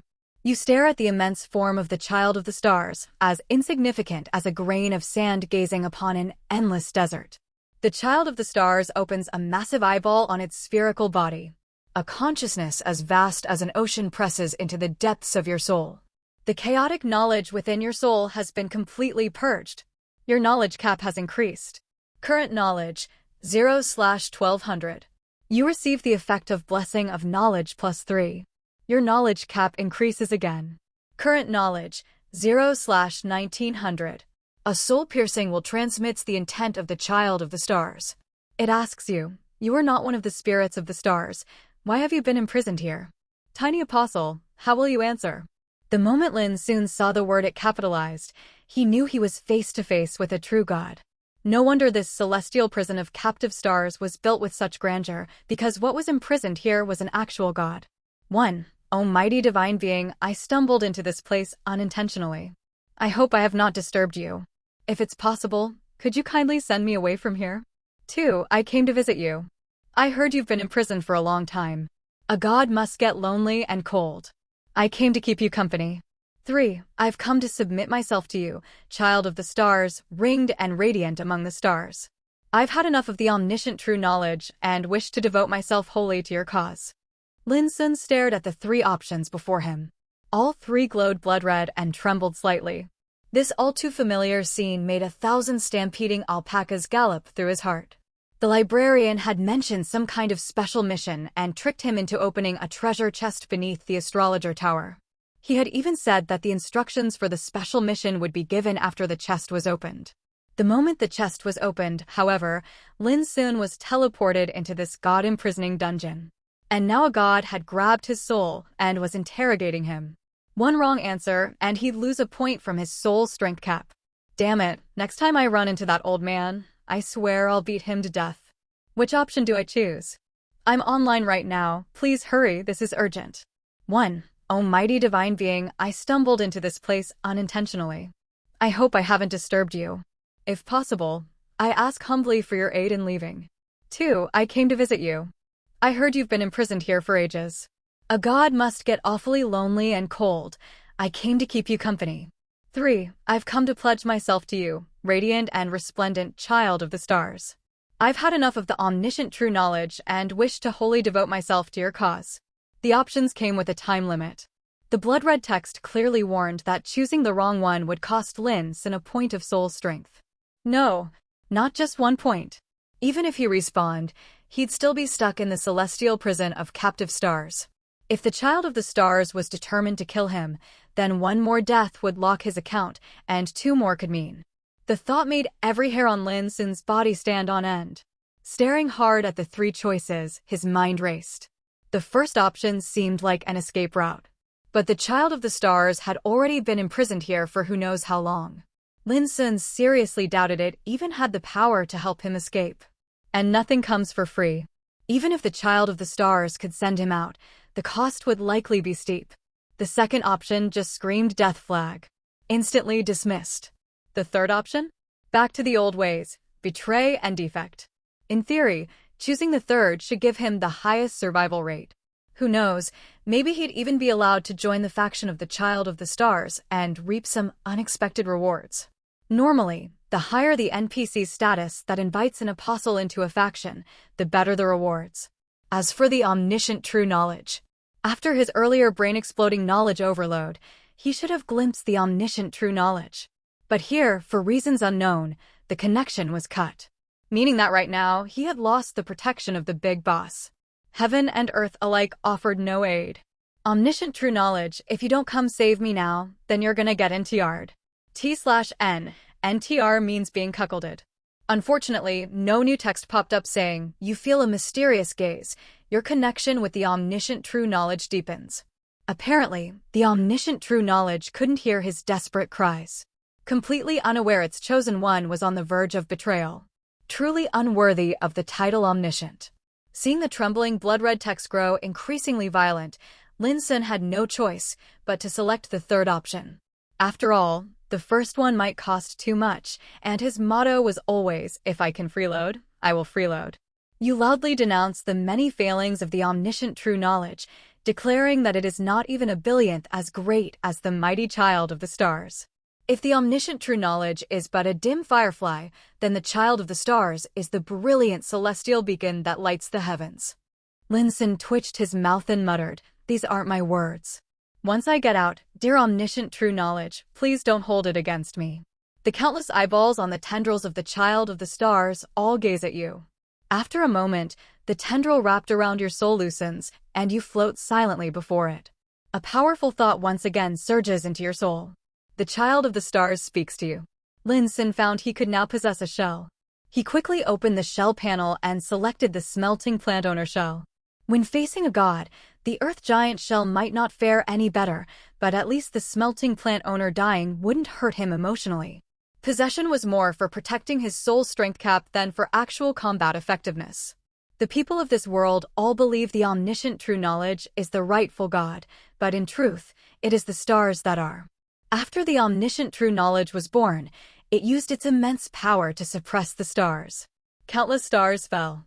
The child of the stars could not resist the omniscient true knowledge and was imprisoned in this place. This is not the only celestial prison of captive stars. There are many more like it. The surrounding cells are all filled with star beings. The strongest among them are of demigod level. You look around the arched prison. Within the countless cells that form this massive structure, you glimpse many terrifying and grotesque silhouettes. Some have collapsed, withered. Others cling to life, barely hanging on. You attempt to observe more closely, to see their faces. The child of the stars suddenly rides its tendrils, spraying familiar white mist that obscures your vision. The cells are shrouded in the veil of knowledge. You can no longer see what lies within. It tells you that you are still far too weak. To gaze directly upon the star beings would destroy your soul.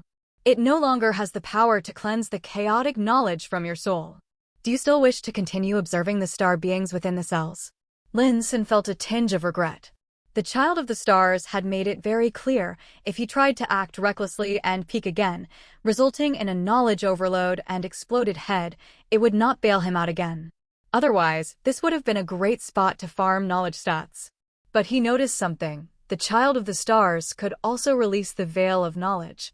Wasn't that white mist supposed to descend from the omniscient true knowledge? He ignored the option to continue observing and let the game text keep scrolling. The child of the stars tells you that this place is not just a prison, it is also where the omniscient true knowledge harvests the power of the stars. All the imprisoned star beings within these cells are continuously feeding the omniscient true knowledge. The child of the stars is the greatest source of that power within this prison. Having conveyed this thought, it suddenly asks you, would you be willing to join the oath of the radiant stars and help it escape this place? Loyal apostle, do you wish to join the radiant stars' oath? So the invitation came at last. Lin Xun figured that if he dared refuse, the best outcome would be getting thrown back into the cell, to rot there with the god for all eternity. There were no resting pages here. No way to return to the library. It would be no different than a permanent account lock. After much hesitation, Lin Xun could only choose to join. Though the omniscient true knowledge had treated him well, in this situation, man had to bow to fate. He just hoped the child of the stars would reward him generously. Preferably a legendary or mythic tier item or gear. If a god only gave him an epic grade reward, it would be shamefully beneath its status.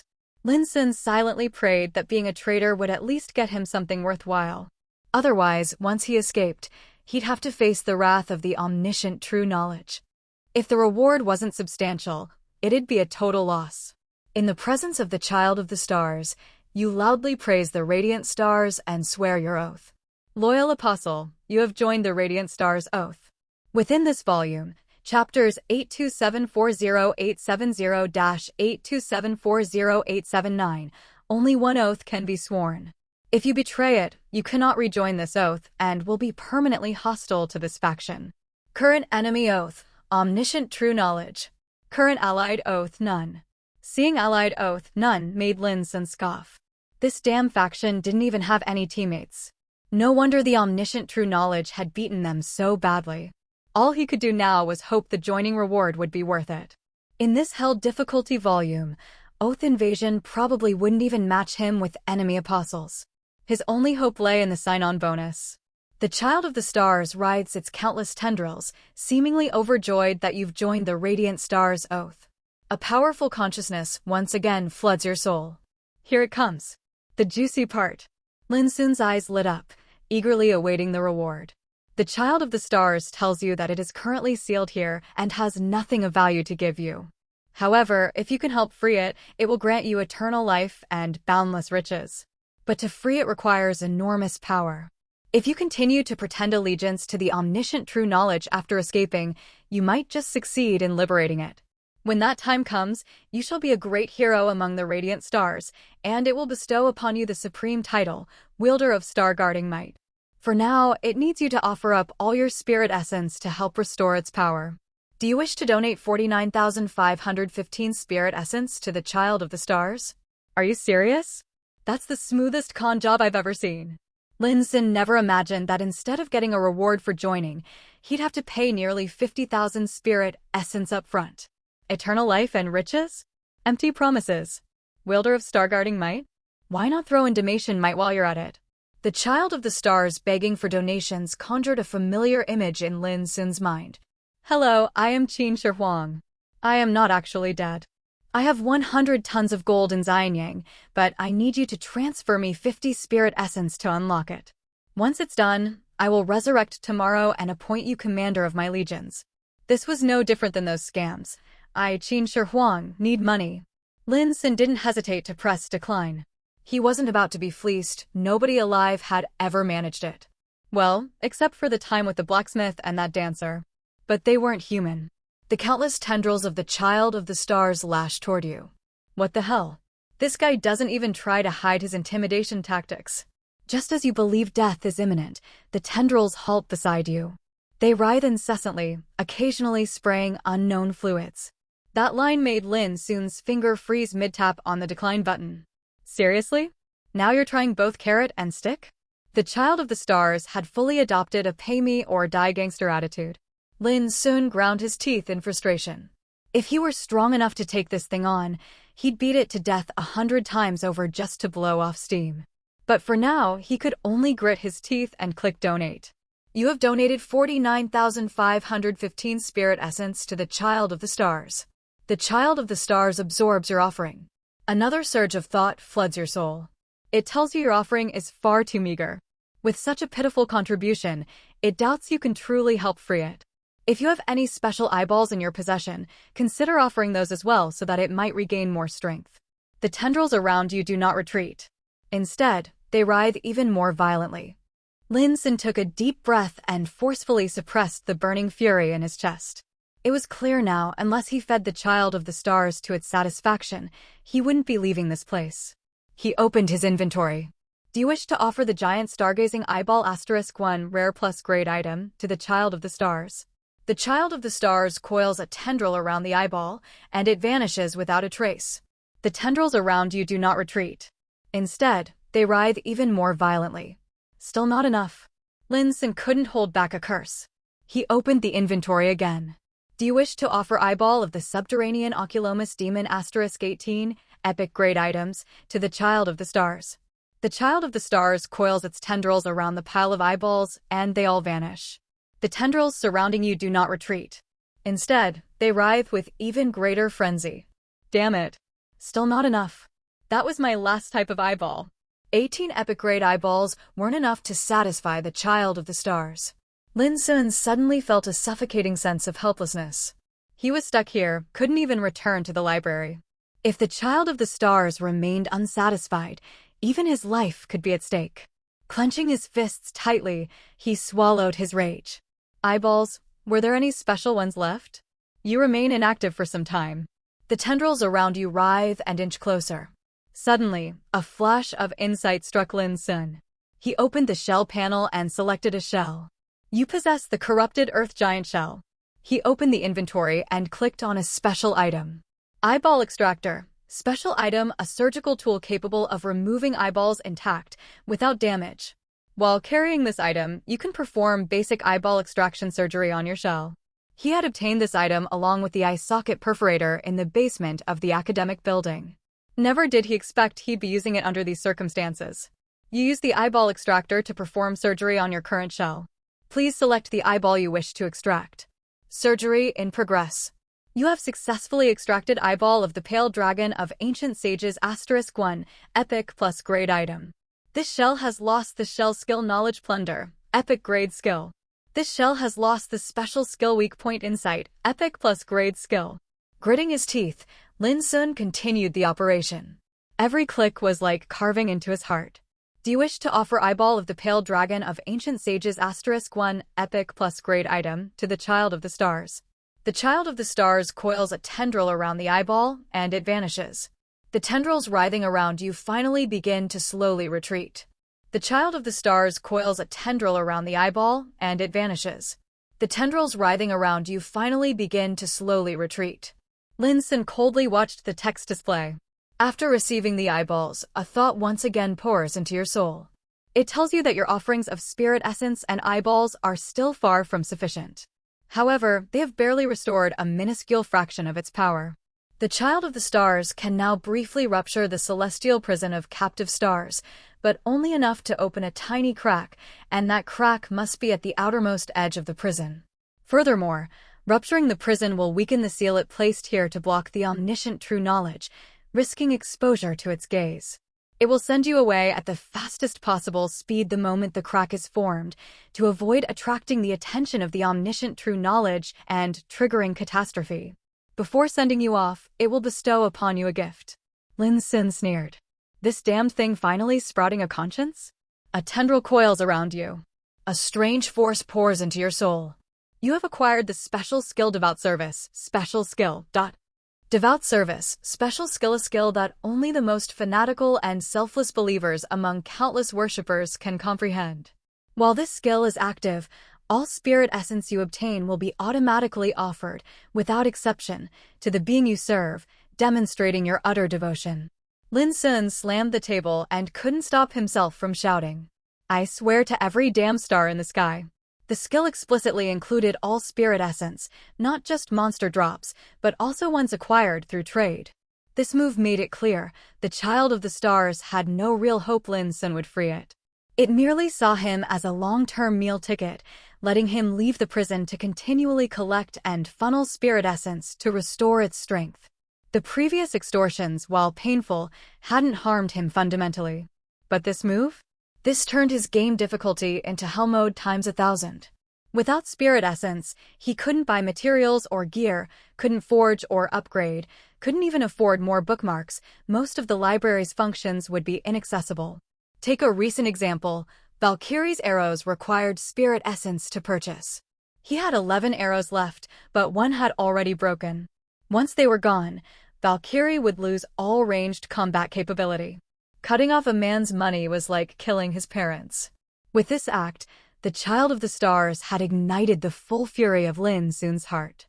He narrowed his eyes and scanned the text carefully, not missing a single line.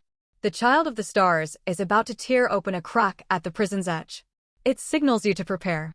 Once the rift opens, it will send you through at the maximum speed your soul can endure to flee this place. It hopes you will not disappoint the gods' expectations and continue to serve the Child of the Stars wholeheartedly in the outside world. The Child of the Stars rides its countless tendrils. Terrifying divine power emanates from its being. Each tendril extends and grows, glowing with strange light as they slash toward the prison's outer void.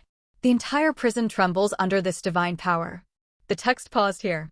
It seemed the Child of the Stars was currently focused on breaking open the cage. Lin Xun had no desire to be this god's slave, let alone its eternal ATM. He scrolled back through previous messages, hoping to find even a sliver of a solution. Back and forth, he reviewed the logs, but no clues emerged. Was this truly a dead end? Would he have to escape first, then beg the omniscient true knowledge for help? But he'd already defected to the Radiant Stars. Who knew if the omniscient true knowledge would still take him back after being so thoroughly NTR'd? Suddenly, his eyes locked onto an earlier message. And the secondary prompt beneath it was still active. The cells are shrouded in the veil of knowledge. You can no longer see what lies within. It tells you that you are still far too weak. To gaze directly upon the star beings would destroy your soul. It no longer has the power to cleanse the chaotic knowledge. Do you wish to continue observing the star beings within the cells? Lin Xun slapped his thigh hard.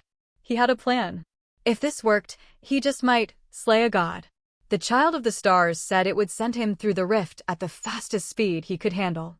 Step 1. Stall for time between the rift opening and his actual ejection.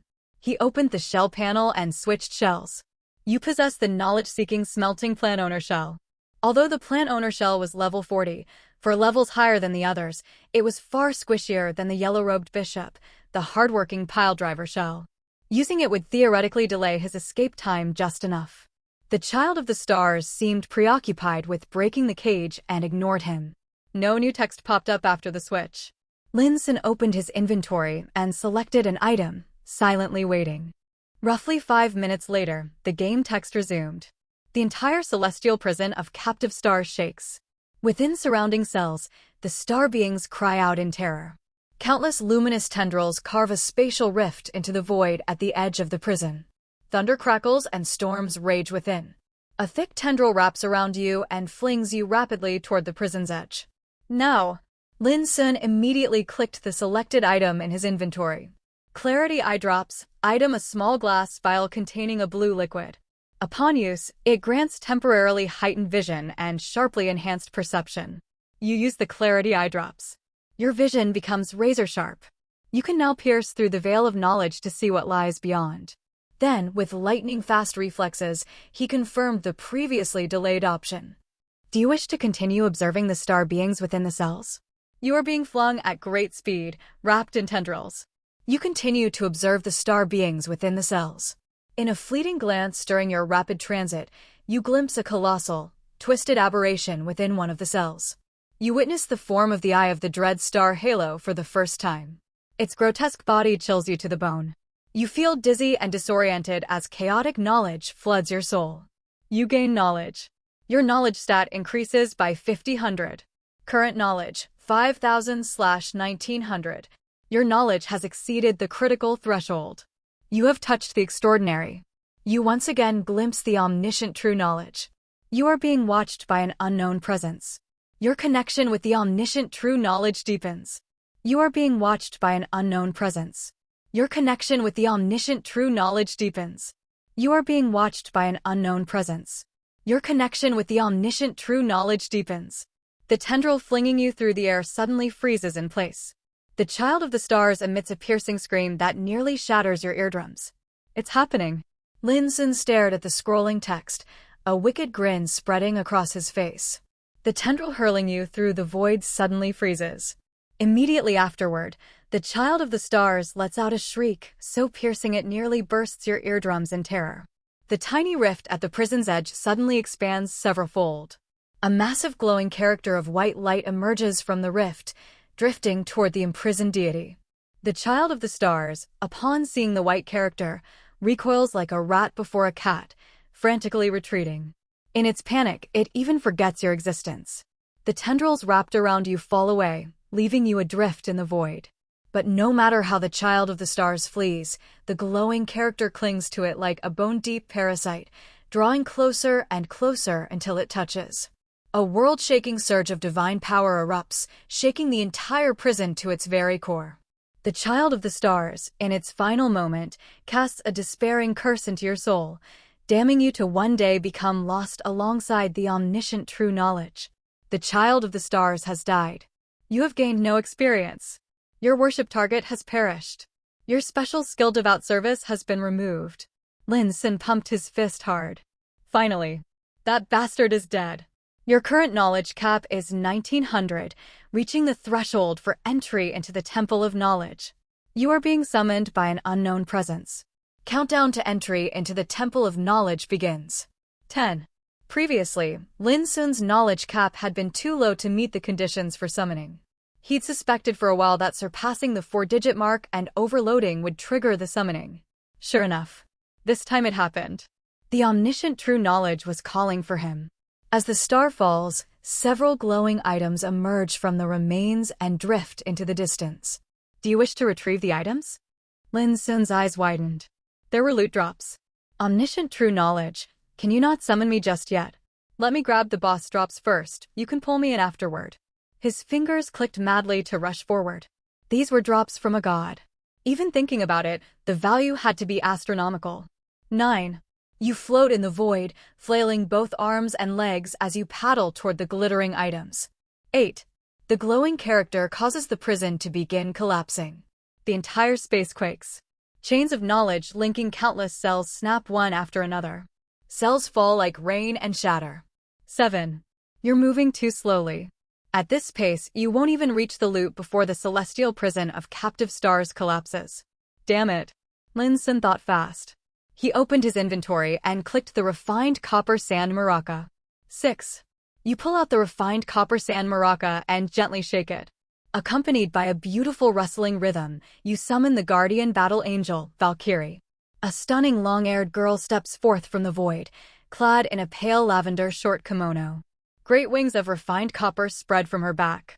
Lin Xun immediately clicked the mount command. 5. Battle Angel, Valkyrie flaps her copper wings, soars behind you, and gently wraps her arms around your waist. With a single powerful beat of her wings, she rockets you toward your destination. The prison's collapse accelerates. Shattered cells rain down like debris. The entire celestial prison of captive stars is on the brink of annihilation. 4. Battle Angel. Valkyrie opens her wings and weaves through the storm of falling debris. The crashing rubble cannot hinder her speed, and she swiftly brings you to the glowing items. 3. You manage to grab one item from the 7 floating in the air. You have acquired Giant Stargazing Eyeball *1, rare plus grade item. Damn it. Who wants this useless crap? Among the 7 items dropped by the Child of the Stars, some were clearly things he'd offered up earlier. Picking them one by one wouldn't cut it. With a vicious gleam in his eye, Lin Xun acted fast. 2. You possess the corrupted Earth Giant Shell.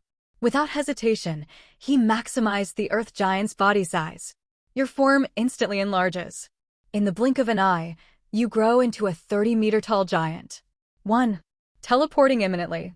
You extend your massive hand and scoop up all the glowing items into your grasp. You have acquired 49,515 Spirit Essence. You have acquired Eyeball of the Subterranean Oculomus Demon *18, Epic Grade Items.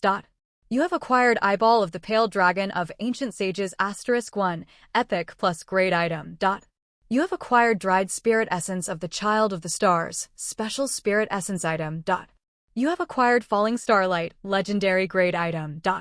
You have acquired Lubricating Slime of the Child of the Stars, Material.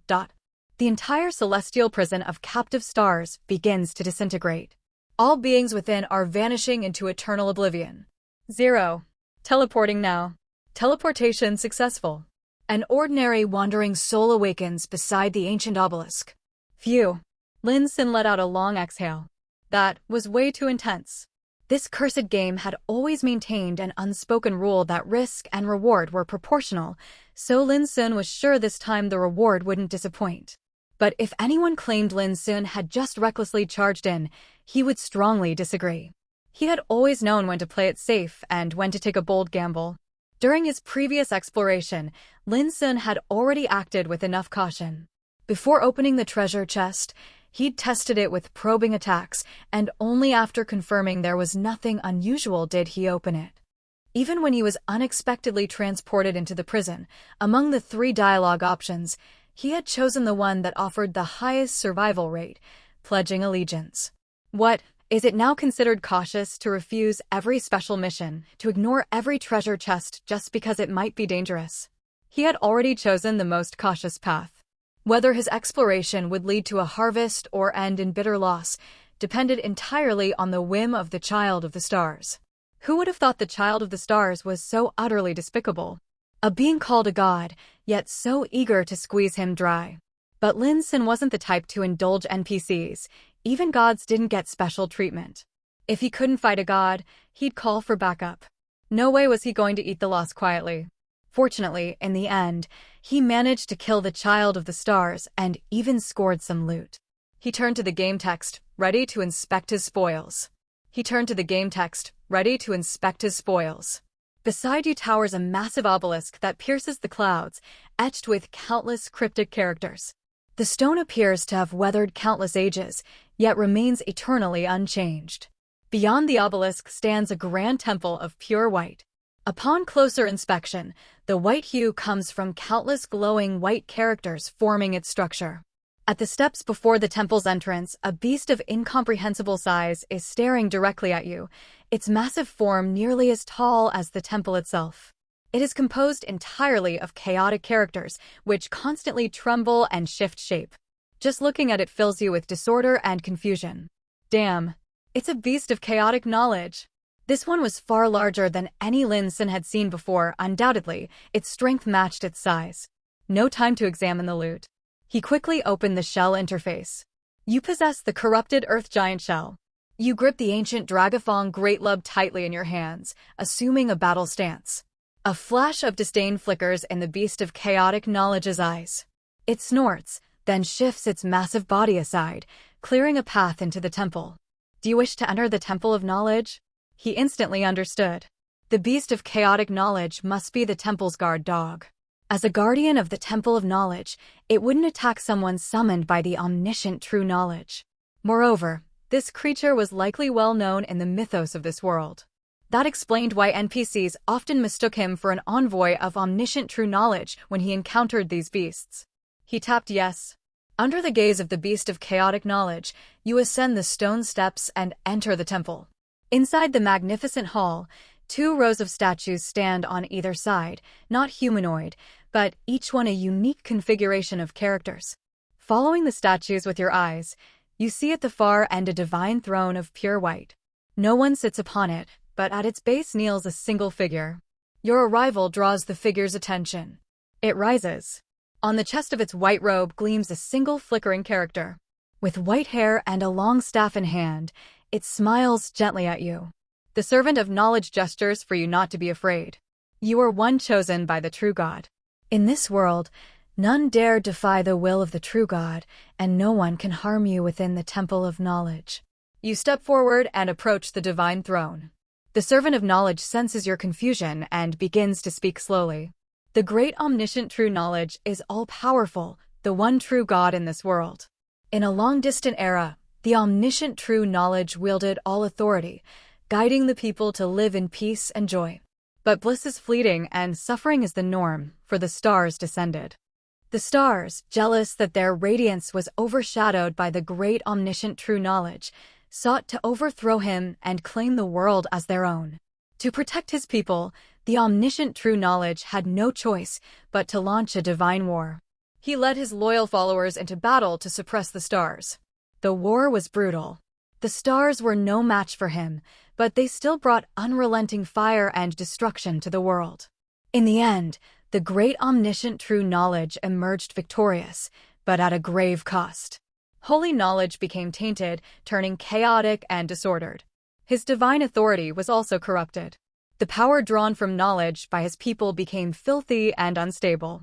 To allow his people to survive, he used his last strength to imprison the stars and then entered slumber, holding back the spread of corrupted knowledge. The servant of knowledge finishes this forgotten myth, tears streaking his aged face.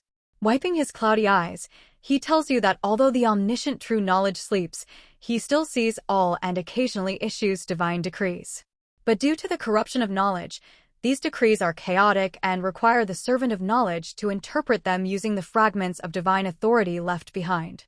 It has been ages since a divine decree was issued. Until recently, a new decree was delivered, and it was about you. You ask the servant of knowledge in disbelief what the decree said. He only smiles slightly and replies, "You are still too weak. When you grow strong enough to walk beside gods, then you will understand everything." Lin Xun twitched the corner of his mouth. Halfway into the cut scene and boom, it's riddle time again. The servant of knowledge tells you that while the child of the stars was merely a lowly subordinate deity, weakened over ages of captivity, even so, it was still far beyond your current ability to defeat. When you pledged yourself to the stars within the prison, he understood that you were coerced. The omniscient true knowledge does not blame you. Lin Xun's eyes lit up with realization. So the child of the stars was among the weakest of the Radiant Stars faction. And the omniscient true knowledge had long fallen asleep, which is why he hadn't bothered with those sneaky revival attempts within the prison. That must mean, just now, the one who destroyed the child of the stars and saved him was none other than this unassuming old man before him, the servant of knowledge. Wait, a mere servant of God is this powerful? Now, he asks, will you renounce the stars and swear an oath to the omniscient true knowledge? Loyal apostle, do you wish to abandon the radiant stars and swear allegiance to the omniscient true knowledge? Warning, you have already signed the radiant stars oath. Renouncing it will permanently prevent you from joining again, and you will be forever hated by its faction. Lin Xun sneered. After everything that child of the stars had done to him, he couldn't wait to jump ship. He was dying to ditch that oath and embrace the omniscient true knowledge. Without hesitation, he clicked yes. In the presence of the servant of knowledge, you renounce the radiant stars and loudly praise the omniscient true knowledge, swearing your new oath. Loyal apostle, you have joined the omniscient true knowledge oath. In this volume, CH 82740-870-82740-879, only one oath may be signed. If you break it, you cannot rejoin, and the faction will bear eternal hatred for you. Current hostile oath, radiant stars. Current allied oaths, none. Warning, you have broken your oath with the radiant stars. You are now permanently hated by that faction. Lin Xun ignored the warning. He had already torn off the mask with the stars by helping kill the child of the stars using the omniscient true knowledge. What did he care about some eternal hostility? What did matter was the reward this servant of knowledge was about to give. Surely a servant of the omniscient true knowledge wouldn't be as stingy as the child of the stars, right? The servant of knowledge offers a kind smile and pulls out an item to present to you. T/N, star being changed to starborn being. The servant of knowledge reveals a kind smile and hands you an item. You have obtained the scroll of speed reading, legendary grade item. Lin Xun's eyes lit up. Another legendary grade item. Previously, when the child of the stars died, it had also dropped a legendary grade item. The servant of knowledge waves its staff and a beam of white light envelopes your entire body. All disordered knowledge within your soul has been cleansed. Your knowledge cap has increased. Current knowledge, 0/2000. You are affected by blessing of knowledge +3, further increasing your knowledge cap. Current knowledge, 0/2700. The servant of knowledge tells you that the time for parting has come. It will send you out of the temple, back to where you were before entering the celestial prison of captive stars. The servant of knowledge waves its staff once more, and white light floods over you. Teleportation initiated. Teleportation successful. An ordinary wandering soul awakens within the astrologer tower. The glow of kerosene lamps illuminates the hall, which is lined with many desks and small astrolabes. At the end of the hall is a refined copper elevator that leads to the second floor of the tower. Do you wish to take the elevator or leave the astrologer tower? Lin Xun ignored the text choices and quickly opened his inventory to check the loot. First, the item dropped after the child of the stars died. Dried spirit essence of the child of the stars, special spirit essence item, a remnant spirit essence on the body of a god, extremely powerful. It was left behind after the death of the child of the stars. For some unknown reason, this spirit essence, which should be full and abundant, appears somewhat withered, as if it has been excessively drained. Using this item grants 500,000 spirit essence. It can also be used in forging shell equipment, with a chance of triggering an awakening effect that generates related bonus attributes. Lin Xun's eyes widened. Using the spirit essence item from the child of the stars would yield a full 500,000 points of spirit essence. And that was the result after the child of the stars had been thoroughly drained of power within the prison. If it had been at full strength, who knew how much spirit essence it might have yielded? 1 million? Maybe 3 or 5 million. He thought for a moment and decided not to use this item purely for spirit essence just yet. As a god, even a drained and weakened lower-tier deity should possess a very extraordinary awakening effect with its special spirit essence. Spirit essence could be earned over time, but awakening effects on equipment were rare and not easily encountered.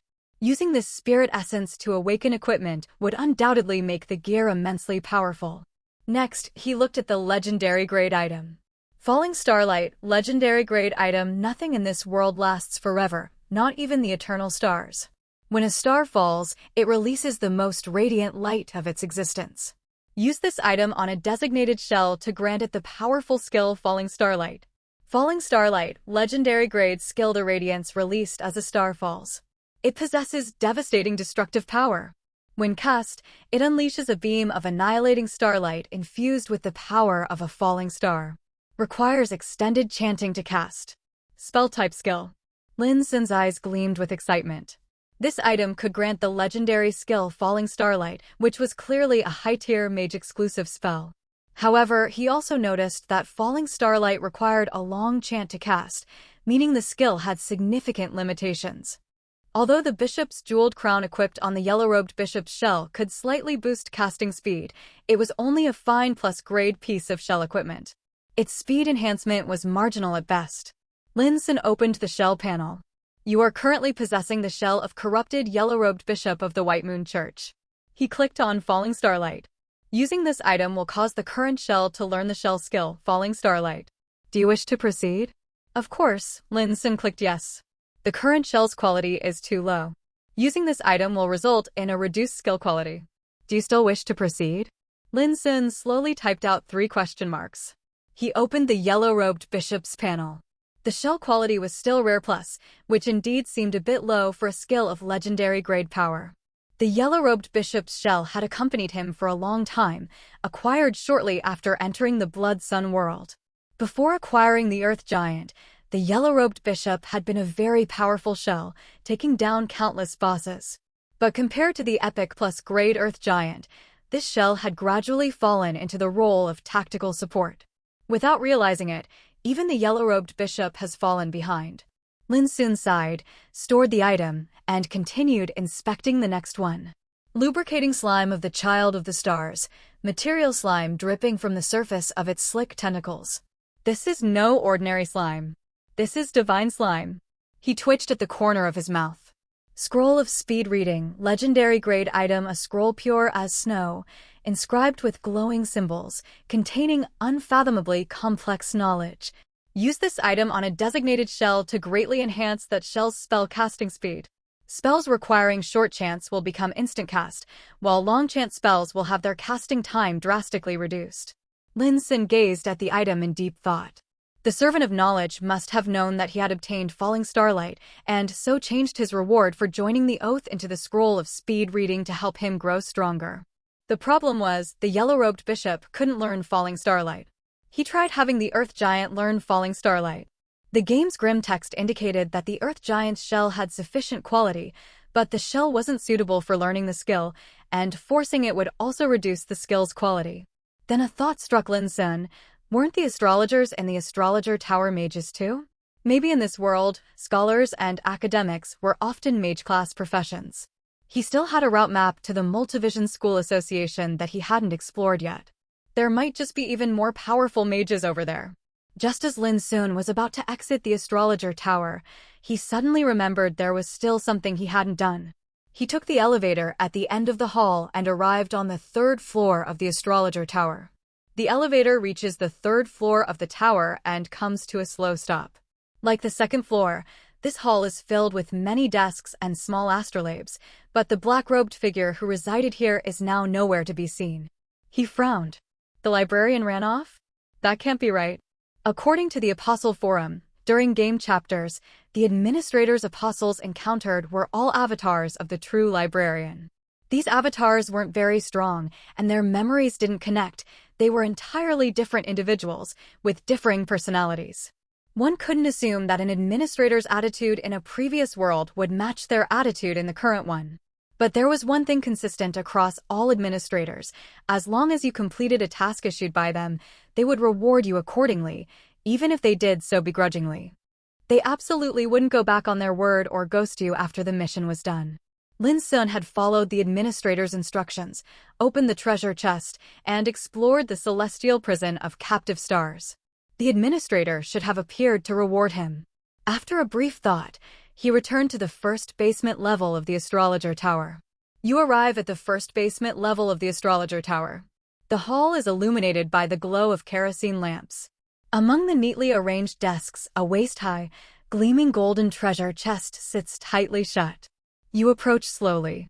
The treasure chest is engraved with countless twinkling stars. The chest alone looks incredibly valuable, to say nothing of the treasures it may contain. Do you want to open the treasure chest? Lin Xun wore a classic question mark expression. Hadn't he already opened this chest before? Why was it shut again? Would opening it again spray out some unknown substance and teleport him away? He opened his inventory and summoned the Valkyrie. You pull out the refined copper sand maraca and give it a gentle shake. With the pleasant rhythm of the soft rustling sound, you summon the Watcher Battle Angel, Valkyrie.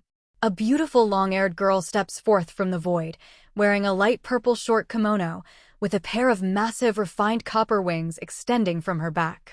During the teleportation to the Temple of Knowledge from the prison, the Valkyrie's summon had been cancelled automatically. She hadn't died in the prison. He checked the Valkyrie's combat commands and confirmed again, there was no combat directive related to opening treasure chests. Lin Xun directly clicked Open Chest. The celestial prison of captive stars had already collapsed and vanished. The chest probably had nowhere left to teleport him even if it tried. You open the treasure chest. From below, faint gear grinding sounds can be heard. The giant chest is empty, and as the sound continues, its bottom retracts and disappears, revealing a staircase descending underground. You step into the chest and begin walking down the stone staircase. The battle angel, Valkyrie follows closely behind, longbow in hand. You soon reach the second basement level of the astrologer tower. Along the walls of the hall are over a dozen refined copper cages, inside which only long-decayed skeletal remains remain. In the center of the hall, the ground is painted with massive symbols.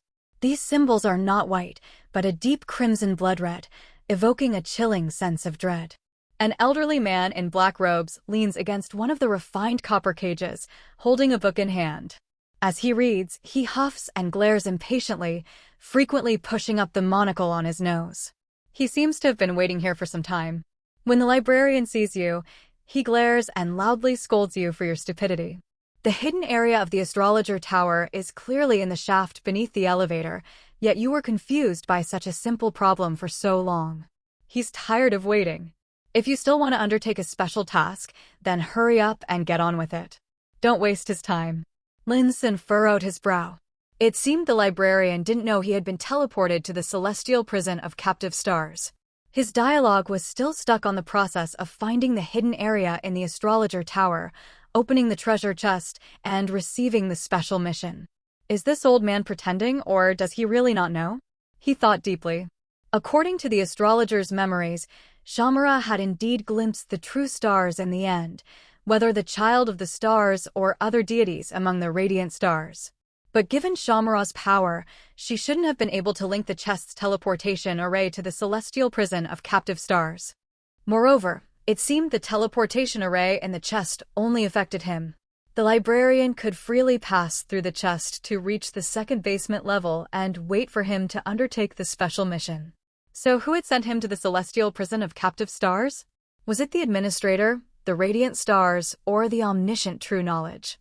Lin Xun couldn't figure it out for now, but at least he could eliminate one wrong answer. You stride forward to receive the special mission. The librarian's expression softens slightly. He tells you that the characters engraved on the floor in the center of the hall are a magic array used by the tower's master to imprison starborn beings.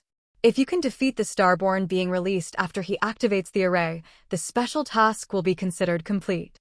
Do you want to accept the librarian avatar's special task? Why not? There was a reward on the line. At the moment, Lin Xun was possessing the Earth Giant and had the high-damage Valkyrie by his side. A mere starborn being monster wouldn't be any trouble. Without hesitation, he clicked yes. The librarian pushes up his monocle with a sneer, his eyes brimming with mockery. He sets his book aside and begins chanting. The crimson light of the symbol array in the center of the hall pulses brightly. As the chanting continues, blood-colored light floods the entire hall. The blood light intensifies. The librarian stops chanting and vanishes into a corner, beginning a new incantation. His form gradually becomes translucent. The blood light fills the hall. In the center, it is especially concentrated, as if something within the symbols is about to burst forth. A grotesque monster appears in the center of the array. It has massive horns, chewing mandibles, a black carapace with a raised ridge, and its body is covered in twinkling stars. The monstrous creature lets out a sky-shaking roar, as if even the stars above were shaken. This is your first time seeing the form of a star horn rhino gold. Its twisted shape sends chills down your spine. You feel dizzy, and your soul is infused with a surge of disordered knowledge. You have acquired knowledge. Knowledge increased by 500. Current knowledge, 500/2700. Beneath his monocle, the librarian's eyes sparkle with excitement, gaze fixed intently on the starborn being. You raise your ancient dragonfang great lub, muscles bulging and knotted. The battle angel, Valkyrie nocks an arrow, closes her dark golden eyes, and tilts her head slightly, as if listening to the whispers of the wind. The starhorn rhino gold lets out another skyward roar, then crashes to the ground with a thud, the light in its eyes vanishing, its body instantly lifeless. The starhorn rhino gold is dead. You have not received any experience points. You have obtained Indomitable Fading Chunk of Spirit Essence *1. You have obtained Star Embellished Carapace material. You have obtained Verdant Biological Fluid item. Lin Xun? Valkyrie? Librarian? Why did the monster die before they even attacked? You have obtained Indomitable Fading Chunk of Spirit Essence *1. You have obtained Star Embellished Carapace material. You have obtained Verdant Biological Fluid item. The The black-robed old man stared blankly at the fallen starborn being monster, frozen in dazed silence. He murmured to himself, saying that this shouldn't have happened. Could it be that the starborn being had been imprisoned for too long and died of excitement upon release? He shook his head, denying that thought. Another possibility was that the god the starborn being served had fallen, causing its spirit essence to dissipate in turn. He shook his head again. That couldn't be it either. There hadn't been a divine war in this world for a long time now. Lin Xun more or less figured out what had happened. This starhorn rhino gold was likely one of the starborn beings under the Child of the Stars. With the Child of the Stars dead and gone, this monster had simply dropped dead as well. Now that the monster died before even fighting, how was this special mission supposed to be judged? Technically, the Child of the Stars was taken out by him, which meant this starborn being should be counted as his kill too. Yes, that was perfectly reasonable.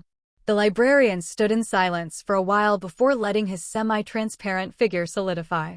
He slowly paced over to your side. He bluntly stated that there had been a small hiccup in the special task flow. This task was now cancelled. However, considering your courage in accepting the challenge, although he couldn't give you the proper task reward, he could at least offer a small compensation. Saying that, the librarian took out a beginner's bookmark and handed it to you. Will you accept the compensation and acknowledge mission failure, or refuse and argue your case? Lin Xun frowned. Just a beginner's bookmark and they expected him to let it go? He had definitely taken down the Child of the Stars, and this starborn being's death absolutely counted toward his credit. No way was this a failed mission. Without hesitation, he chose the second option. You slap away the bookmark offered by the librarian and loudly question him. The task required killing the starborn being monster. Now that it's dead, the task should be considered complete, so why was the reward so meager? The librarian retracts the bookmark, his eyes full of mockery. He says the monster wasn't killed by you, so of course the task doesn't count as complete. If you could prove it died because of you. Lin Xun couldn't be bothered to argue anymore. He opened his inventory and clicked on the item. You take out the dried spirit essence of the Child of the Stars. The librarian's babbling instantly ceases, like a hen being choked mid-cluck. He stared in disbelief at the divine spirit essence in your hand, falling silent once more.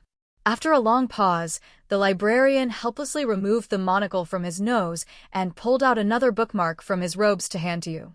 You have obtained Librarian's Monocle, rare grade item. You have obtained Relic Bookmark *1. Lin Xun recognized the librarian's monocle. Using it at the library would allow him to upgrade his invasion permissions via the administrator's true body. But what was the Relic Bookmark? He opened his inventory to check. Relic Bookmark can only be used by apostles who possess a relic. Using it allows you to invade chapters of other relic-holding apostles. If you defeat that apostle, you will randomly inherit one of their relics. Conversely, if you die during the invasion, you will randomly lose one of your relics. His eyes widened. Relics were, by default, non-tradable, non-giftable, non-discardable, and non-droppable. He hadn't expected there to be a bookmark specifically designed to snipe other people's relics. And all invasions followed the unspoken matchmaking rule of pairing apostles with a similar number of cleared chapters. Lin Xun had only cleared one chapter so far, so using the relic bookmark would only match him with apostles who had cleared 1 or 2 chapters at most. Which meant he'd basically be smacking around noobs and looting relics for free. The librarian handed you both items and began chanting again, as if preparing to vanish. Lin Xun's eyes narrowed. He issued a kill command to the Valkyrie. The battle angel, Valkyrie instantly drew her bow like a full moon. With a sharp twang, a high-speed arrow struck the librarian square in the head. The librarian looked at you in disbelief before collapsing to the ground. Your watcher has defeated the librarian. Your experience has slightly increased. You have obtained Soul Annihilation Bookmark *1. Lin Xun stroked his chin thoughtfully. This librarian avatar was pretty weak. Clearly, whoever had sent him to the celestial prison of captive stars was someone else entirely. Having ruled out a false lead, Lin Xun turned to the newly dropped Soul Annihilation bookmark. So this was how you obtained one, by defeating an administrator. He wondered if there were other ways to acquire it. He felt no guilt about killing the librarian. This guy was just a clone of the administrator's true body, more like a shadow than a real NPC. And you only encountered the librarian once per chapter. The next time he ran into one, it would be a different avatar entirely, unrelated to the one he just killed. He opened his inventory. The starborn being monster that had suddenly dropped dead had dropped 10,000 spirit essence and a piece of carapace material. The remaining item, named verdant biological fluid, stood out as something special. Verdant biological fluid, item a sticky green liquid speckled with glowing particles. This is internal bodily fluid from a starborn being creature.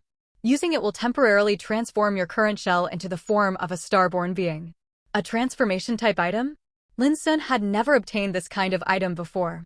It might come in handy in the future, so he tucked it away for now. The astrologer tower had now been completely looted. With the Valkyrie in tow, he exited the place. Out in the vast fog beyond the tower, he switched to the smelting plant owner's shell and chose to suicide for a free return to town. An ordinary wandering soul is reborn at the transplant clinic. Back in Bennett's clinic, Lin Xun glanced at the time. Damn, it's almost morning. Outside the rental, the deep night was utterly quiet, disturbed only by a few cicadas chirping in the summer darkness. Unknowingly, he had once again gamed his way into the early morning, cultivating like an immortal. He hurriedly washed up and collapsed into bed. In Songjiang City, within a secluded estate, the fisherman brought the teenage boy with him into the dining hall. The decor was as extravagant as ever, resembling the feasts of old European nobility. Big bro fisherman, is our organization really this rich? The teenager was around 16 or 17, still carrying a canvas satchel, glancing around wide-eyed like Granny Lou entering the Grandview Garden T/N. Dream of the Red Chamber reference, taking in every detail of the dining hall. The fisherman ruffled the boy's hair dotingly and said, "Wealth is just a worldly possession. Don't place too much value on it. When the new world arrives, each of us will be abundantly rich, in both spirit and material things. So when I enter the new world, will I still have to take tests and the college entrance exam?" Ahem. The fisherman almost broke character, scolding, "Of course not. With your talent, if you study the Book of Salvation carefully, you might even become the 12th disciple someday. Lord Bashir thinks very highly of you. Don't disappoint him." "Oh, big bro fisherman, is my talent really that amazing?" The young man sat at the dining table and began fiddling with the knife and fork. The fisherman smiled slightly. "Of course. Xiao Yuan, you're an apostle favored by Lord Bashir. Even without guides or resources, you managed to earn an S-rank evaluation in a hell difficulty chapter. To be honest, even Lord Bashir himself might not have achieved that back in the day. And for apostles with powerful talent, there's no such thing as being stuck. All those with exceptional gifts grow rapidly without exception. Perhaps in just a few more months, your strength will surpass mine. That's why I say you have the potential to become the 12th disciple." The young man, named Shang Xiaoyuan, looked a little puzzled. "But didn't you say the organization currently only has 10 disciples? Why would I be the 12th instead of the 11th? The fisherman shook his head. "Because the 11th disciple is about to be chosen. Barring any surprises, that person will be Amos." Shang Xiaoyuan nodded thoughtfully. After finishing his lavish breakfast, he was escorted by the fisherman to the room prepared for him. It was a room inside the estate's mansion, and, under the guidance of a maid, the young man meandered through several corridors before finally arriving. Gazing at the luxurious furnishings in the spacious room, he curiously touched this and stroked that. Only after a long while did he remember what he was supposed to do. He greeted the maid at the door, then closed the door behind him and tossed aside the satchel full of practice exams. He flopped onto the brand-new large bed and pulled out his phone. Book of Salvation, activate. Meanwhile, in a tea room elsewhere in the estate, the fisherman bowed respectfully toward a middle-aged man clad in a black robe with gold embroidery. "Lord Bashir, I've arranged everything for Shang Xiaoyuan. Give him the brand tonight." "Yes, my lord." The fisherman bowed once more, then exited the tea room. Only Bashir remained. He gently sipped from his teacup. Once the brand is placed, he will see descending into the new world as his mission, and become a true member of the organization. Shang Xiaoyuan lay on the bed, staring intently at his phone screen. "You have entered an apocalyptic chapter. Chapter 93742. A feeble wandering soul awakens inside an escape pod. Once he possessed a shell, he resumed his chapter progression. As for what the fisherman had said about the disciple position, Zhang Xiaoyuan hadn't thought too deeply about it. He understood clearly that this sudden, wonderful life was all thanks to the game on his phone. If he wanted to keep living like this, he had to keep acquiring supernatural powers through the game and become an irreplaceable part of the organization. Then he could say goodbye to practice exams and test papers forever. You have defeated the corrupted senior operator. Your experience has increased greatly. You have obtained ID verification card key. Done. Zhang Xiaoyuan made a gleeful yes gesture. At the end of the silver corridor, a metal sliding door blocks the way to the cockpit. Beside it stands an electronic device for identity verification. Do you wish to use the ID verification card to open the door? Without hesitation, Zhang Xiaoyuan was about to press yes. A red light flashes before your eyes, and the entire world trembles faintly. You have been invaded by an unknown apostle. You feel the relic bound to your soul begin to tremble, as if it's about to break free. Zhang Xiaoyuan froze. What the hell? He'd been invaded once before in the first chapter during an encounter with the librarian, and had managed to kill the invading apostle in return, but that wasn't the point. The point was, the game text from that invasion didn't look like this. Seeing the current message on screen, Zhang Xiaoyuan had a very bad feeling. What did they mean by the relic being on the verge of detaching? He had just cleared a hell difficulty chapter and exchanged for an S-grade relic fragment at the library. And weren't relics supposed to be bound, unable to be traded, discarded, or dropped? How could it be shaking loose? Then it hit him. Without a second thought, he opened his inventory and clicked on an item. You used a guardian bookmark. This bookmark originated from Apostle, Immeasurable C. Attempting to summon this apostle to help defend your chapter from the invader. Summon failed. The invading apostle used a special bookmark, making it impossible to summon allies to defend this chapter. What the hell? Didn't Big Bro Fisherman say I could ask him for help if someone invaded? Why isn't the guardian bookmark working? A red glowing figure looms, holding a giant club covered in fangs, but he doesn't approach right away. He pulls out a small instrument and gives it a gentle shake. With a rustling rhythm, a stunning long-haired girl steps forth from the void, holding a giant longbow, with a pair of beautiful refined copper wings on her back. A summoned creature? Zhang Xiaoyuan was stunned. Summoning pets in a fight? Shameless. Fight me one-on-one if you've got guts. As your body glows white and trembles in fear, Apostle, what will you do? 1. Fall to your knees and beg for mercy, hoping your fellow Divine Chosen will show compassion and spare your life. 2. Raise your plasma cutter, pull the trigger, and fight to the bitter end. Show them what it means to die with dignity. Seeing the choices, Zhang Xiaoyuan already knew he probably couldn't beat the invading apostle. He didn't even bother selecting an option. He jumped to his feet and rushed out of the room with his phone. Ignoring the startled stares from maids in the hallway, he sprinted while shouting, "Big Bro Fisherman, help me." The red glowing figure raised his giant club and advanced toward you. The beautiful girl closed her eyes and drew her longbow. You raised your plasma cutter and pulled the trigger with all your might, trying to resist. Damn it. Too late. Zhang Xiaoyuan cursed the massive size of the estate's mansion. Looking at the winding corridors ahead, he collapsed onto the wool carpet. Your vision goes black. You are dead. You were defeated by Apostle Lord of Cinders. You dropped 3,450 spirit essence. You dropped plasma battery *1 ammo. You dropped old picture frame junk. The phone screen continued to display. The relic bound to your soul has departed, now clinging to a more powerful apostle. You have dropped Type I relic fragment, Deep Space Dream Terror. You have defeated Apostle Fate Not Origin.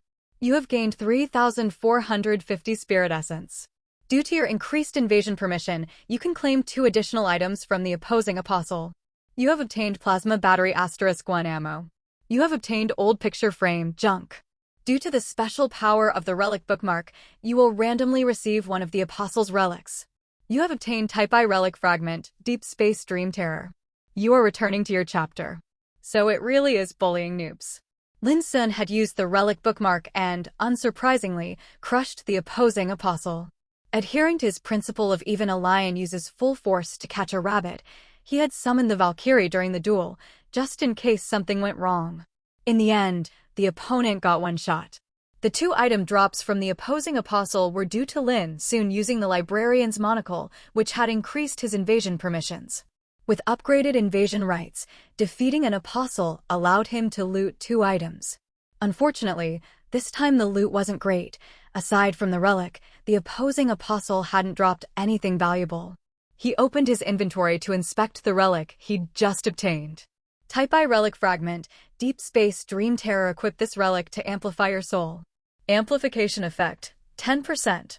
This relic was a Type I, meaning it originated from a Hell difficulty chapter. Lin Xun was currently equipped with Type 2 and Type 3 relics, so this filled the missing Type I slot perfectly. You have equipped Type I Relic Fragment, Deep Space Dream Terror. Your soul has grown stronger. Opening his apostle panel, he saw that the relic section had changed. Relic, Type I Relic Fragment, Deep Space Dream Terror. Relic, Type 2 Relic Fragment, Corrupted Mire. Relic, Type 3 Ultimate Relic, Corrupting Blood Sun. Total soul amplification, 70%. With 3 relics equipped, his soul amplification had reached 70%. Unfortunately, the relic he had just obtained was only an S-grade fragment. If it had been an SSS-grade ultimate relic, his amplification would have surpassed 100%, and his soul strength would have increased even further. Knock, knock, knock. Just then, the apartment door was knocked. Lin Xun exited the game, stood up, and opened the door. Standing at the entrance was a cool, elegant woman in a skirt suit and black stockings, Li Xun. She walked into the apartment. Seeing how clean and tidy it was, her brows relaxed and she smiled. Finally remembered to clean up the place? His beautiful boss had reminded him. The one who'd actually cleaned the room was the support-type maid doll, who had since been converted into the battle angel, Valkyrie. He wasn't sure if her housework capabilities had deteriorated. With a quick thought, Lin Xun realized why his boss had come. Team Leader Lee, did HQ finally get back to us? That's right. The black-stocking lady sat on the sofa, her shapely legs wrapped in sheer nylons, elegant and enticing. Tomorrow is the final deadline for the mission Amos gave you. To raise your standing in the new world and gather more intel, HQ has decided you're going to attack the armed division. Lin Xun's eyes widened. We're really going to blow up the armed division? Isn't that too big a price to pay? And what about the security officers? They're just ordinary people. Don't worry, Li Xing said calmly. Since HQ has arranged for you to continue carrying out Amos' mission, you can trust they've fully prepared. As she spoke, she manifested an item in her hand. It was a palm-sized miniature diorama, like a model from a real estate office. It featured lifelike mountains, waters, and buildings. Idyllic sanctuary of the mortal realm. Legendary grade item. The sanctuary is the final resting place of great heroes, a blissful paradise in the otherworld guarded by 9 magical fairies. Use this item to create an illusion called the sanctuary. Until all 9 fairies are slain, this illusion will not be dispelled. Looking at the item, Lin Xun murmured, Team Leader Lee, so this is all an act? Exactly. It's a performance. Li Xing flipped her wrist and stowed the item away. Amos is about to be chosen as the 11th disciple. He's a cunning and dangerous man.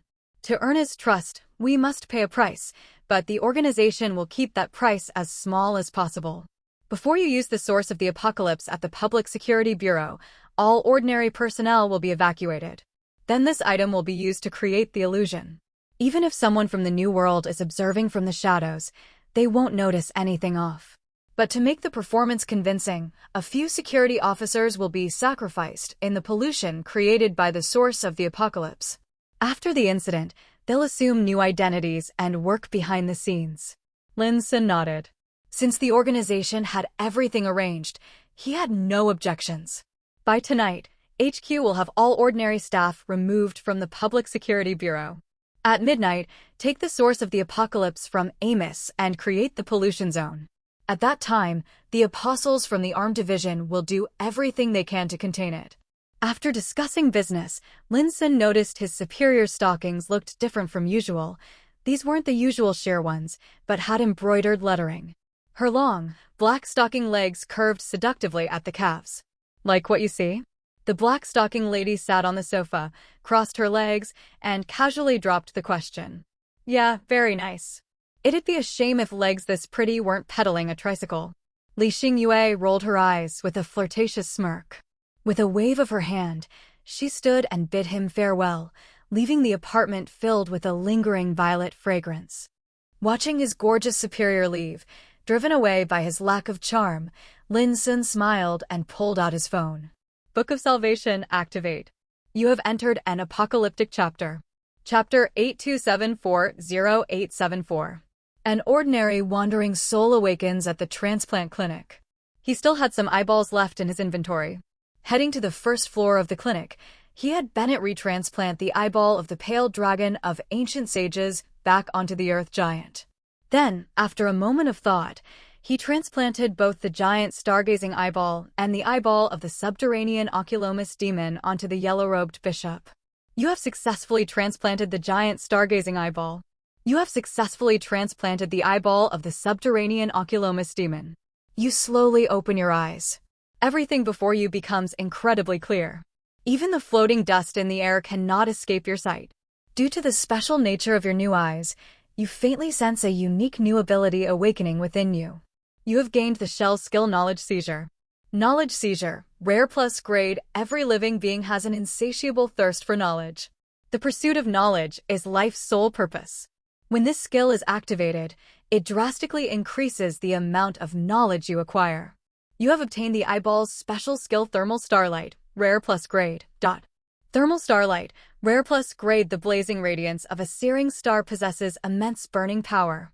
When activated, this skill fires a concentrated beam of blazing starlight. A short incantation is required to cast this spell.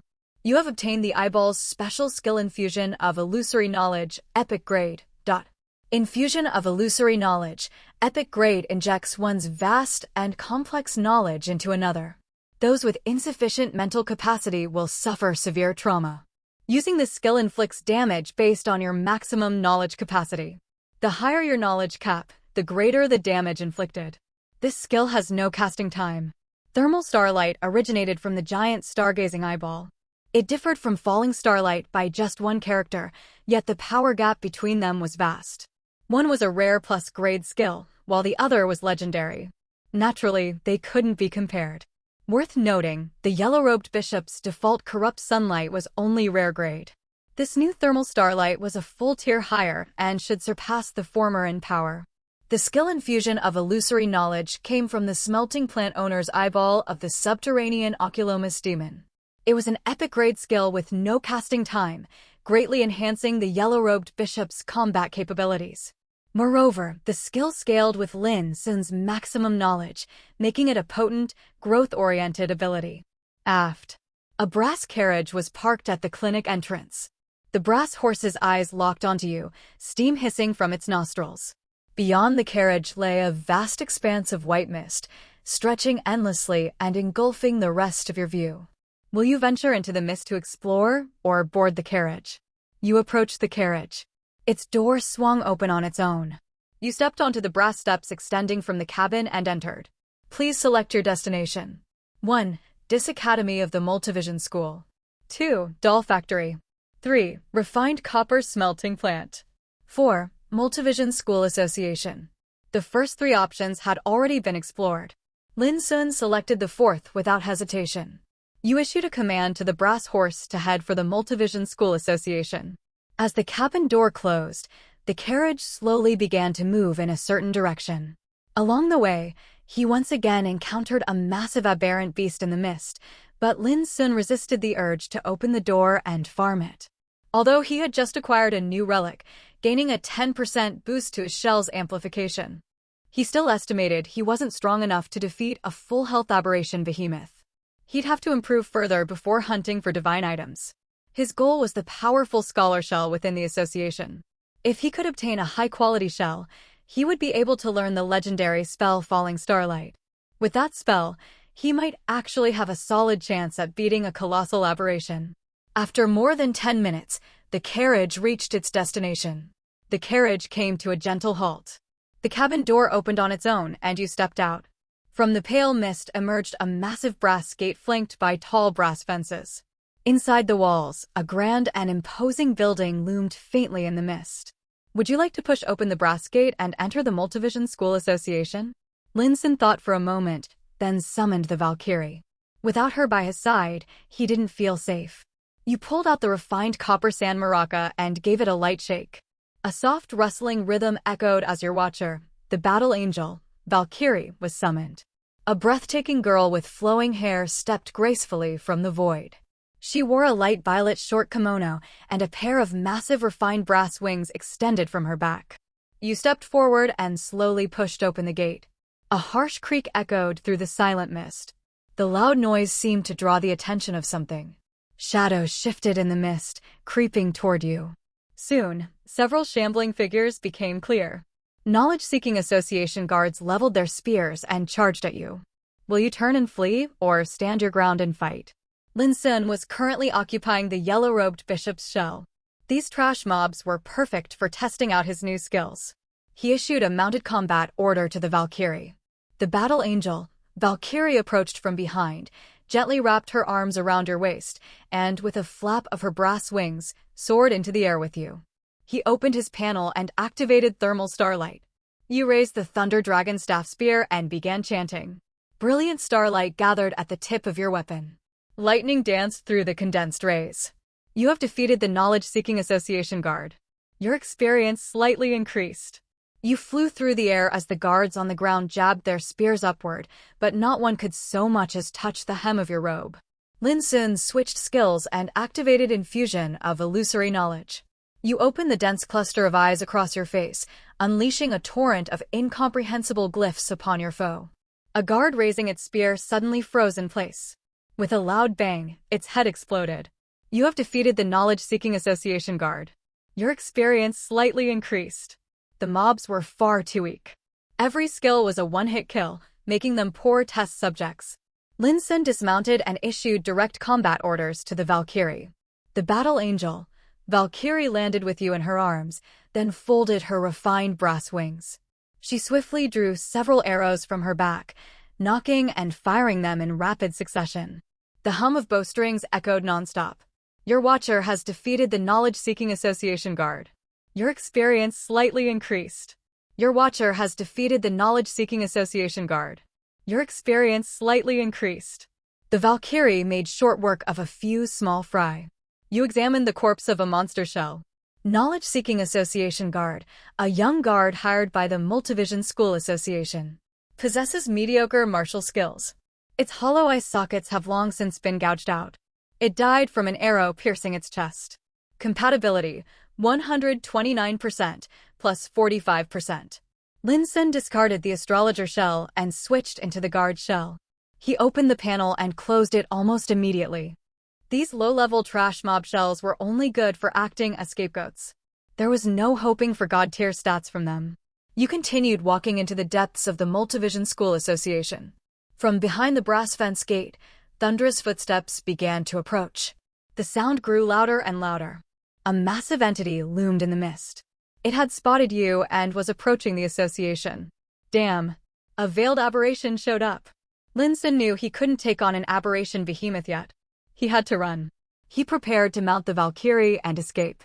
Suddenly, the brass fence surrounding the Multivision School Association erupted in radiant white light. Countless finger-thick knowledge beams surged from the ground, shielding the entire building. The mist aberrant of knowledge-seeking tried to enter the association, but was repelled by the knowledge barrier and couldn't get through. It let out a furious roar that shook you to your core. The knowledge-seeking veiled aberration lingered outside the barrier, unwilling to leave. Lin Xun's eyes lit up. He halted the mounting command. If the aberrant couldn't enter, then maybe he could camp behind the sturdy knowledge barrier and spell farm it from range. He acted immediately, opened the panel and activated a spell. You raise the Thunder Dragon Staff Spear and chant an incantation. Brilliant starlight gathers at the tip of the staff, thunder swirling around it as the starlight flashes. Thermal starlight shoots toward the gigantic aberration in the mist, but it is blocked by the knowledge barrier. Faint ripples spread across the knowledge barrier, but quickly settle, returning to its intact state. Lin Xun frowned. The protection of the knowledge barrier appeared to be bidirectional. Once the barrier was activated, the monsters outside could not enter, and the people inside could not leave.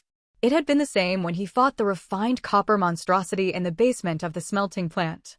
He fired several more casts of thermal starlight and even had the Valkyrie shoot a few arrows, but none could penetrate the knowledge barrier to strike the veiled aberration. The gigantic monster in the mist roared, blocked by the knowledge barrier. Unable to advance, it slowly began to retreat.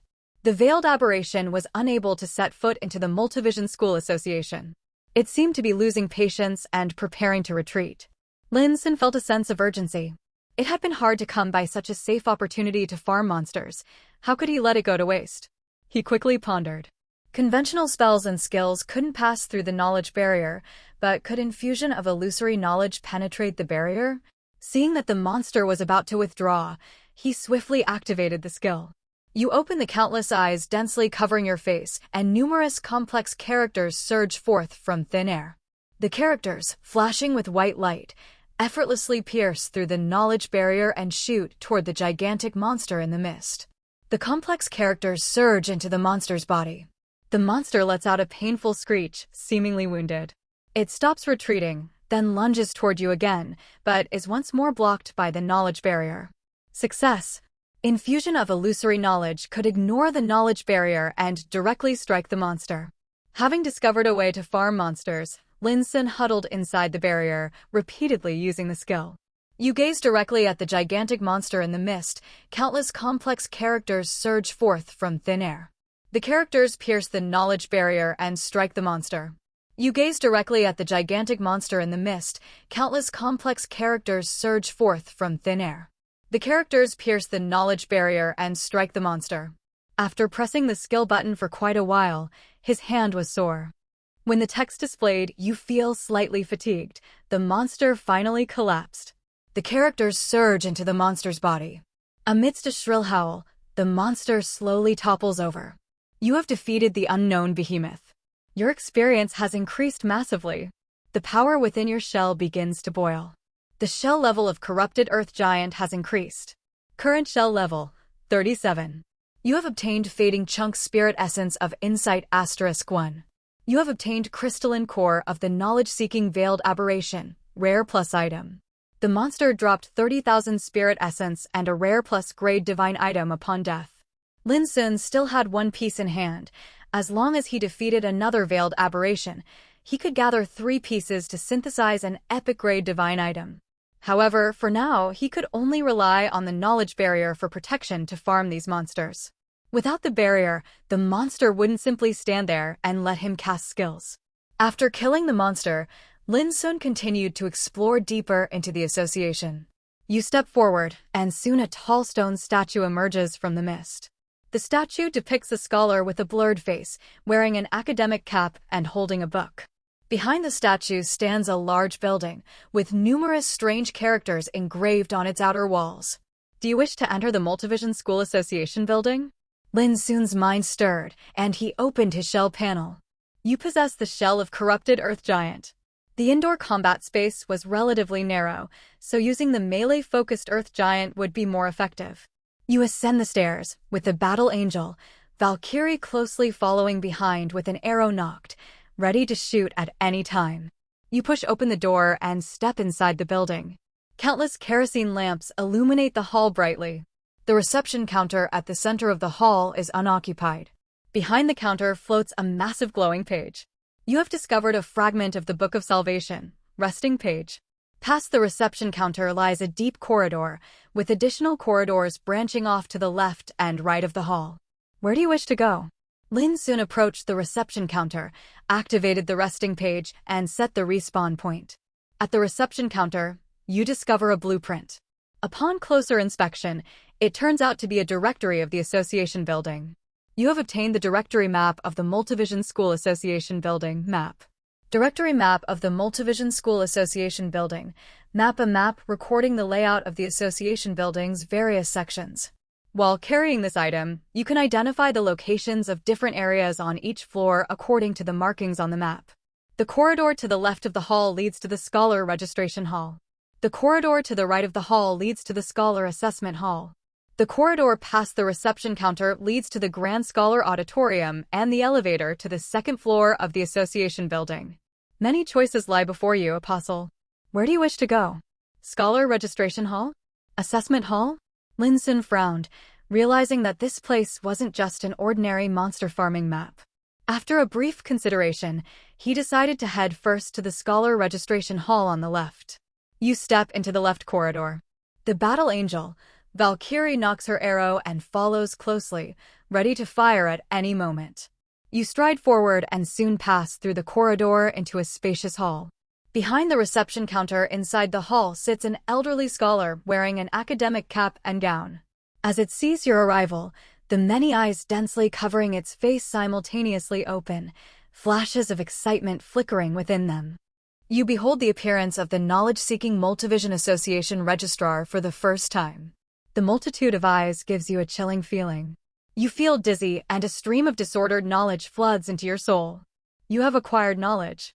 Your knowledge stat increases by 500. Current knowledge, 1000/2700.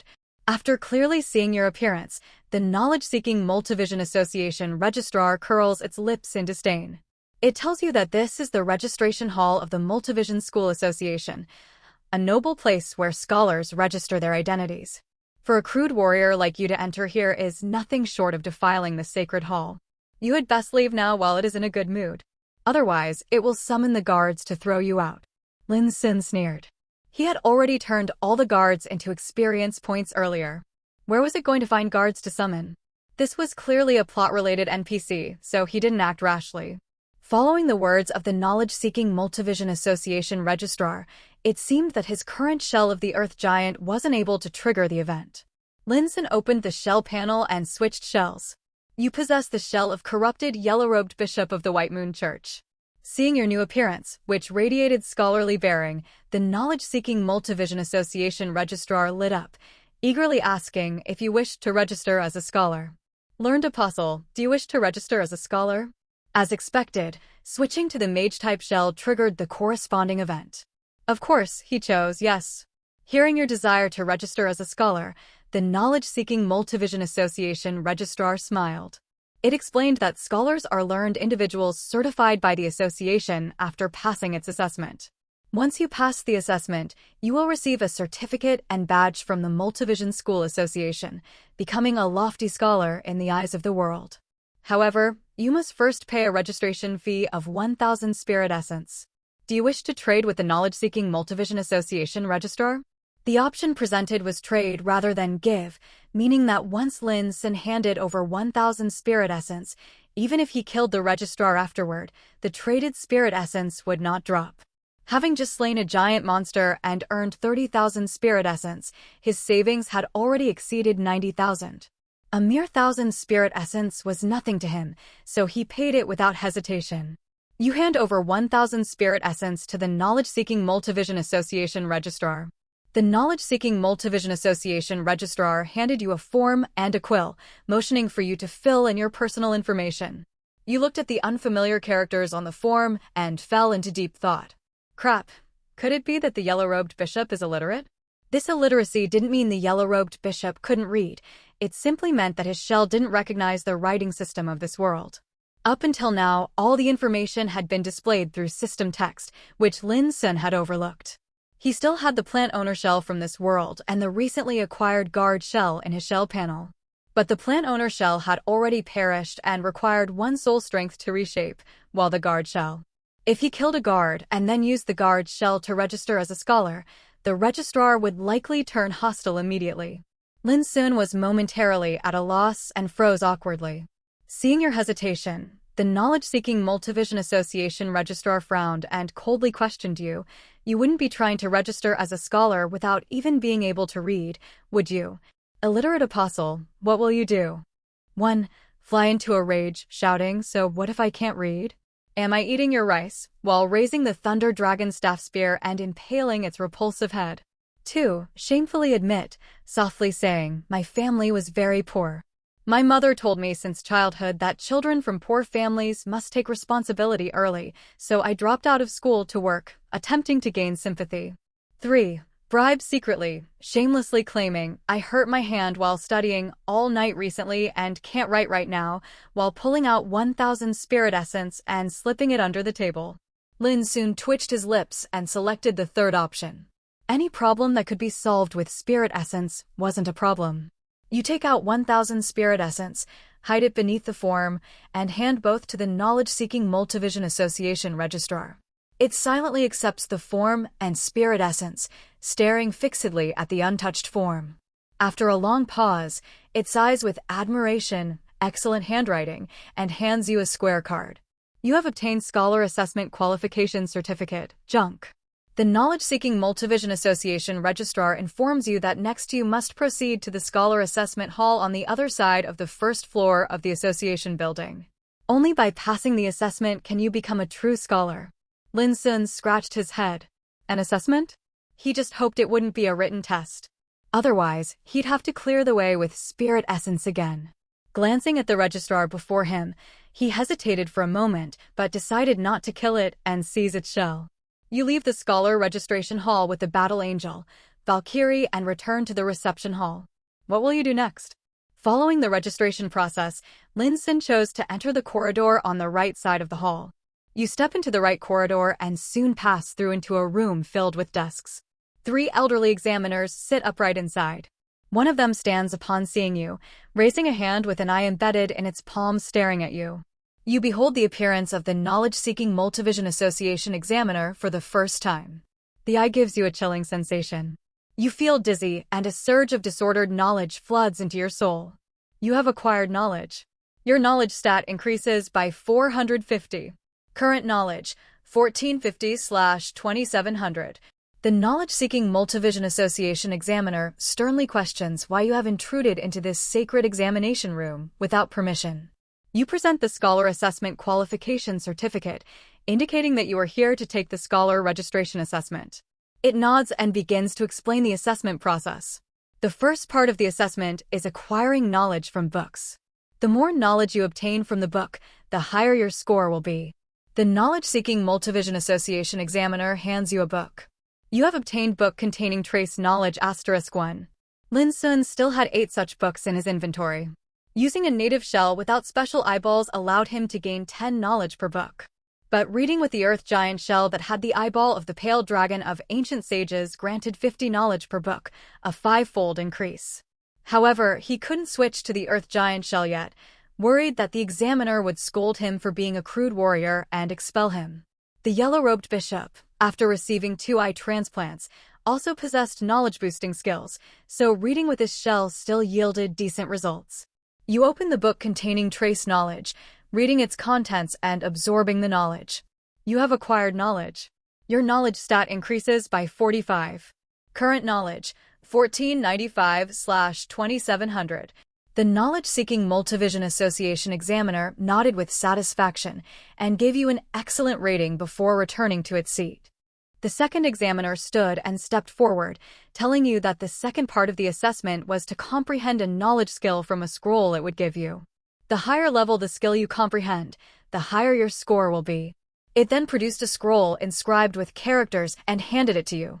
You have obtained Knowledge Skill Scroll, item. Lin Xun opened his inventory. Knowledge Skill Scroll, item, a piece of yellowed parchment engraved with strange characters that emit pure white light. Using this item, you will comprehend the powerful defensive skill Knowledge Barrier. Lin Xun's eyes widened. Knowledge Barrier. He had long coveted this powerful defensive skill. He never expected that it could be obtained through the Scholar Assessment. Faced with the skill scroll inscribed with Knowledge Barrier, Lin Xun immediately clicked to use it. He couldn't help but secretly sigh. Spending 2,000 spirit essence was totally worth it. You unfold the knowledge skill scroll and carefully interpret the characters inscribed upon it. Although you cannot read these seemingly indecipherable scribbles, it doesn't prevent you from understanding the profound spell within. Skill comprehension in progress. The shell of corrupted yellow-robed bishop of the White Moon Church has successfully learned the shell skill, Knowledge Barrier. Knowledge Barrier. Fine grade. By utilizing your lifelong accumulated knowledge, you condense tiny, pure white characters that form into a sturdy barrier. Using this skill, you will generate a dense lattice of characters around you, capable of blocking all incoming damage until the barrier shatters. This skill requires a brief casting time. Defensive magic skill. 3 question marks slowly appeared in Lin Xun's mind. Why was this skill only fine grade? Whether it was the knowledge barrier that trapped the refined copper monstrosity or the one used as a defensive fortification outside the association, both displayed extremely powerful defense that couldn't possibly be only fine grade. Was it because the yellow-robed bishop's academic qualifications weren't sufficient, or was it that the skill scroll given by the examiner was of low quality? The knowledge-seeking Multivision Association examiner nodded in satisfaction, giving you an excellent rating before returning to its seat. Hey, you're satisfied with just fine grade? Lin Xun wished he could drag the examiner out and demand a few more scrolls to study, so he could upgrade the skill to epic grade before finishing. The third examiner stepped forward. Seeing your lingering dissatisfaction, it reminded you that during the assessment, the scrolls given by examiners can at most allow comprehension of fine-grade skills. You've already performed very well. As long as you receive excellent ratings in all 3 assessment sections, you will be awarded the title of Elite Scholar. The influential figures of the association favor elite scholars. If one of them takes a liking to you, you may receive opportunities for advanced study and perhaps even comprehend higher-level knowledge barrier skills. The knowledge-seeking Multivision Association examiner told you that the third test is to use all your acquired knowledge to launch a powerful strike at it. If you can break through its knowledge barrier, you pass the assessment. Saying this, the knowledge-seeking Multivision Association examiner began chanting. Dense, thread-like pure white characters instantly formed a barrier, securely protecting it. The knowledge-seeking Multivision Association examiner looked at you, waiting for you to attack. Lin Xun pondered for a moment. Thermal Starlight was a bit too weak, and not a knowledge-type skill, so it wouldn't be very effective against the knowledge barrier. By comparison, Infusion of Illusory Knowledge was definitely better. This skill could penetrate external fortification-type knowledge barriers. Perhaps it could pierce personal knowledge barriers as well. He opened his panel and activated Infusion of Illusory Knowledge. You open the countless eyes densely covering your face, and countless complex characters emerge from thin air. The characters instantly shatter the thread-like knowledge barrier and shoot toward the examiner.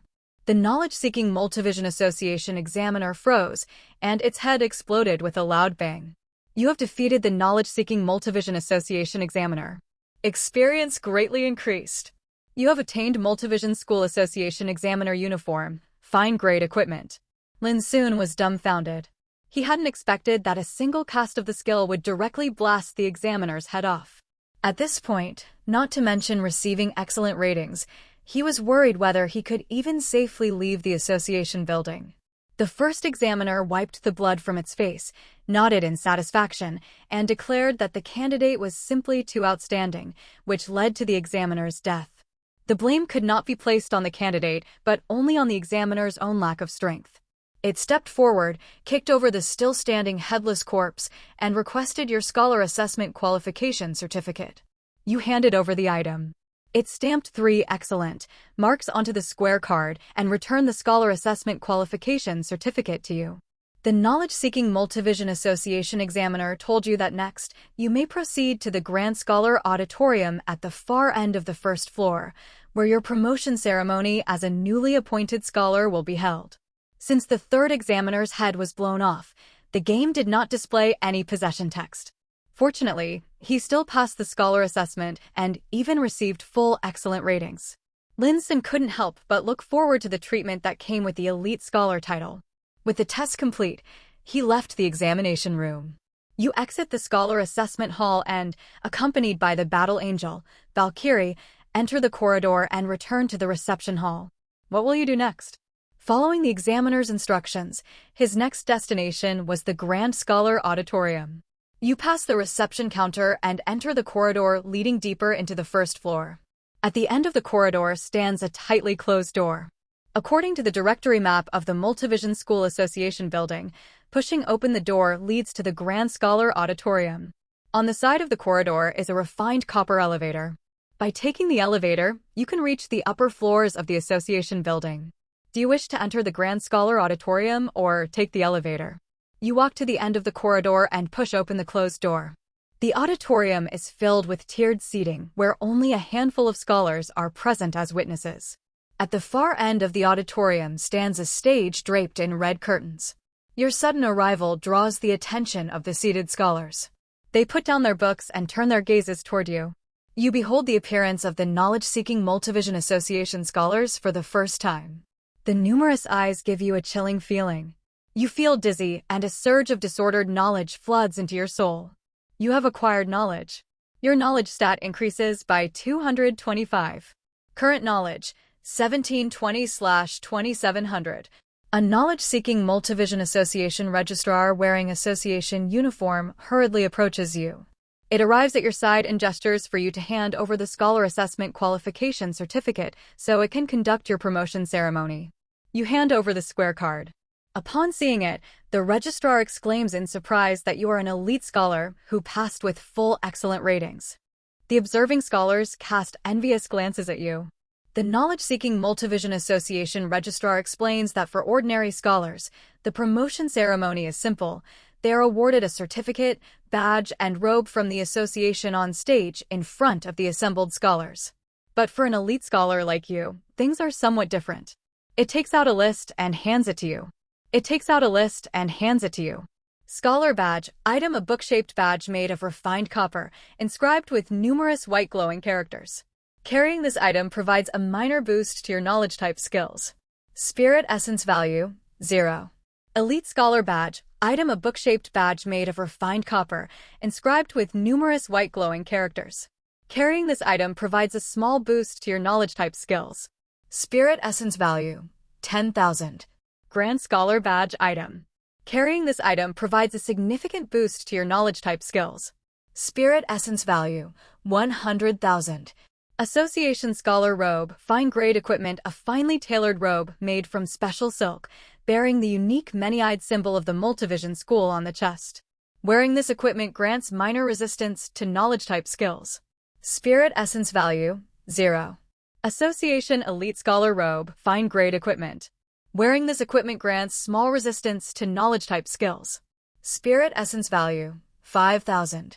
Association Grand Scholar robe, fine grade equipment. Wearing this equipment grants significant resistance to knowledge type skills.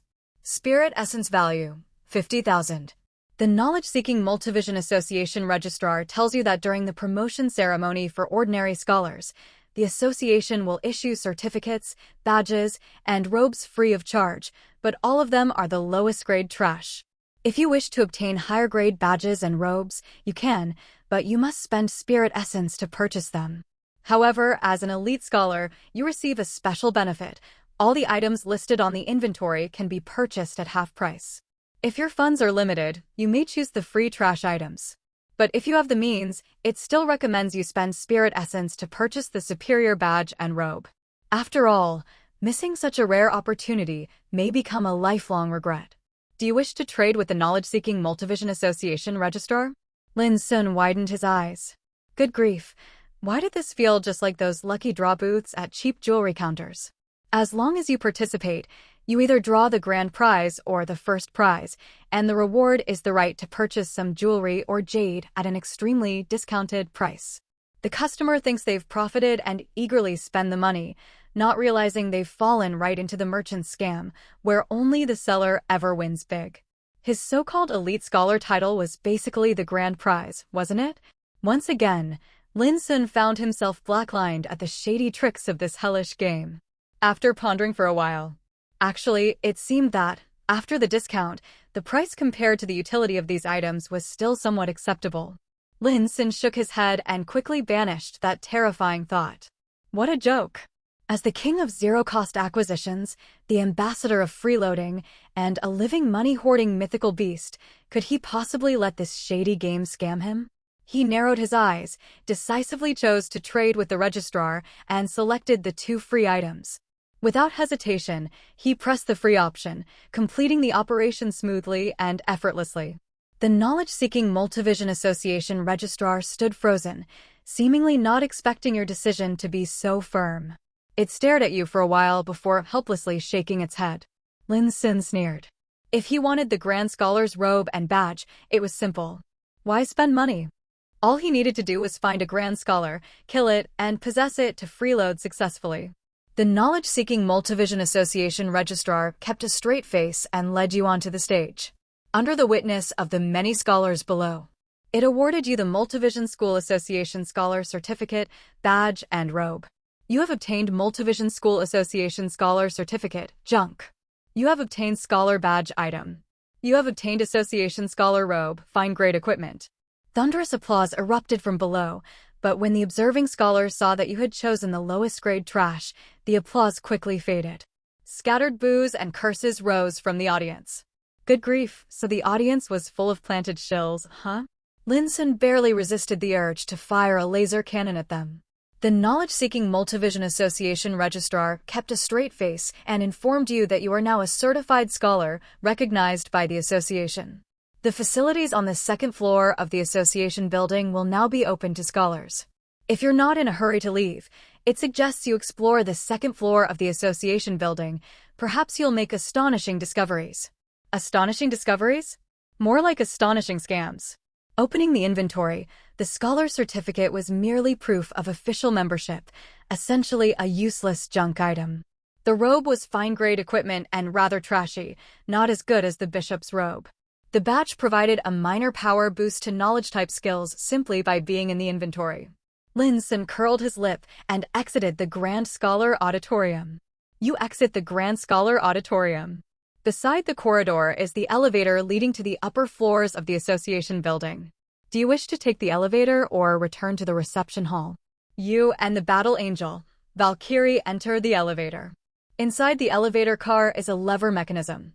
You pull the lever, and as the gears interlock and hinges turn, the elevator slowly ascends.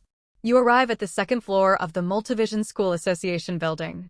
Stepping out of the elevator, according to the directory map of the Multivision School Association building, at the end of the corridor ahead lies the association's ancient book archive. The left corridor of the central hall on the second floor leads to the Knowledge Illusion Hall. The right corridor leads to the Eyeball Laboratory. Where do you wish to go? Lin Xun's eyes lit up. The ancient book archive sounded like a place filled with treasures. You walk to the end of the corridor and push open the closed door. What greets you are rows upon rows of tall, orderly bookshelves, with a strong scent of ink rushing into your nostrils. At the entrance of the archive, an elderly scholar in association uniform is sleeping soundly on the counter. Do you wish to wake the scholar or sneak into the archive while they sleep? Lin Xun narrowed his eyes. Given the Multivision School Association's knack for scamming, even reading books here probably required payment. With the librarian asleep, he decided to sneak around first. Just as he was about to select the latter option, a thought struck him. You possess the shell of corrupted theater dancer. You activate Blood Shadow Step, taking graceful dance-like steps as your figure gradually fades and vanishes. With silent steps, you stealthily slip into the rows of bookshelves. Searching. You discover a faintly glowing book on the shelf. You have obtained book containing trace knowledge *1. Searching. You find a slightly glowing bookmark wedged between shelves. You have obtained Guardian Bookmark *1. Searching. You discover a rather ancient scroll at the bottom layer of the bookshelf. Judging by its appearance, this scroll is quite valuable. Just as you are about to pocket the scroll, a slender, fair hand suddenly presses down on your wrist. Looking up, you see a graceful woman standing beside you, wearing an oversized academic cap and a form-fitting scholar's robe. Judging by the gold trim on her robe, it is several tiers higher than the Association Scholar robe you saw earlier. The knowledge-seeking Multivision School Grand Scholar, Rona, stares at you coldly, seemingly about to call the librarian to apprehend the thief.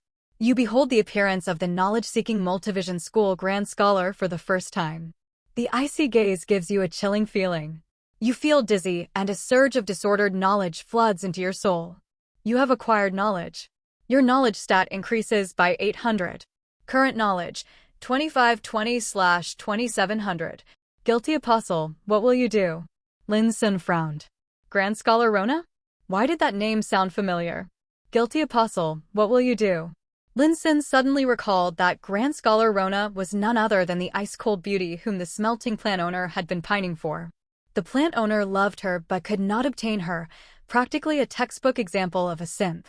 He even went so far as to extract the refined copper essence from the refined copper monstrosity he kept and added a love letter, all in the hopes of winning her favor.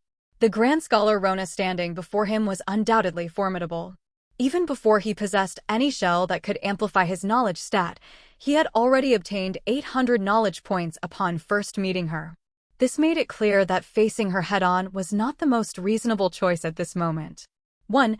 Quickly put on the Association Scholar robe and tell Grand Scholar Rona that you are a newly promoted scholar. Since your family is so poor that you can barely afford food, you had no choice but to steal books. And besides, stealing books shouldn't count as theft. Stealing books. How can something done by a man of learning be considered stealing? 2. Quickly put on the examiner uniform of the Multivision School Association and tell Grand Scholar Rona that you are here to retrieve the book containing trace knowledge for an assessment candidate.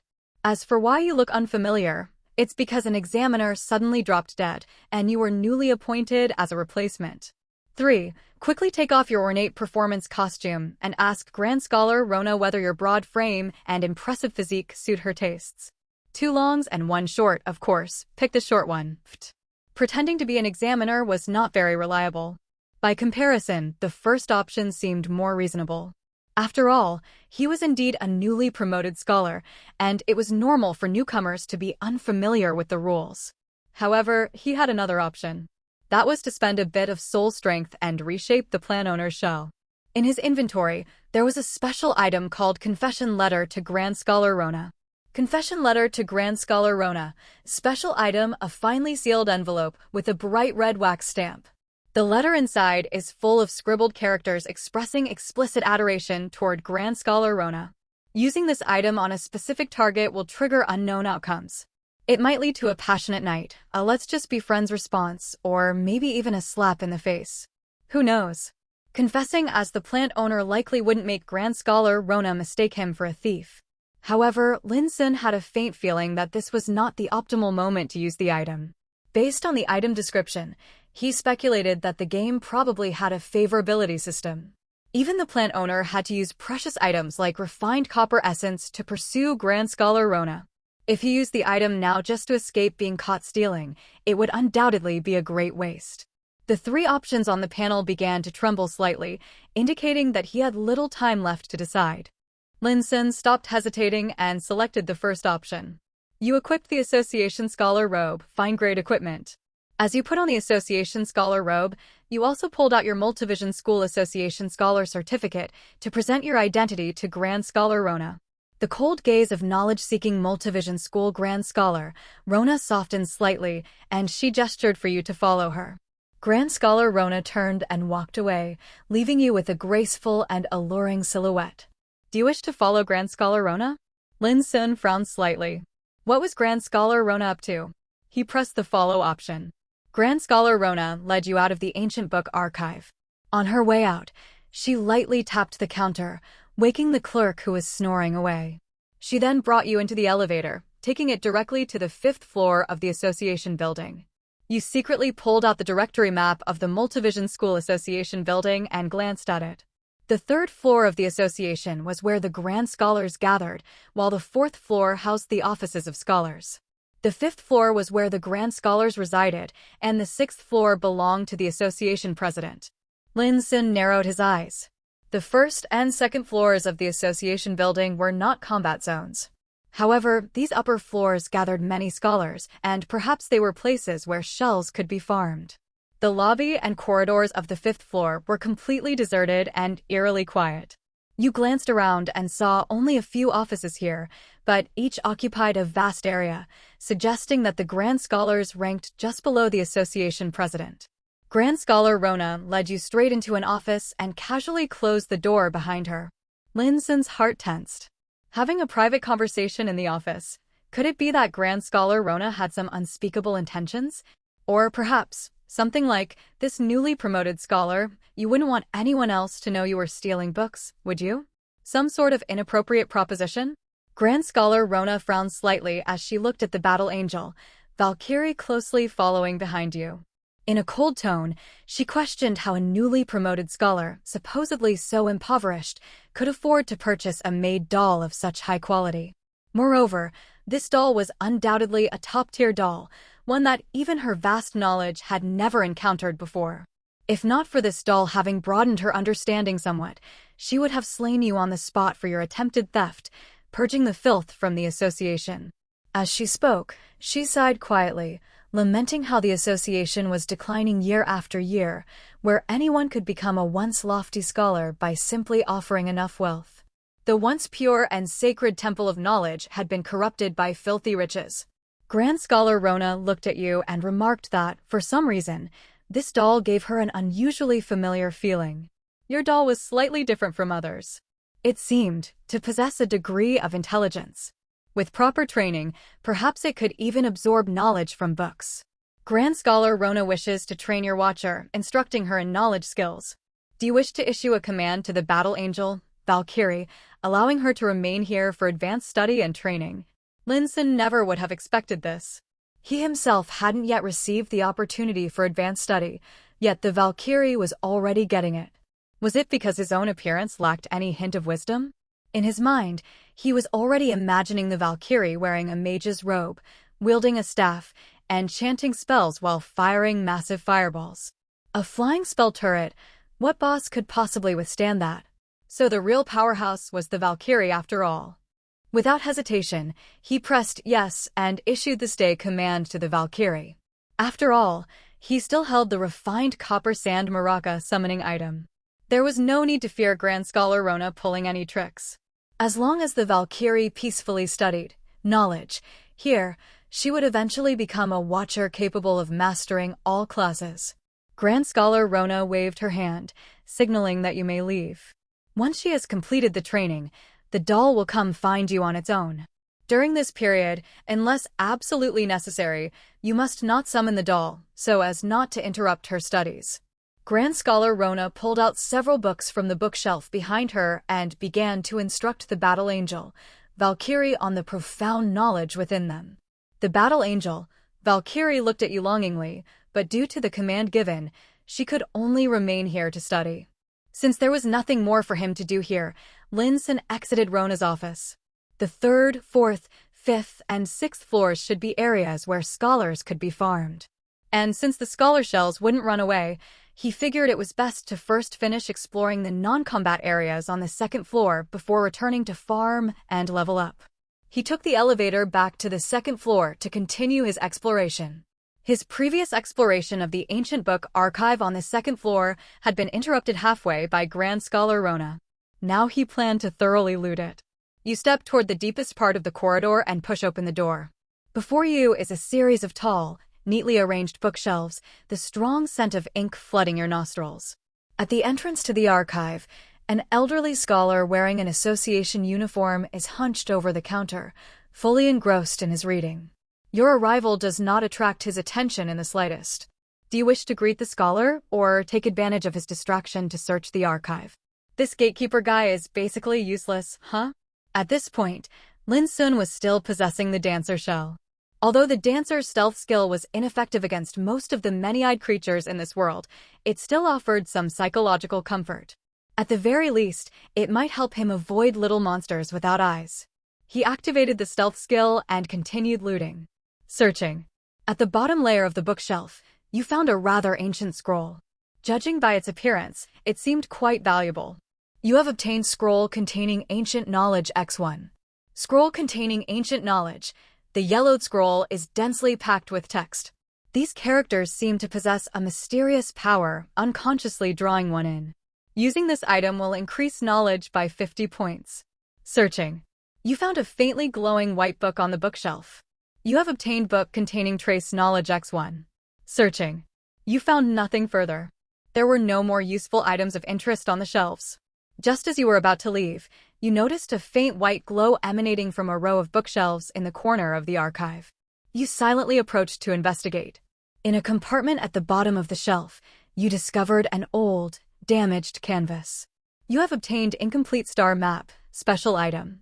Incomplete Star Map, Special Item, an aged, damaged canvas, painted with rich oils depicting countless stars scattered across the galaxy. The painting seems to possess a strange magic that captivates the observer and draws them in. If you can find the missing parts of the canvas and piece it together, something unexpected may occur. This special item is currently incomplete and unusable. Incomplete Star Map, what the heck is this thing? According to the item description, this special item was incomplete. He would need to find its missing pieces before it could be used. Lin Xun carefully stored the item away and continued searching.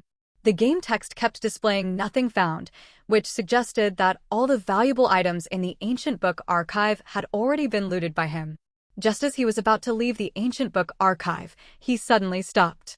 At the entrance of the archive, an elderly scholar wearing an association uniform was hunched over the counter, completely absorbed in reading. Your presence did not attract his attention in the slightest. Do you want to approach the scholar to greet him or leave this place? Well, since he had already cleaned the place out, it wouldn't hurt to greet the staff, right? You disabled stealth and stepped forward to speak with the elderly scholar. The knowledge-seeking Multivision Association scholar looked up and indicated that in order to enter the ancient book archive for research, you needed to pay a fee of 1,000 spirit essence. Do you wish to proceed with the transaction and enter the ancient book archive? I thought there might be some kind of story event. Lin Xun decisively selected no and exited the archive. You exited the ancient book archive and returned to the hallway on the second floor. Moving straight ahead would take you to the central hall of the second floor, which connects to the Knowledge Illusion Hall on one side and the Eyeball Laboratory on the other. Where would you like to go? You entered the central hall, proceeded down the left corridor, and soon reached the end of the hallway. Pushing open the large door at the end, you found a spacious room with only a counter set up at the entrance, where an elderly scholar quietly awaited. Upon seeing you, the knowledge-seeking Multivision Association scholar's eyes lit up, and he hurriedly beckoned you over, pulling out a thick stack of books from the counter and laying them out one by one. You stepped forward and carefully examined the books laid out on the counter. Seeing you dressed in the Association scholar robe and noticing your unfamiliar face, the knowledge-seeking Multivision Association scholar knew you must be a newly promoted scholar of the association. He began to explain. In this world, there are always some irrational phenomena that scholars spend their whole lives trying to understand. The residual illusions of knowledge are among them. Though their nature remains mysterious, the predecessors of the association developed techniques to preserve these residual illusions of knowledge using great knowledge. The books laid out on the counter were containers that preserved these residual illusions of knowledge. By opening one of the books, you could enter the illusion. If you were lucky and blessed by the omniscient true knowledge, you might obtain knowledge and wealth from within the illusion. The knowledge-seeking Multivision Association scholar spoke with great anticipation, inviting you to experience entering an illusion for yourself as a newly promoted scholar. You examined the books on the counter. Book containing illusion, the inauguration of the Multivision School Association president, records the heroic figure of the president's inauguration ceremony. Spirit essence cost, 0. Book containing illusion, the process of observing hidden stars, records the complete process of observing hidden stars through a stargazing telescope. Spirit essence cost, 1,000. Book containing illusion, experimental surgery on composite eyeballs, records the surgical procedure of synthesizing a certain peculiar type of eyeball. Spirit essence cost, 3,000. Book containing illusion, Grand Scholar Rona's bathing recording, records the entire bathing process of the beautiful Grand Scholar named Rona. Spirit essence cost, 0. At this point, the knowledge-seeking Multivision Association scholar suddenly panicked and hurriedly stuffed that particular book into his robe, repeatedly apologizing to you, claiming he had grabbed the wrong book, and hoping you would pretend you saw nothing. Of course, if you happen to be a man of similar interests, he wouldn't mind lending you a peek, as long as you don't spread word of this. Lin Xun's mouth twitched slightly. What kind of ultra dream experience was this? He had previously entered a residual illusion of knowledge once, during an exam at the Dis Academy, where he used Liar's Shell to enter an illusion and take a test. After the exam, the Dean of Dis Academy led him to the basement to collect his rewards. This proved that there were indeed benefits to be gained within the residual illusions of knowledge. You continued looking at the other books. Book containing illusion, Battle against the Veiled Aberration, records a powerful scholar fighting an aberration hidden within the fog. Spirit essence cost, 5,000. Book containing illusion, An Expedition into the Abyss, records a mighty scholar's journey into the depths of the underground abyss. Spirit essence cost, 10,000. Lin Xun's eyes lit up. In the description of the eyeball of the subterranean Oculomus demon he previously obtained, it mentioned, the Oculomus demon evolved its vision to the extreme in a world devoid of light. Using its numerous eyeballs, it can still perceive its surroundings clearly in total darkness. The 18 eyes of the Oculomus demon form an interconnected neural network. Missing even one would nullify the eyeball's special effect. Clearly, the underground abyss contained far more than just the Oculomus demon. There were likely many powerful creatures and various eyeballs with strange and unique abilities. With that thought, Lin Xun decided to enter the residual illusion of knowledge recorded in this book. You selected the book An Expedition into the Abyss. The knowledge-seeking Multivision Association scholar indicated you would need to pay 10,000 spirit essence. After payment, you may open the book and enter the illusion. Lin Xun narrowed his eyes. All the books were right there on the counter. If he killed the scholar in front of him, wouldn't this become a zero-cost shopping spree? At the moment, Lin Xun was still possessing the dancer shell. The dancer was perfect for these kinds of assassination-based zero-cost looting operations. He opened his panel and directly selected the hidden blade. The knowledge-seeking Multivision Association scholar urged you to quickly pay the fee. You reached into your pocket and handed over a sum of spirit essence. Just as it was about to take the spirit essence, a sharp blade suddenly extended from under your wrist, slicing cleanly across its throat. The knowledge-seeking Multivision Association scholar clutched its throat with both hands, staring at you in disbelief as it slowly collapsed to the ground. You have defeated the knowledge-seeking Multivision Association scholar. Experience slightly increased. You have obtained Scholar Badge item. You have obtained book containing illusion. Grand Scholar Rona's bathing recording. Special item. The Scholar Badge was the most basic badge, offering only a slight boost to the power of knowledge-related skills. It was identical to the badge he already had, and the effects of 2 special items couldn't be stacked. As for the book containing illusion, you looked at the scholar shell before you. Knowledge-seeking Multivision Association scholar, an elderly scholar who worked for the Multivision School Association. His primary job was to provide free access to the illusions for the association scholars within the Knowledge Illusion Hall. He died from a clean and decisive throat-slitting attack. Compatibility, 116% plus 45%. Do you wish to possess the shell? Free access to the illusions? Lin Xun raised an eyebrow. Reviewing the previous game text again, he noticed that the spirit essence costs listed after the illusion books had vanished. This old man wasn't a trading NPC at all. He had simply taken advantage of Lin Xun being a newcomer scholar, hoping to fleece him for some extra spirit essence. Lin Xun immediately suspected that entry to the ancient book archive was also supposed to be free. It was just that both the gatekeeper and this now-deceased scholar had the same idea, trying to milk some easy profit out of him. He discarded the Watcher shell and chose to possess. You have possessed the shell of the knowledge-seeking Multivision Association scholar. He opened the panel to review its stats.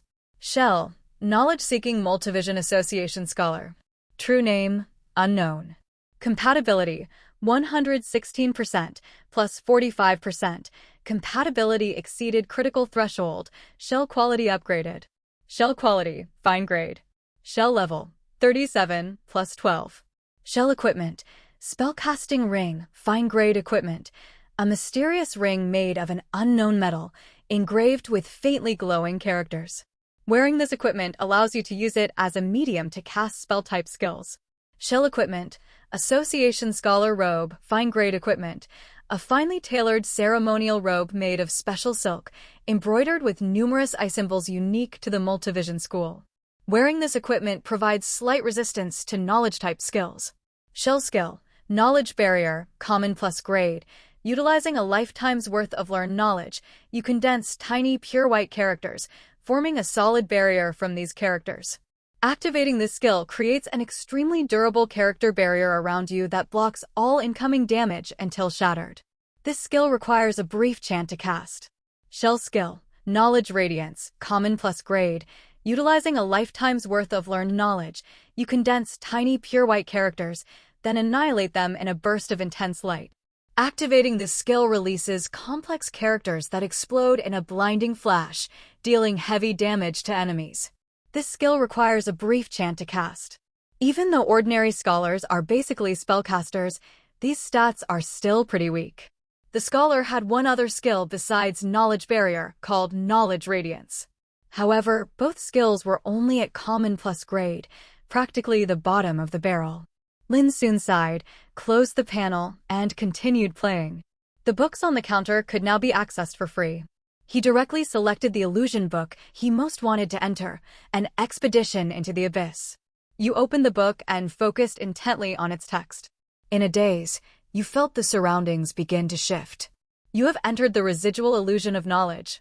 Inside a dim cavern, everything appeared hazy, as though seen through faded, yellowed memories. A scholar dressed in a robe with golden trim surveyed the cave, the many eyes on his face glowing faintly. The knowledge-seeking Multivision School Grand Scholar noticed your appearance. With an indifferent gaze, he ordered you to keep up. You, a mere assistant assigned to him by the association, would only make his journey into the abyss smoother if you died. You followed the knowledge-seeking Multivision School Grand Scholar deeper into the cave. The cave branched out like an anthill. The dim surroundings made it hard to see the silhouette ahead, which was moving faster and faster. You strained your eyes, trying to follow, but he showed no sign of slowing. His figure seemed to merge into the darkness, about to disappear completely. You were falling farther and farther behind the knowledge-seeking Multivision School Grand Scholar. The illusion around you began to tremble, and the yellowed memory began to fade. You felt yourself being rejected by this world, on the verge of being ejected from the residual illusion of knowledge. The scholar shell he was possessing couldn't see clearly in the dark and was about to lose sight of the Grand Scholar. The consequence of losing him would be being forcibly ejected from the illusion. Lin Xun frowned and quickly opened the shell panel to switch shells. You have possessed the corrupted yellow-robed bishop of the White Moon Church shell. This shell had the eyeball of the subterranean Oculomus demon transplanted into it, allowing him to see clearly in darkness. The cave before you was no longer dark but bright as day. You could even clearly see the fine moss growing along the rock walls. The figure ahead became fully visible again. You strode forward and followed closely behind the Grand Scholar. The Grand Scholar glanced back at you. Seeing your new form, which looked much more intellectual, he nodded in approval. At a fork in the cave ahead, a hideous monster suddenly lunged at the Grand Scholar, swinging its sharp claws. A flash of light sparkled from the ring on the Grand Scholar's hand, and a solid knowledge barrier rose up, completely shielding him. The monster's claws struck the knowledge barrier, but could not harm the Grand Scholar in the slightest. The Grand Scholar looked at the monster and began chanting a spell. Complex characters appeared in the air and then collapsed into nothingness, erupting into a blinding flash of light. The monster instantly disintegrated under the intense light. The Grand Scholar dismissed the knowledge barrier and continued deeper into the cave, with you following closely behind. That spell the Grand Scholar just used seems like knowledge radiance.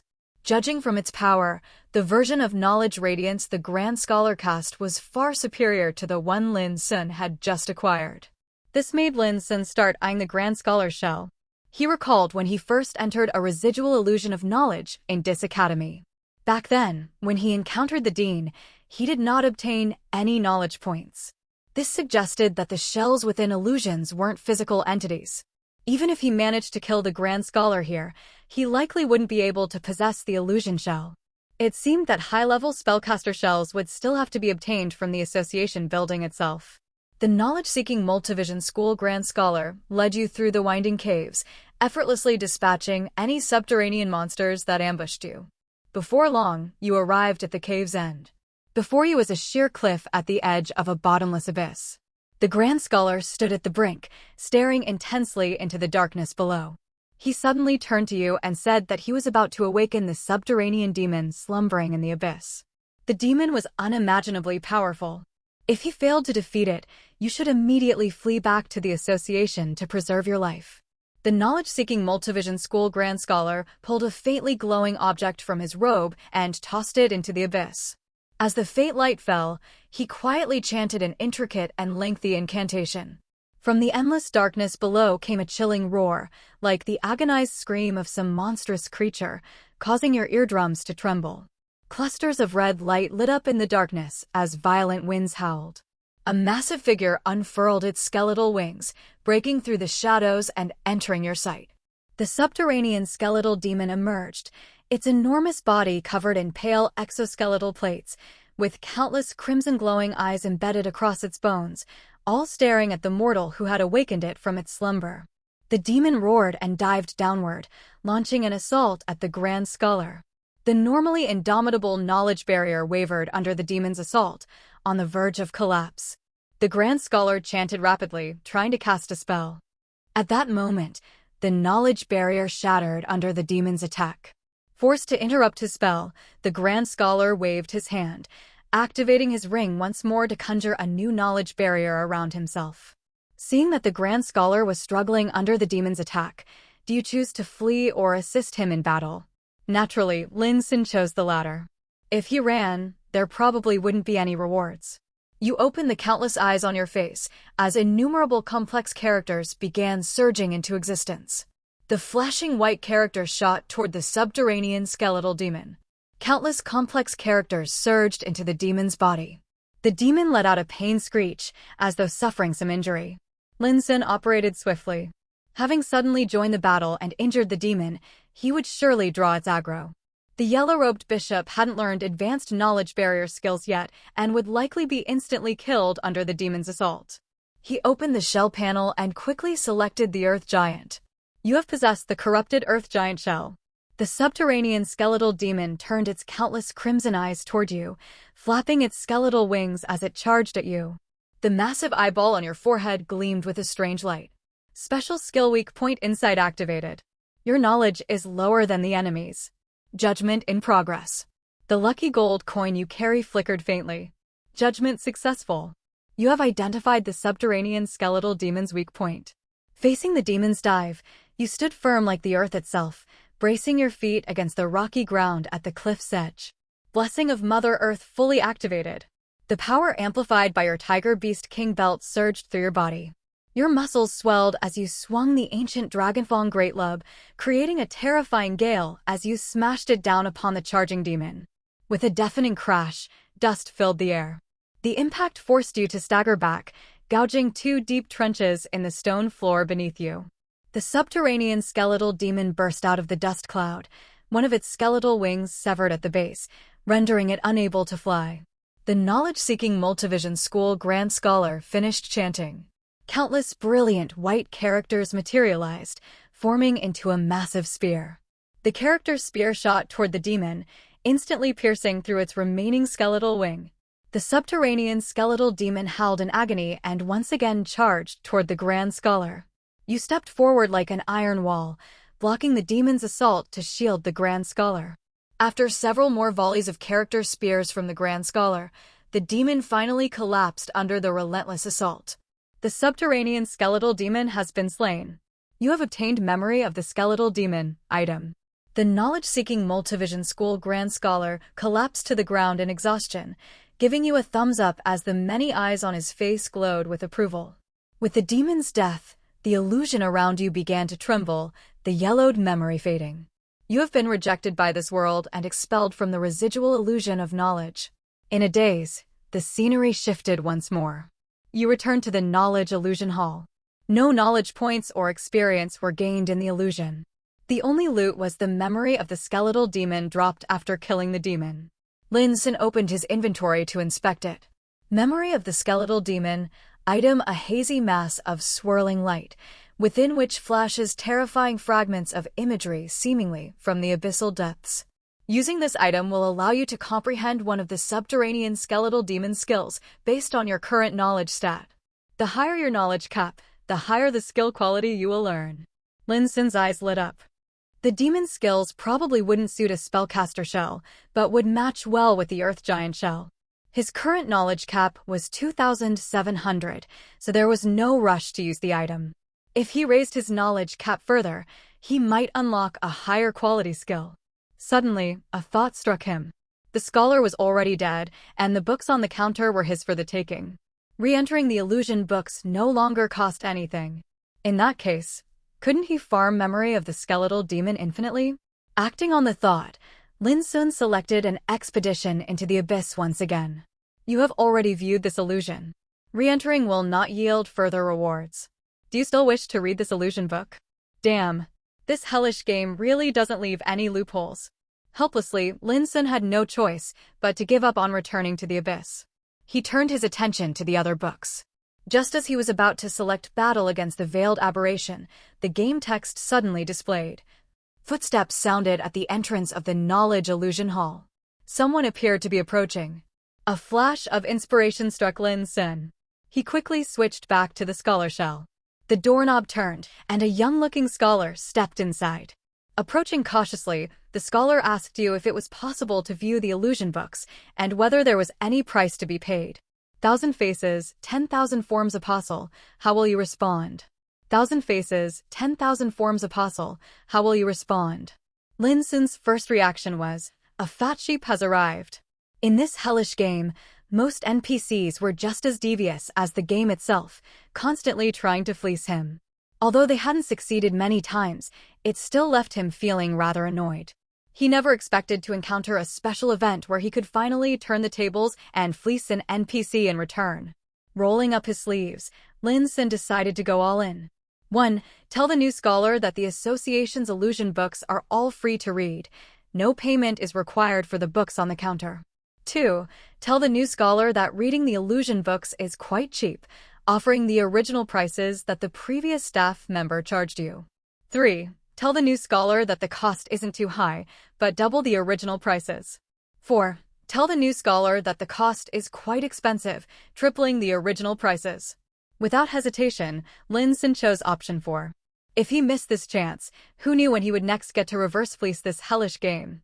You neatly arranged the illusion books on the counter, presenting them to the new scholar at triple the original prices. The knowledge-seeking Multivision Association scholar stared with shining eyes and immediately selected the most expensive illusion book, an expedition into the abyss, paying you 30,000 spirit essence.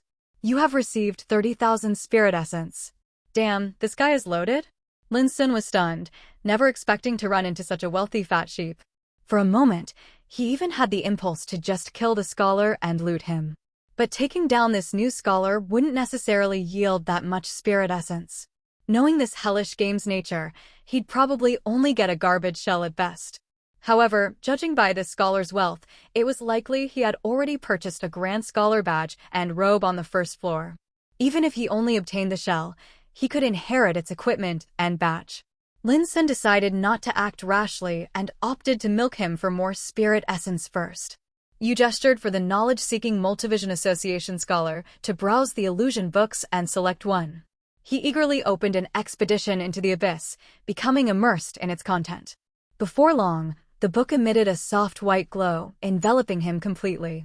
Through the glow, you could only faintly make out the scholar's silhouette. After a short while, the white glow faded, and the knowledge-seeking Multivision Association scholar returned from the illusion with a sigh, telling you that inside the dark underground cavern, he couldn't see anything and quickly lost sight of the Grand Scholar, leading to his ejection from the illusion. He asked if he could attempt the illusion again and was willing to pay another 30,000 spirit essence. Do you accept this transaction? Even Lin Xun was dumbfounded by this. He had seen rich fools before, but never one who voluntarily stuck out his neck like this. For a moment, he even felt a slight pang of guilt. Am I taking this too far? The knowledge-seeking Multivision Association scholar, seeing your long hesitation, gritted his teeth and secretly slipped you 10,000 spirit essence. In a low voice, he told you that he understood this might put you in a difficult position, but he promised not to spread word of this and just hoped you would give him one more chance. You have received 10,000 spirit essence. Lin Xun was speechless, but silently accepted the spirit essence and then clicked agree. There was no helping it. He hadn't intended for this to happen, but this new scholar was simply offering too much. The knowledge-seeking Multivision Association scholar saw you finally nod and happily handed over 30,000 spirit essence for the transaction. You have received 30,000 spirit essence. The scholar stared thoughtfully at the illusion book.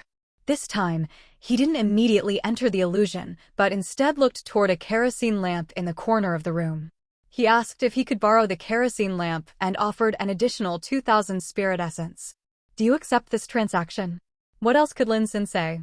He could only silently press agree, secretly hoping that omniscient true knowledge would bless this guy so he wouldn't lose sync and get ejected again so quickly. You have received 2,000 spirit essence.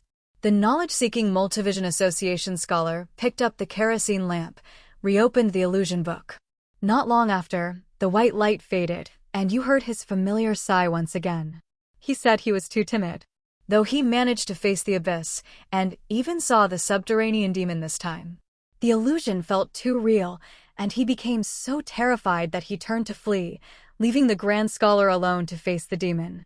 He wished to try the illusion book again and offered another 30,000 spirit essence. Do you accept this transaction? Was this the legendary bad at games but still obsessed? Lin Xun was already numb at this point, mechanically pressing agree. You have received 30,000 spirit essence. The white light once again enveloped the knowledge-seeking Multivision Association scholar. Before long, you heard the familiar sigh once more. The scholar claimed that he lacked strength, though he had fought alongside the Grand Scholar this time and resisted his fear.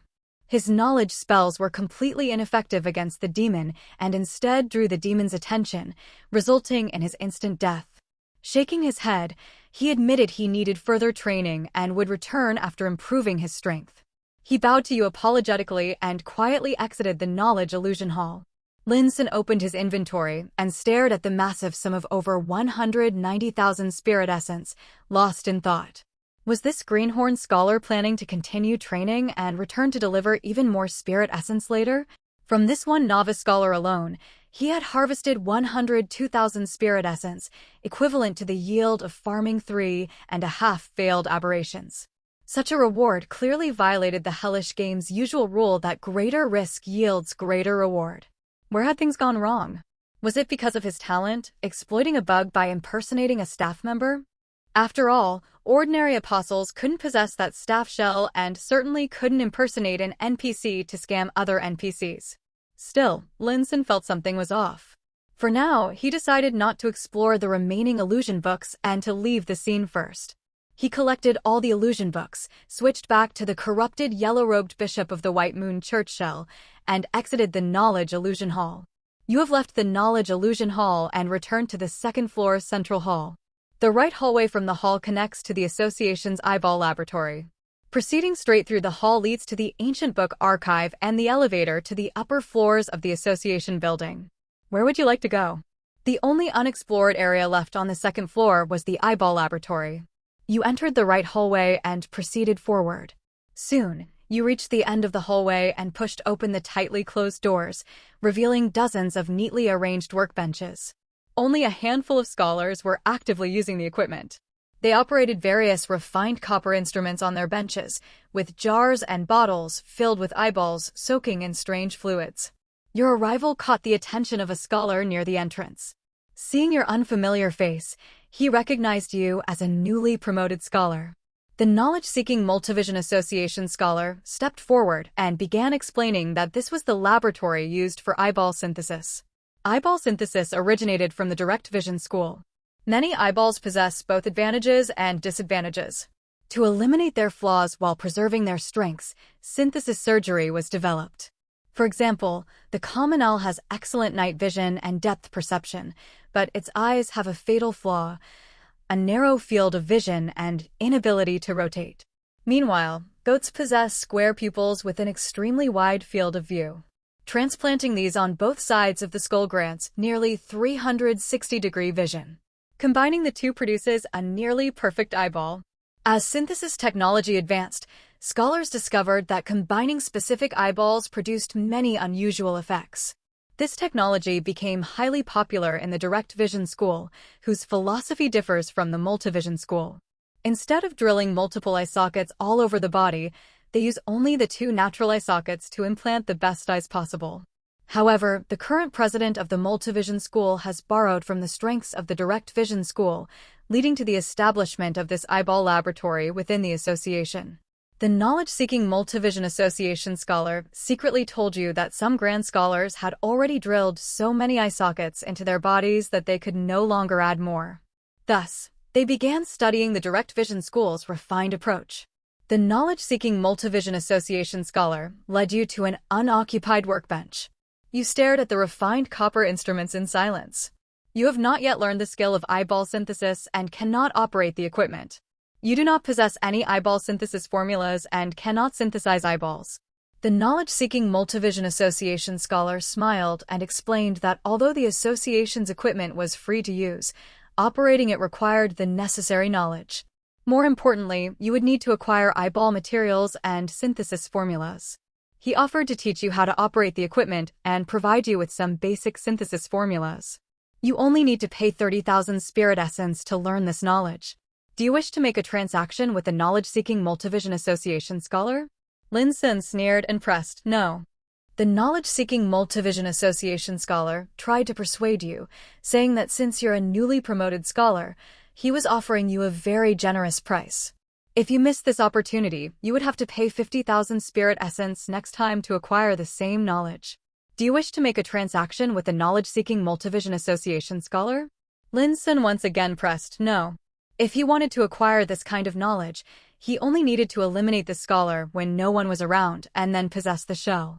Besides, he also had the illusion book experimental surgery on composite eyeballs. By using that book, he might directly obtain the relevant knowledge and synthesis formulas.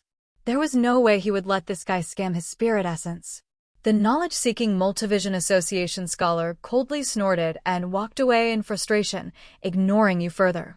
Currently, Lin Xun had no spare eyeballs and no need for synthesis. He decided to spare this greedy scholar for now, planning to claim his shell when the lab was empty. At that moment, a thought crossed Lin Xun's mind. The higher floors of the association contained grand scholars, and high scholars who not only possessed knowledge of eyeball synthesis, but also powerful knowledge skills. Compared to this garbage scholar, those academic elites upstairs would be far more valuable. You exited the eyeball laboratory and returned to the second-floor central hall. The hallway ahead leads to the ancient book archive and the elevator to the upper floors. On either side of the hall are the knowledge illusion hall and eyeball laboratory. Where do you wish to go? You crossed the central hall and entered the elevator in the hallway. You pulled the lever, and the elevator slowly ascended, soon arriving at the third floor of the association building. According to the directory map of the Multivision School Association building, the third floor is the office area for the association's high scholars. Judging by the layout, high scholars rank above scholars and elite scholars, but below bachelors and grand scholars. Stepping off the elevator, you find yourself in a long corridor connected to the third-floor central hall, with rows of private offices lining either side. Do you wish to enter the central hall or explore the individual offices? Lin Xun was about to choose the latter. Suddenly, he froze and opened his panel. His current knowledge had reached 2520/2700, dangerously close to the threshold. Meeting a high scholar for the first time would definitely increase his knowledge. Since he was still possessing the yellow-robed bishop shell, letting this one explode would waste his soul strength. With that in mind, he quickly switched to the disposable scholar shell. If he died from knowledge overload, there was a chance he could re-enter the Temple of Knowledge and have the Servant of Knowledge clear out the chaotic knowledge, saving him soul strength. You knocked on the nearest office door. The door opened, and a knowledge-seeking Multivision School high scholar appeared. Frowning, it asked why you weren't in the Knowledge Illusion Hall and what business you had with it. Upon your first sight of the knowledge-seeking Multivision School high scholar, the multitude of eyes made your skin crawl. You grew dizzy as disordered knowledge flooded your soul. You have gained knowledge. Knowledge increased by 200. Current knowledge, 2720/2700. Your knowledge has exceeded the threshold. You have touched the extraordinary. You once again glimpse omniscient true knowledge. You have not been summoned to the Temple of Knowledge. Entry denied. Chaotic, disordered knowledge continues pouring into your soul. You begin to drown in the ocean of knowledge. Sanity drifts away, madness overtakes your mind. In your haze, you see the shocked expression of the knowledge-seeking Multivision School high scholar. Your head explodes with a bang. You are dead. This time, Lin Xun's death did not bring him into the Temple of Knowledge. The game text showed no summoning, and his hope to have the Servant of Knowledge clear the chaotic knowledge failed. An ordinary wandering soul is reborn beside the association's reception counter.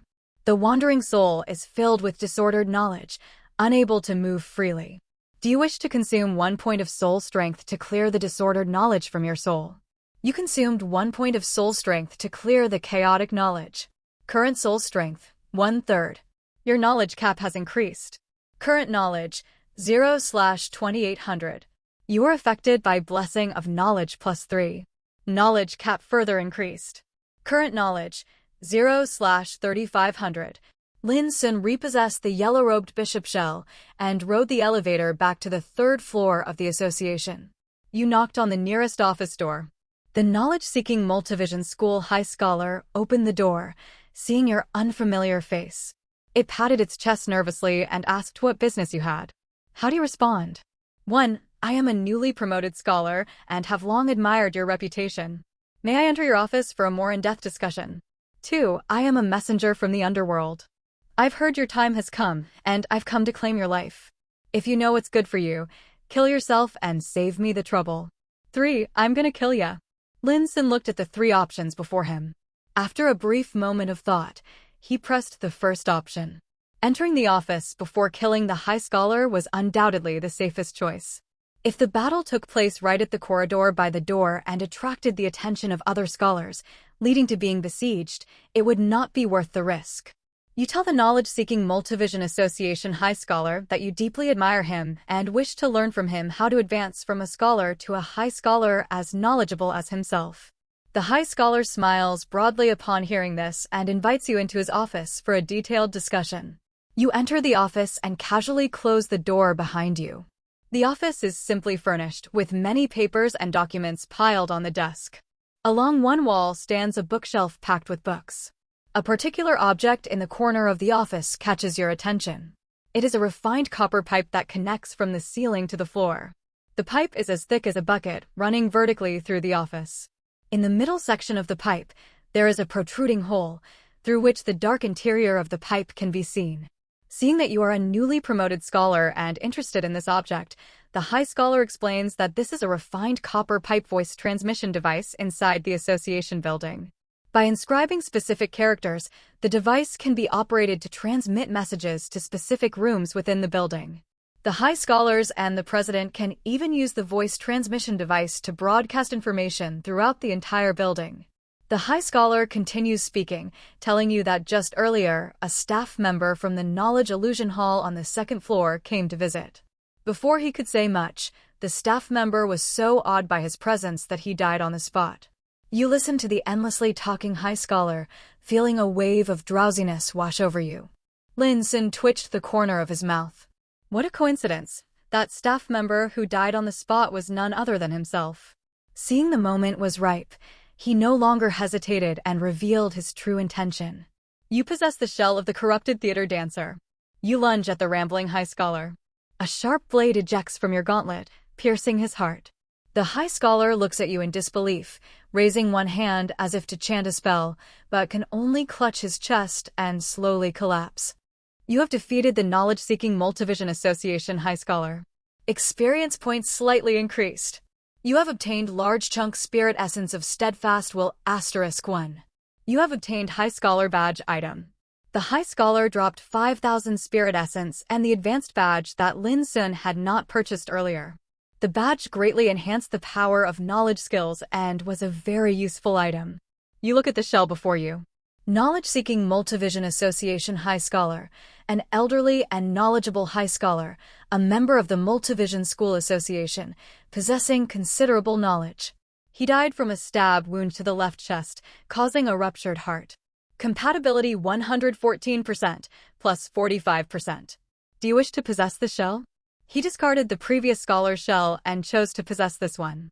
You possess the shell of the Knowledge-seeking Multivision Association High Scholar. He opened the shell panel to check. Shell, Knowledge-seeking Multivision Association High Scholar.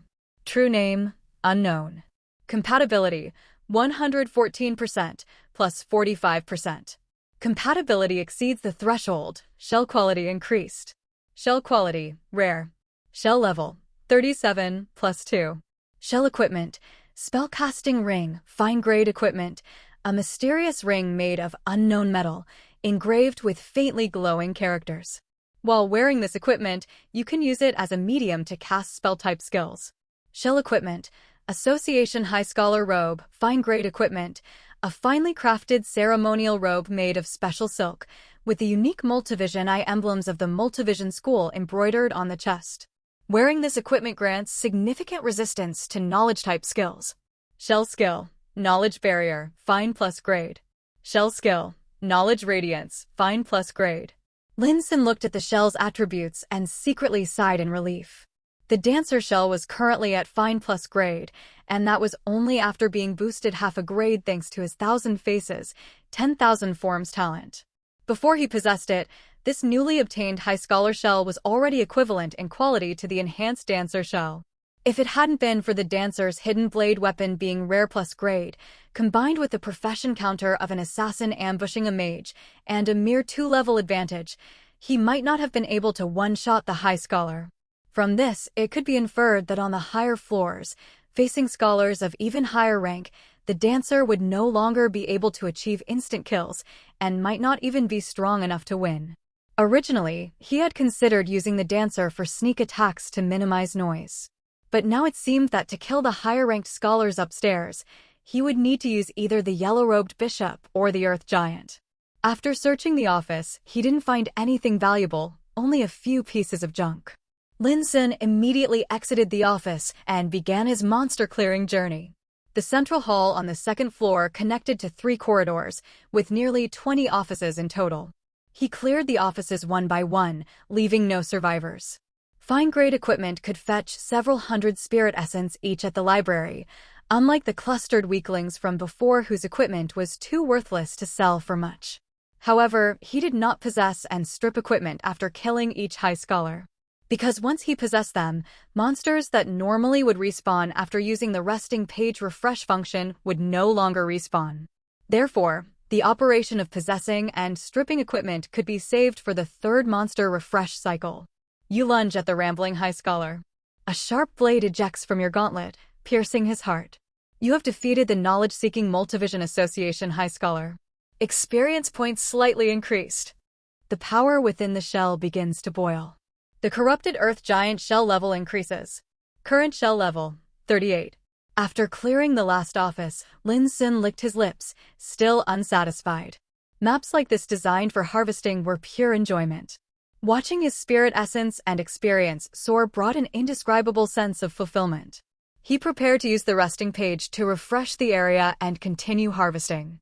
Just as he was about to leave the office, new game text suddenly appeared.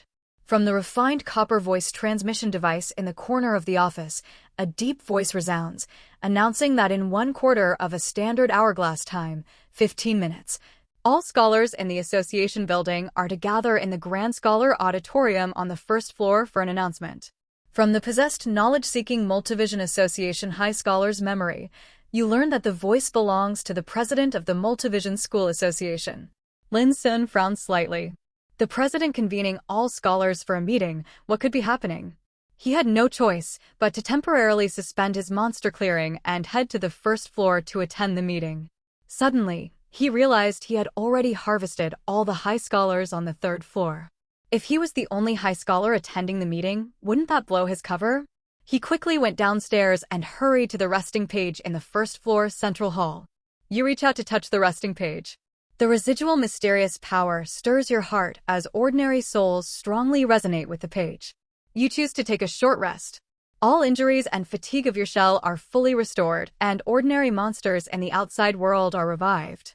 After refreshing, Lin Xun let out a long breath and prepared to head to the Grand Scholar Auditorium to await the meeting.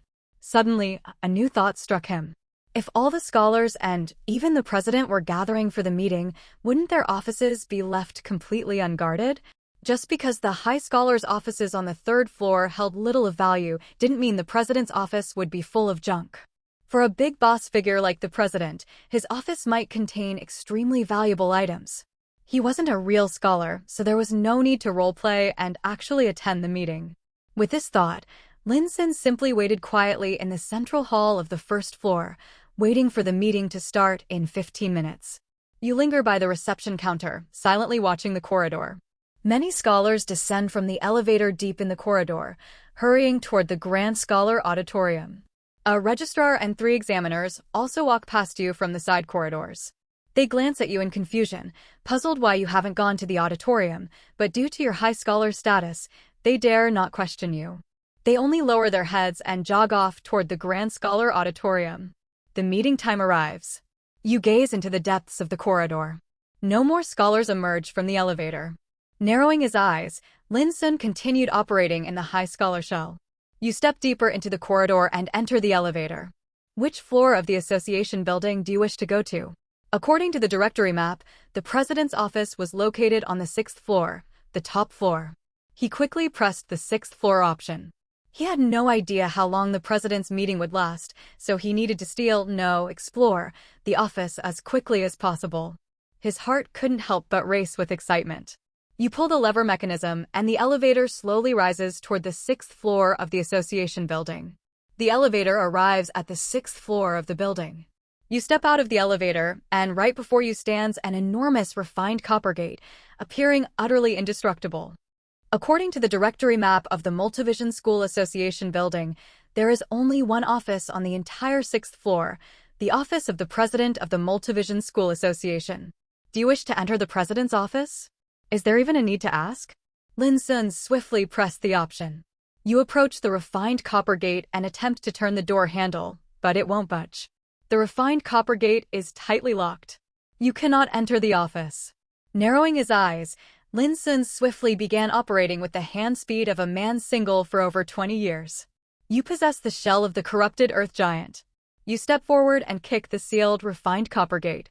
With a loud bang, the door shakes slightly, sending a bit of dust falling. A clearly visible footprint is left on the gate, but the tightly shut door still does not open. The earth giant was making quite a bit of noise. Lin Xun wondered whether the president might have sensed it. But there was no time to worry about that now. He hardened his resolve. He opened the panel and directly clicked on Ancient Dragonfang Great Lub. You raise the heavy Ancient Dragonfang Great Lub in your hand. Muscles bulge all over your body as you swing down forcefully at the sealed gate. A deafening crash echoes through the corridor. The refined copper gate now bears a large dent from your powerful strike, and the entire door begins to loosen. This damned door is so solid that even the earth giant's attack couldn't break it open. Gritting his teeth, Lin Xun continued his assault. You raise the Great Lub once again, bracing your feet firmly on the ground. Blessing of Mother Earth activates at full strength. The power of your Tiger Beast King belt amplifies and spreads through your whole body. Your muscles swell further, and your entire frame grows larger.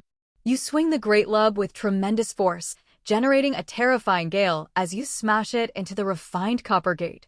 With a thunderous crash, the entire association building seems to tremble. The refined copper gate shatters, the door frame flying together with it into the office. Damn, I've definitely been discovered this time. Lin Xun knew the noise was far too loud. Unless the president was dead, he had certainly become aware that someone had forcibly broken into his office. But even if he died once and lost some soul strength, as long as he could obtain enough rewards, it would be worth it.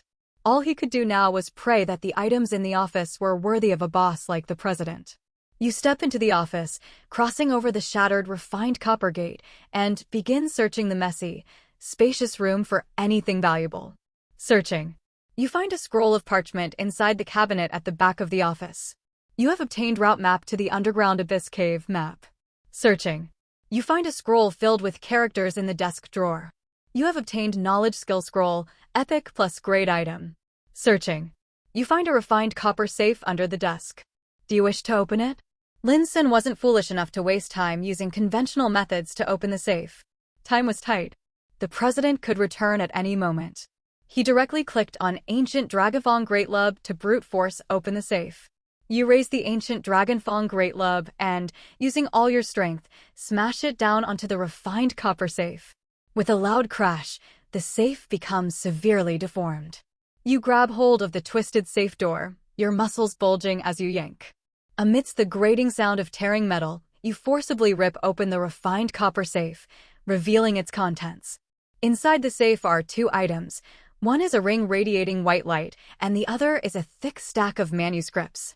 You reach out and collect both items. You have obtained Ring of the Radiant Stars, special equipment. You have obtained Abyss Demon Completion Project, document. After gathering all the items from the safe, you search the office once more, but unfortunately find nothing else of value. Do you wish to leave the president's office? Is there even a need to ask? Lin Xun had reaped a bountiful harvest. Now that the office had been completely looted, there was no better time to leave. You stride toward the office exit. At some unknown moment, A figure dressed in a linen robe is already silently standing at the doorway. The linen robe includes a hood that hides the figure's face in shadow. Within the shadow, countless crimson eyes, like a sky full of stars, quietly gaze at you. Hello, everyone. As we wrap up this video, I want to share a quick note. I have a Patreon account. If you'd like to support me and enjoy on-demand audiobooks, you can become a Patreon member. Alternatively, you can check out my Google Drive link, which has 500+ novel audiobooks available through my Ko-fi or Patreon shop. I appreciate your support.